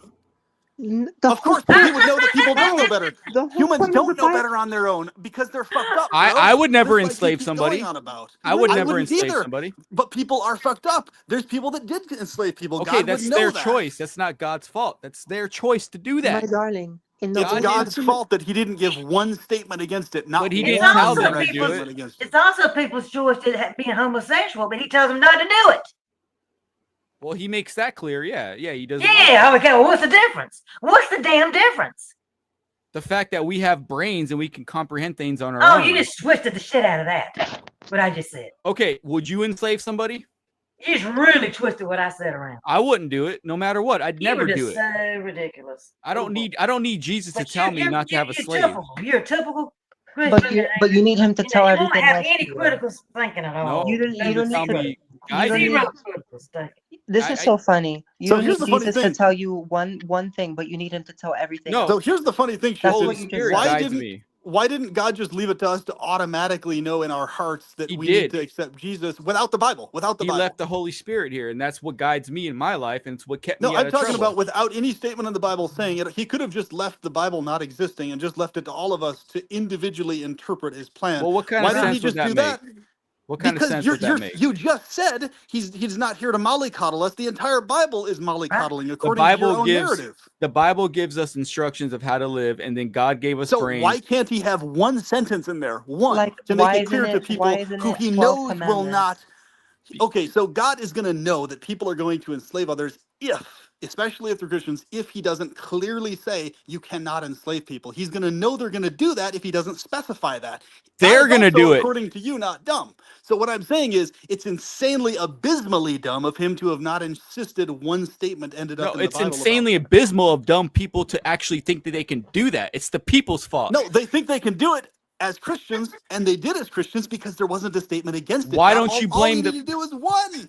Okay, Perpetual, I appreciate your statement, but why don't you blame the people that actually did it? blame both. God blaming damn it. God. Both, not Both, just one or both. the other. So you're blaming God and you're blaming the people. The people who actually did it. Yes, You- the people you who do think- it and God who didn't inform them against Do you it. think God Both. came down and said, "Hey, it's okay to enslave these people"? He didn't do that. No, Yeah, he did didn't it on their specifically own. say you can't though either. So he just had a Right. hands-off approach to say So that. he That's has- the doing it. He has to spell it out, like, yeah, you shouldn't enslave Yes, somebody. You have to spell it out. Come because on, people in this dude. world are infantile as fuck. They're idiots. They're Dude. crazy. They're insane. And he would have known that. So of course he would have spelled it out. Of course he would have. Does my mom have to spell everything out to me of what I should or should not Bro. do?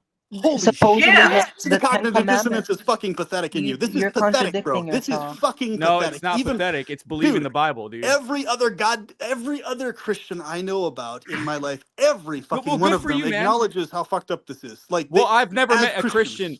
Okay, I've As never met a Christians. Christian that's acknowledged what you're saying. So, okay, we're both in the same boat. Okay. Okay, like other Christians will claim, oh, maybe there were men who left out the verse in the Bible. God did say against slavery, but men took that part out because they wanted to enslave. That's what other Christians will say, like as an interpretation. So at least they have some sort of wiggle worm logic that's still illogic, but at least it's better than what you're suggesting. Okay, You're but I've- suggesting literally that God knowingly left out saying anything about it. What the No. fuck, dude? No, dude, you're talking about your experience. Okay, all the Christians that I've been around with, we all get in the Word and we worship Jesus, and we go out and we do good things for people and we help people. The Christians that I've come with have never had this debate, and we know intuitively we shouldn't enslave people. We don't need Jesus to tell us that. Of course, so do I, but not everybody's like that, though. So, of course, you need to put stuff in Scripture, just like Jesus and God decided to put into Scripture, thou shalt not lie, thou shalt not steal, thou shalt not kill, thou shalt not blah, blah. Right. Why, he could have just left that out, too, and not said that also. Thou But he shalt put that not in. Yeah, So why not just add, it's- why not add to that, you can't enslave either as one of the commandments? Why not just add it with the list? So you're Good telling point. you're telling God how he should have wrote the 10 Commandments. Instead, He could have added more. He could have had 11. Thou shalt not enslave anyone under That any is a good circumstances. point. That is a good You see point. what I'm saying? He could It's have added easy. more. One fucking sentence. Okay, but so Instead, you're God- trying to tell God how to write the God- 10 Commandments. Instead, God said, just- Wait, shifted. It's Okay, is it pathetic of true God that not in to the have Bible, put okay, that I in there. stop. shifted? Isn't it true in the Bible? It says, "Thou shalt not kill, thou shalt not." Basically, all these horrible things. Is it true? Yeah. Okay, so He could have written 12 what commandments. perpetual pleasurist is saying is that God could have added more stuff to that. Don't you think? Do you or do you not think that perpetual pleasurist has a good point there? You What, might that as well God- add "do not enslave." You might as well add that as well. No. No, he could have. Yeah, he could have absolutely added that. But I figured that God. And don't be a What- racist or a homophobe. So okay, here we go. Where's the list in? No. Continue your statement. Shifted. Yeah. Go on. So between you and me, what I'm saying is, God put down the 10 Commandments of how he would like man to live. And if man were to live by those laws, I don't think anybody who lives by the 10 Commandments is going to turn around and say, hey, I want to enslave somebody. Like, it's not going to even cross their brain. You don't think, bro, we have an entire history, thousands of years worth of Christians. Because they didn't live by the 10 identified as Commandments. Because there wasn't any statement against it. That's why but they shifted. identified as Christians and still did it. No, but shifted. Okay. Yeah, if go ahead. If there's a statement in the Bible that says "Thou shalt not kill," right? Right. Okay. Do you think that was necessary to put in the Bible first of all? Yes. Okay. And But why when is that? so let me when How thou is that shalt not not kill, mollycoddling? thou shalt not kill means that thou shalt not commit premeditated murder. So what God's saying is you should not lie in wait and kill somebody. But let's just say I have a daughter and somebody's trying to violate her. I'm going to kill that motherfucker. And I don't think God's going to have a problem with that. He's talking about premeditated murder, lying in wait and saying, I'm going to kill that motherfucker for That's no fine, that's reason. fine. You get what That's I'm saying? But that's Yeah. a side point. That's not the point we're making at all. Yeah, Well, yeah, I'm no, saying that's all God well and good. laid it out. Yeah. Shifted. That's all well and good. Okay. Bottom line, he put in the Bible, "Thou shalt not kill." Yeah. Do you think he needs to tell us to, do you think he needed to put that in the Bible? Put what? Thou shalt not kill. Yeah, he did need to put that there. Yeah. Okay. Why didn't he so- need to put "thou shalt not enslave" then? If he needed to Well, put hold that? on. Go ahead, TP. Yeah. No, I agree with perpetual pleasures. Then, why didn't he also put "Thou shalt not, enslave people"?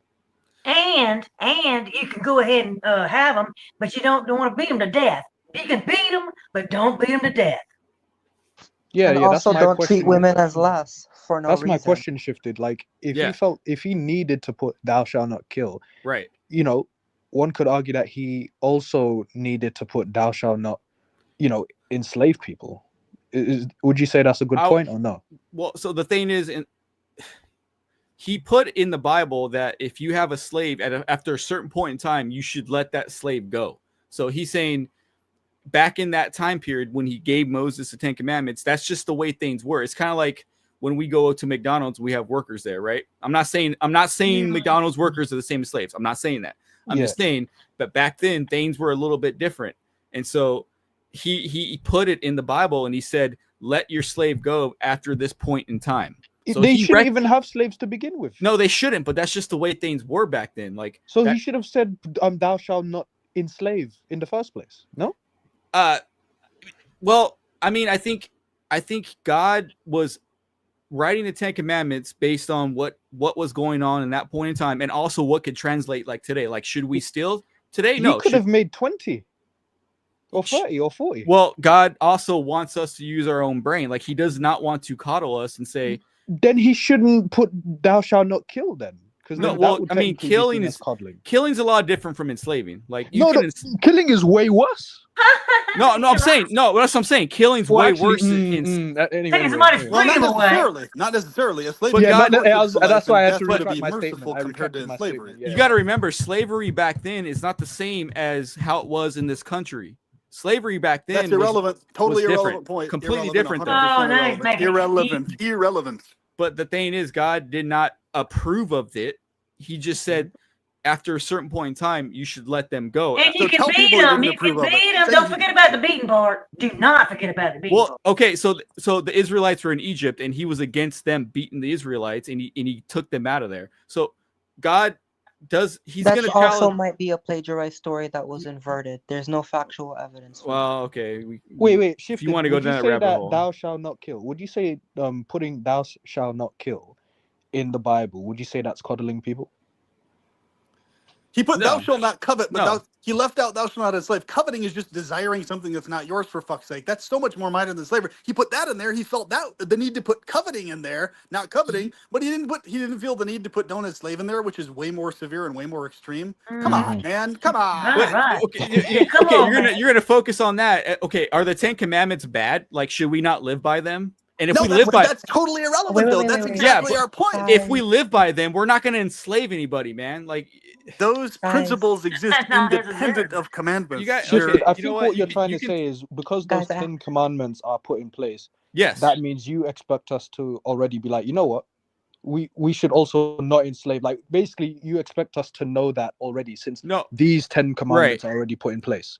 in a way, yes, TP. What I'm But saying is, no, if- I understand that, but the thing is, by that logic, God might as well not have put those 10 commandments anyway, because then one could say, oh, we expect you to already know not to kill. Exactly. Correct. no, well, TP, what I'm saying is he gave us his 10 commandments, and if we live by each one of those commandments, I cannot see somebody living by those commandments turning around and saying, hey, I'm going to enslave somebody. That doesn't The Israelites reflect didn't reality. even- Oh my God! Wait, This go is ahead, the T. other point. Why do we even have to spell this out?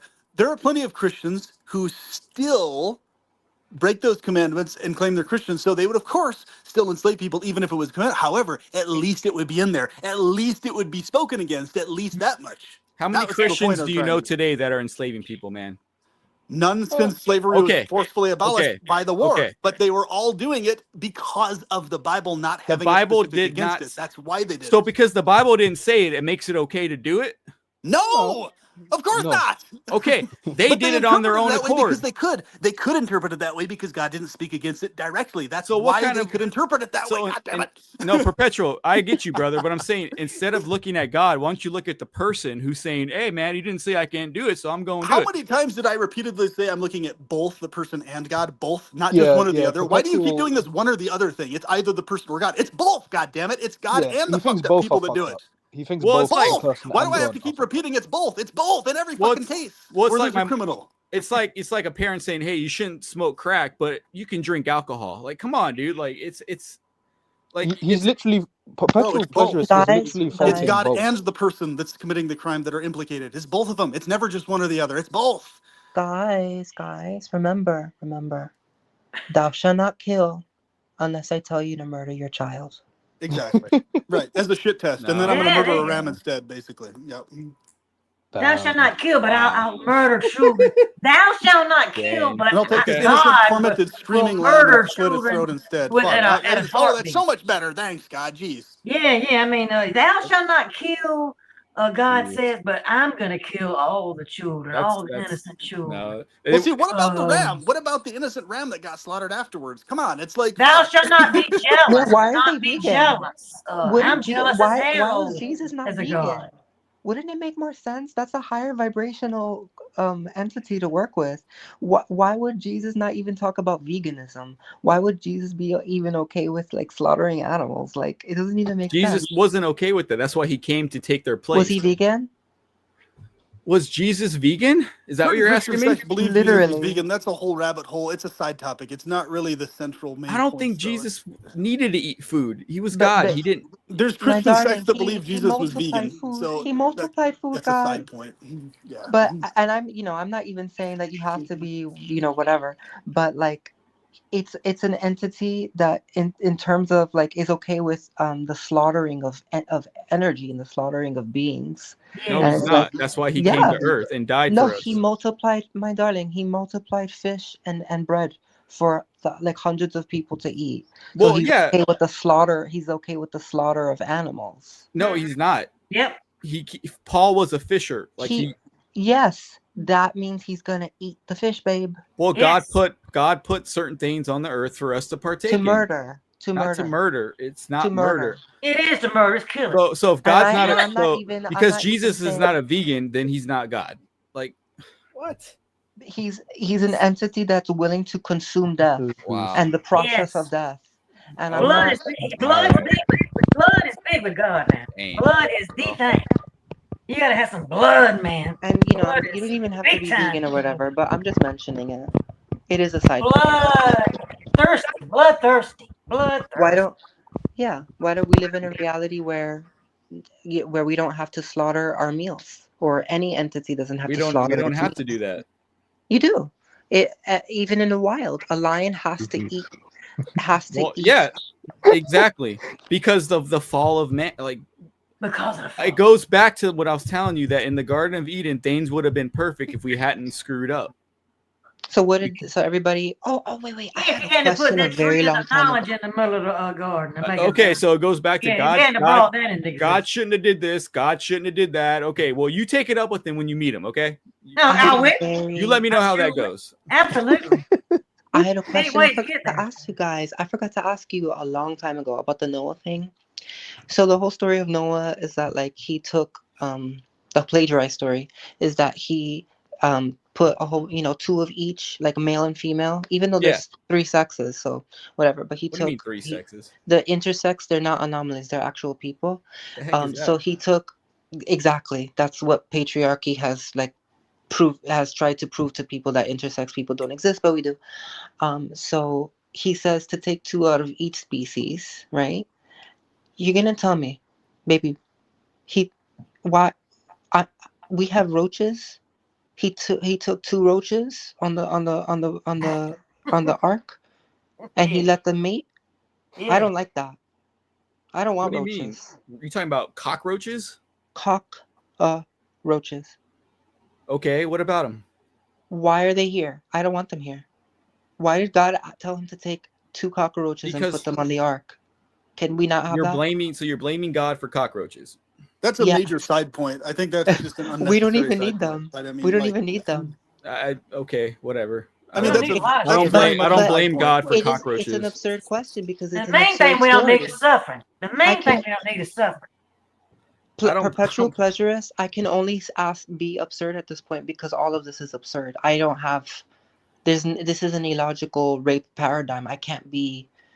This is not a normal, narrative. This is a very topsy-turvy, inverted narrative. So I can only be stupid at this point. Because I'm sticking up for the Bible? Like Such a warped narrative. Well, the irony is you're not even actually sticking up for the Bible. That's the weird irony of it, bro. That's what I'm trying to get across. Like, you're not how even am I what am I going against the Bible on? You're not even vehemently acknowledging that God said he creates evil and the implication. I did acknowledge that. I did acknowledge you're that. you're not acknowledging the implications of what that means for him and his implication in doing that. You're He not created it, but it doesn't mean we had to partake in it. That's you interpreting that. That's you okay. Well, interpreting you that. guys are interpreting things as well. So why am I fucked up? No. It's Hold on. that setup, man. It's that What I'm setup. saying is you are interpreting it according to The other Bible. parts of the Bible. Yes, But the Bible. What you're failing to do is you're failing to recognize that it doesn't say that God created evil in others or in other things. He directly created it. Wickedness of an How do you extremely know? immoral variety. How do you know? It says directly that Okay. Damn it! But Shifted. he God, directly created it that says thing. that, but how do you know exactly what that? Okay, you're saying I don't know what it means. God created evil, but it doesn't say that I created evil so that man can partake in it. He didn't say that. That's totally irrelevant. Well, if you Because create he something, partakes- that's gonna happen. Why is that so hard to believe? It's like I have a son and I tell him you should do this, but don't do that. Like what's shifted? It is. I don't care what the What do you think your is. imperfect person's gonna do if they Shifted. create? The reason for what do you think why an they weren't creation imperfect. is They going weren't to do? imperfect in the They garden. were imperfect. Oh, that's where we Because he said he was sorry. He made them. No, he said that after the fact. When Right. Noah, Exactly right. Yeah, he said that before he put So Noah on here's the a ark. significant point that's very important. Traditional Jews, many of them, many sects, many branches of them, directly acknowledge in their viewpoint that God is both good and evil at the same You're talking about the time. Jews? Yahudim, yes, in I their views. don't believe what the Jews believe, But man. you're not. But what I'm saying is, even they at least have that degree of honesty to Okay, good acknowledge for at them. least that much. But you don't even have that I'm degree not of a honesty Jew. to admit at least that much. At least that much, bro. At least that much. I'm At not least a that Jew, much. brother. Wait. Is it true? I want to confirm something. Is it true that Yahweh apologized? No, he repented. What he said is when he saw that the amount of wickedness that was going on in the world, and I'm talking really bad, he felt bad for he has emotion. Like, see, the thing is, God has emotions like us. We were made in His image. He has emotions, so he felt bad. Because he's limited, emotions are limited. No, Therefore, see, he realized again, he made a that's where it mistake. goes back to, and that's where He's I'm done limited. here. You know what? I'm done here because every time I talk about God and I say He has emotions, it goes back to, oh, He's limited. That doesn't mean Because He's he is. limited. What's wrong with Emotions saying are he's limited by limited? definition. No, I'm not saying you. I'm saying No, I know you're not saying me. I chose to interject and ask Yeah. what's wrong with Emotions the are idea that he's limited, though, limited? bro. That they are limited just because by he has. definition. Okay, brother, Perpetual. I'm not saying you're wrong. I understand where you're coming from, man. But that does not mean he's limited because he has emotions. That's That exactly does not what it mean means. he's limited. That's precisely what it means. Okay, 100%. show me the universal cosmic law that says if God has emotions, he's limited. That doesn't exist, man. Because, no, I can explain it very clearly to you. If you have a feeling that is sad, that's disappointed, that's bothered, that's disturbed, that means one of two things. It means you made a mistake. Right. There was something you couldn't prevent, which means you lack power, lack ability to Wow. prevent it. That's what that means. Or it means something completely outside of your control happened in spite of you trying to prevent it, which also means you're limited in power in that sense also. So No. in either sense, you Come can on, only man. be sad or disappointed if you're limited, So because God- you're not going to be sad or disappointed if you can prevent everything you want to What? prevent. So Shifted, why God Exactly. can't be. So God can't be sad. Well, No, he shifted. can't be Why sad, would any? but Why he's only would going to an be sad if he's a all-powerful limited being, is what I'm saying. If No, he's it limited. does. Shifted. There's no cosmic law that says if he's sad, he's limited. But shifted. No. Go ahead, But, yeah. but shifted. Why would a powerful being who can do anything, right? Why would they purposely make themselves sad? Because Right. he wants to. Intentionally. Or create Hold on. something that'll make them sad. What Go I'm ahead. saying, there's literally no such thing as literal unlimitedness when it comes to beings or sentience. That's a false Well, man-made concept. you're talking about sentient beings in your. Period. I'm Including not.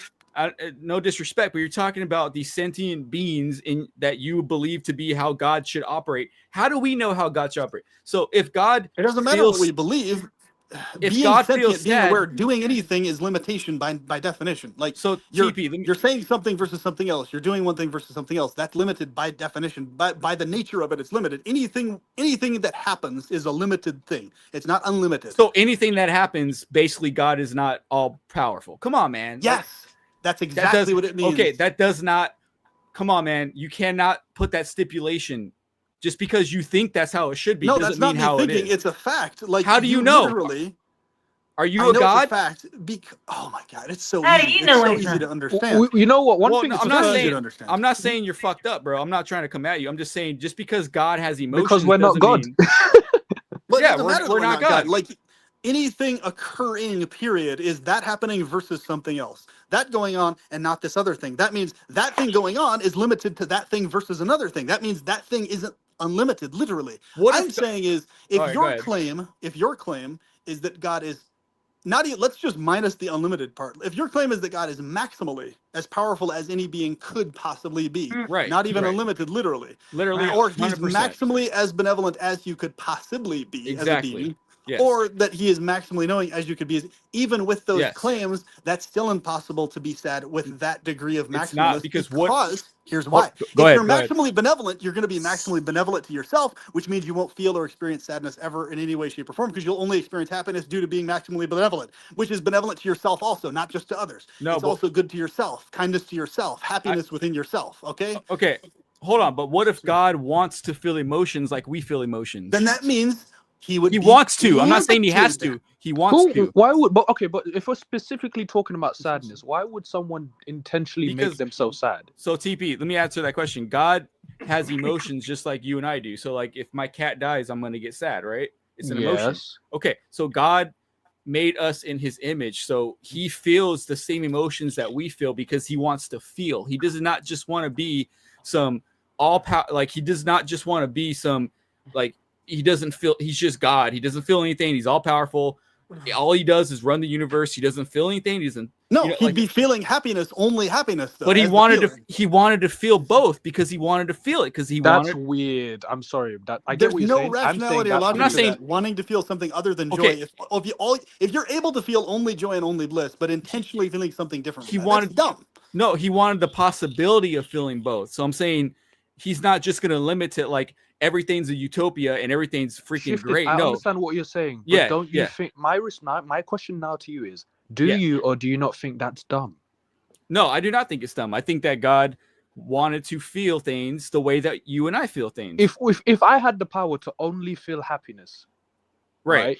Well, that's you, do you brother. or do you not think? No, that's fine. No, wait, wouldn't you want to feel only happiness instead of both No, happiness and sadness? I would want to feel. You would want to feel happiness and sadness. No. Sometimes So Oh my TP, God, dude, he's still missing it. TP. Hold I on, would. Shifted. Go on. So I would want to feel happiness, but the only way I would know true happiness is to know the absence of happiness. So I would know, like, if I feel this way, then I know happiness is way better. Like, I So would basically know. being aware that you're even Yes, happy. aware. Exactly. Being aware of both. Would that be such a bad thing? I don't think it's a bad thing at all. I think it's Okay. it's God showing his personality. Like, God has You a can be personality. aware of it without feeling it ever, and you can ensure that nothing that leads to you needing to feel sad will ever occur, and you can ensure that the beings don't have to die also. Okay. That leads to the sadness. It's just, bro, you're claiming maximal benevolence. That by definition would mean that the only feeling God ever felt ever was happiness, No, bliss, and I'm joy. not- That's it. No sadness. No, I'm not claiming maximum. That's what that means. No, I know what you're saying. I'm claiming that he can have maximum benevolence, but I'm saying that he's choosing to make himself more mortal, if you will. He's choosing to make himself feel emotions. Like, I'll tell you this. Let me give you an example, and you guys can talk. There's points in my life where me feeling sad has actually helped me because it's motivated me to do better, right? So God gave us the ability to, like, hey, this is not good, so you should do better. Like, it's helped me. Things that have happened in my life that are not good, I wouldn't trade it for the world. The sad things that happened in my life, they have made me a stronger person, and I thank God for them. Okay, They made you a stronger person in spite Yes. of them, not because of them. This is a very key point. No, here. This you is go. very important. the whole experience made me a stronger person. Okay, I was you gonna could say have that literally. make me stronger. You could have just eternally forever been the strongest possible person in paradise with Then God. how- There's no reason for any of this other crap. Like, it's just, you keep coming back around to this. So you're literally admitting in your narrative, once again, that there's some at least microscopic lack of maximal benevolence of God, at least towards himself. In other words, he self-imposes anguish to some degree on himself for the sake of experiencing it, obviously because he wasn't experiencing enough benevolence towards himself, obviously. Like a So kink. that's lack of benevolence to some slight degree is what I'm trying to get at. You're not understanding that maximal benevolence would apply to your own happiness also, your own sensation of joy also, not just only benevolence you exude Okay, out to if you're others. talking about that, yeah, when we go to heaven, it's going to be completely, sorry. Anyways, heaven's going to be complete bliss and complete communion with God, and I'm not going to experience pain or suffering when I get up there.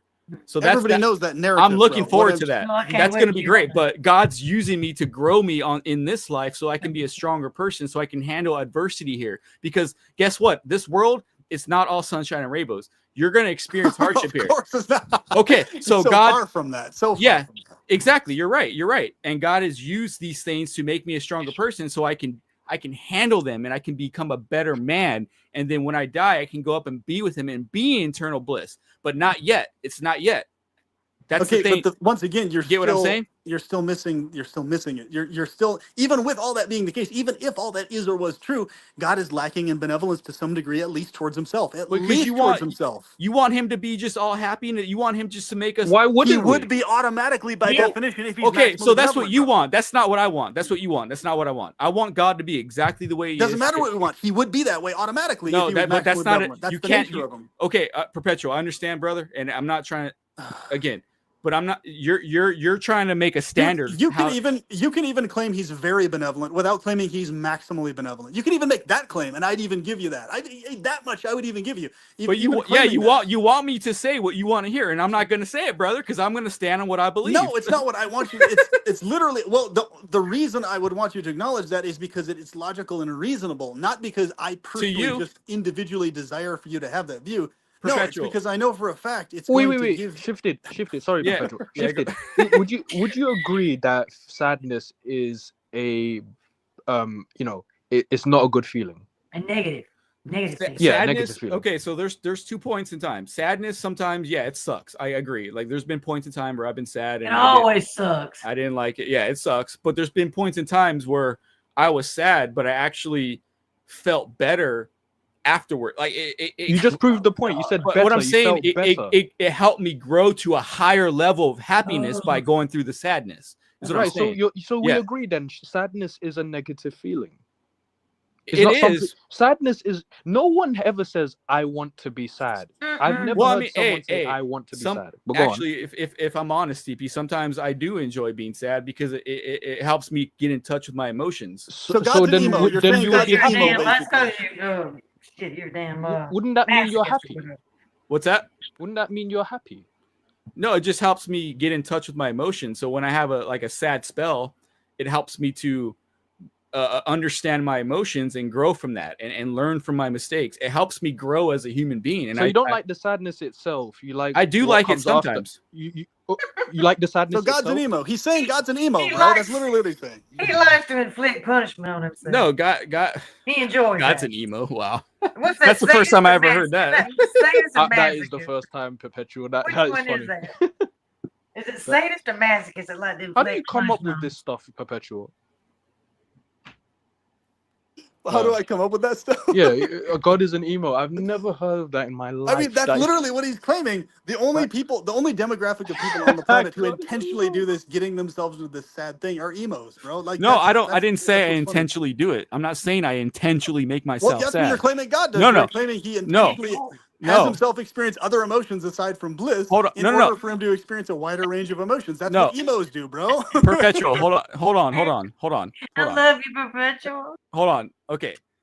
Just because I'm saying I enjoy it sometimes doesn't mean I look for it. I don't intentionally look to be sad. I'm saying when it happens naturally in this life, it helps me grow. But God would have to intentionally look for it because it wouldn't naturally happen because he's maximally benevolent to Well, himself. God, I'm not also saying, I'm not talking about God. I'm talking about myself and the way he made me. Yeah, but what I'm saying, great, good and dandy, but I'm talking about him specifically. You're talking about yourself. Great, Well, awesome. But, yeah. Okay, Yeah, let's talk about God now. And I'm made in God's image. So God experiences the same thing I experience. is you have what I'm emo saying. tendencies. God has emo tendencies. I get it. Okay, we got it. Just All right. because I was an emo in high school doesn't mean I'm an emo now. Come on, man. So I was spot on. Oh, I yeah, got you it. I are. No, figured it out. for 1 year. For 1 year I was, but I was in Wait. I was a goth. Wait, I was this I a was- true story? Like, or is it hypothetical? Were you actually an emo? for 1 year in high school, I went down that road a little bit, but that's before I was a Christian. But I was So into God like was an emo at one instance in the Bible. Okay, I see. So No, you're no, made in his that's image not what I because God's said. an emo, you're an emo. no. That's not what I said. I said that at one point in my life, I made the choice on my own.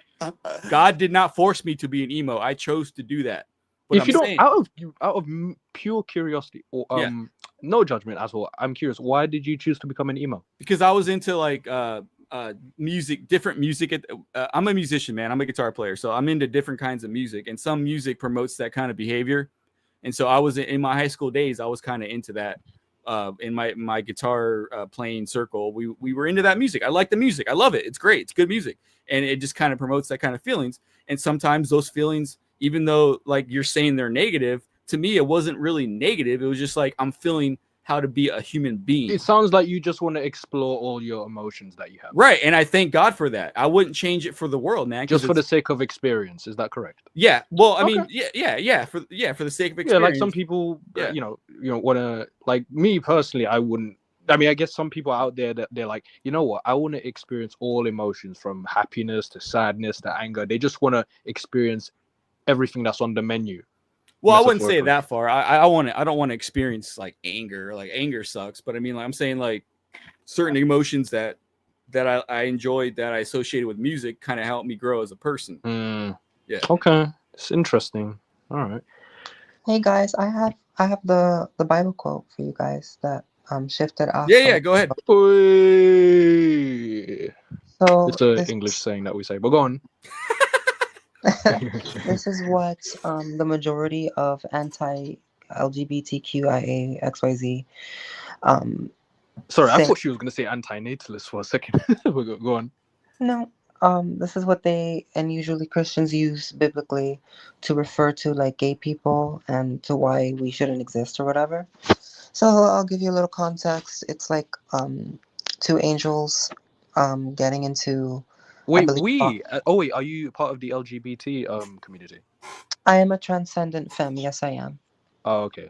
Transcendent femme. Okay, cool. So yeah. Let me just get it right here. This is. You can find this Genesis 19, and just read Genesis 19 for yourselves. I'll just read verse 3. Oh, yeah, verse 3 and 6. And you know what? I'm not going to give you any context, actually. I just want you to listen to these words, okay? But he was very urgent. So there's these people that are going to come into Lot's house, right? But he was very urgent until at last they went home with him, and he set a great feast before them, complete, with freshly baked unleavened bread. After the meal, as they were preparing to retire for the night, the men of the city, yes, Sodomites, young and old, from all over the city, surrounded the house and shouted to Lot, "Bring out those men to us so we can rape them." Verse 6. Lot stepped outside to talk to them, shutting the door behind him. "Please, fellows," he begged, "don't do such a wicked thing. Look, I have two virgin daughters. I'll surrender them to you to do with as you wish. But leave those men alone, for they're under my protection." And you telling me that Jesus had nothing to say about none of that? About So offering the your two own men were daughters the two men were the angels. Okay, so the angels that were and coming to warn Lot that Sodom and Gomorrah was going to be destroyed. Yeah, and they wanted to rape them, which is evil. the two angels. Yes, No. The men wanted to rape the angels. yes, They because wanted to rape them. And Sodom and that Gomorrah. Right. Yeah. yeah. So that's not, first of all, that's what pastors, preachers all over the world use against gay people, to say that that's the same equivalent as being in a consensual relationship with the same sex.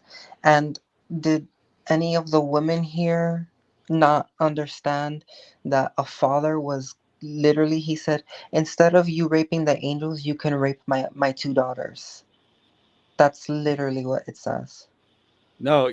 So do you understand that those two men were the two angels coming to warn Lot about what's about to go down in Sodom and Gomorrah? That doesn't matter.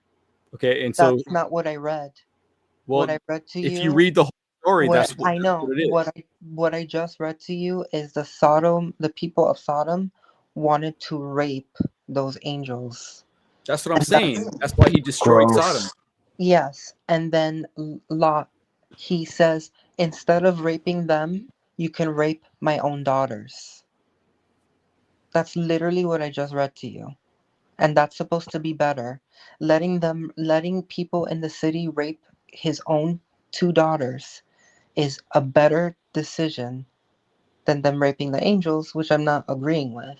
But that's literally what Christians globally use to say. They conflate that and they manipulate that story so that they can be anti-gay. But then they That's don't not even. that's That's not what where that's what they do globally, and then we're saying that it's okay to literally offer your two daughters to get raped. This is no why the Bible is fundamentally anti-woman.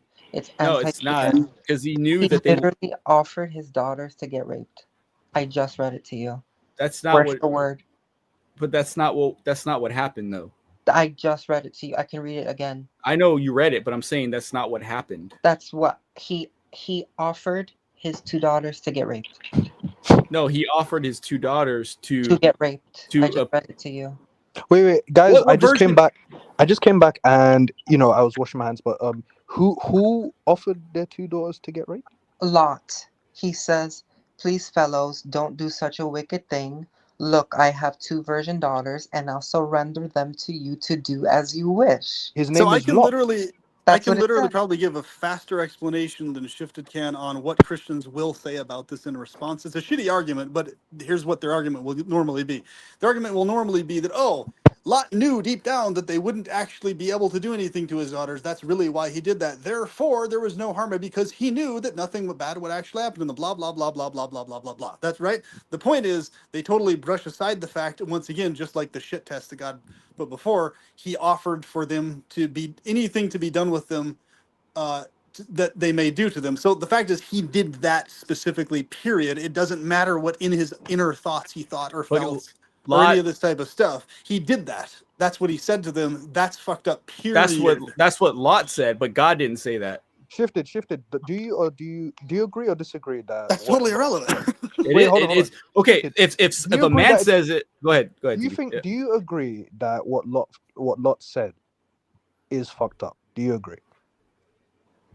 To offer his daughters to get so raped. I don't know. So you have to understand what was going on then. Okay, We just read it to you. It doesn't matter. I do know. I've read the whole Bible. I understand what you're talking about. Okay, I understand what you're saying.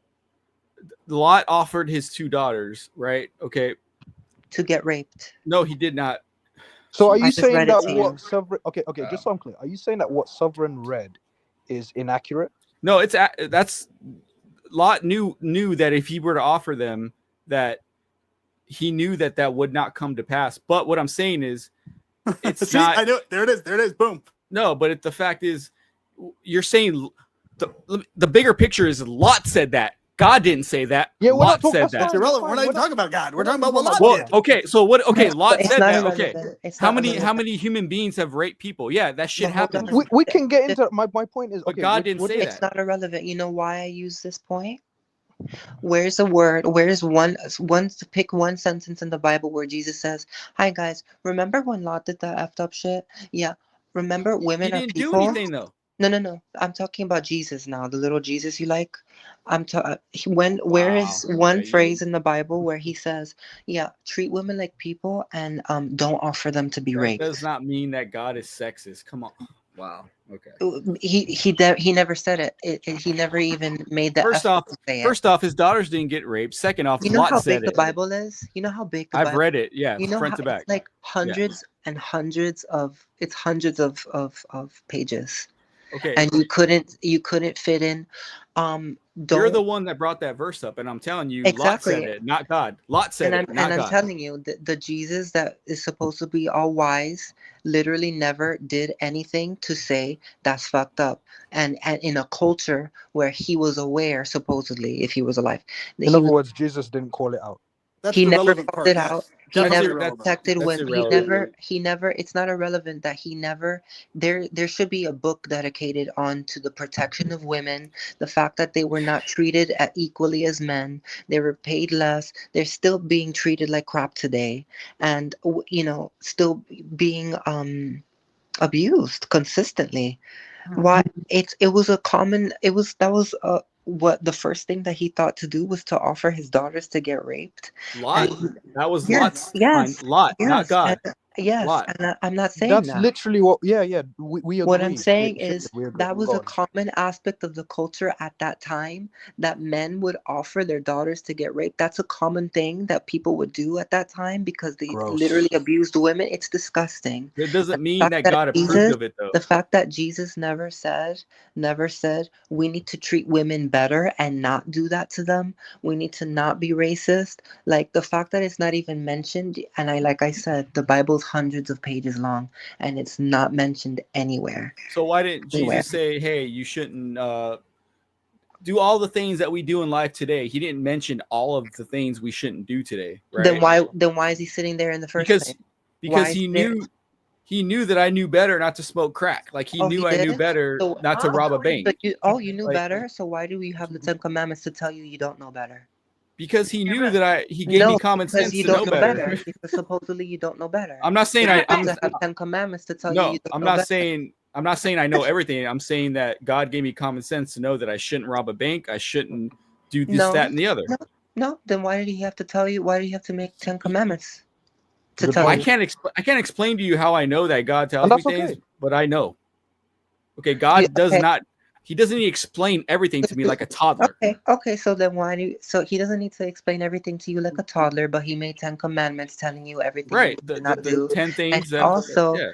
and Jesus had literal parables and supposedly walked with all these disciples all around freaking Jerusalem or whatever, or Israel, talking to them about everything that you need to do and how to live. The entire Bible is literally, the concept of the entire Bible is to tell you how to live and how to think.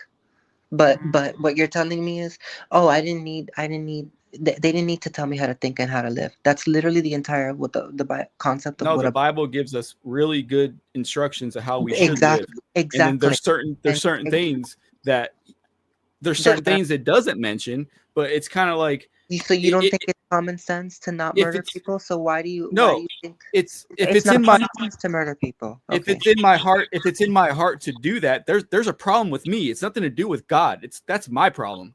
If I have those thoughts, or if That has another nothing to person, do with your point that you were talking about common why are sense. you blaming God for certain things that happen? That's what my question is. You're blaming God for all these things that happen. Well, why don't you blame the people that This are is what actually I call doing it? monkey jumping. How many times do we have to say both people are implicated, God and the people doing it? Why is it We're only blaming- one or the we're other? It's not blaming both. mucking jumping. You guys want to blame God, and I don't want to blame God. It's as simple as that, man. Yeah, but nobody's. Blame Nobody God wants because to he blame created anything. It's evil. just he is blameworthy. Like it's not wanting Well, to to do you, it. he's not He blameworthy created to me. He You don't created want to evil. hold That's you why don't I want blame to him. hold I blame him because he created evil. Okay, It's not blame an God. opinion Have thing. fun. It's just Go ahead. there is blame there. It's not like an opinion thing. Oh, I don't feel like they're worthy of blame. It's not even that at all. It's literally there is blame there on God's hands because he's implicated in literally everything that occurs if your definition of God is in fact true. He's implicated in everything that happens directly and indirectly. That Guys, means there's a that comment. he's There's a implicated in comment. all the evil and all the Not crimes and all the necessarily. sins. Everything that I do wrong in my life, am I going to blame my mom or my dad? No, I'm not going to do that. It That's my depends. choice. Like if your mother had you and you had a tumor, and she knew that there was, like, let's say a 50% chance that you're gonna have a tumor on your face, then who are you gonna blame? Say it again, brother. Okay, I don't know if you guys saw that video, but anyway, I think Perpetual Pleasures has seen that video. Remember? Yeah, the kid, the young guy who has the huge face that's a gigantic tumor and it interferes with his sight and ability to function, all sorts of shit. Yeah, stuff like that. It's like obviously God is implicated and to blame for those types of things. It's not just, oh, plop, here you go, tumor, gigantic tumor on your face, just randomly. They're, oh, sorry, the world's just a sinful, dark, horrible place. I'm God and I can't do anything. Shifted. Sorry, Have you you have a seen that tumor on your video? face. Have you Like, come seen that on, video? man. Shifted. Have you seen that? No, I have not seen that video. Okay, No. basically, there's this mother who has a son, right? And the son has a huge, like, gigantic tumor on his face. Okay. And she knew that there was a 50% chance that the son was going to inherit it, like to get the tumor. Okay. So let's say your mom did that to you. Your mom had you. She knew there was a 50% chance that you were going to get this tumor. Yeah. And she had you, and now you got the tumor. Who would you blame? I wouldn't blame my mom. Why not? It's not her fault. It's not her fault that the tumor exists. So whose fault is it then? God's fault? Is it God's fault that the tumor exists? It's humans' fallen nature that's the blame. Human fallen nature no, but causing she a took the tumor? gamble. Come on, man. She Come took the on. gamble. No, you're not Dude. what I'm saying, man. You can think it's ridiculous, but what I'm saying is you're trying to blame God. I'm saying our fallen nature has caused all these problems in our world. At this point, in this particular context, let's just focus on the That's mother. insane. That's If insane. if there's a 50% chance that you're going to get a massive tumor on your face, but you Yeah. decide to have the child anyway, and then boom, Right. they got the tumor. That's Right. the mother's fault. I mean, I wouldn't blame my mom. No. No, I mean, And God's okay, fault. Both mom and God's fault.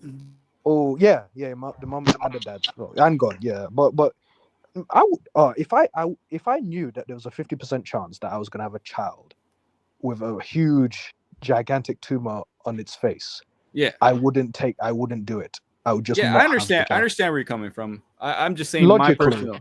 Yeah. What would you do? Would you have the child?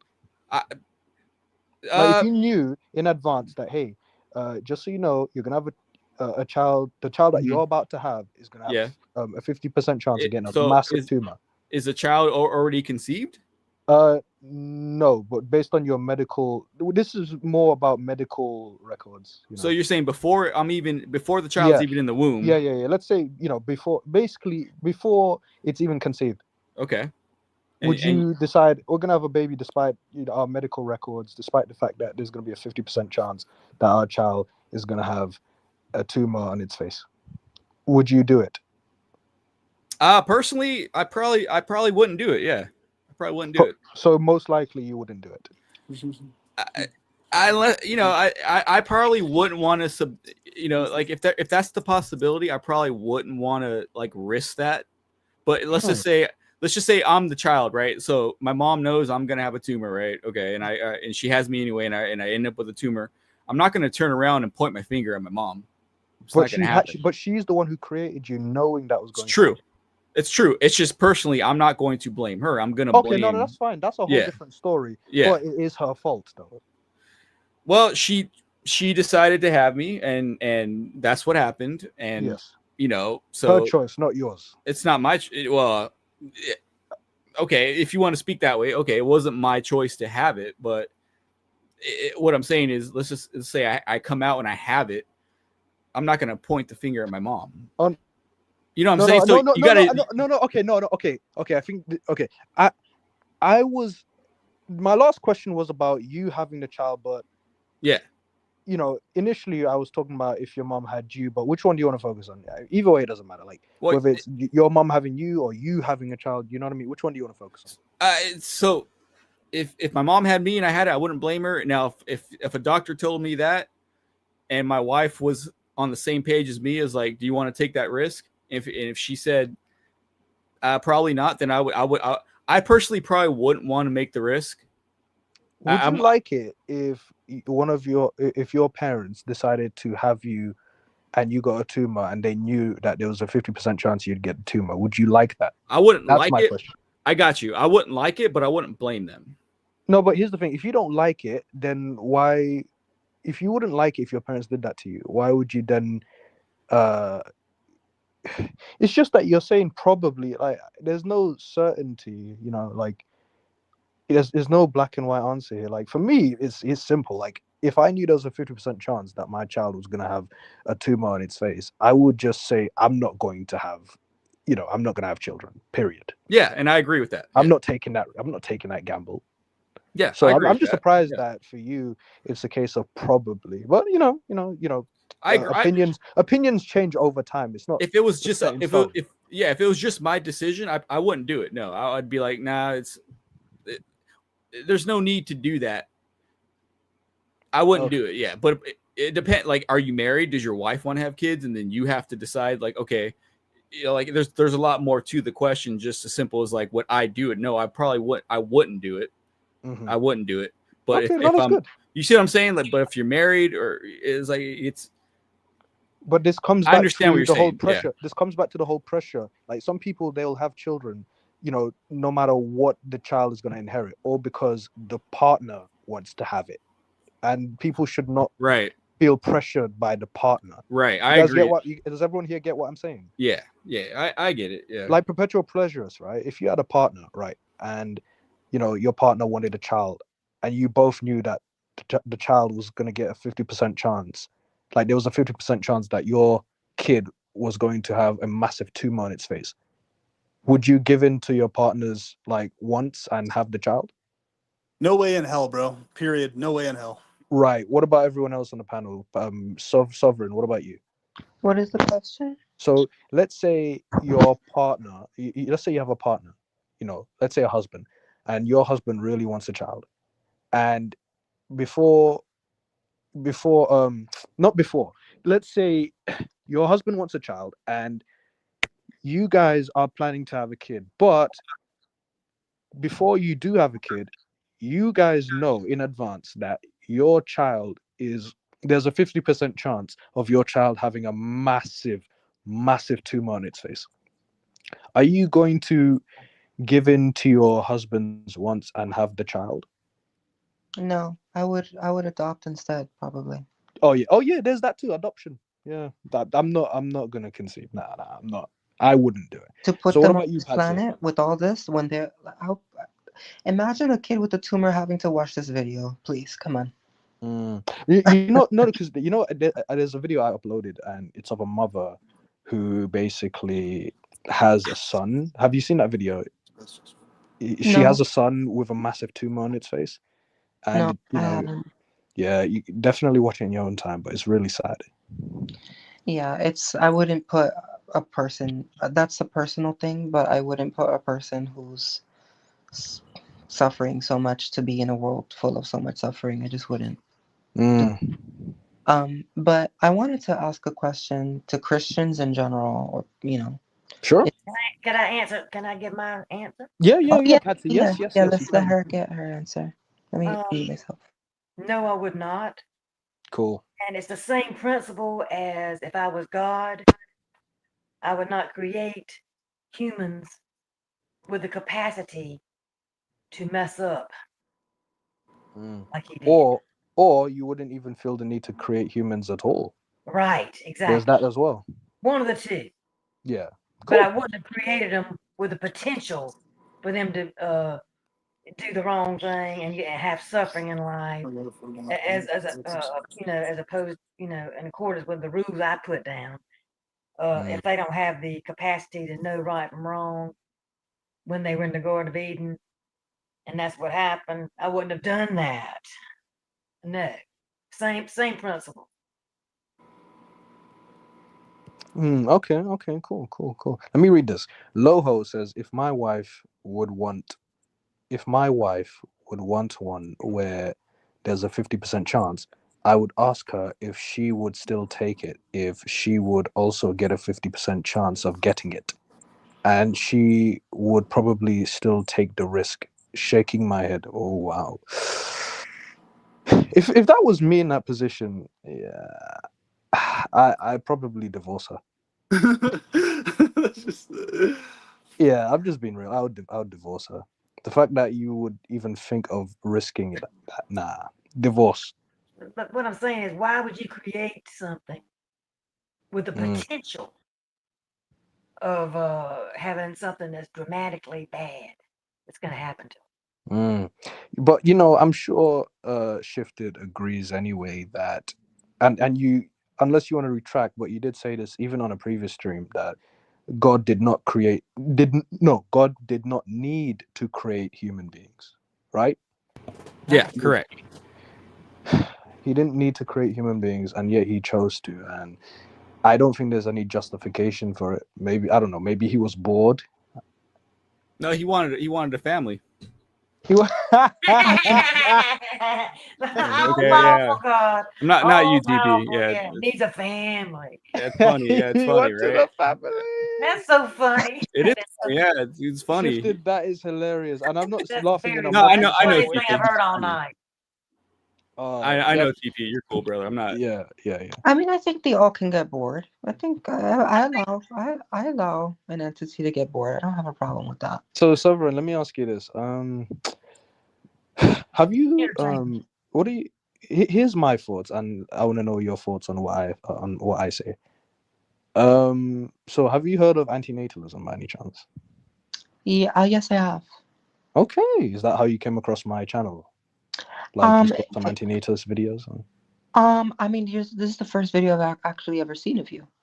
All right, Yeah, cool. it just showed. So I'm basically an antinatalist, and so if you're an antinatalist, that means you see procreation as unjustifiable. So like, there's no justification In general.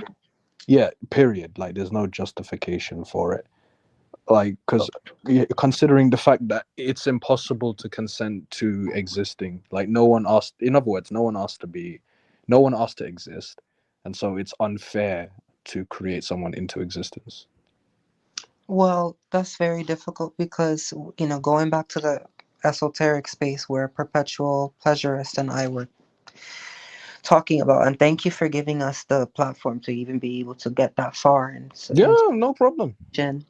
um you're talking to someone who I don't believe everybody has a soul. So I don't know how, like, I don't know exactly like if I had a child, like would that child have a soul or not? Okay. Like that's where I'm going. Um, that's what I think. And Okay. then you know, If you don't mind me asking, if you yeah, don't mind me asking, are you child free? I am. All right, cool. Welcome to the club. You know, the child free club. Yeah, Do you plan on having kids in the future? no, I do not. All right. So everyone here is child free. Yeah, I mean, I understand the state of the world, and I think adoption. I mean, I actually have to bring something up with regards to Kemet. So, remember, guys, I mentioned Kemet is the original name of Egypt before colonization. Is the who of Egypt? The original name of Egypt, Kemet. Kemet, the Black Land. Wait, Um, hold on. Let me spell it. Hang on, hold on. Just so I know what you're pronouncing. So is it M Kemit? What? Kemet. Oh, Kemet. Oh, okay, noted. No, no, Kemet. go on. You can continue. So there's a one of the first, I think the first book in recorded history is it's the teachings of Ptah Hotep, um who was basically, this is the funny thing about how, you know, Christians have plagiarized and pervert everything, because they pretend as if cultures before them had no morality, they had no concept of righteousness, no concept of rhetoric. So rhetoric is basically how to conduct yourself in society. And so the oldest book in the world is called the Teachings of Ptah, which are teachings of rhetoric. Of He was basically an assistant to the pharaoh of that time, and he was sending this to his son. So these are teachings that he was saying, like how to live a good life, and he, you know, he was passing it on to his son, right?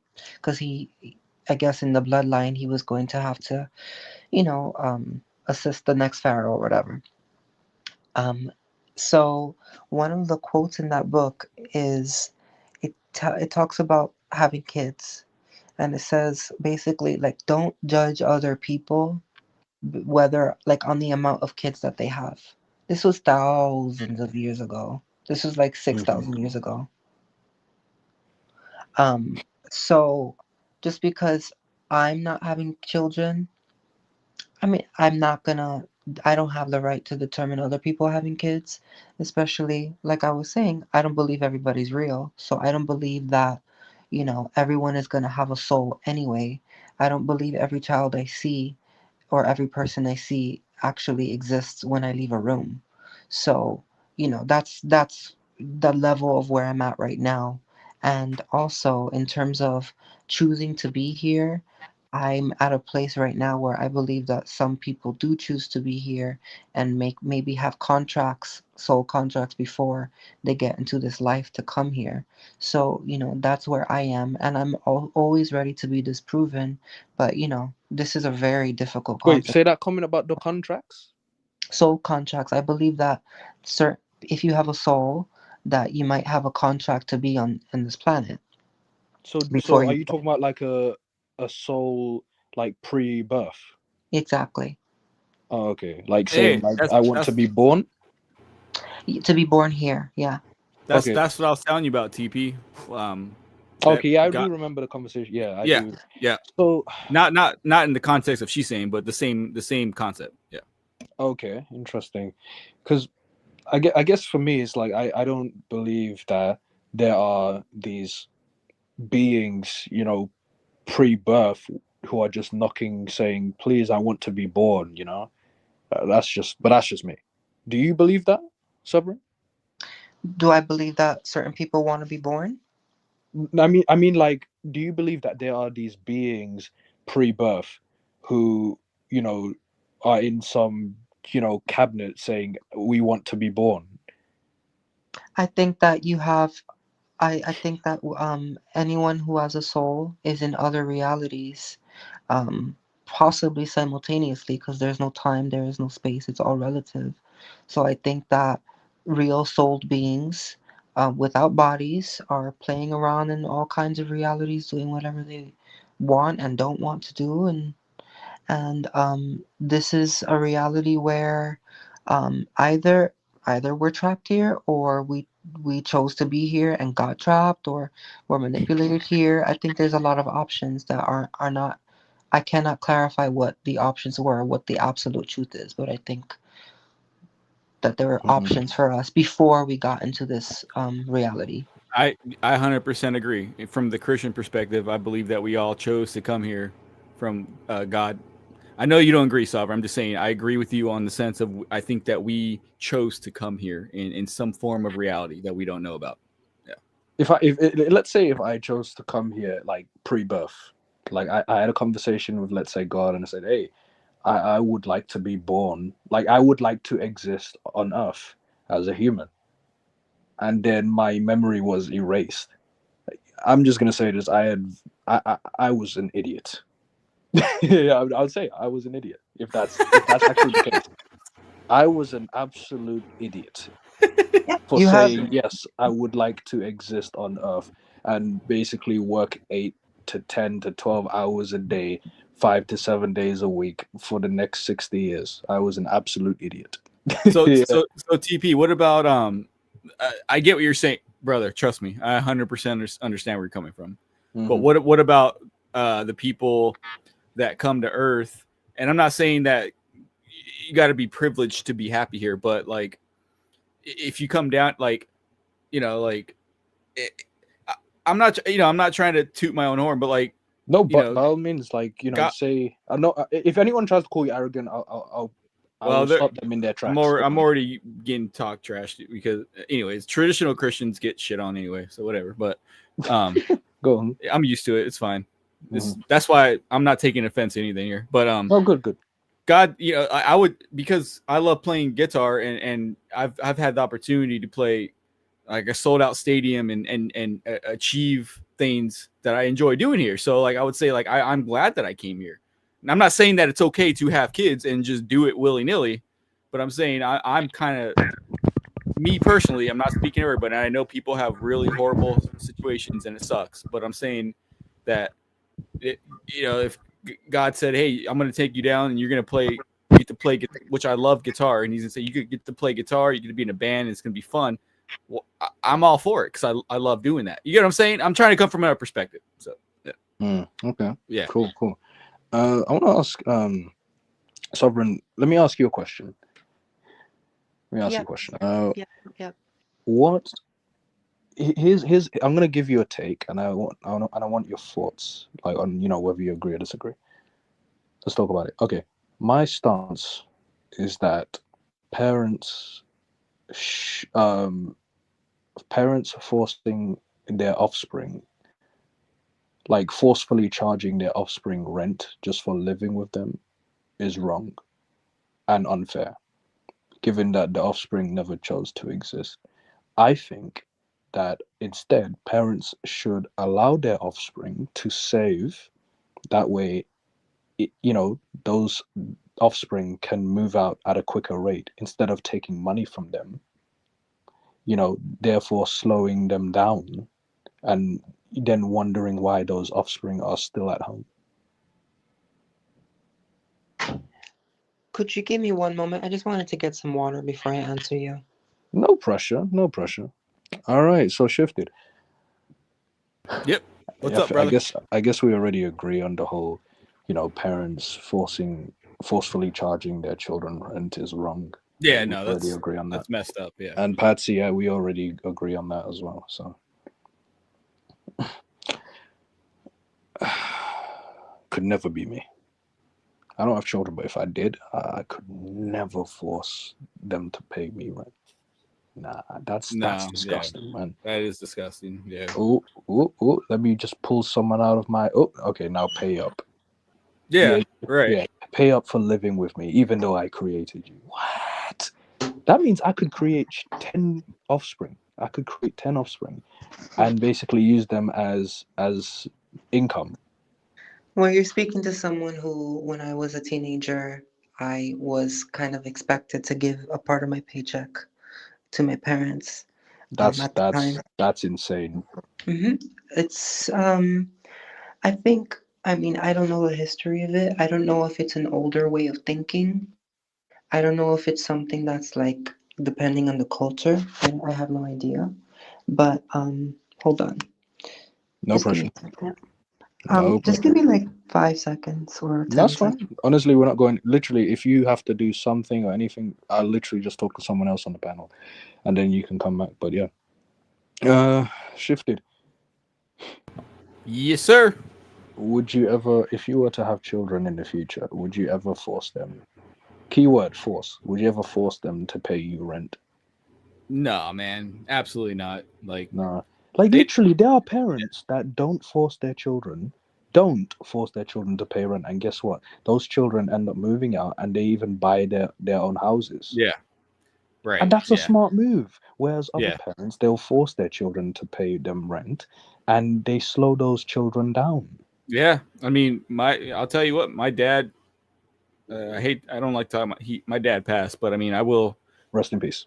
Yeah, I love my dad to death, but he at a point in time when he was struggling, he did charge me rent at one point in time before I moved with my mother, and so, but yeah, it sucked because I could have kept that money and it could have helped me in different areas, but so yeah, no, it's just not. No, don't do it. Just don't do it. Yeah. I will say it's wrong. It's wrong. That's your own flesh and blood that you forced into this world. You know, so by taking money from your own flesh and blood by force, that's exploitation. Like it's extortion. Yeah, Yeah. I would say so. Yeah. Yeah. I mean, by the literal definition, I'll even read the definition of extort. Hang on. Extort definition. So hang on. So extort means obtain something by force, threats, or other unfair means. So by parents forcing their children to pay them rent, that is extortion. That is extortion. Yeah. Yes. Yeah. 100%. And unfortunately, it seems like this take is unpopular. How sick is that? Why is this an unpopular take? I know. I don't know, man. Like, when did it become normal to do that?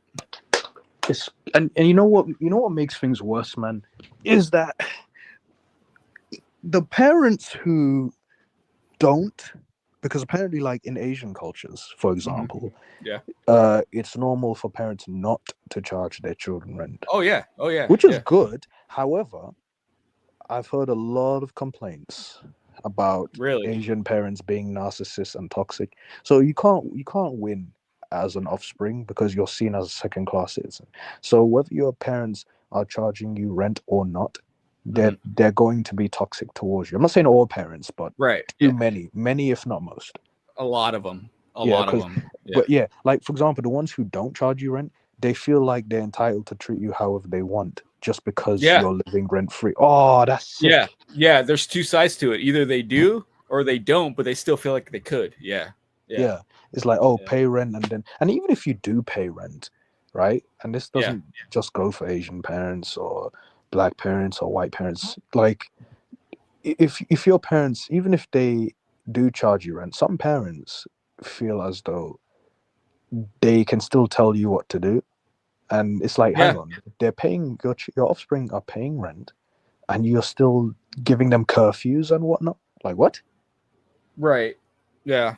That's weird. That's the narcissist side. Yeah. By the way, Patsy, I see you just left. Hey, thanks for coming, and you can come back anytime. Jeez. When you asked me, I definitely, I think we all agree that that's not something you should be doing with your children. Yeah, I would go as far. I don't know if you're able to say, but I will say it. It's wrong to force your children to pay you rent for living with you when you created them in the first place. It's wrong. Yeah. Because it's extortion. You know, that's your own. They never signed up for life. You forced them into this world. Now you're forcing them to pay you rent. Otherwise, you're going to kick them out. That's evil. You're supposed to be a supportive parent. You're supposed to allow your offspring to save money. And when they save money, by the time they move out, they'll be able to afford a house. But by forcing them to pay you rent, not only are you taking advantage of them, but you're slowing your offspring down, which means they could be still living with you by the age of 30, and then you're going to complain like, Yeah. oh, you're 30 years Yep. old, you're 30 years old and you're still living with me. But it's like, hang on, you as the parent, you're extorting money from your Yep. own offspring, so how are they supposed to save properly? Right. No, it makes perfect sense, man. It supports your argument for the antinatalist situation because let's be real, like most people see their children as toys. They just want Yes, to I've said dress this. them up. They want to dress them up. They want them, they want to create a mini me. And if their child becomes anything that's not like them, then a lot of the times many people have an issue with that. Yeah. Many people. So, and then they just see them as a resource. They're like, okay, either way, you remind me of myself, or if you don't, I gave birth to you. Now you're a financial resource to me to support me. Whew. Yeah, And it goes especially back if to they. that. No, go on, Shifted. Oh, I'm sorry. I'm saying especially if they make the same mistakes as the parent. And we're talking about. I mean, we're talking about. I don't know, people who like in my example. This was when I got my first job. Like I was I find this as a funny question because no one ever talks to me about this, but I was one of those people. I was expected to do that, and I argued against it. Good. I'm good.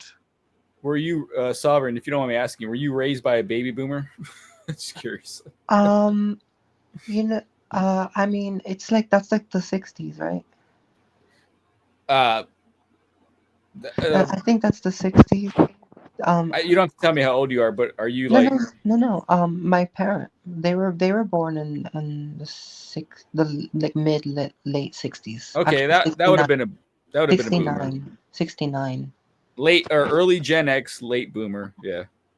I don't exactly remember the decades of the generations, to be honest, but Got you. Yeah. I mean, I feel your I don't know. parents are Gen X without question. 1965 to 1980. Okay, so Gen X. Yeah. Okay, so Gen X. But they were raised by boomers, so they have the boomer mentality of. Yeah. Well, I don't know. I honestly don't know because No, that's okay. They were from another nation, so or another close nation, so I don't really know Gotcha. the mentality with that. But Yeah. Can't believe I'm that. gonna exit the chat. I have had so much fun. It's been a while. I really needed to let out all my opinions on all these things. So thank you for having a platform for us to do this. Absolutely. And hey, Sovereign, it's not over in the sense that hey, you are more than welcome to come back anytime, whether it's in the live chat or on the panel, anytime.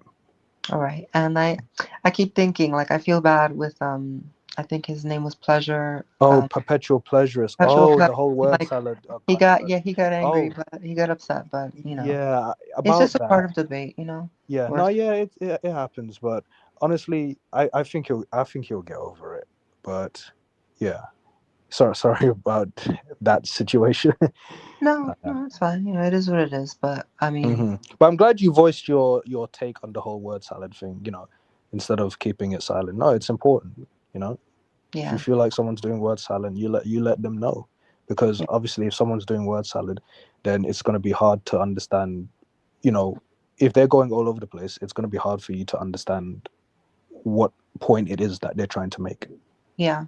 But they had quite amazing points. Like literally like 90.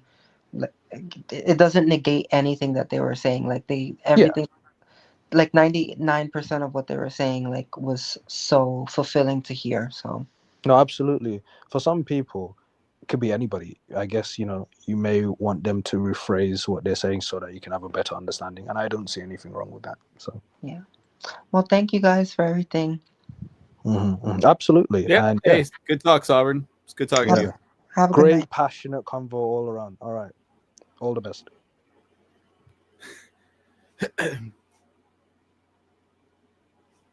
Shifted. You have very thick skin.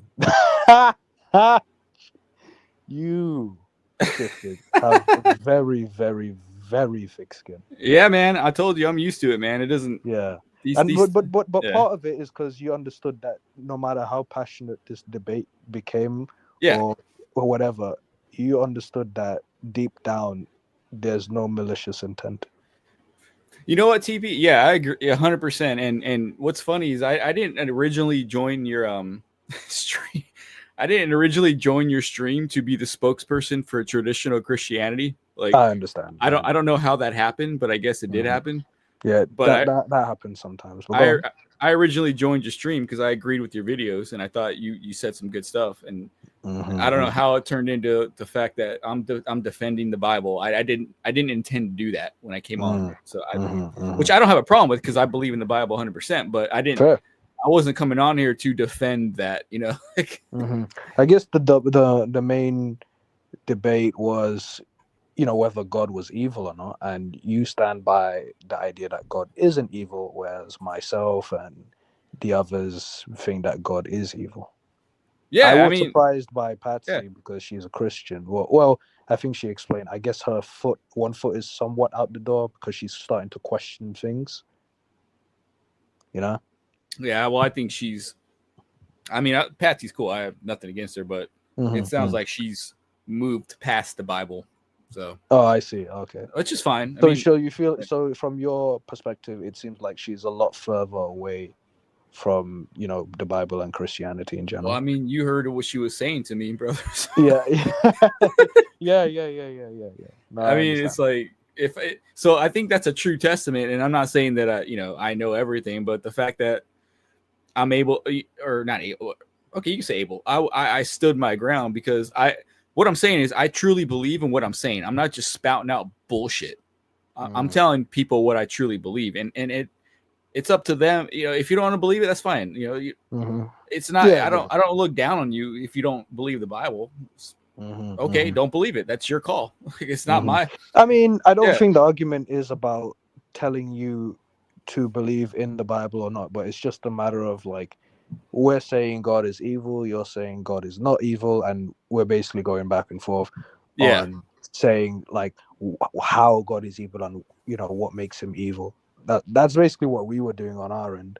Like, for example, you know, creating human beings and not intervening when abuse happens. For example, parents abusing their children, God not intervening. We see that as evil, considering the fact that God is the all-powerful deity, you know, and if he is all-powerful, that means he's limitless when it comes to his power. Therefore, and that's why we think he's evil, because if he's powerful, he's limitless. That means he could intervene if he wanted to, and that's what we take issue with God is that he's not intervening. But you mentioned that he has a law that he created, and he's a man of his word, so he's not going to break that law. Right, that's my view on it. Yeah. Okay. Interesting. Well, and do you understand where I'm coming from when I said that means that he had poor judgment first time round? I can see why you would say that. Yeah, I don't. Right. I don't see it that way. Imagine if I put a law in place first time round. You know, but it involves a lot of pain and suffering. There's pain and suffering involved. I think that means I've made poor judgment first time round. I got you. Yeah. Versus if I were, you know, like you get what I'm saying. If he can't change it, then he had poor judgment first time round.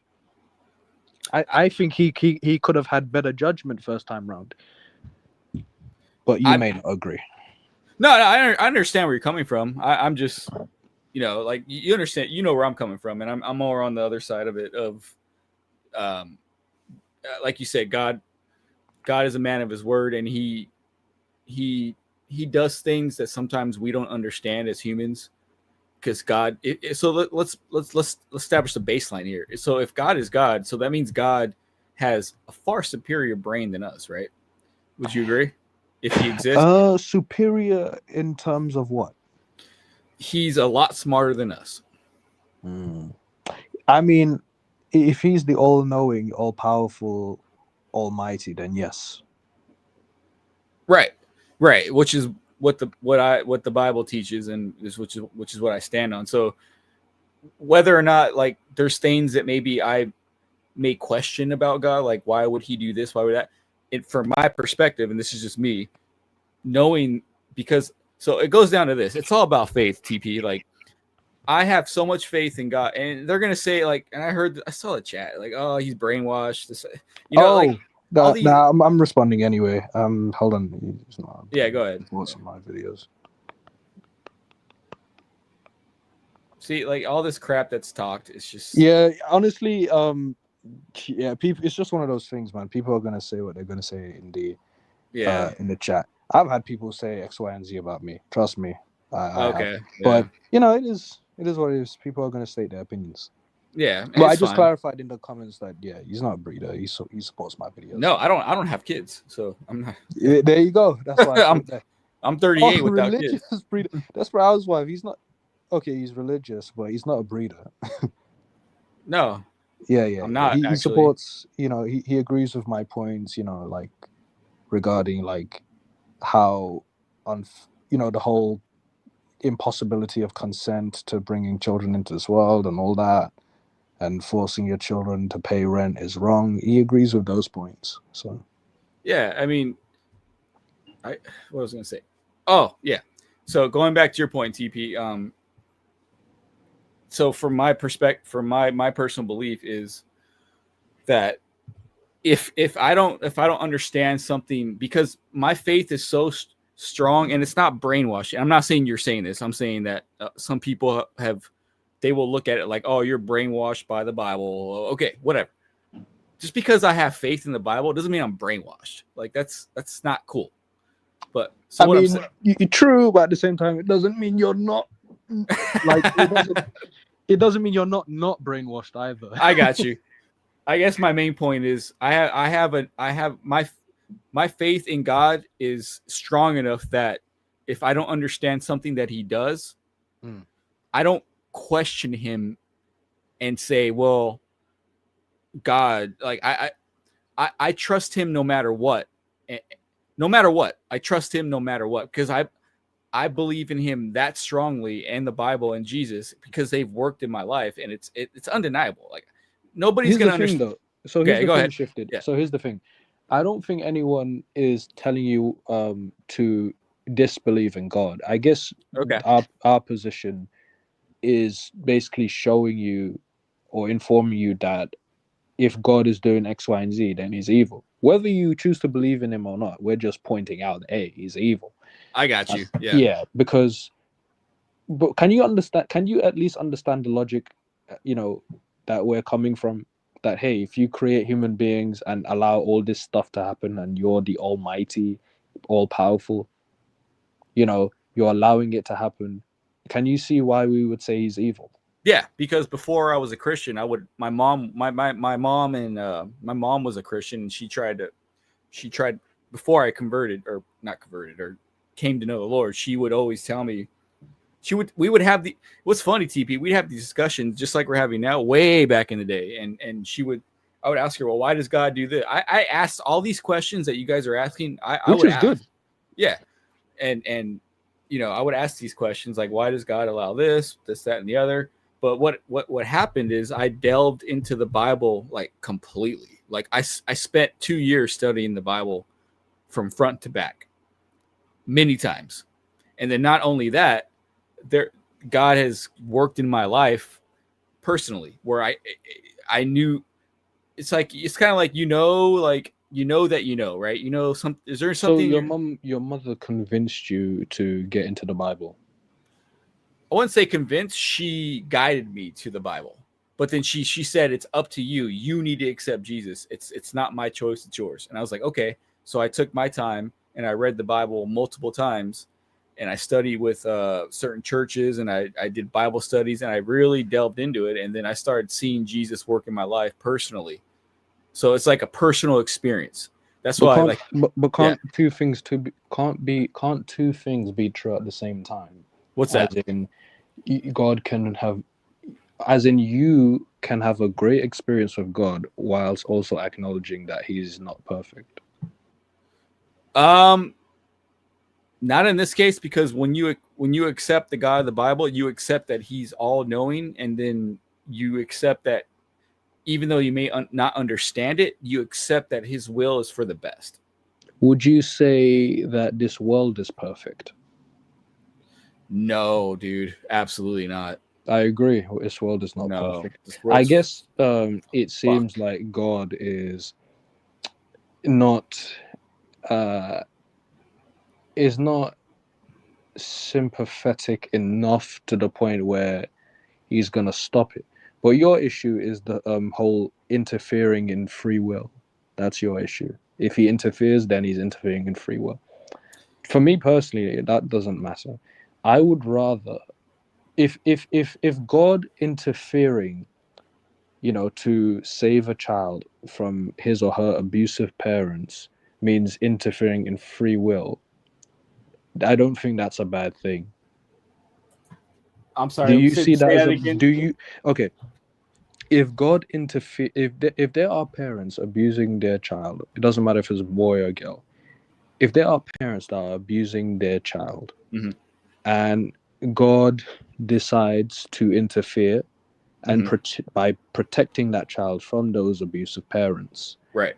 I'm saying if that means interfering with the parents' free will, I don't see anything wrong with that because of the fact that God is trying to protect the child, save the child from abuse. That's what I'm saying. So even though it's interfering with the parents' free will, God is doing it with good intentions, which is to save the child from abuse. Right. I think that's more important than the free will. I got you. That's a fair point, TP, 100%. Yeah, that's what I'm saying. No, that's totally a fair point, and I do not fault you for that point, and I totally agree why you would say that. I just have, so this is gonna sound bad, but I don't. No pressure. Oh my goodness gracious! It's just me and you. I know. Well, there's people here, but whatever. Like no one knows who you are behind the account. Yeah, well, I mean, I got Kurt Cobain on here, so I gotta represent him, right? Which he's my my favorite guitar player. But okay. So the thing with me, TP, is I don't view humans the same way that I think you guys do. Do you understand what I'm saying? You don't view humans the same way that people like myself do? Maybe. I don't want to speak for you, but no. I'm clarifying. I'm clarifying. Is that what you're saying? You're saying that you say repeat yourself, please, just so I understand. Yeah, sure. I don't view the human race, and I'm a human, right? So I'm including myself in this. So nobody talk shit to me and say, "Oh, you're the." No, I'm including myself in this. Okay, not you, TB. I'm talking about the chat, but I don't include or I do include. I'm saying I don't look at the human race as important as a lot of people do. Oh, okay, like to the same extent. Right. So okay. So take your time, honestly, no rush. No, I don't want to say it the wrong way and people get offended. Fine. That's why I say take your time, man. I'm literally looking at comments. Okay. Going anywhere. Yeah. Well, I am too, actually. Oh, okay. I think that God created us, and so we got to think about it. Like, look at it this way. Let's say that there's a almighty God who's just humor me for a second, TB. Imagine that you agree. Yeah, I'll go with the flow. Okay, so imagine you agree with me. There's an all-powerful God who he's in charge of things that we don't even know about. He has all the power. He can do, he can do whatever the heck he wants to do, right? He's okay. And he's in charge of a cosmic law. Like, we have the law here in our countries, like the UK has law, the United States has law. Okay, yeah. God is on a whole nother playing field that we don't know about. Like he's in another freaking ball game, dude. Like, right. The things that he is in charge of, we can't even imagine. Exactly. That's why I like talking to you, man, because you understand. Yeah, you understand what I'm saying, and you say it right. Thank you. You're welcome. So you got this being that's, and this is what I believe, by the way. I'm not just spouting shit out. Of course. He's on a whole other playing field. Like people, like, you know, as humans, and I'm a human, sorry. So as humans, we think that we're so important, right? And that this earth, and we're here, and this is very important, and this shouldn't happen, that shouldn't happen. But imagine if we're just a speck of what's going on in the entire freaking universe, right? Okay. Get what I'm saying? Like, yeah. Imagine you go outside and you see like a little anthill, and you got ants building stuff, right? Mm-hmm. In what relation do ants have to like when human beings, you know, build cars and car factories and all the amazing things that we do? What relevance does an ant have? Not I much. I don't know any. I mean, I don't think they have any relevance. I know bees have relevance to us, like we need honey. But as far as ants, what relevance do they have to human beings? I mean, the ants serve a perfect purpose in the ecosystem, but I'm saying, like, compare an ant to, like, you know, building the space shuttle, right? Like, there's no comparison there. Like, that's a whole nother level of intellect. Wait, an ant to building a what? Building the space shuttle.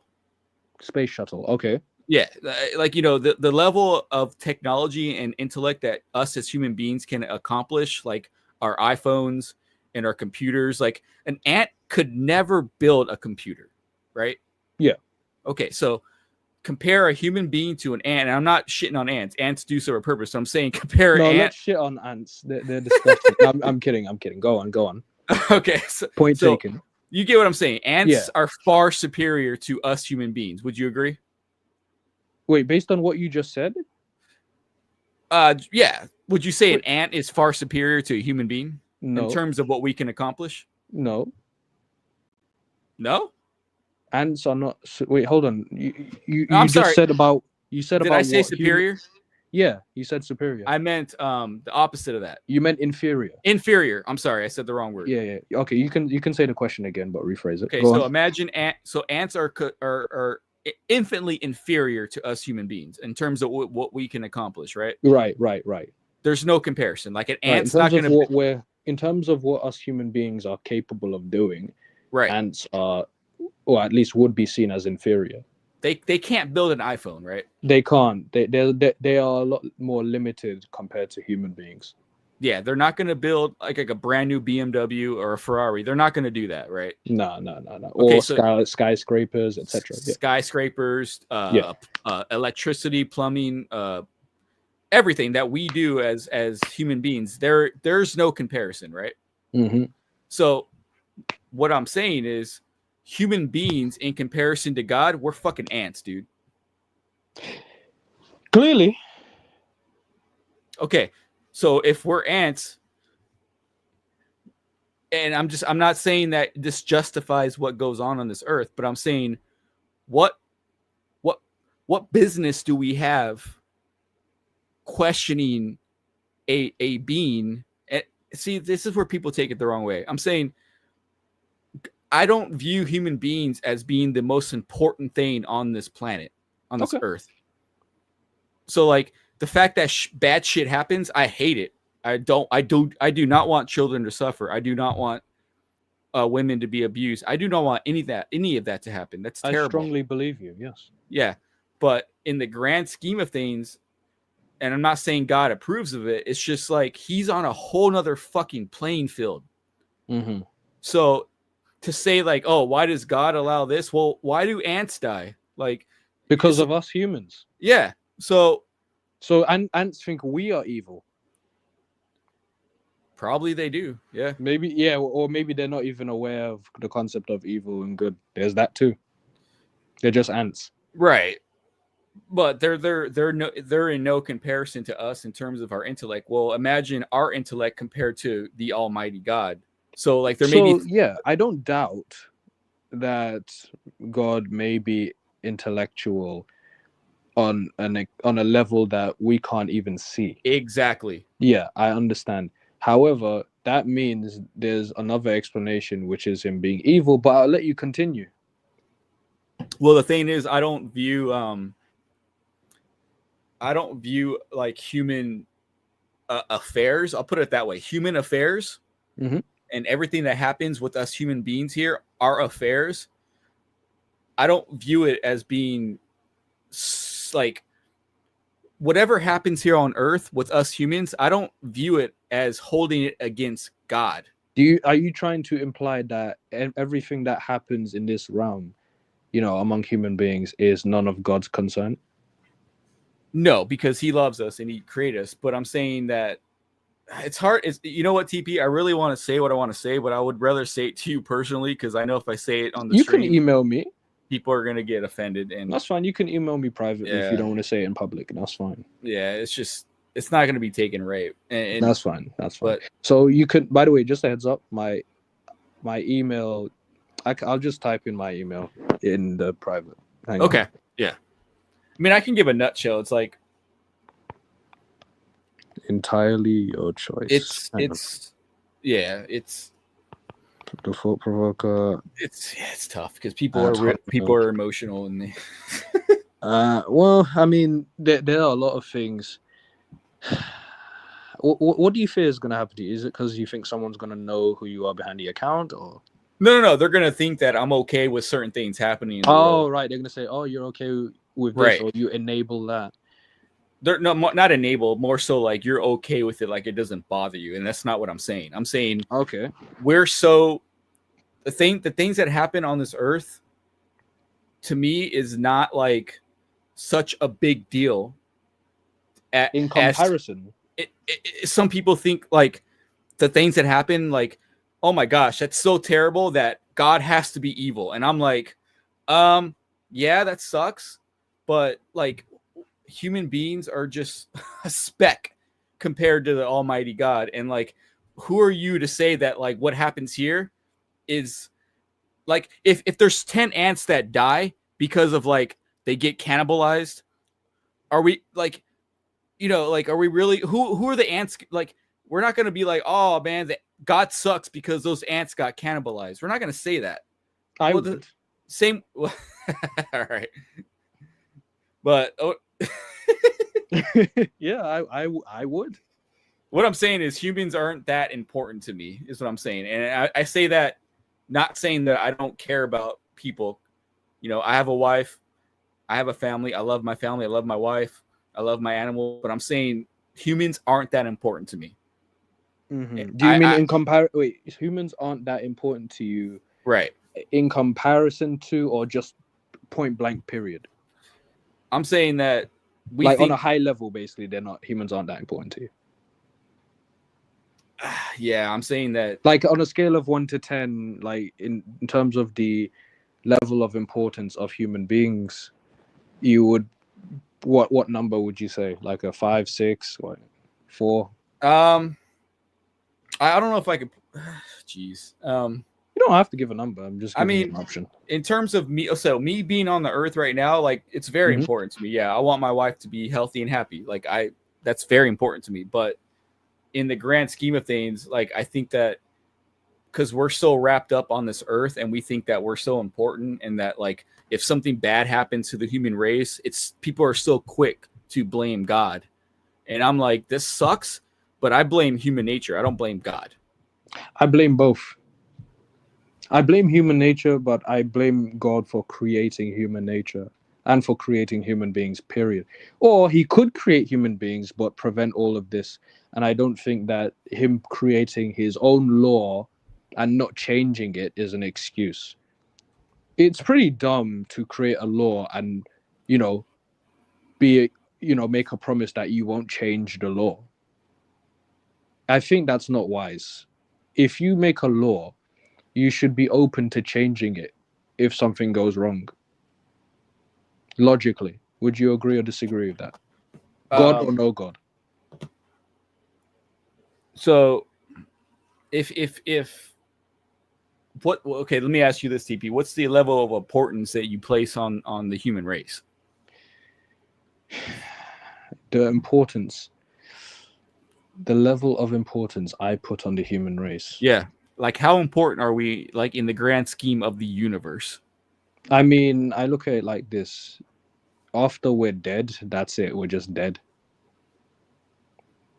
I don't know if that answers your question. For me, in terms of importance, it depends. Like, there are certain people who I consider more important than the other. Depends on how close I am to that person. Like, for example, my family is more important than outsiders, like people who I've never met before. So imagine you're the Almighty God and you're in charge of things that you can't even imagine, and you have Earth here, little planet Earth with little tiny humans that are ants. Like, does what happens there define who you are if you're in charge of so many other things that we can't even comprehend? And we choose, and let me say this, TP. No pressure. We choose to make these mistakes as human beings. We make these mistakes. We people that are in prison, they got there because they made mistakes on their own. God didn't tell them to do that. You know what I'm saying? No. He didn't tell them to do that. But I'm saying that if he truly cares about the suffering that humans are enduring, especially because of others, I'm saying that if he cared enough, he would intervene. He would prevent that from happening. If I was a god and I created human beings in a world and I'm watching over them, if I saw that one human being was about to harm another or rape or whatever, I would intervene because I would be very uncomfortable allowing that to happen. Not to mention knowing that it's about to happen.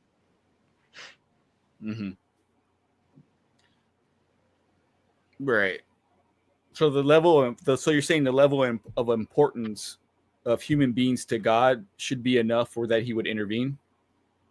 I'm saying that God created human beings and he should intervene if, someone's about to cause harm to someone else.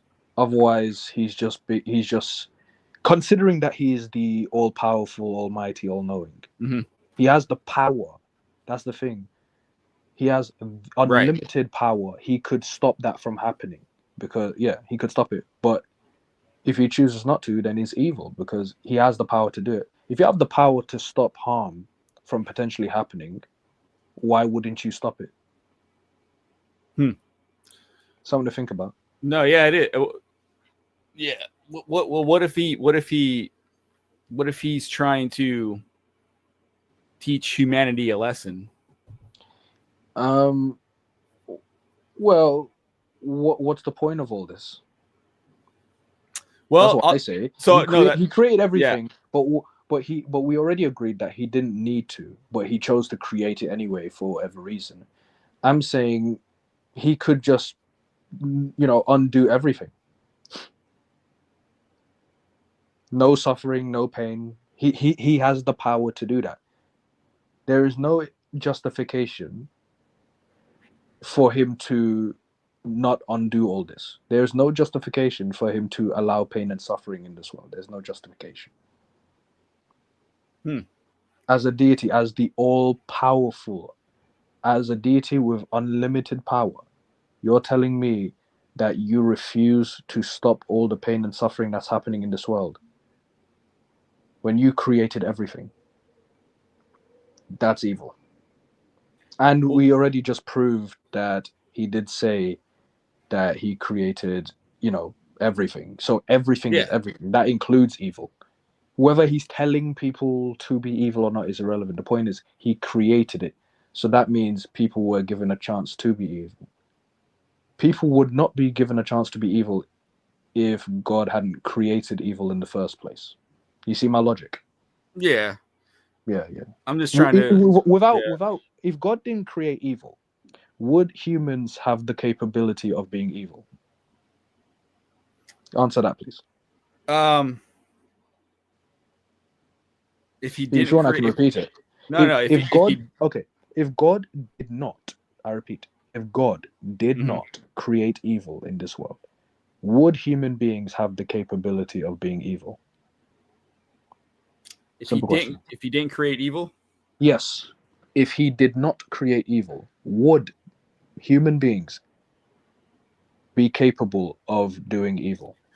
So I'll answer that question, but let me throw it back at you. When that verse says create, I think what it means is God allowed the possibility of evil. But I thought, this is not making sense. Shifted because he created everything, and everything means everything. Or I'm sorry, By saying yeah. saying that God did not create evil, that means that is admitting to the fact that he did not create everything. So what I'm saying is he created everything, but he allowed the possibility of that to happen. Get what I'm saying? Hold on a second. So are you saying he created evil or not? I'm saying that he created. It's tough. Did he? I mean, wait, I mean, yeah. Okay, yeah. Yeah, he created everything. So he allowed the possibility not for only it to evil, exist. not only evil, he created good as well, right?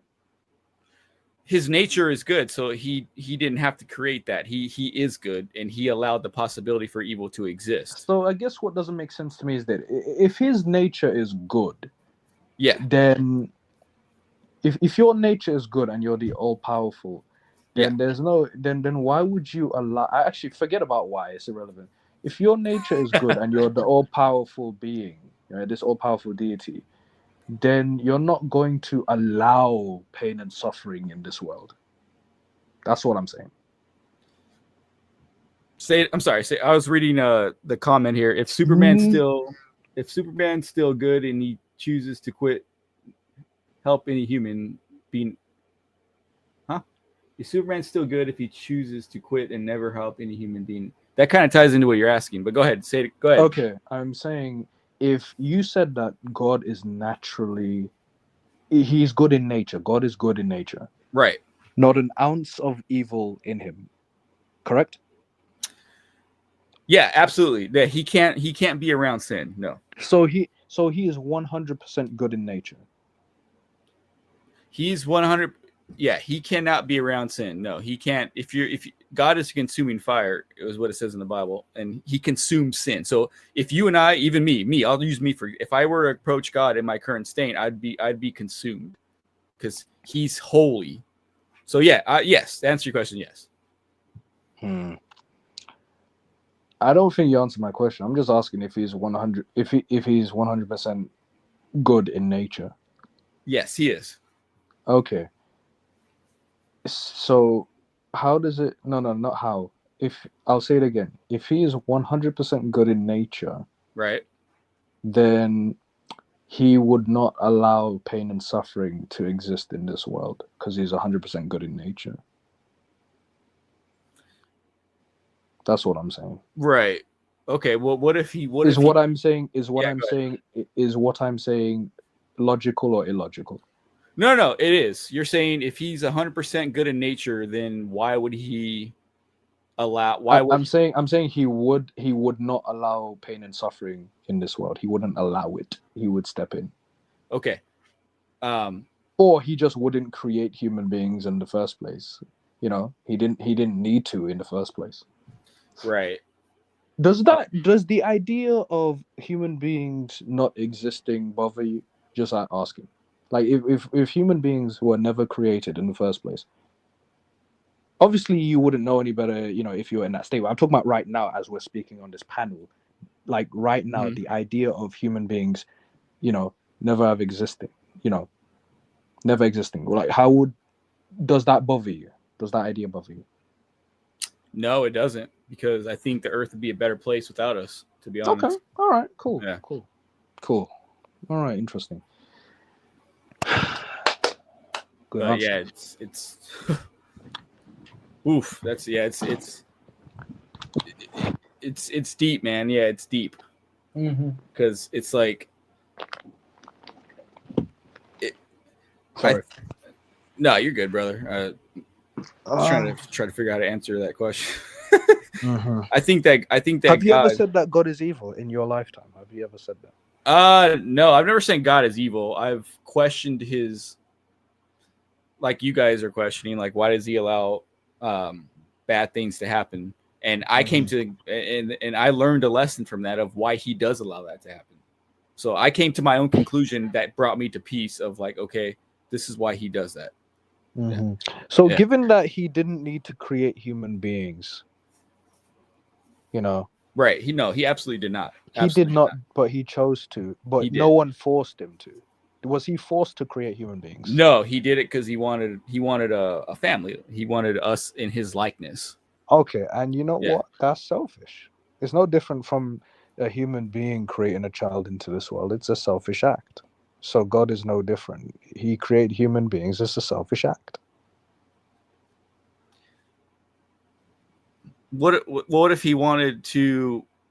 What if he's God, right? And he has all power and all knowing, and then he has his angels and he has the heavenly host, and then he wanted to create a race that looks like him.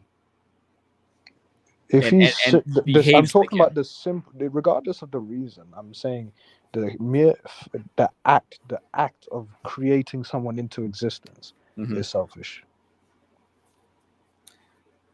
If it's right, selfish for I a got human you. being, if it's selfish for a human being to create an offspring into existence, then God is no different from creating, in the sense that He created human beings into existence.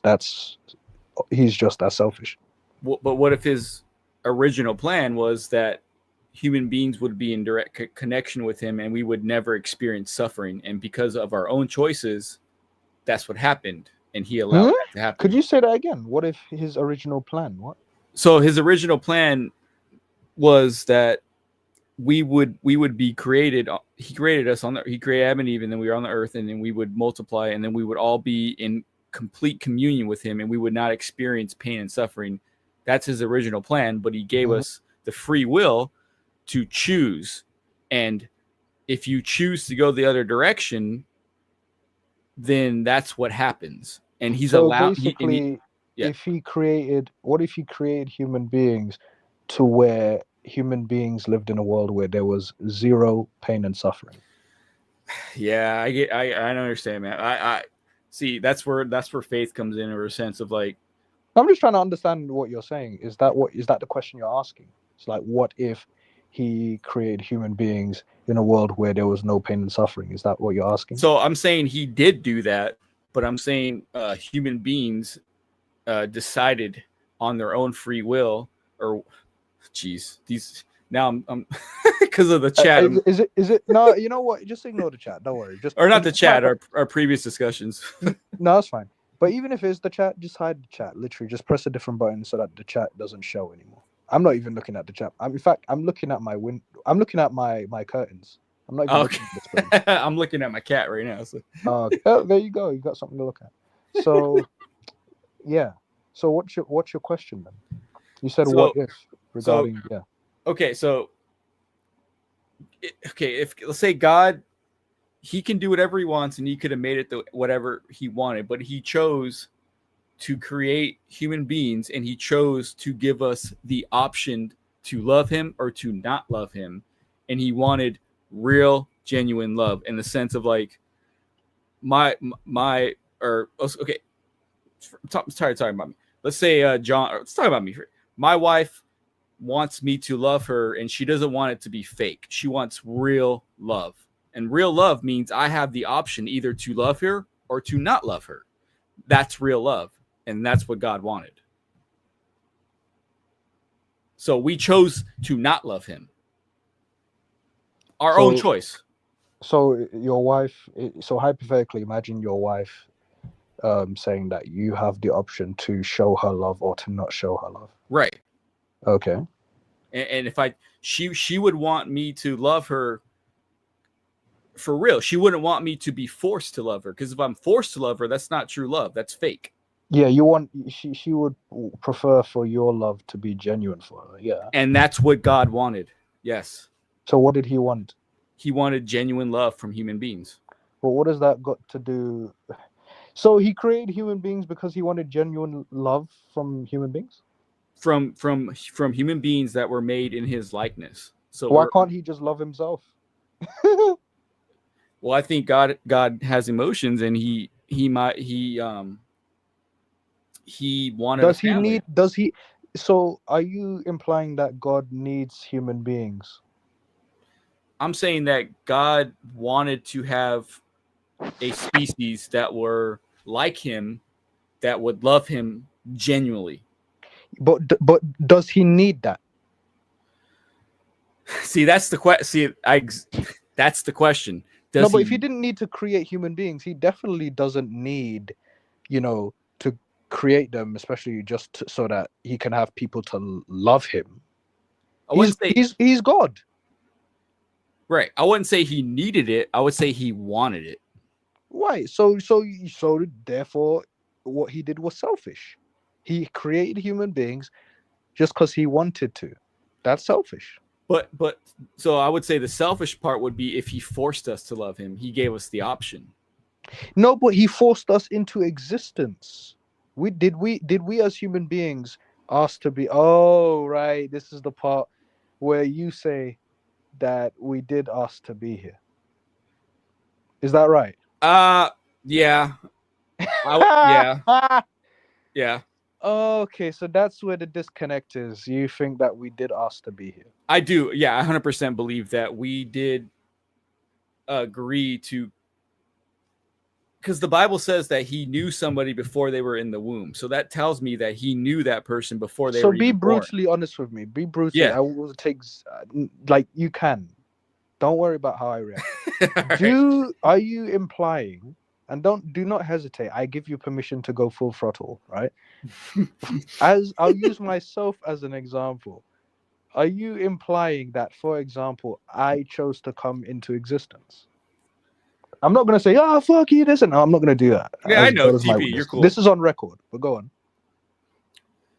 I'm saying that you God knew you before you were born. I'm saying that, and I'm saying that he propositioned you to hey TP, I want you to go to Earth, and I want you to do my will and help people. Can you do that for me?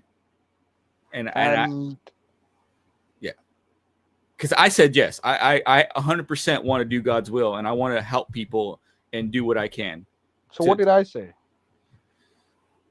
I would say that you were brought into existence because because God knew you and he wanted to have a child just like you. You're Did unique. I ask to be? I'm going to press you now. Did I ask to come into existence? I believe that you agreed to come into existence. Yeah. Okay. And he wanted you to love your family and help people. And he wanted you to be a light in this dark world.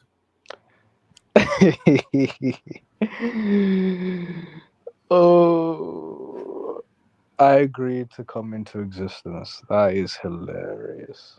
Okay, you know what? Okay, and so in this process, was my memory erased? Yeah. When you're born, like, you don't know, right? You're Why born. would I agree? Why would I agree to my memory being erased? Why would anyone agree to that? That's dangerous and scary.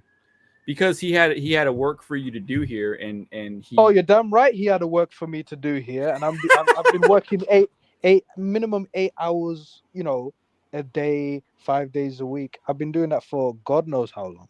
Right. Yeah, I get it, brother. I know. Yeah. No, but you see my point. So, okay, do you think it makes sense to agree to having your memory erased just to exist in a particular realm? Do you think it makes sense to do that? To agree to that? I'm okay with it because if God were to approach me right now and say, "Hey, you agreed to do my work," I'd say, "Yes, Lord, I did agree to do your work." What a selfish deity! Asking me to do His work. That's selfish. Right.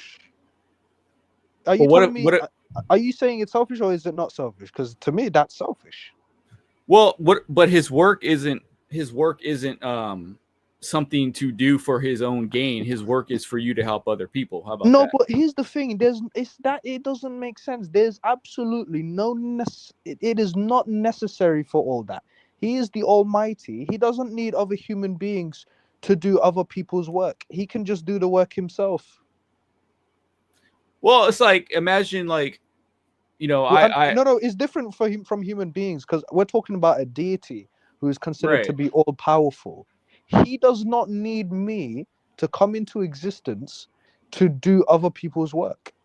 He can do that himself since he's the all powerful. Why does he need me? So so God is all powerful, but bring him down to the point where, like, he has the same mindset as us, in the sense, let's just say I owned a car shop, right, that repairs vehicles, and I hire some people to work on cars. I know how to work on cars and I'm really good at it, but I want them to learn how to do it. So I bring them in, and then I guide them how to do it, but I don't do it for them. I want them to learn how to do it. No, but this To I be get better, what you're to be better saying, but mechanics, right? no, but I get the point. I get the comparison you're trying to make, but what you need to understand is it's not a good comparison in the sense that we're talking about a deity. A mechanic is not all powerful, all knowing, almighty. It's not a supernatural being. We're talking about the deity that is God. Well, why can't he think like us though? Because he's God. He can do both then, right? Okay, so he can do everything. Okay. Well, I'm glad we agree that he never needed to create us, but yeah, I'm glad we agree that he never needed to create us, but he created us, and so I think he's selfish for that. Do you know the definition of selfish? I'm not saying that as a patronizing way, by the way. Just no. because, I've been asking about definitions earlier. We've been doing that. Yeah, no. Selfish, pursuing your own will. Yeah. Yeah. Like, let me read the definition for everyone. Hang on.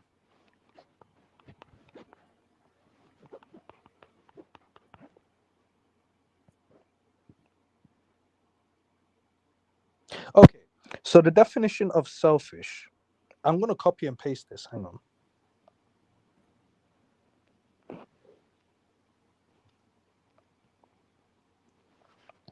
Come on, where is it?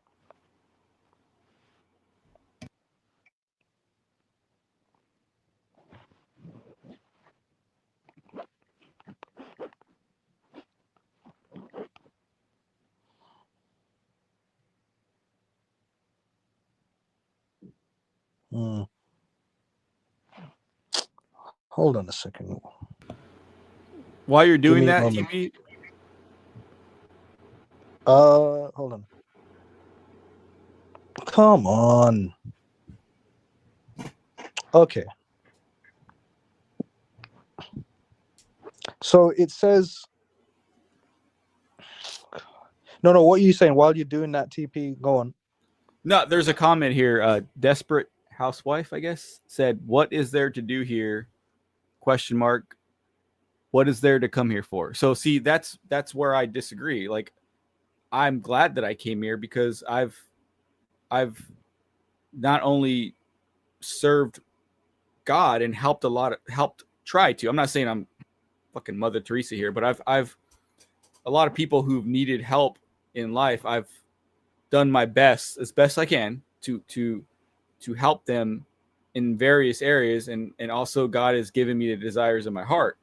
So, like, there is a reason for me to come here because I've enjoyed, not to say I haven't had hardships, but I'm saying overall, like, I'm glad that I was born. Like, I've got to experience things that I'm glad to be here. That's what I'm saying. But whether you're glad to, okay, cool. I get it. You're responding to someone else's comment, so I get how what you're saying makes sense to that. Okay, let me copy and paste this.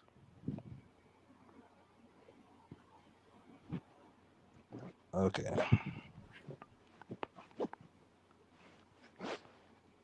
Okay, do you see the comment? I'm gonna, come on.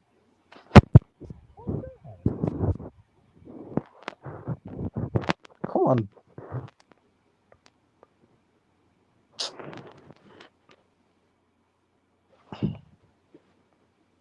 Why is it not? This is not making sense. Come on. Freaking, come on, man.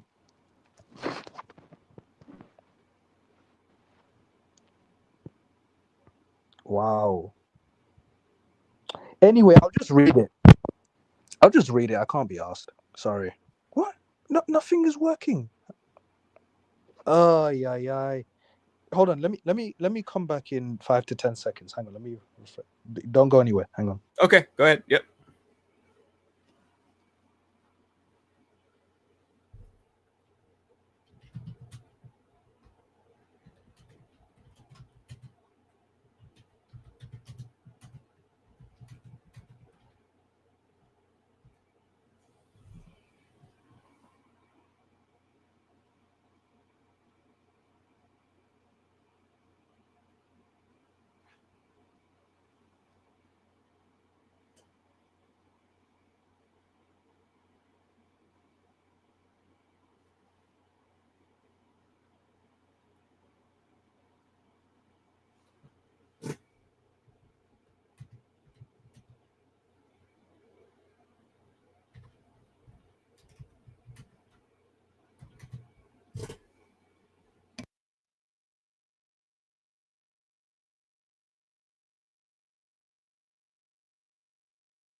Hey, sorry about StreamYard. If you're watching this, you need to fix up. Honestly, you need to fix up.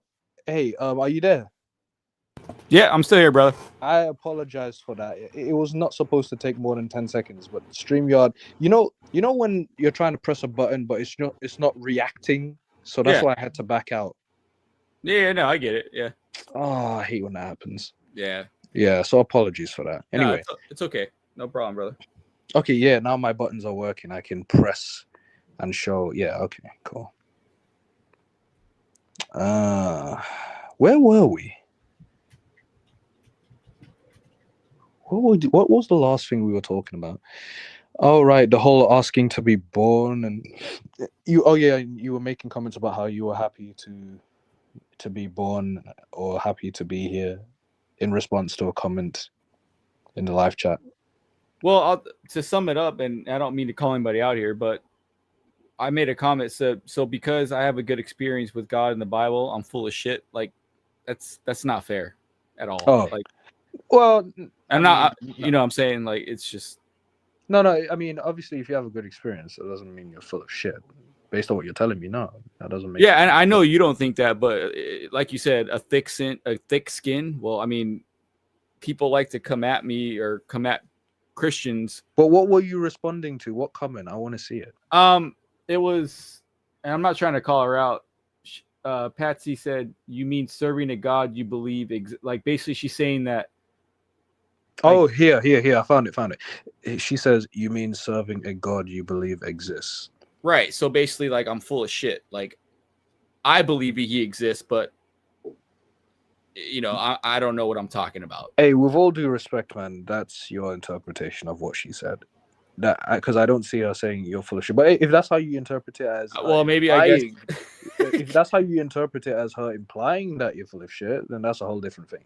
I might have looked into that too much. I guess it's just based on the whole conversation where I'm defending the Bible myself. Okay, so. Noted. Yeah. I But apologize, Patsy. If you didn't mean that, then I'm sorry about that. So cool. Yeah. So regarding. So that's what Christianity believes, that we, or is this what you believe? Like that we asked to come into existence. So I'll tell you what, TP, that's something you will never hear in a church. That's something that I've delved into, like going deeper than just going to church. I've really dug in deep to the Bible and all the theology and it's just I've gone deeper than just like reading the Bible and going to church. I've actually gone deeper than that to understand like what God means by what he says and how he does things. Like I didn't just stop at the surface level. Like I went all in. When I say all in, I mean 2 years all in. So I spent 2 years of my life going deep into the Bible. And once I did that, I noticed that for me, TP, and I know, you know, we're on a different page here, but when I accepted the Holy Spirit, there was a change, man. It really was. You can ask my friends. Even my friends noticed. Like one of my friends said, like he saw Jesus in me. You know, he saw like, wow, like RJ's or whatever my name, whatever. I just said, fuck it. But shift the reality. Well, like when you say you saw. I'm sorry. I think you cut out, brother. I can't hear you, man.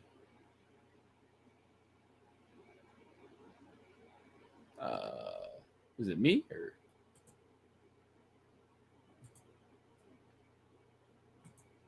Oh no, I think it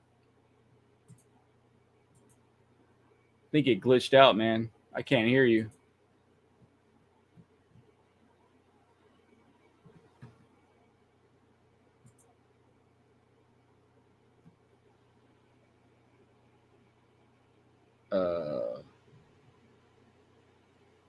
Is it me or should I?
Hello.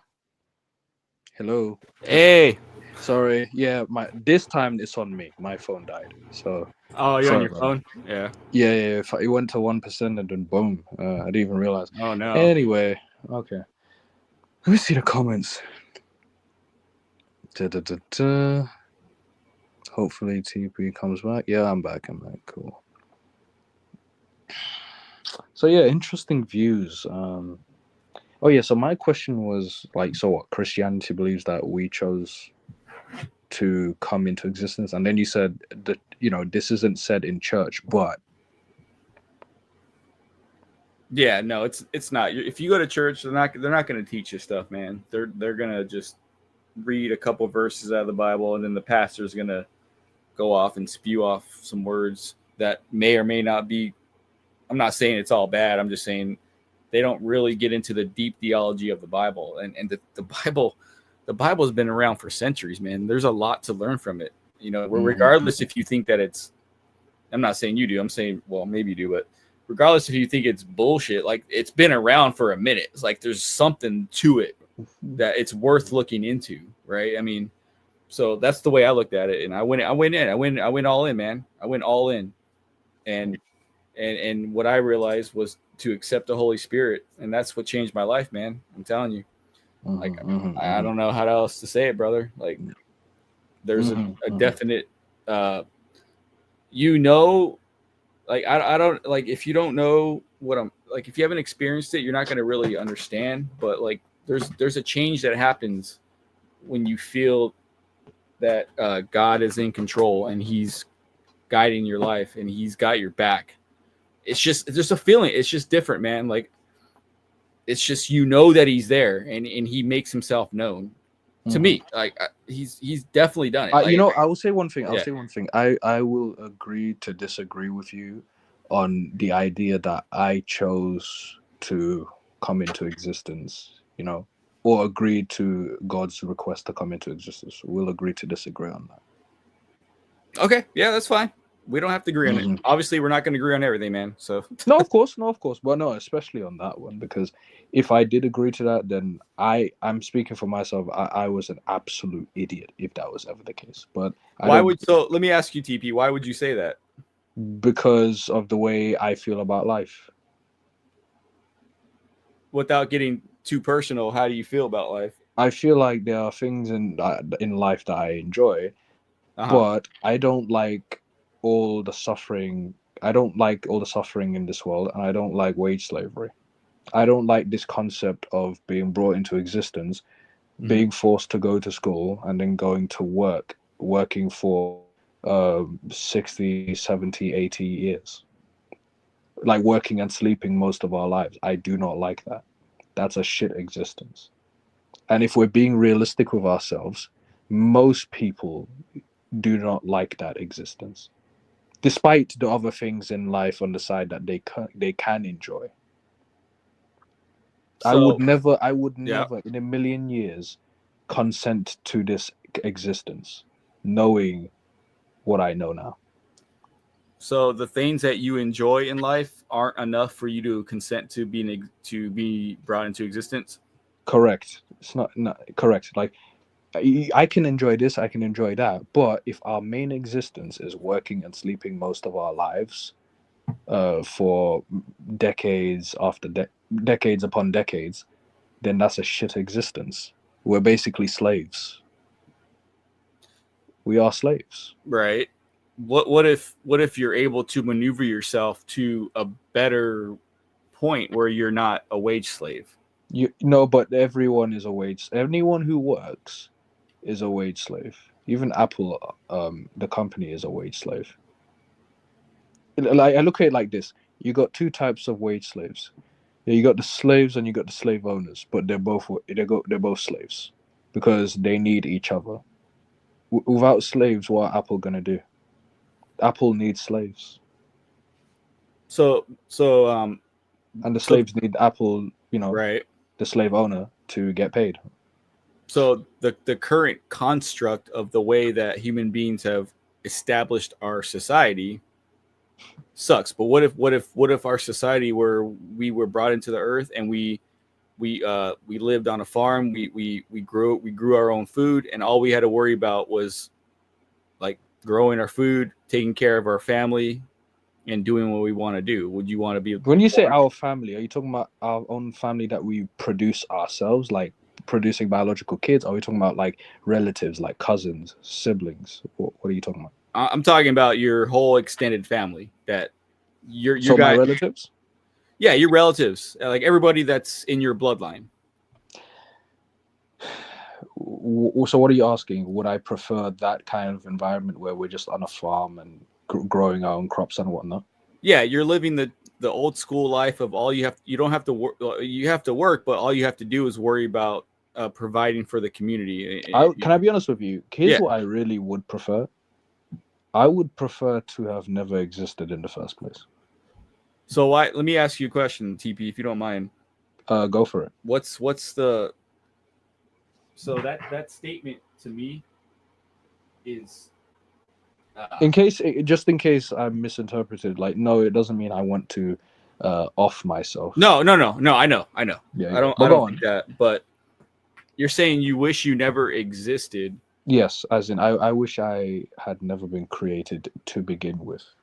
So, not trying to be a psychologist here, but I don't mind. We're going. What would change your mind on that? Nothing. Because that is my preference. I do enjoy things in life, but I would still prefer to have not exist. Even if you weren't a wage slave? A world where there's no wage slavery. Yeah, I'm talking about a world where there's no wage slavery. A world. So what kind of world is that then? Just like a Little House on the Prairie. Can I be honest with you? I would still rather never have existed, because at least if I had never existed, then there would be no pain and suffering.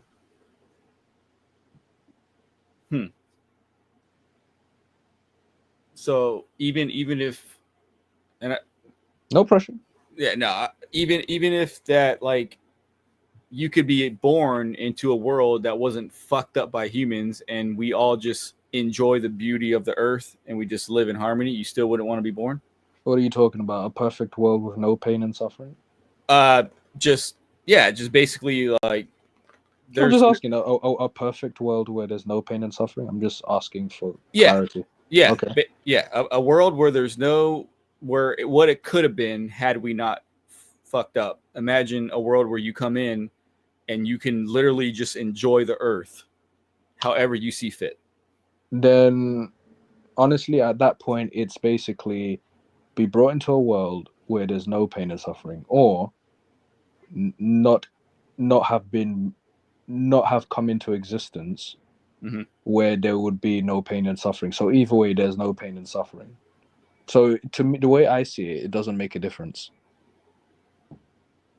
So you wouldn't want to experience like the beach and so wait. In this scenario, right? In this hypothetical scenario, right? Do I have the choice of coming into existence? Yes. You're opening the closet. Let's say I'm in this imaginary closet. You're opening the closet and you're saying, how would you like to come into existence and try this experience? Right. And then when you when you come into this experience, how the earth should have been is you can enjoy the beach, you can go for a hike, you can enjoy the mountains, you don't have to worry about being a wage slave. You can just is there pain and suffering in this scenario? No, not like it is today. No, so there is pain and suffering to an extent. I'll say that we do die, but you get to live a way better life. I will say we do die, but no, I'm just kidding. That's funny.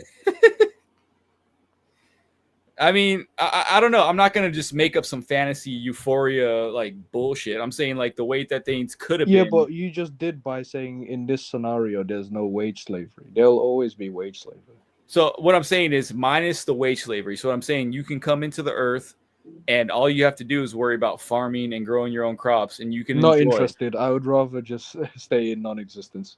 Really? 100%. Wow. I'm Okay. not Hey. interested in farming. No Well, way. not. I mean, so you farm to grow your food. That's why you Yeah, farm. but I'm not interested in that. Okay, so let's say you have your food, and then you can go out and enjoy the mountain or whatever you like. What do you like? The beach? You like the mountains? What do you like? What do I like? Yeah, like do you like going for hikes in So the mountains? basically, Or yeah, I love football, watching wrestling. You okay, know, I love having a nice looking physique. okay. I love laughing at memes. So you like sports? Of course, I'm very talented at sports. Okay, I don't like basketball or hand egg, but I love football. okay. So imagine you can come in and just grow your own food, and you can play football with a bunch of other mates. Is there pain and suffering in this world, though? I'm just asking. No. Be honest with me. Is there some degree of pain and suffering? To be realistic, what I'm saying is the only pain and suffering would be that your body is going to age. But you're gonna still have you're gonna be able to not be a wage slave. You're gonna be able to play football. You're gonna be able to live. Okay, let me ask you this. Okay. In this hypothetical scenario, can I snap my fingers to where I can just go back to non-existence?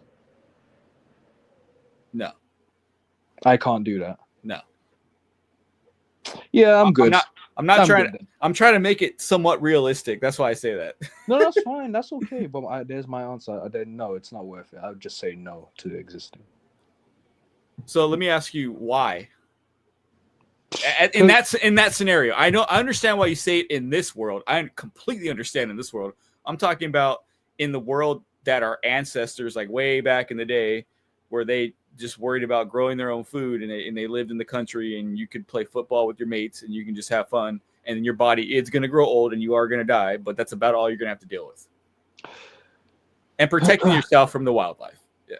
I appreciate you asking this, but I'm curious as to, is it out of pure curiosity, or are you trying to find something out? Well, I'm trying to see, like, because I'm glad that I was born. I'm glad I'm here because I've got to experience things that I really enjoy, and I wouldn't trade it for the world. So But here's the thing. The main thing I dislike. Did you see my post in my community post? Where I was saying about how I like certain things in life, but the one thing okay, right. You must have seen what I commented. I said that the thing I dislike about life is wage slavery. That's the one thing I dislike about this world. I'm saying that's not a thing. Yeah, in this hypothetical scenario you created where there's no wage slavery. There's no wage slavery, yeah.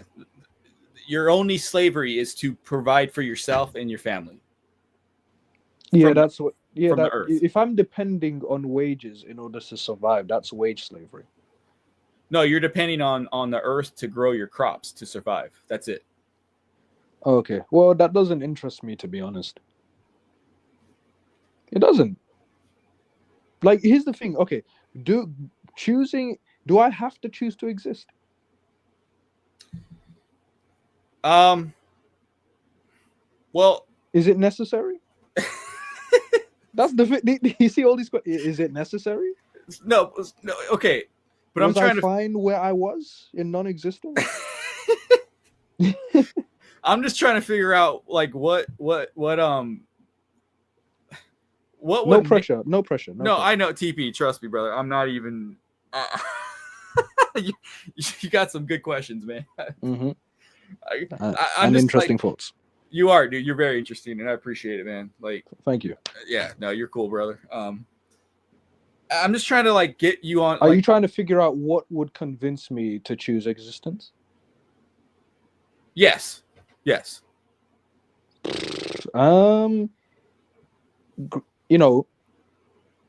Assuming that I could just opt out, like by snapping my fingers, like, hey, okay, I've had this experience, now I can just snap my fingers and go back to non-existence, right? Then yeah, I would choose existence. And what type of existence? An existence where I could just have loads of fun and no wage slavery. I could live in a world where I can do the things I want to do Yes. and just not have any wage slavery consuming my life. Right. That's what I'm saying. Yeah. Cool. So you would do it for that. Um, But you reserve the right to dip out. Is that what you're saying? Like I can like after I because if I don't want to do something repetitive, like it's all fun. Like I could do the things I want to do Right. with no wage slavery getting in my way. Yeah. But at some point, I'm going to get bored, you know, because I've done everything I've wanted to do. So I don't want to keep doing the same thing over and over again for the next 60 years. So that's why I want the option of being able to snap my fingers and going back to non-existence. It's like, okay, I've done what I wanted to do. So now let me go back. So you don't want to face death. I don't think anyone wants to. So no, I don't think I would want to face death. So no experience on this earth, that the best experience you could have on this earth, the very best, still isn't enough for you to willingly come here and say, I'm going to experience the best experience I possibly can on earth. But who wants to experience death? Nobody does. Right, exactly. So that's why I said I would rather just snap my fingers after I've enjoyed myself so I can just go back to non-existence. you see my point? I do. I just... No, you're provoking my thoughts, and that's fine. You know, that's what makes things interesting. It's okay. I provoke people's thoughts all the time. So there's nothing that would convince you to come here, and you know there is something that could convince me to exist. And you know what the great thing about this scenario is? I have the choice. I have a choice to come into existence rather than being forced into that existence. You know. Okay, let's say you have the choice. Yeah. Yes, I have the choice. Yeah, to come into existence, and they told me that I can basically enjoy my life, you know, not have any wage slavery at all. Yeah. I would give it a try. If that answers your question. You'd give it a try. Yeah, I'll give it a try. But you reserve the right to... Does it answer your question? No, it does. But you're saying so you give it a try knowing that you're going to die. Oh, so I die? Yeah, if you agree to come here, your body is going to age and you are going to pass away.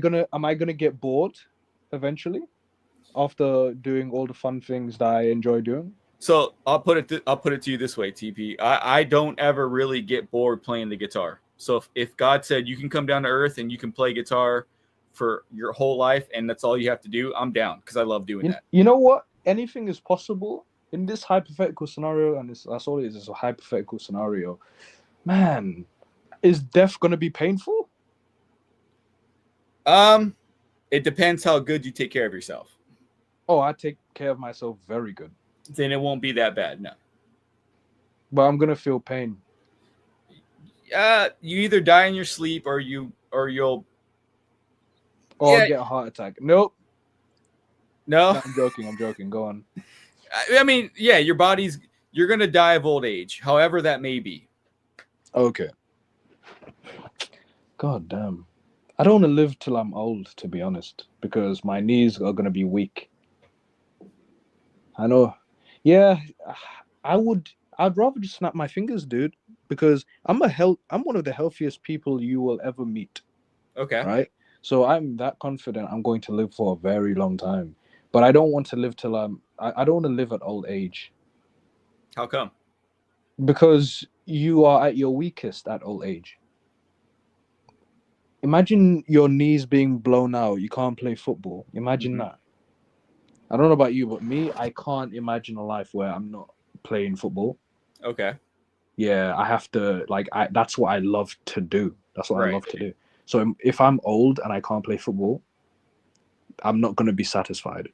Sure, I can do other stuff like, have a laugh watching, just YouTube videos and movies and TV shows.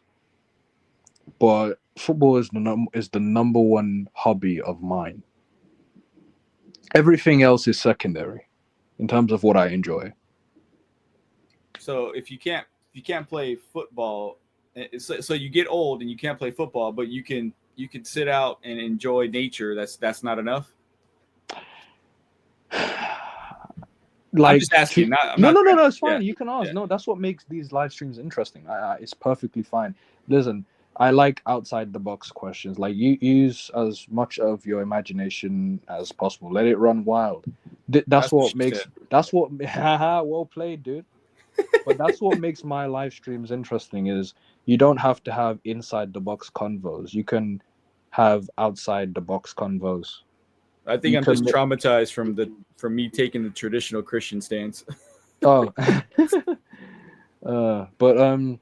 so what's your question right now? You're born. All you have to do is worry about growing crops so you can eat. Right? Do you like food?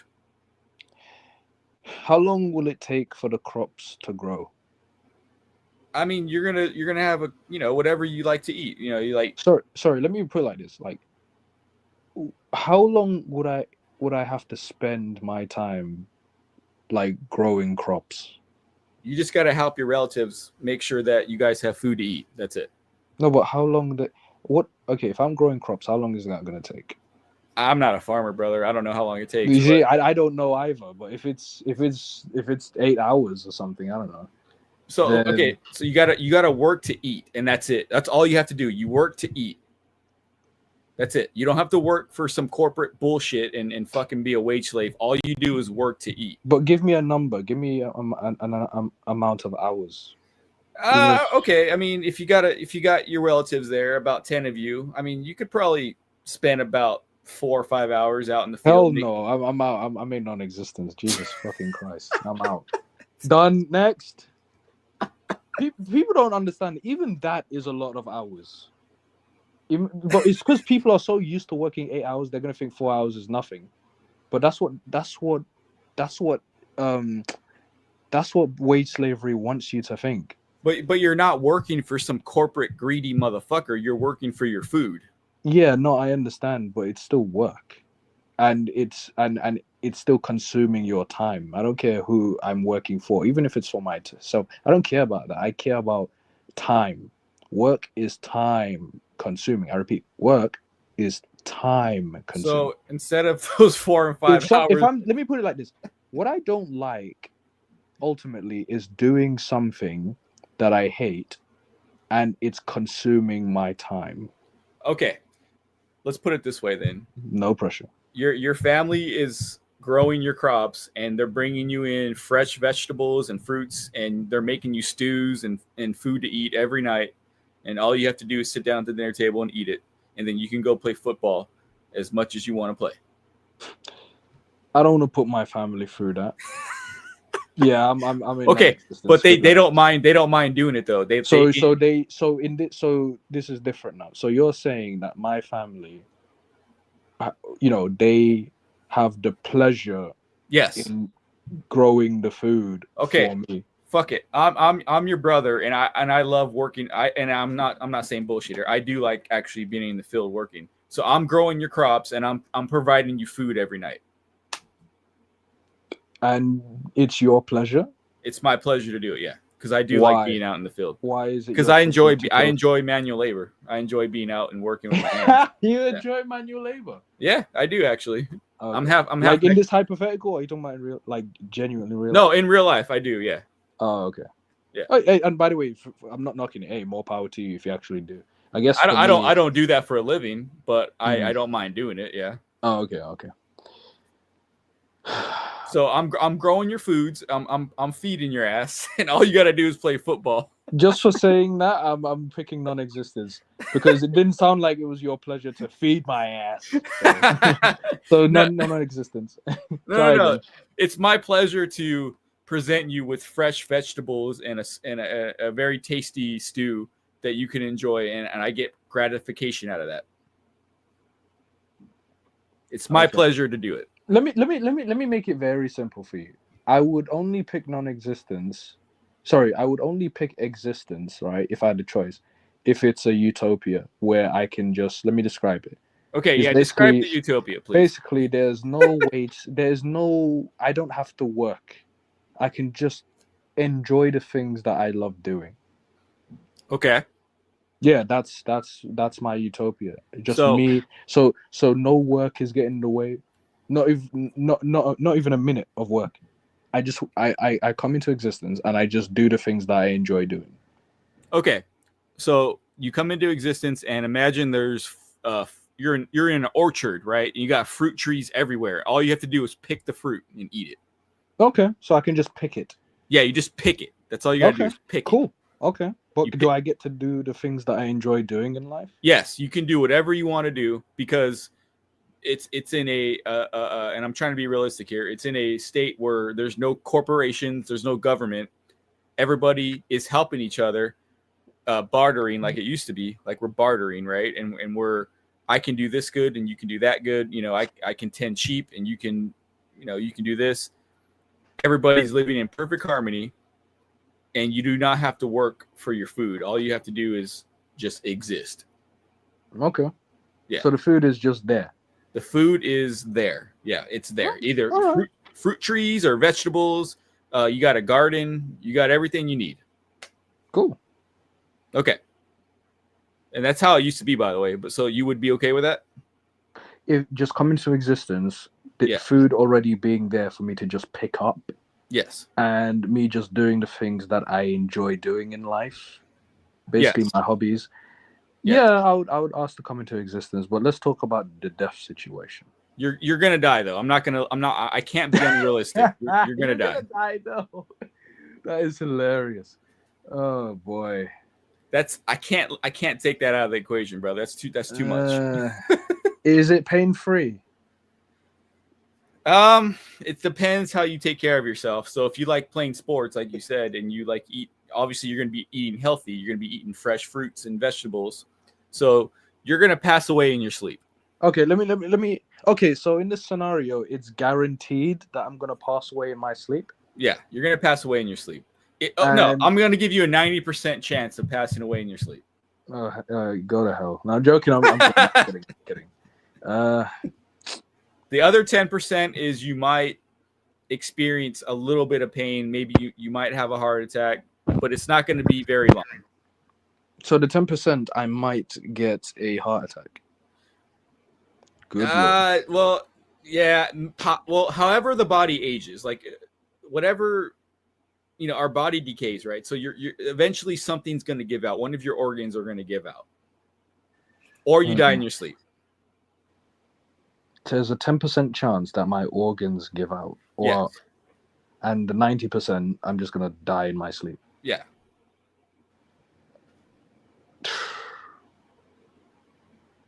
Damn, 10%, you're pushing it. Jesus Christ, 10%. The condoms fail at 98%. Do they? So roughly. Oh wow. Even vasectomies fail. Like not often, but like they're not 100%. Did you know that? Vasectomy? Yeah, I know. They're not 100%. Yeah, even vasectomies aren't 100%. But nonetheless. Listen, here's the deal. If I die in this scenario, it has to be a pain-free death. Okay, so let's recap. You're only going to come into existence if you can come in. You don't have to work at all. Your food's given to you. You can play football every day, and then you have a pain-free death. That's your stipulations. So after the pain-free death, where do I go? Back to non-existence? Where? No, you're gonna have to accept that God is real and He gave you all those things.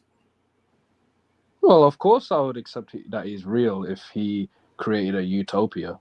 Okay, so actually no, forget I said that. What I'm saying is because I'm agnostic, so I don't even know if God's real or not. Yeah, I got you. But in this scenario, in this hypothetical, do I believe that God exists and is like benevolent? Yeah, you believe that God is real and that He's providing for you and your family in a very benevolent way, and he's allowing you to enjoy yourself playing football and all that. He's giving you the things that you enjoy to do. Yeah. And then when you die, you're going to go, if you believe him, you're going to go up to be with him. Where? In heaven? In heaven, yes. As if where I already wasn't heaven enough. Anyway. Heaven's going to be a million times better. Okay. Let me think. You drive a hard bargain. I know, right? No, I'm kidding. I'm just saying phrases. Okay. I want to see. Coming into existence, doing whatever it is I want to do, like doing the things I enjoy in life, and having zero wage slavery. Right. And then dying pain-free. 90% chance pain-free. Oh, hell no. I'm going back to non-existence. Joker. It's a pain-free, and it's pain-free death, and it's a done deal. Wow. Okay. Take it away, brother. So this world absolutely sucks to you then, right? Of course. I mean, hey, I'm talking to someone who doesn't consider human beings as that important. You know what I mean? So yeah. No, you're right. So no, what I'm saying is this current world that we find ourselves in is absolute fucking garbage then compared to. I just explained to you almost the perfect utopia, and you're like, maybe you'd come in. So I can imagine what this world does. Yeah, because I don't want to risk having a painful death, no matter how small it is. You know what I mean? Yeah. So could you imagine getting a heart attack and then dying? Like, what a terrible way to go out. Let me ask you that. When you really think about that, mm-hmm. Having a heart attack and then dying, is that a way? Is that a good way to go out? Is that how you would want to end? You know, is that how you would want your life to end? Via heart attack? No, but I will say that the experiences that I've had, I wouldn't trade them. So I'm willing to deal with the heart attack in order to enjoy the things I've enjoyed in life. That's like playing a video game, right? You're on a winning streak, and then you lose at the end, and then you turn off the game. That's how it feels like to me. Like I enjoy, like you enjoy yourself until the end, then you get a heart attack, and then that's how you die. Oh, hell no. So I guess to me it's worth it. Oh no, yeah, and you know what? Yeah, more power to you, man. Yeah. No, I guess I was trying to figure out where's your happy place. Like you're trying to figure out like where I draw the line. Yeah, and I pretty much have a good idea. Yeah. Yeah, I mean, just no suffering, no pain. You know, just a full-on utopia, the perfect world. You know, no pain. The pain has. I mean, the death has to be pain-free. What if God said, "Hey, you're gonna go to Earth.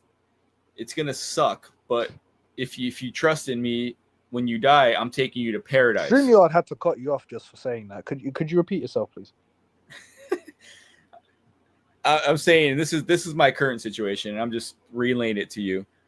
God says, "Hey, it's gonna suck, but if you go there and you live right and you do what you be a good person and you help people and you spread my word. When you die, it's gonna suck. So yeah, no. But when you die, you're gonna be taken to paradise, which is gonna be beyond your. Say no. I would still say no because of the fact that, you know, God is asking me if I'd like to go to a place where it's initially gonna suck. I find that to be a slap in the face. So no. But he's gonna reward you like 1,000,000-fold when you die. Nah, I'm good. Because really, I'd rather him. Yeah, 100%. I'm not gonna go through a world that sucks just because. Like again, it's insulting. Then I would think, well, God, you're evil then. So when Think you about learn, it. Remember, like, why would you create a world to? Why are you taking not you, shifted, but God? Yeah, I know. Yeah. Why would you ask me? Why would you have the audacity to ask me? How would you like to be in a world that sucks at initially, but you get to go to heaven after you die by enduring this sucky world? What an insult! Why? So What is the point? What kind of God is that?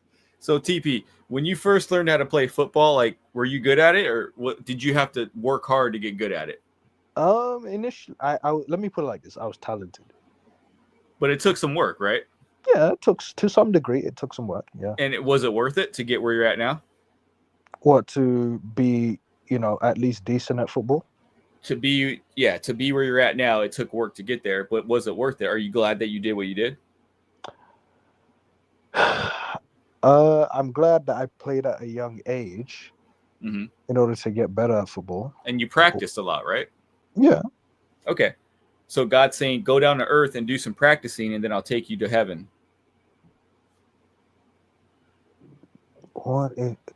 So this is a new scenario now, right?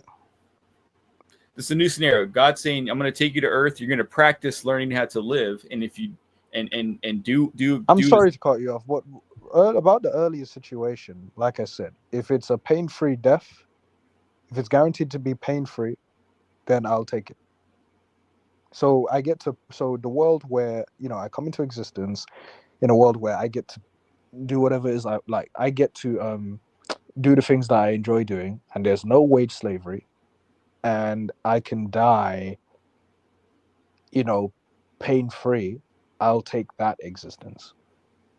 Okay, so I noted. Now I'm switching the narrative now. Okay. I'm saying if you're propositioned with like you said, you spent time getting good at football. It took a lot of practice, and then you got good at it, right? So in this world, right, this is a different world where I come into existence. Yes. And it took work for me to get good at football, right? Well, we're talking about life, but yeah, like you're practicing life, how to get good at life. So are you talking about the current world that we live in right now? Yes, the current world. Yeah. Okay. And then so you come down here and you do the best you can, and you believe in God, and then you put the work in like you did with football, and then God says, you put that work in, I'm going to take you to paradise. Okay, let me ask you this. What's the difference between paradise and non-existence? Non-existence means you're not cognizant of anything. Right. Is there any pain and suffering there? No, you don't exist. Right. But you don't have any happiness and joy either. No, I understand. And so here's the thing, right? So in this scenario, this is basically assuming that I know that heaven is real. Yes, you do know that. Yes, you know that it's real. Okay. Because I'm speaking truthfully, because I know it's real. I'm not trying to make up some bullshit. I'm telling you the way I feel. No, that's fine. That's fine. Yeah. That's fine. Yeah. But I mean, nonetheless, in this scenario, heaven is real, and I know for a fact that I chose to come into existence in this scenario, and I know heaven is real. Yes. So what now? So all you have to do is come down to earth here, and live according to, I'm going to say the Bible. Just, I know you don't believe the Bible. I'm just saying you got to live according to the Bible, which means all you got to do is believe in. I'm just using this as an example, okay? Whatever, but you believe. What age do I die? I would say you live to be about 65. That's about the average age of the male in the United States. I don't know about the UK, but about 65, 66. I'm trying to be realistic. Yeah, that's fine. You're trying to be realistic. But then your reward is you're going to be taken up to experience eternal bliss. I'll answer, but do you think this is cool, like him testing me by putting me through this sucky world? So do you think that's cool to do? No, because let me tell you why. All right. Why is it not cool?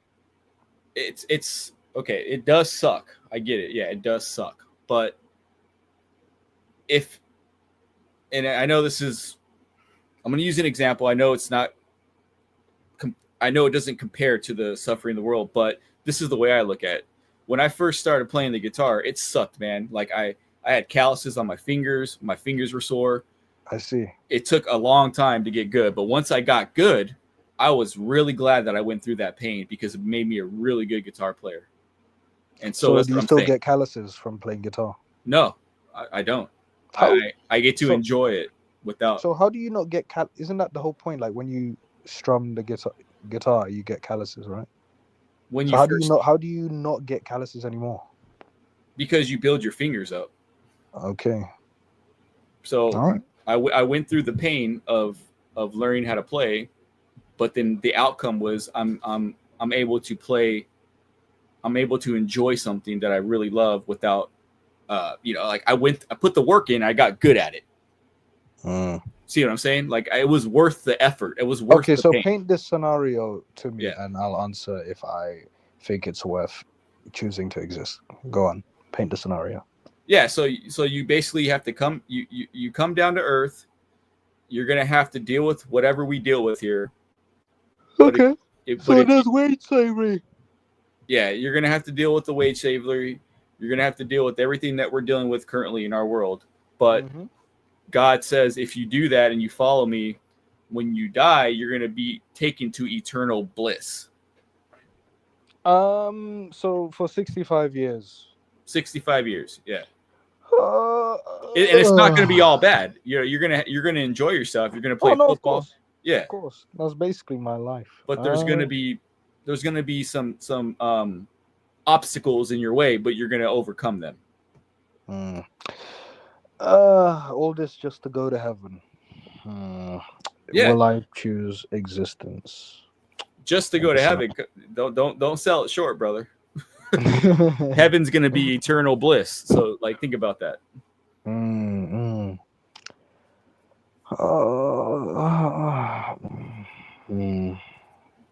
God damn. You know what? For now, I'm gonna say no. I'm gonna reject it. For now. Okay. Well, do me a favor. Go ahead and think about that.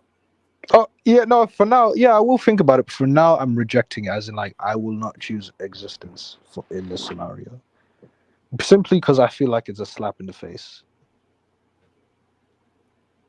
Why is it a slap in the face? Because I'm made to suffer just to go to heaven, when all of that is unnecessary. I could just go to heaven like that, but instead, God is playing with me. Saying, hey, here's the deal. I will let you go to heaven if you go through life where, in a world that sucks. That's a slap. That's why it's a slap in the face to me. He can just cut that out and just take me to heaven. Why should I have to go through? You see, this is what I mean. It's so unnecessary for God to put me through a sucky world just to go to a heaven, when that's not unnecessary. You can just put me in heaven, period. I could never do that to someone. I could never make someone, go through sucky situations just so that they can go to heaven. I would never do that. If I was the deity, I wouldn't do that. Like, that's just fucking with people. If you had a kid, would you give him a trophy if he didn't earn it, or would you make him earn the trophy? Now I ask, what would be the point of even creating the kid? Why did I create the kid in this scenario? For him to experience life. Well, that's okay. So in this scenario, I created the kid. The kid never asked to be born. Or do you want to switch it up and say that my kid did ask to be born? Yeah, he did ask. Like directly asked me, hey, the thought provoker, I would like to be born. Is that the scenario in this? Okay, hold on. The scenario. Okay, the scenario is your kid is born. Let's skip that part. We'll get back to that. But your kid is born. Okay, you have a kid. Okay. God forbid, but go on. God forbid, right? I got it. But you have a kid, and he wants to be good at football. Would you rather him just automatically be good at football, or would you rather him put in the work to be good at football? I would rather him automatically be good at football. So, no, like That's a nothing. better deal. That is a better deal. Why would I have him work to be a great footballer when I could just have him already be a great footballer? Think about it. But how wouldn't he become an arrogant person? Not necessarily. I'll teach him not to be arrogant. Okay, but you still have to teach him something, right? Well, I'm not teaching him how to be a great footballer because he's already there. But is that the deal? That there are still other things I'd have to teach him? You're teaching him how to be a good human being. Yeah, I can do that. That's easy.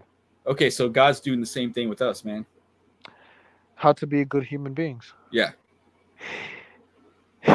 If there's no, you want like a cheat code to get there, or do you want to actually put the work in to get there? I mean, what is the definition of talent? He could join. He could be on. He could be in the World Cup in like 3 years. Like he's that good, but he has to earn it. He doesn't just automatically get it. I thought I answered your question. Like, would I rather my kid already be great at football? Okay, you want him. So you want him to be born and automatically he can go to the World Cup? I would prefer that over him having to work to become a good footballer. If I had to pick, I think that would be the most logical thing to do, is to pick the option where he's already good at football. But doesn't work build character? Who is that for? Hard work. Doesn't hard work build character? Here's the thing. Why is that relevant? If I can pick the option where he's already good at football, why would I pick the hard work part? Why would I pick the option where he has to work hard in order to become a good footballer? Because it builds character? I mean, you can build. I can pick the option where my son is already a good footballer, or daughter. I don't want to sound sexist. Yeah. But, or daughter, yeah. You know what? Screw it. Let's make life easier and say son. I'm sorry, people. Anyway, let's say my son. My humor. Anyway, so let's say I pick the option where my son is already born, a good footballer. Right. And you say that, but you mentioned something about building character. Right. My son can build character as he's a good footballer in other ways. And during his football career, he can build character. So there's that. But how's he going to know what it's like to be at the bottom, though, and be able to sympathize with people who are trying to learn? I can teach him. He doesn't have to be at the bottom. And this is the problem that people have is, I'm not saying you in particular, but this reminds me of this thing where a lot of parents will have children, right? Mm-hmm. And they will want those children to suffer, so that because it builds character, because I suffered, so I'm going to have my children suffer. That is retarded.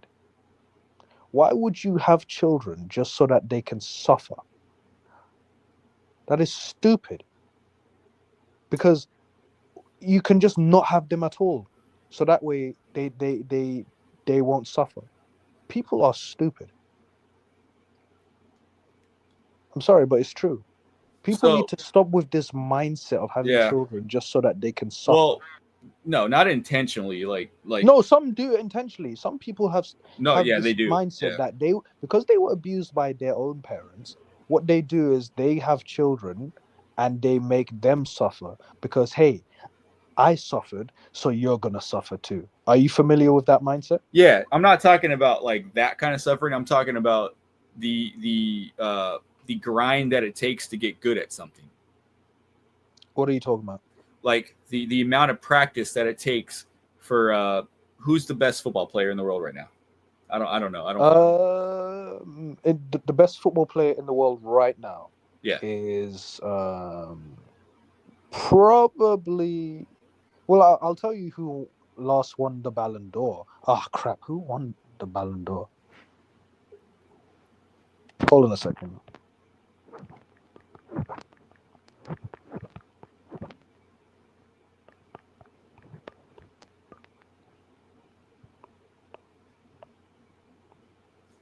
Come on.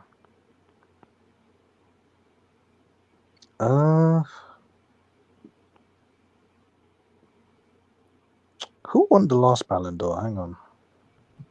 Who won the last Ballon d'Or? Yeah, it was Rodri who won the last Ballon d'Or. But he's not currently the best in the world right now. But let's just say, he won the last Ballon d'Or. So basically, it's for the best, who's been the best in the world, basically, for that year. Okay. And so he's really good at playing football. Yes. Okay. Do you think that he was born that way, or do you think that he had to work to get to that point? You know what? Let's say Cristiano Ronaldo, for example, right? He's won many Ballon d'Ors. Okay. He had to work. Whereas Messi, are you familiar with Messi? Yeah, I know Messi. Yeah. Okay, cool. So you watch a bit of football, right? I've played FIFA. Yeah. Okay. Close enough. Okay. So there's this saying that goes around, which is that Messi, he was gifted, whereas Ronaldo had to work hard to become a great footballer. That's the saying. But so Messi didn't just start winning World Cups at 10 years old, right? He had to get on the field and get good at it, right? Yeah. He had to work as well, but he was like gifted. So whereas, he had an edge. Yeah. He was gifted as a teenager, whereas Ronaldo, he wasn't that good, but he had to he got better as he aged. Because he practiced, right? Yeah, because of practice, yeah. Right. So that's what I'm saying. Us living this life is kind of like us practicing to get to that level. Okay. Yeah, that's exactly what I'm saying, man. Okay. Is that your point? Well, my point is that to become great, you have to put in the work. You can't just be given to it, because if you're just of course, I agree. But yeah. I was just answering your question about the options you gave me, and logically, I would pick the option where, my son is already good at football instead of having to work to become a good footballer. Okay, I was going by the options you gave me. Okay, fair enough. So he's born and he's already good out of the womb. My man can go on the football field, and my man's killing it. Like, he's hitting goals, like he's tearing it up, and he never had to practice a day in his life. Okay, is that fair enough? Say that one more time, please. So my man, you're hypothetically speaking, your child comes out of the womb, and by the age of like 10, he's already ready to play in the World Cup. Like, he didn't have to work for it at all. Okay. Like so in other words, my son was born, a great footballer already, yeah? Right, and he didn't have to work for it. Right.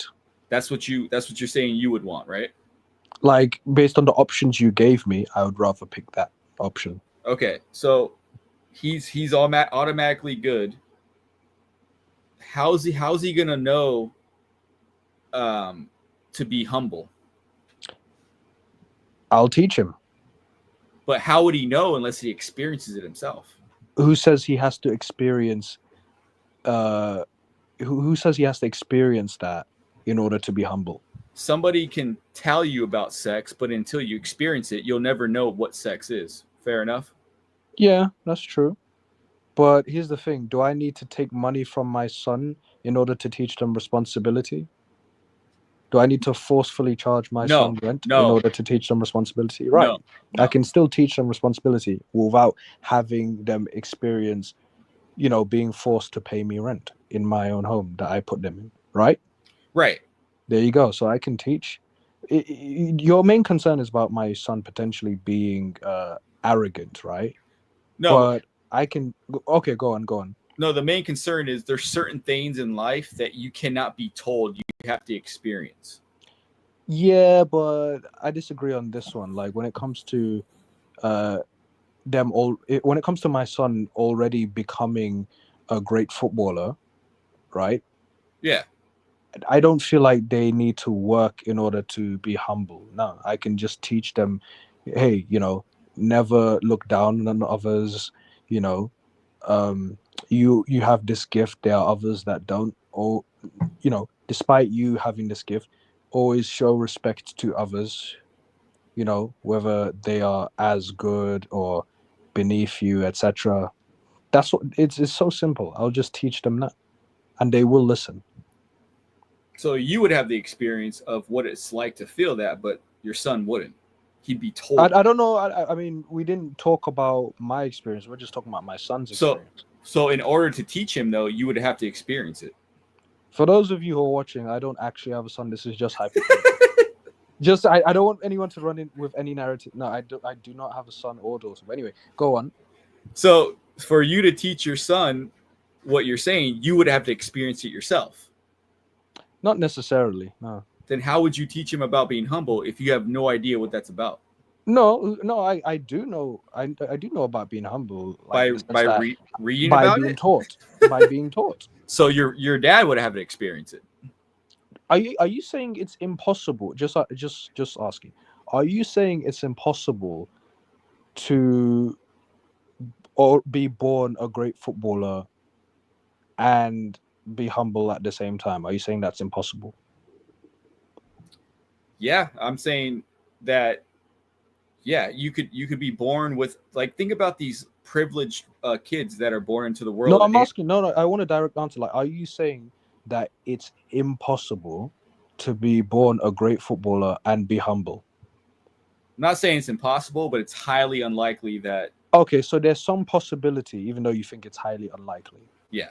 Well, I got news for you. In this scenario, I know for a fact. Okay, I'm not going to say fact. I just meant that figuratively, but I know that I'm very confident that if I teach my son to be humble, they're going to be humble. It's not a guarantee. But how do you know about humble? How do you know? Because I was taught myself. By your father, who was humbled. Humbled? What do you mean humbled? So if you know about being humble, that means somebody taught you, and that means somebody else knew what it's like to be humble. You can't just words don't like you can't just speak words and expect that to work. Somebody's at some point would have had to experience it, right? To give a accurate accountability of what it's like. What are you trying to say? Like, I can talk to you I can tell you left and right like what it's like to play a concert. I can tell you like, yeah, I go up in front of the people I'm playing. It's awesome. I love it. But you're never going to really know until you do it yourself. Right? Like, you get what I'm saying? So somebody at some point in your lineage would have had to experience it to pass that knowledge down. Okay. So as in being humbled? Yeah, somebody in your lineage would have had to experience it to give an accurate representation of what it's really like. Therefore, yeah, you get what I'm saying? Yeah, in order to teach it in the first place. Exactly. Yeah, which I have in my lineage humbled people. Yeah, so somebody at some point would have had to experience some kind of hardship. So here's the situation. It depends on who you are. Luckily for me, I don't have to worry about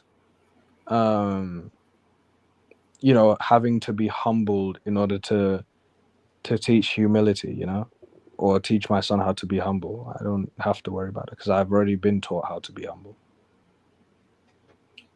Yeah, you have, but like, imagine if you never were taught that. Like, imagine if you never experienced it. So what I'm saying, hardship brings wisdom. Yeah, or basically just experience in general. Yeah, good experiences or bad experiences, they both bring wisdom in their own way. Yeah, like you experience something, you learn from it, and you're able to give people advice on it. Exactly, and it's not always good. It can be bad. True. Okay, so that goes to my point of like, we need to experience certain things. We can't just be born into a utopia. If that's what you're saying, is that for some things we need to experience in order to get it, I agree. There you go, brother. Well, then I'm not saying that you're going to agree with me on everything, but I'm saying take that logic that you disagree with me on and apply it to the way God thinks, just for a sliver. I'm not saying 100%, but like kind of see where he's coming from on that. So take that logic of certain things you have to experience in order to get it. You want me to apply that to God? To God, saying instead of him just giving it to us with the snap of his finger, he wanted us to experience it. Yeah, well, nah, sorry, still doesn't work because he's the all-powerful, almighty, all-knowing, so it doesn't work. But if he's If I myself was the all-powerful, almighty, all-knowing, I wouldn't need to experience certain things because I'm the all-powerful, almighty, all-knowing. So there you go. Yeah, but he understands that certain things in life you need to experience to understand. Would you say that God is magic? Yes or no? Magic? Like magic, like okay. Like Is he Harry Potter magic? Like he can do anything, so that would include that, no? So like you're saying God's like Harry Potter? Is that what you're asking me? That's hilarious. Anything, even supernatural stuff, right? Would you say he's a supernatural deity? Oh, absolutely. Well, there you go. So he can do better than Harry Potter, no? Can God do better than Harry Potter? Yes. God can take Harry Potter to the fucking cleaners, dude. Yeah. Well, there you go, bro. But that doesn't mean that he doesn't want his children to experience certain things. No, but you're making God sound like a regular human being. What's wrong with that?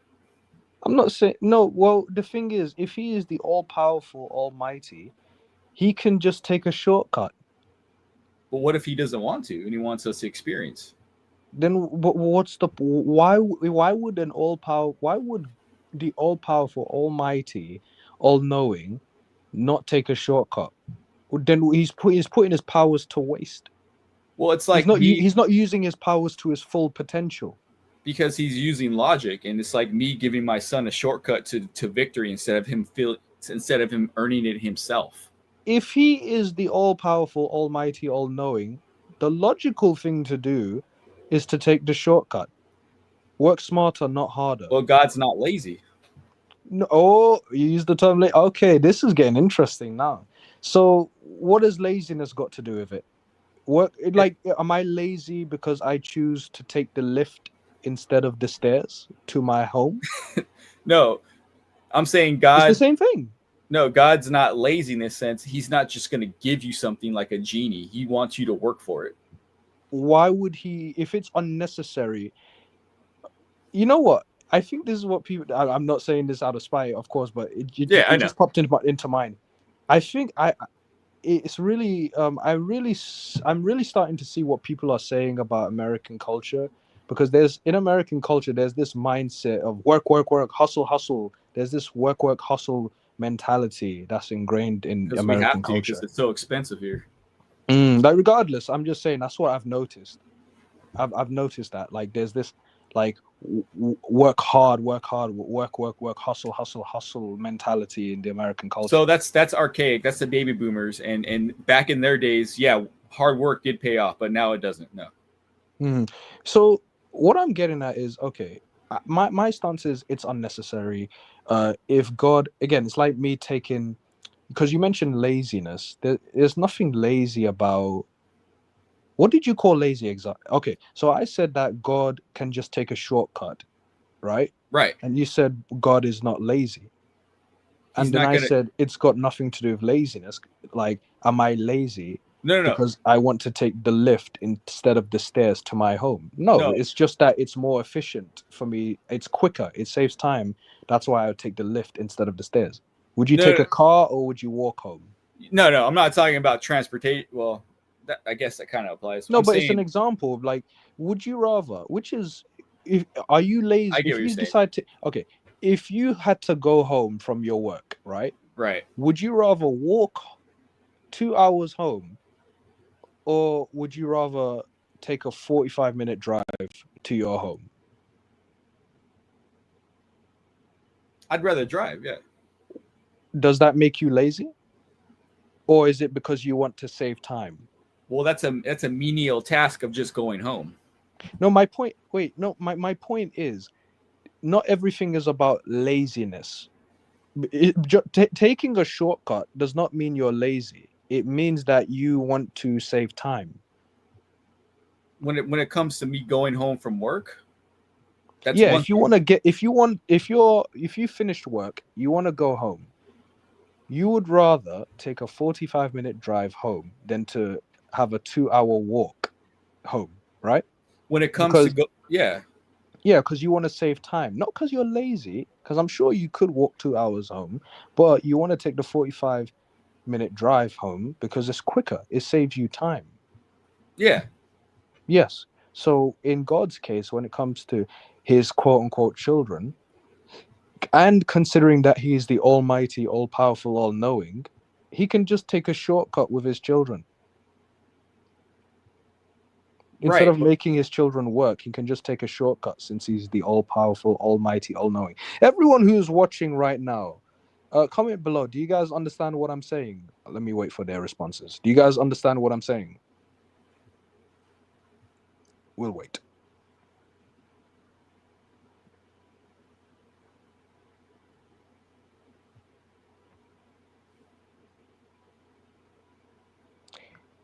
Just waiting for the responses. Do you guys understand what I'm saying?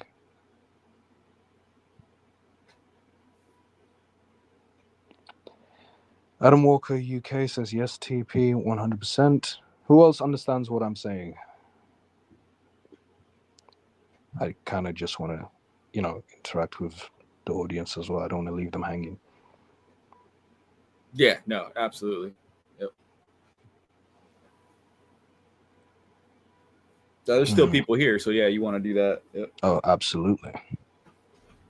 Okay, let's continue talking. Okay.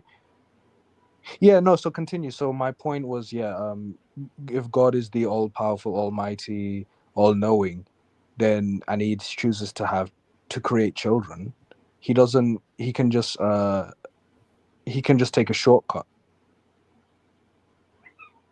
So what the? Wow, cats are crazy. Go on.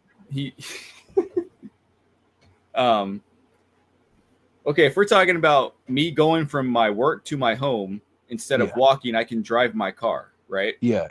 I'm saying my point is that doesn't make you lazy. It just means you want to save time. No, but what is my goal there? My goal is just to get home. Yeah, your goal is to get home. That's different from becoming proficient at a like if I want to be an architect.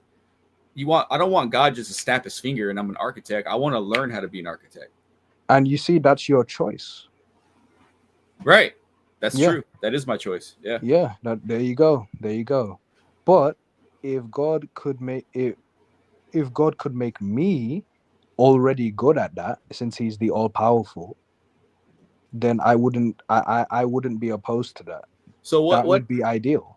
So TP to translate your example to the real world, what tends to happen to privileged rich kids in this world?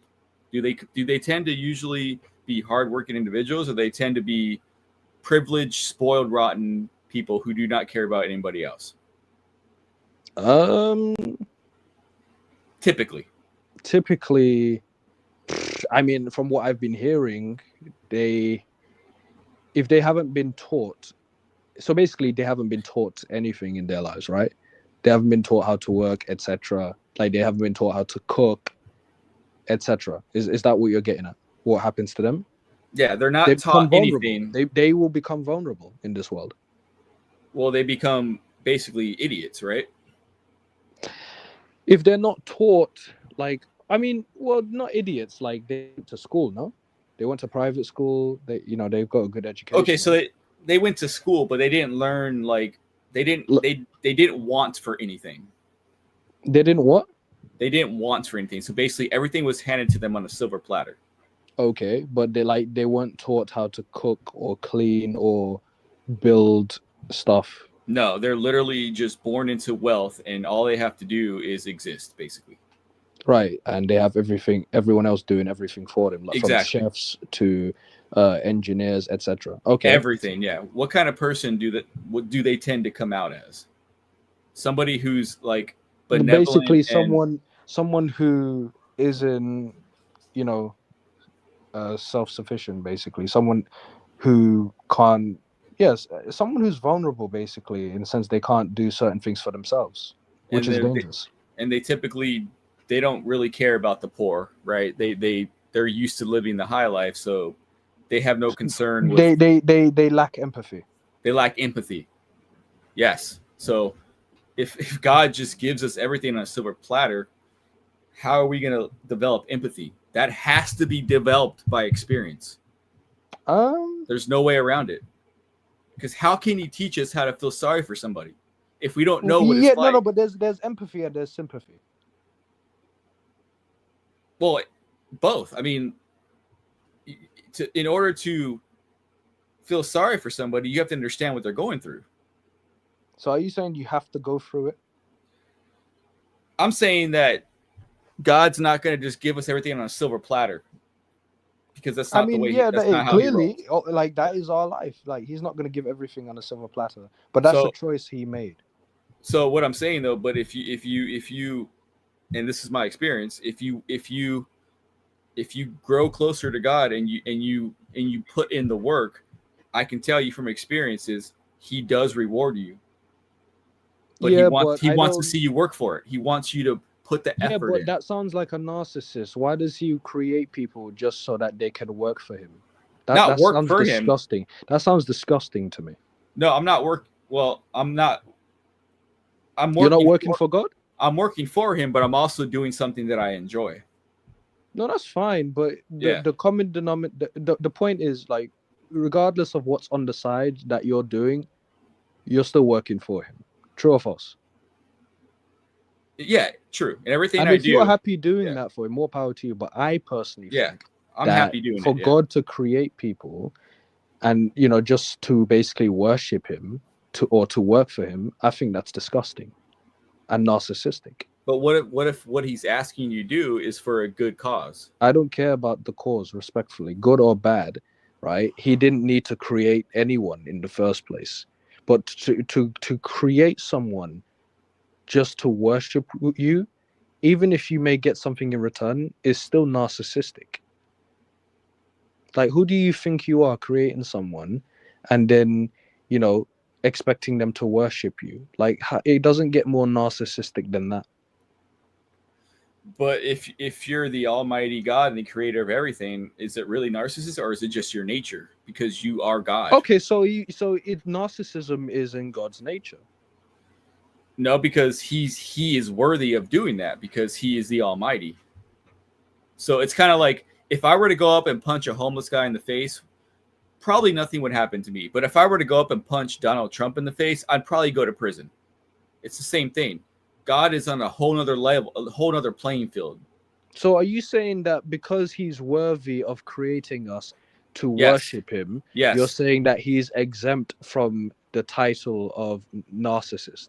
I'm saying that he is not a narcissist because what he's doing is in correlation with his nature, in the sense he has the right to do that because he's God. He's not just some dickhead who's like, hey, do what I want you to follow me and do what I say, but I'm a fucking idiot. I'm a drug addict. I have no business telling you that. But if I'm I'm the creator of the universe and I have all the power in the world, why wouldn't you want to follow him? What do you think that sounds like, dude? That sounds like an entitled narcissist. To me, it sounds like I want to be in touch with him so that I can enjoy what he has to offer because he's holy shit. Oh my god.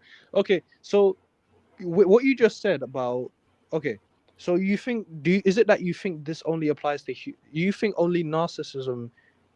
Do you think only human beings can be narcissists, just not God? Is that correct? Yeah, human beings can be narcissists because we have really dark thoughts. Like we're bad.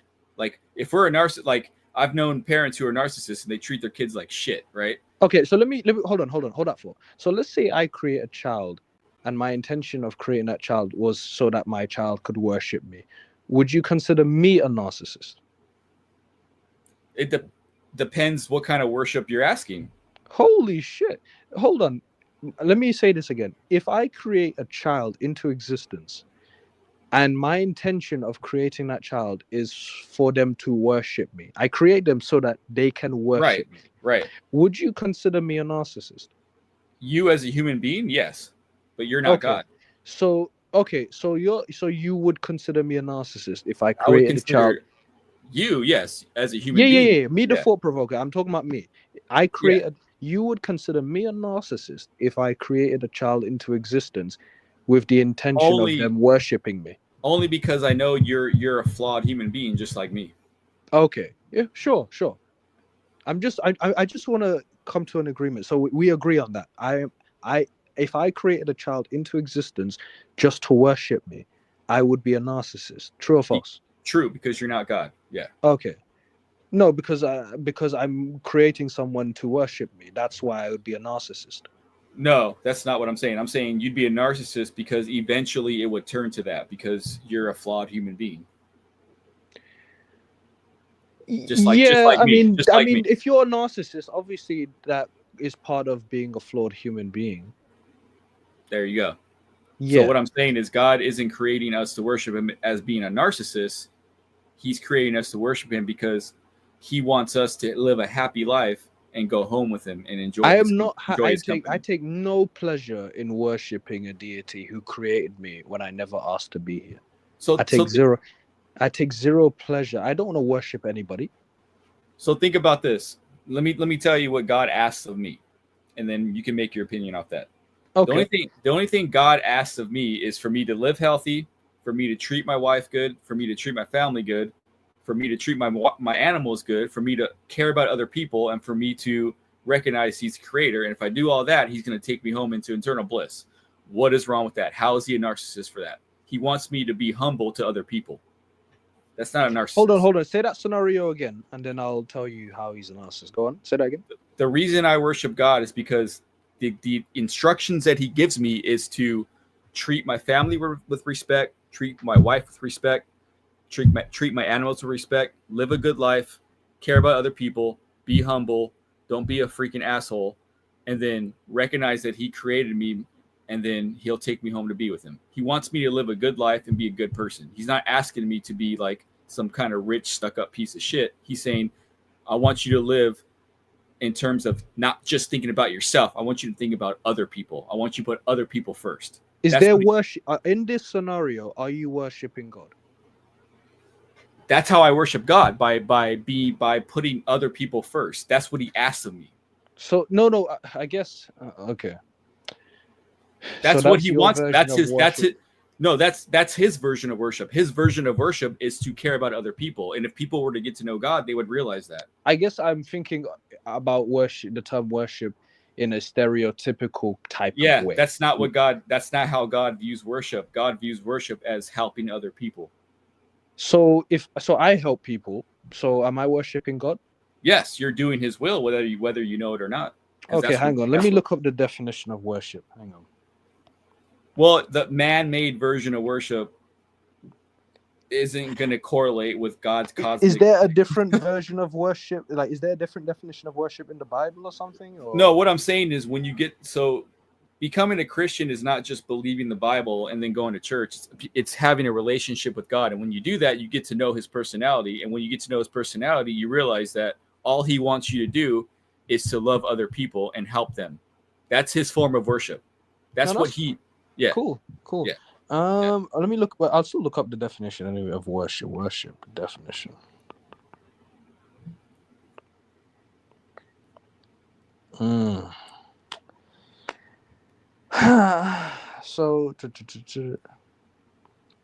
So to worship. Hang on, for God's sake. So worship is to have or show a strong feeling of respect and admiration for God or a god. There you go. I'll read it again. It says to have or show a strong feeling of respect and admiration for God or a god. Yes. How can I not respect God? He's God. Well, he just wants respect, and he wants me to help others. Like that's what he wants. Yeah, but wait, well, he can respect himself. He can respect himself. Can he or can he not respect himself?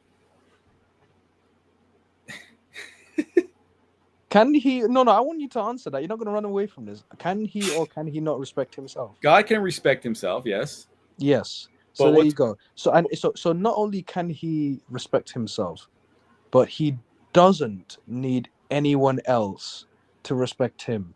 He doesn't need to create anyone else just to respect it. But what's True wrong or with false? No, true or false? true?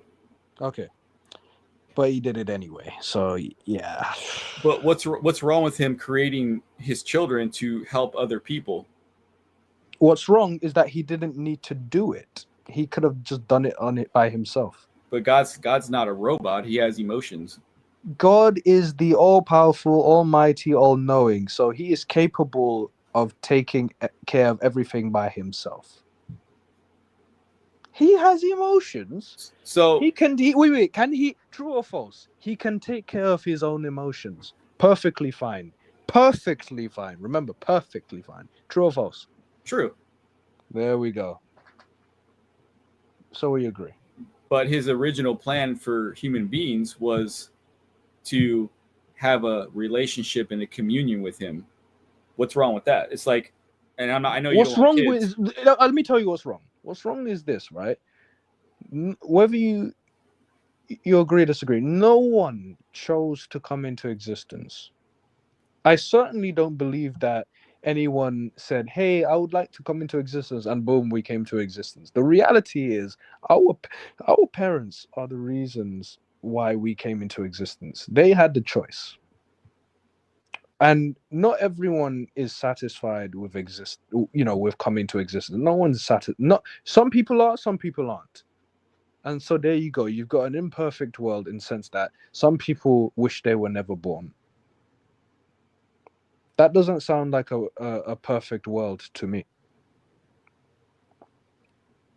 But if they were to read the Bible and get close to God, they would realize that they have a greater purpose. So you're telling me that so you're saying that some of the people who aren't satisfied with life, you think that the solution is for them to read the Bible. Read the Bible, and then go to them in their own personal time, and then ask God for their purpose. What if they have already read the Bible from front to back? I would ask them if they truly went to God and asked him for guidance, like heart to heart, like a heart to heart conversation. So this sounds like, I'm just going to be upfront and brutally honest, this sounds like gaslighting towards those people, because it's a lose-lose for them. Like, if they say they've already tried that, you could just say, well, they didn't believe hard enough. I would say, based on my experience, when I truly wanted to get to know him, he revealed himself to me, and I believe he can do that for every human being. Right, so this is gaslighting. So you're basically implying that these people did not truly believe in him. This is gaslighting. I'm saying maybe they didn't try. No, but I'm saying some of them have tried. Are you telling me that every single person who is not satisfied with life, who has read the Bible, right, are you saying they have not tried? All of them? I'm saying if they don't truly know God, then maybe they haven't really gone to him in a humble fashion. I'm not trying to gaslight them. I know you're saying. Are you saying this about every single one of those people who are unsatisfied with life, despite reading the Bible front and back? I'm saying that God's love is available to every human being on the earth, and if they seek it, they will find it. You're not answering my question, dude. I'm not going to let you do that. Answer my question, please. Are you telling me that every single person who is unsatisfied with life, despite reading the Bible front and back, are you telling me that every single one of those individuals did not try hard enough? Well, how am I going to know that for a certainty? Exactly, you don't know. But some of them have tried. At least they claim that they've tried. They claim that they tried, but how do we know if they really did? Only they know. Only they know. And I'm saying if they truly... Are you saying it's their fault? No, I'm saying that unfortunately this world is fucked up, and people get into situations that are terrible, and it's very difficult. But I'm saying if anybody were to try, that it's available to them. I don't know everybody's situation, but I'm saying if they were to give it a try, then based on I'm not just like making a theory here. I'm basing it on my own experience that I actually tried and it happened. So I'm saying why can't the guy in India try it? And it happened to him too. No, but you see, you're saying why didn't he try? I'm talking about people who've tried to believe hard or to read the Bible in order. I'm talking about people who have tried to read the Bible to make themselves feel better and satisfied in life. I would have to talk to them and really get a feel of like, I'd have to have a conversation with them and see like if they truly did or if it wasn't genuine. I don't know. I'd have to talk to each person individually to figure out where their mind is. Desperate Housewife said they did not lick his boot hard enough. That's funny.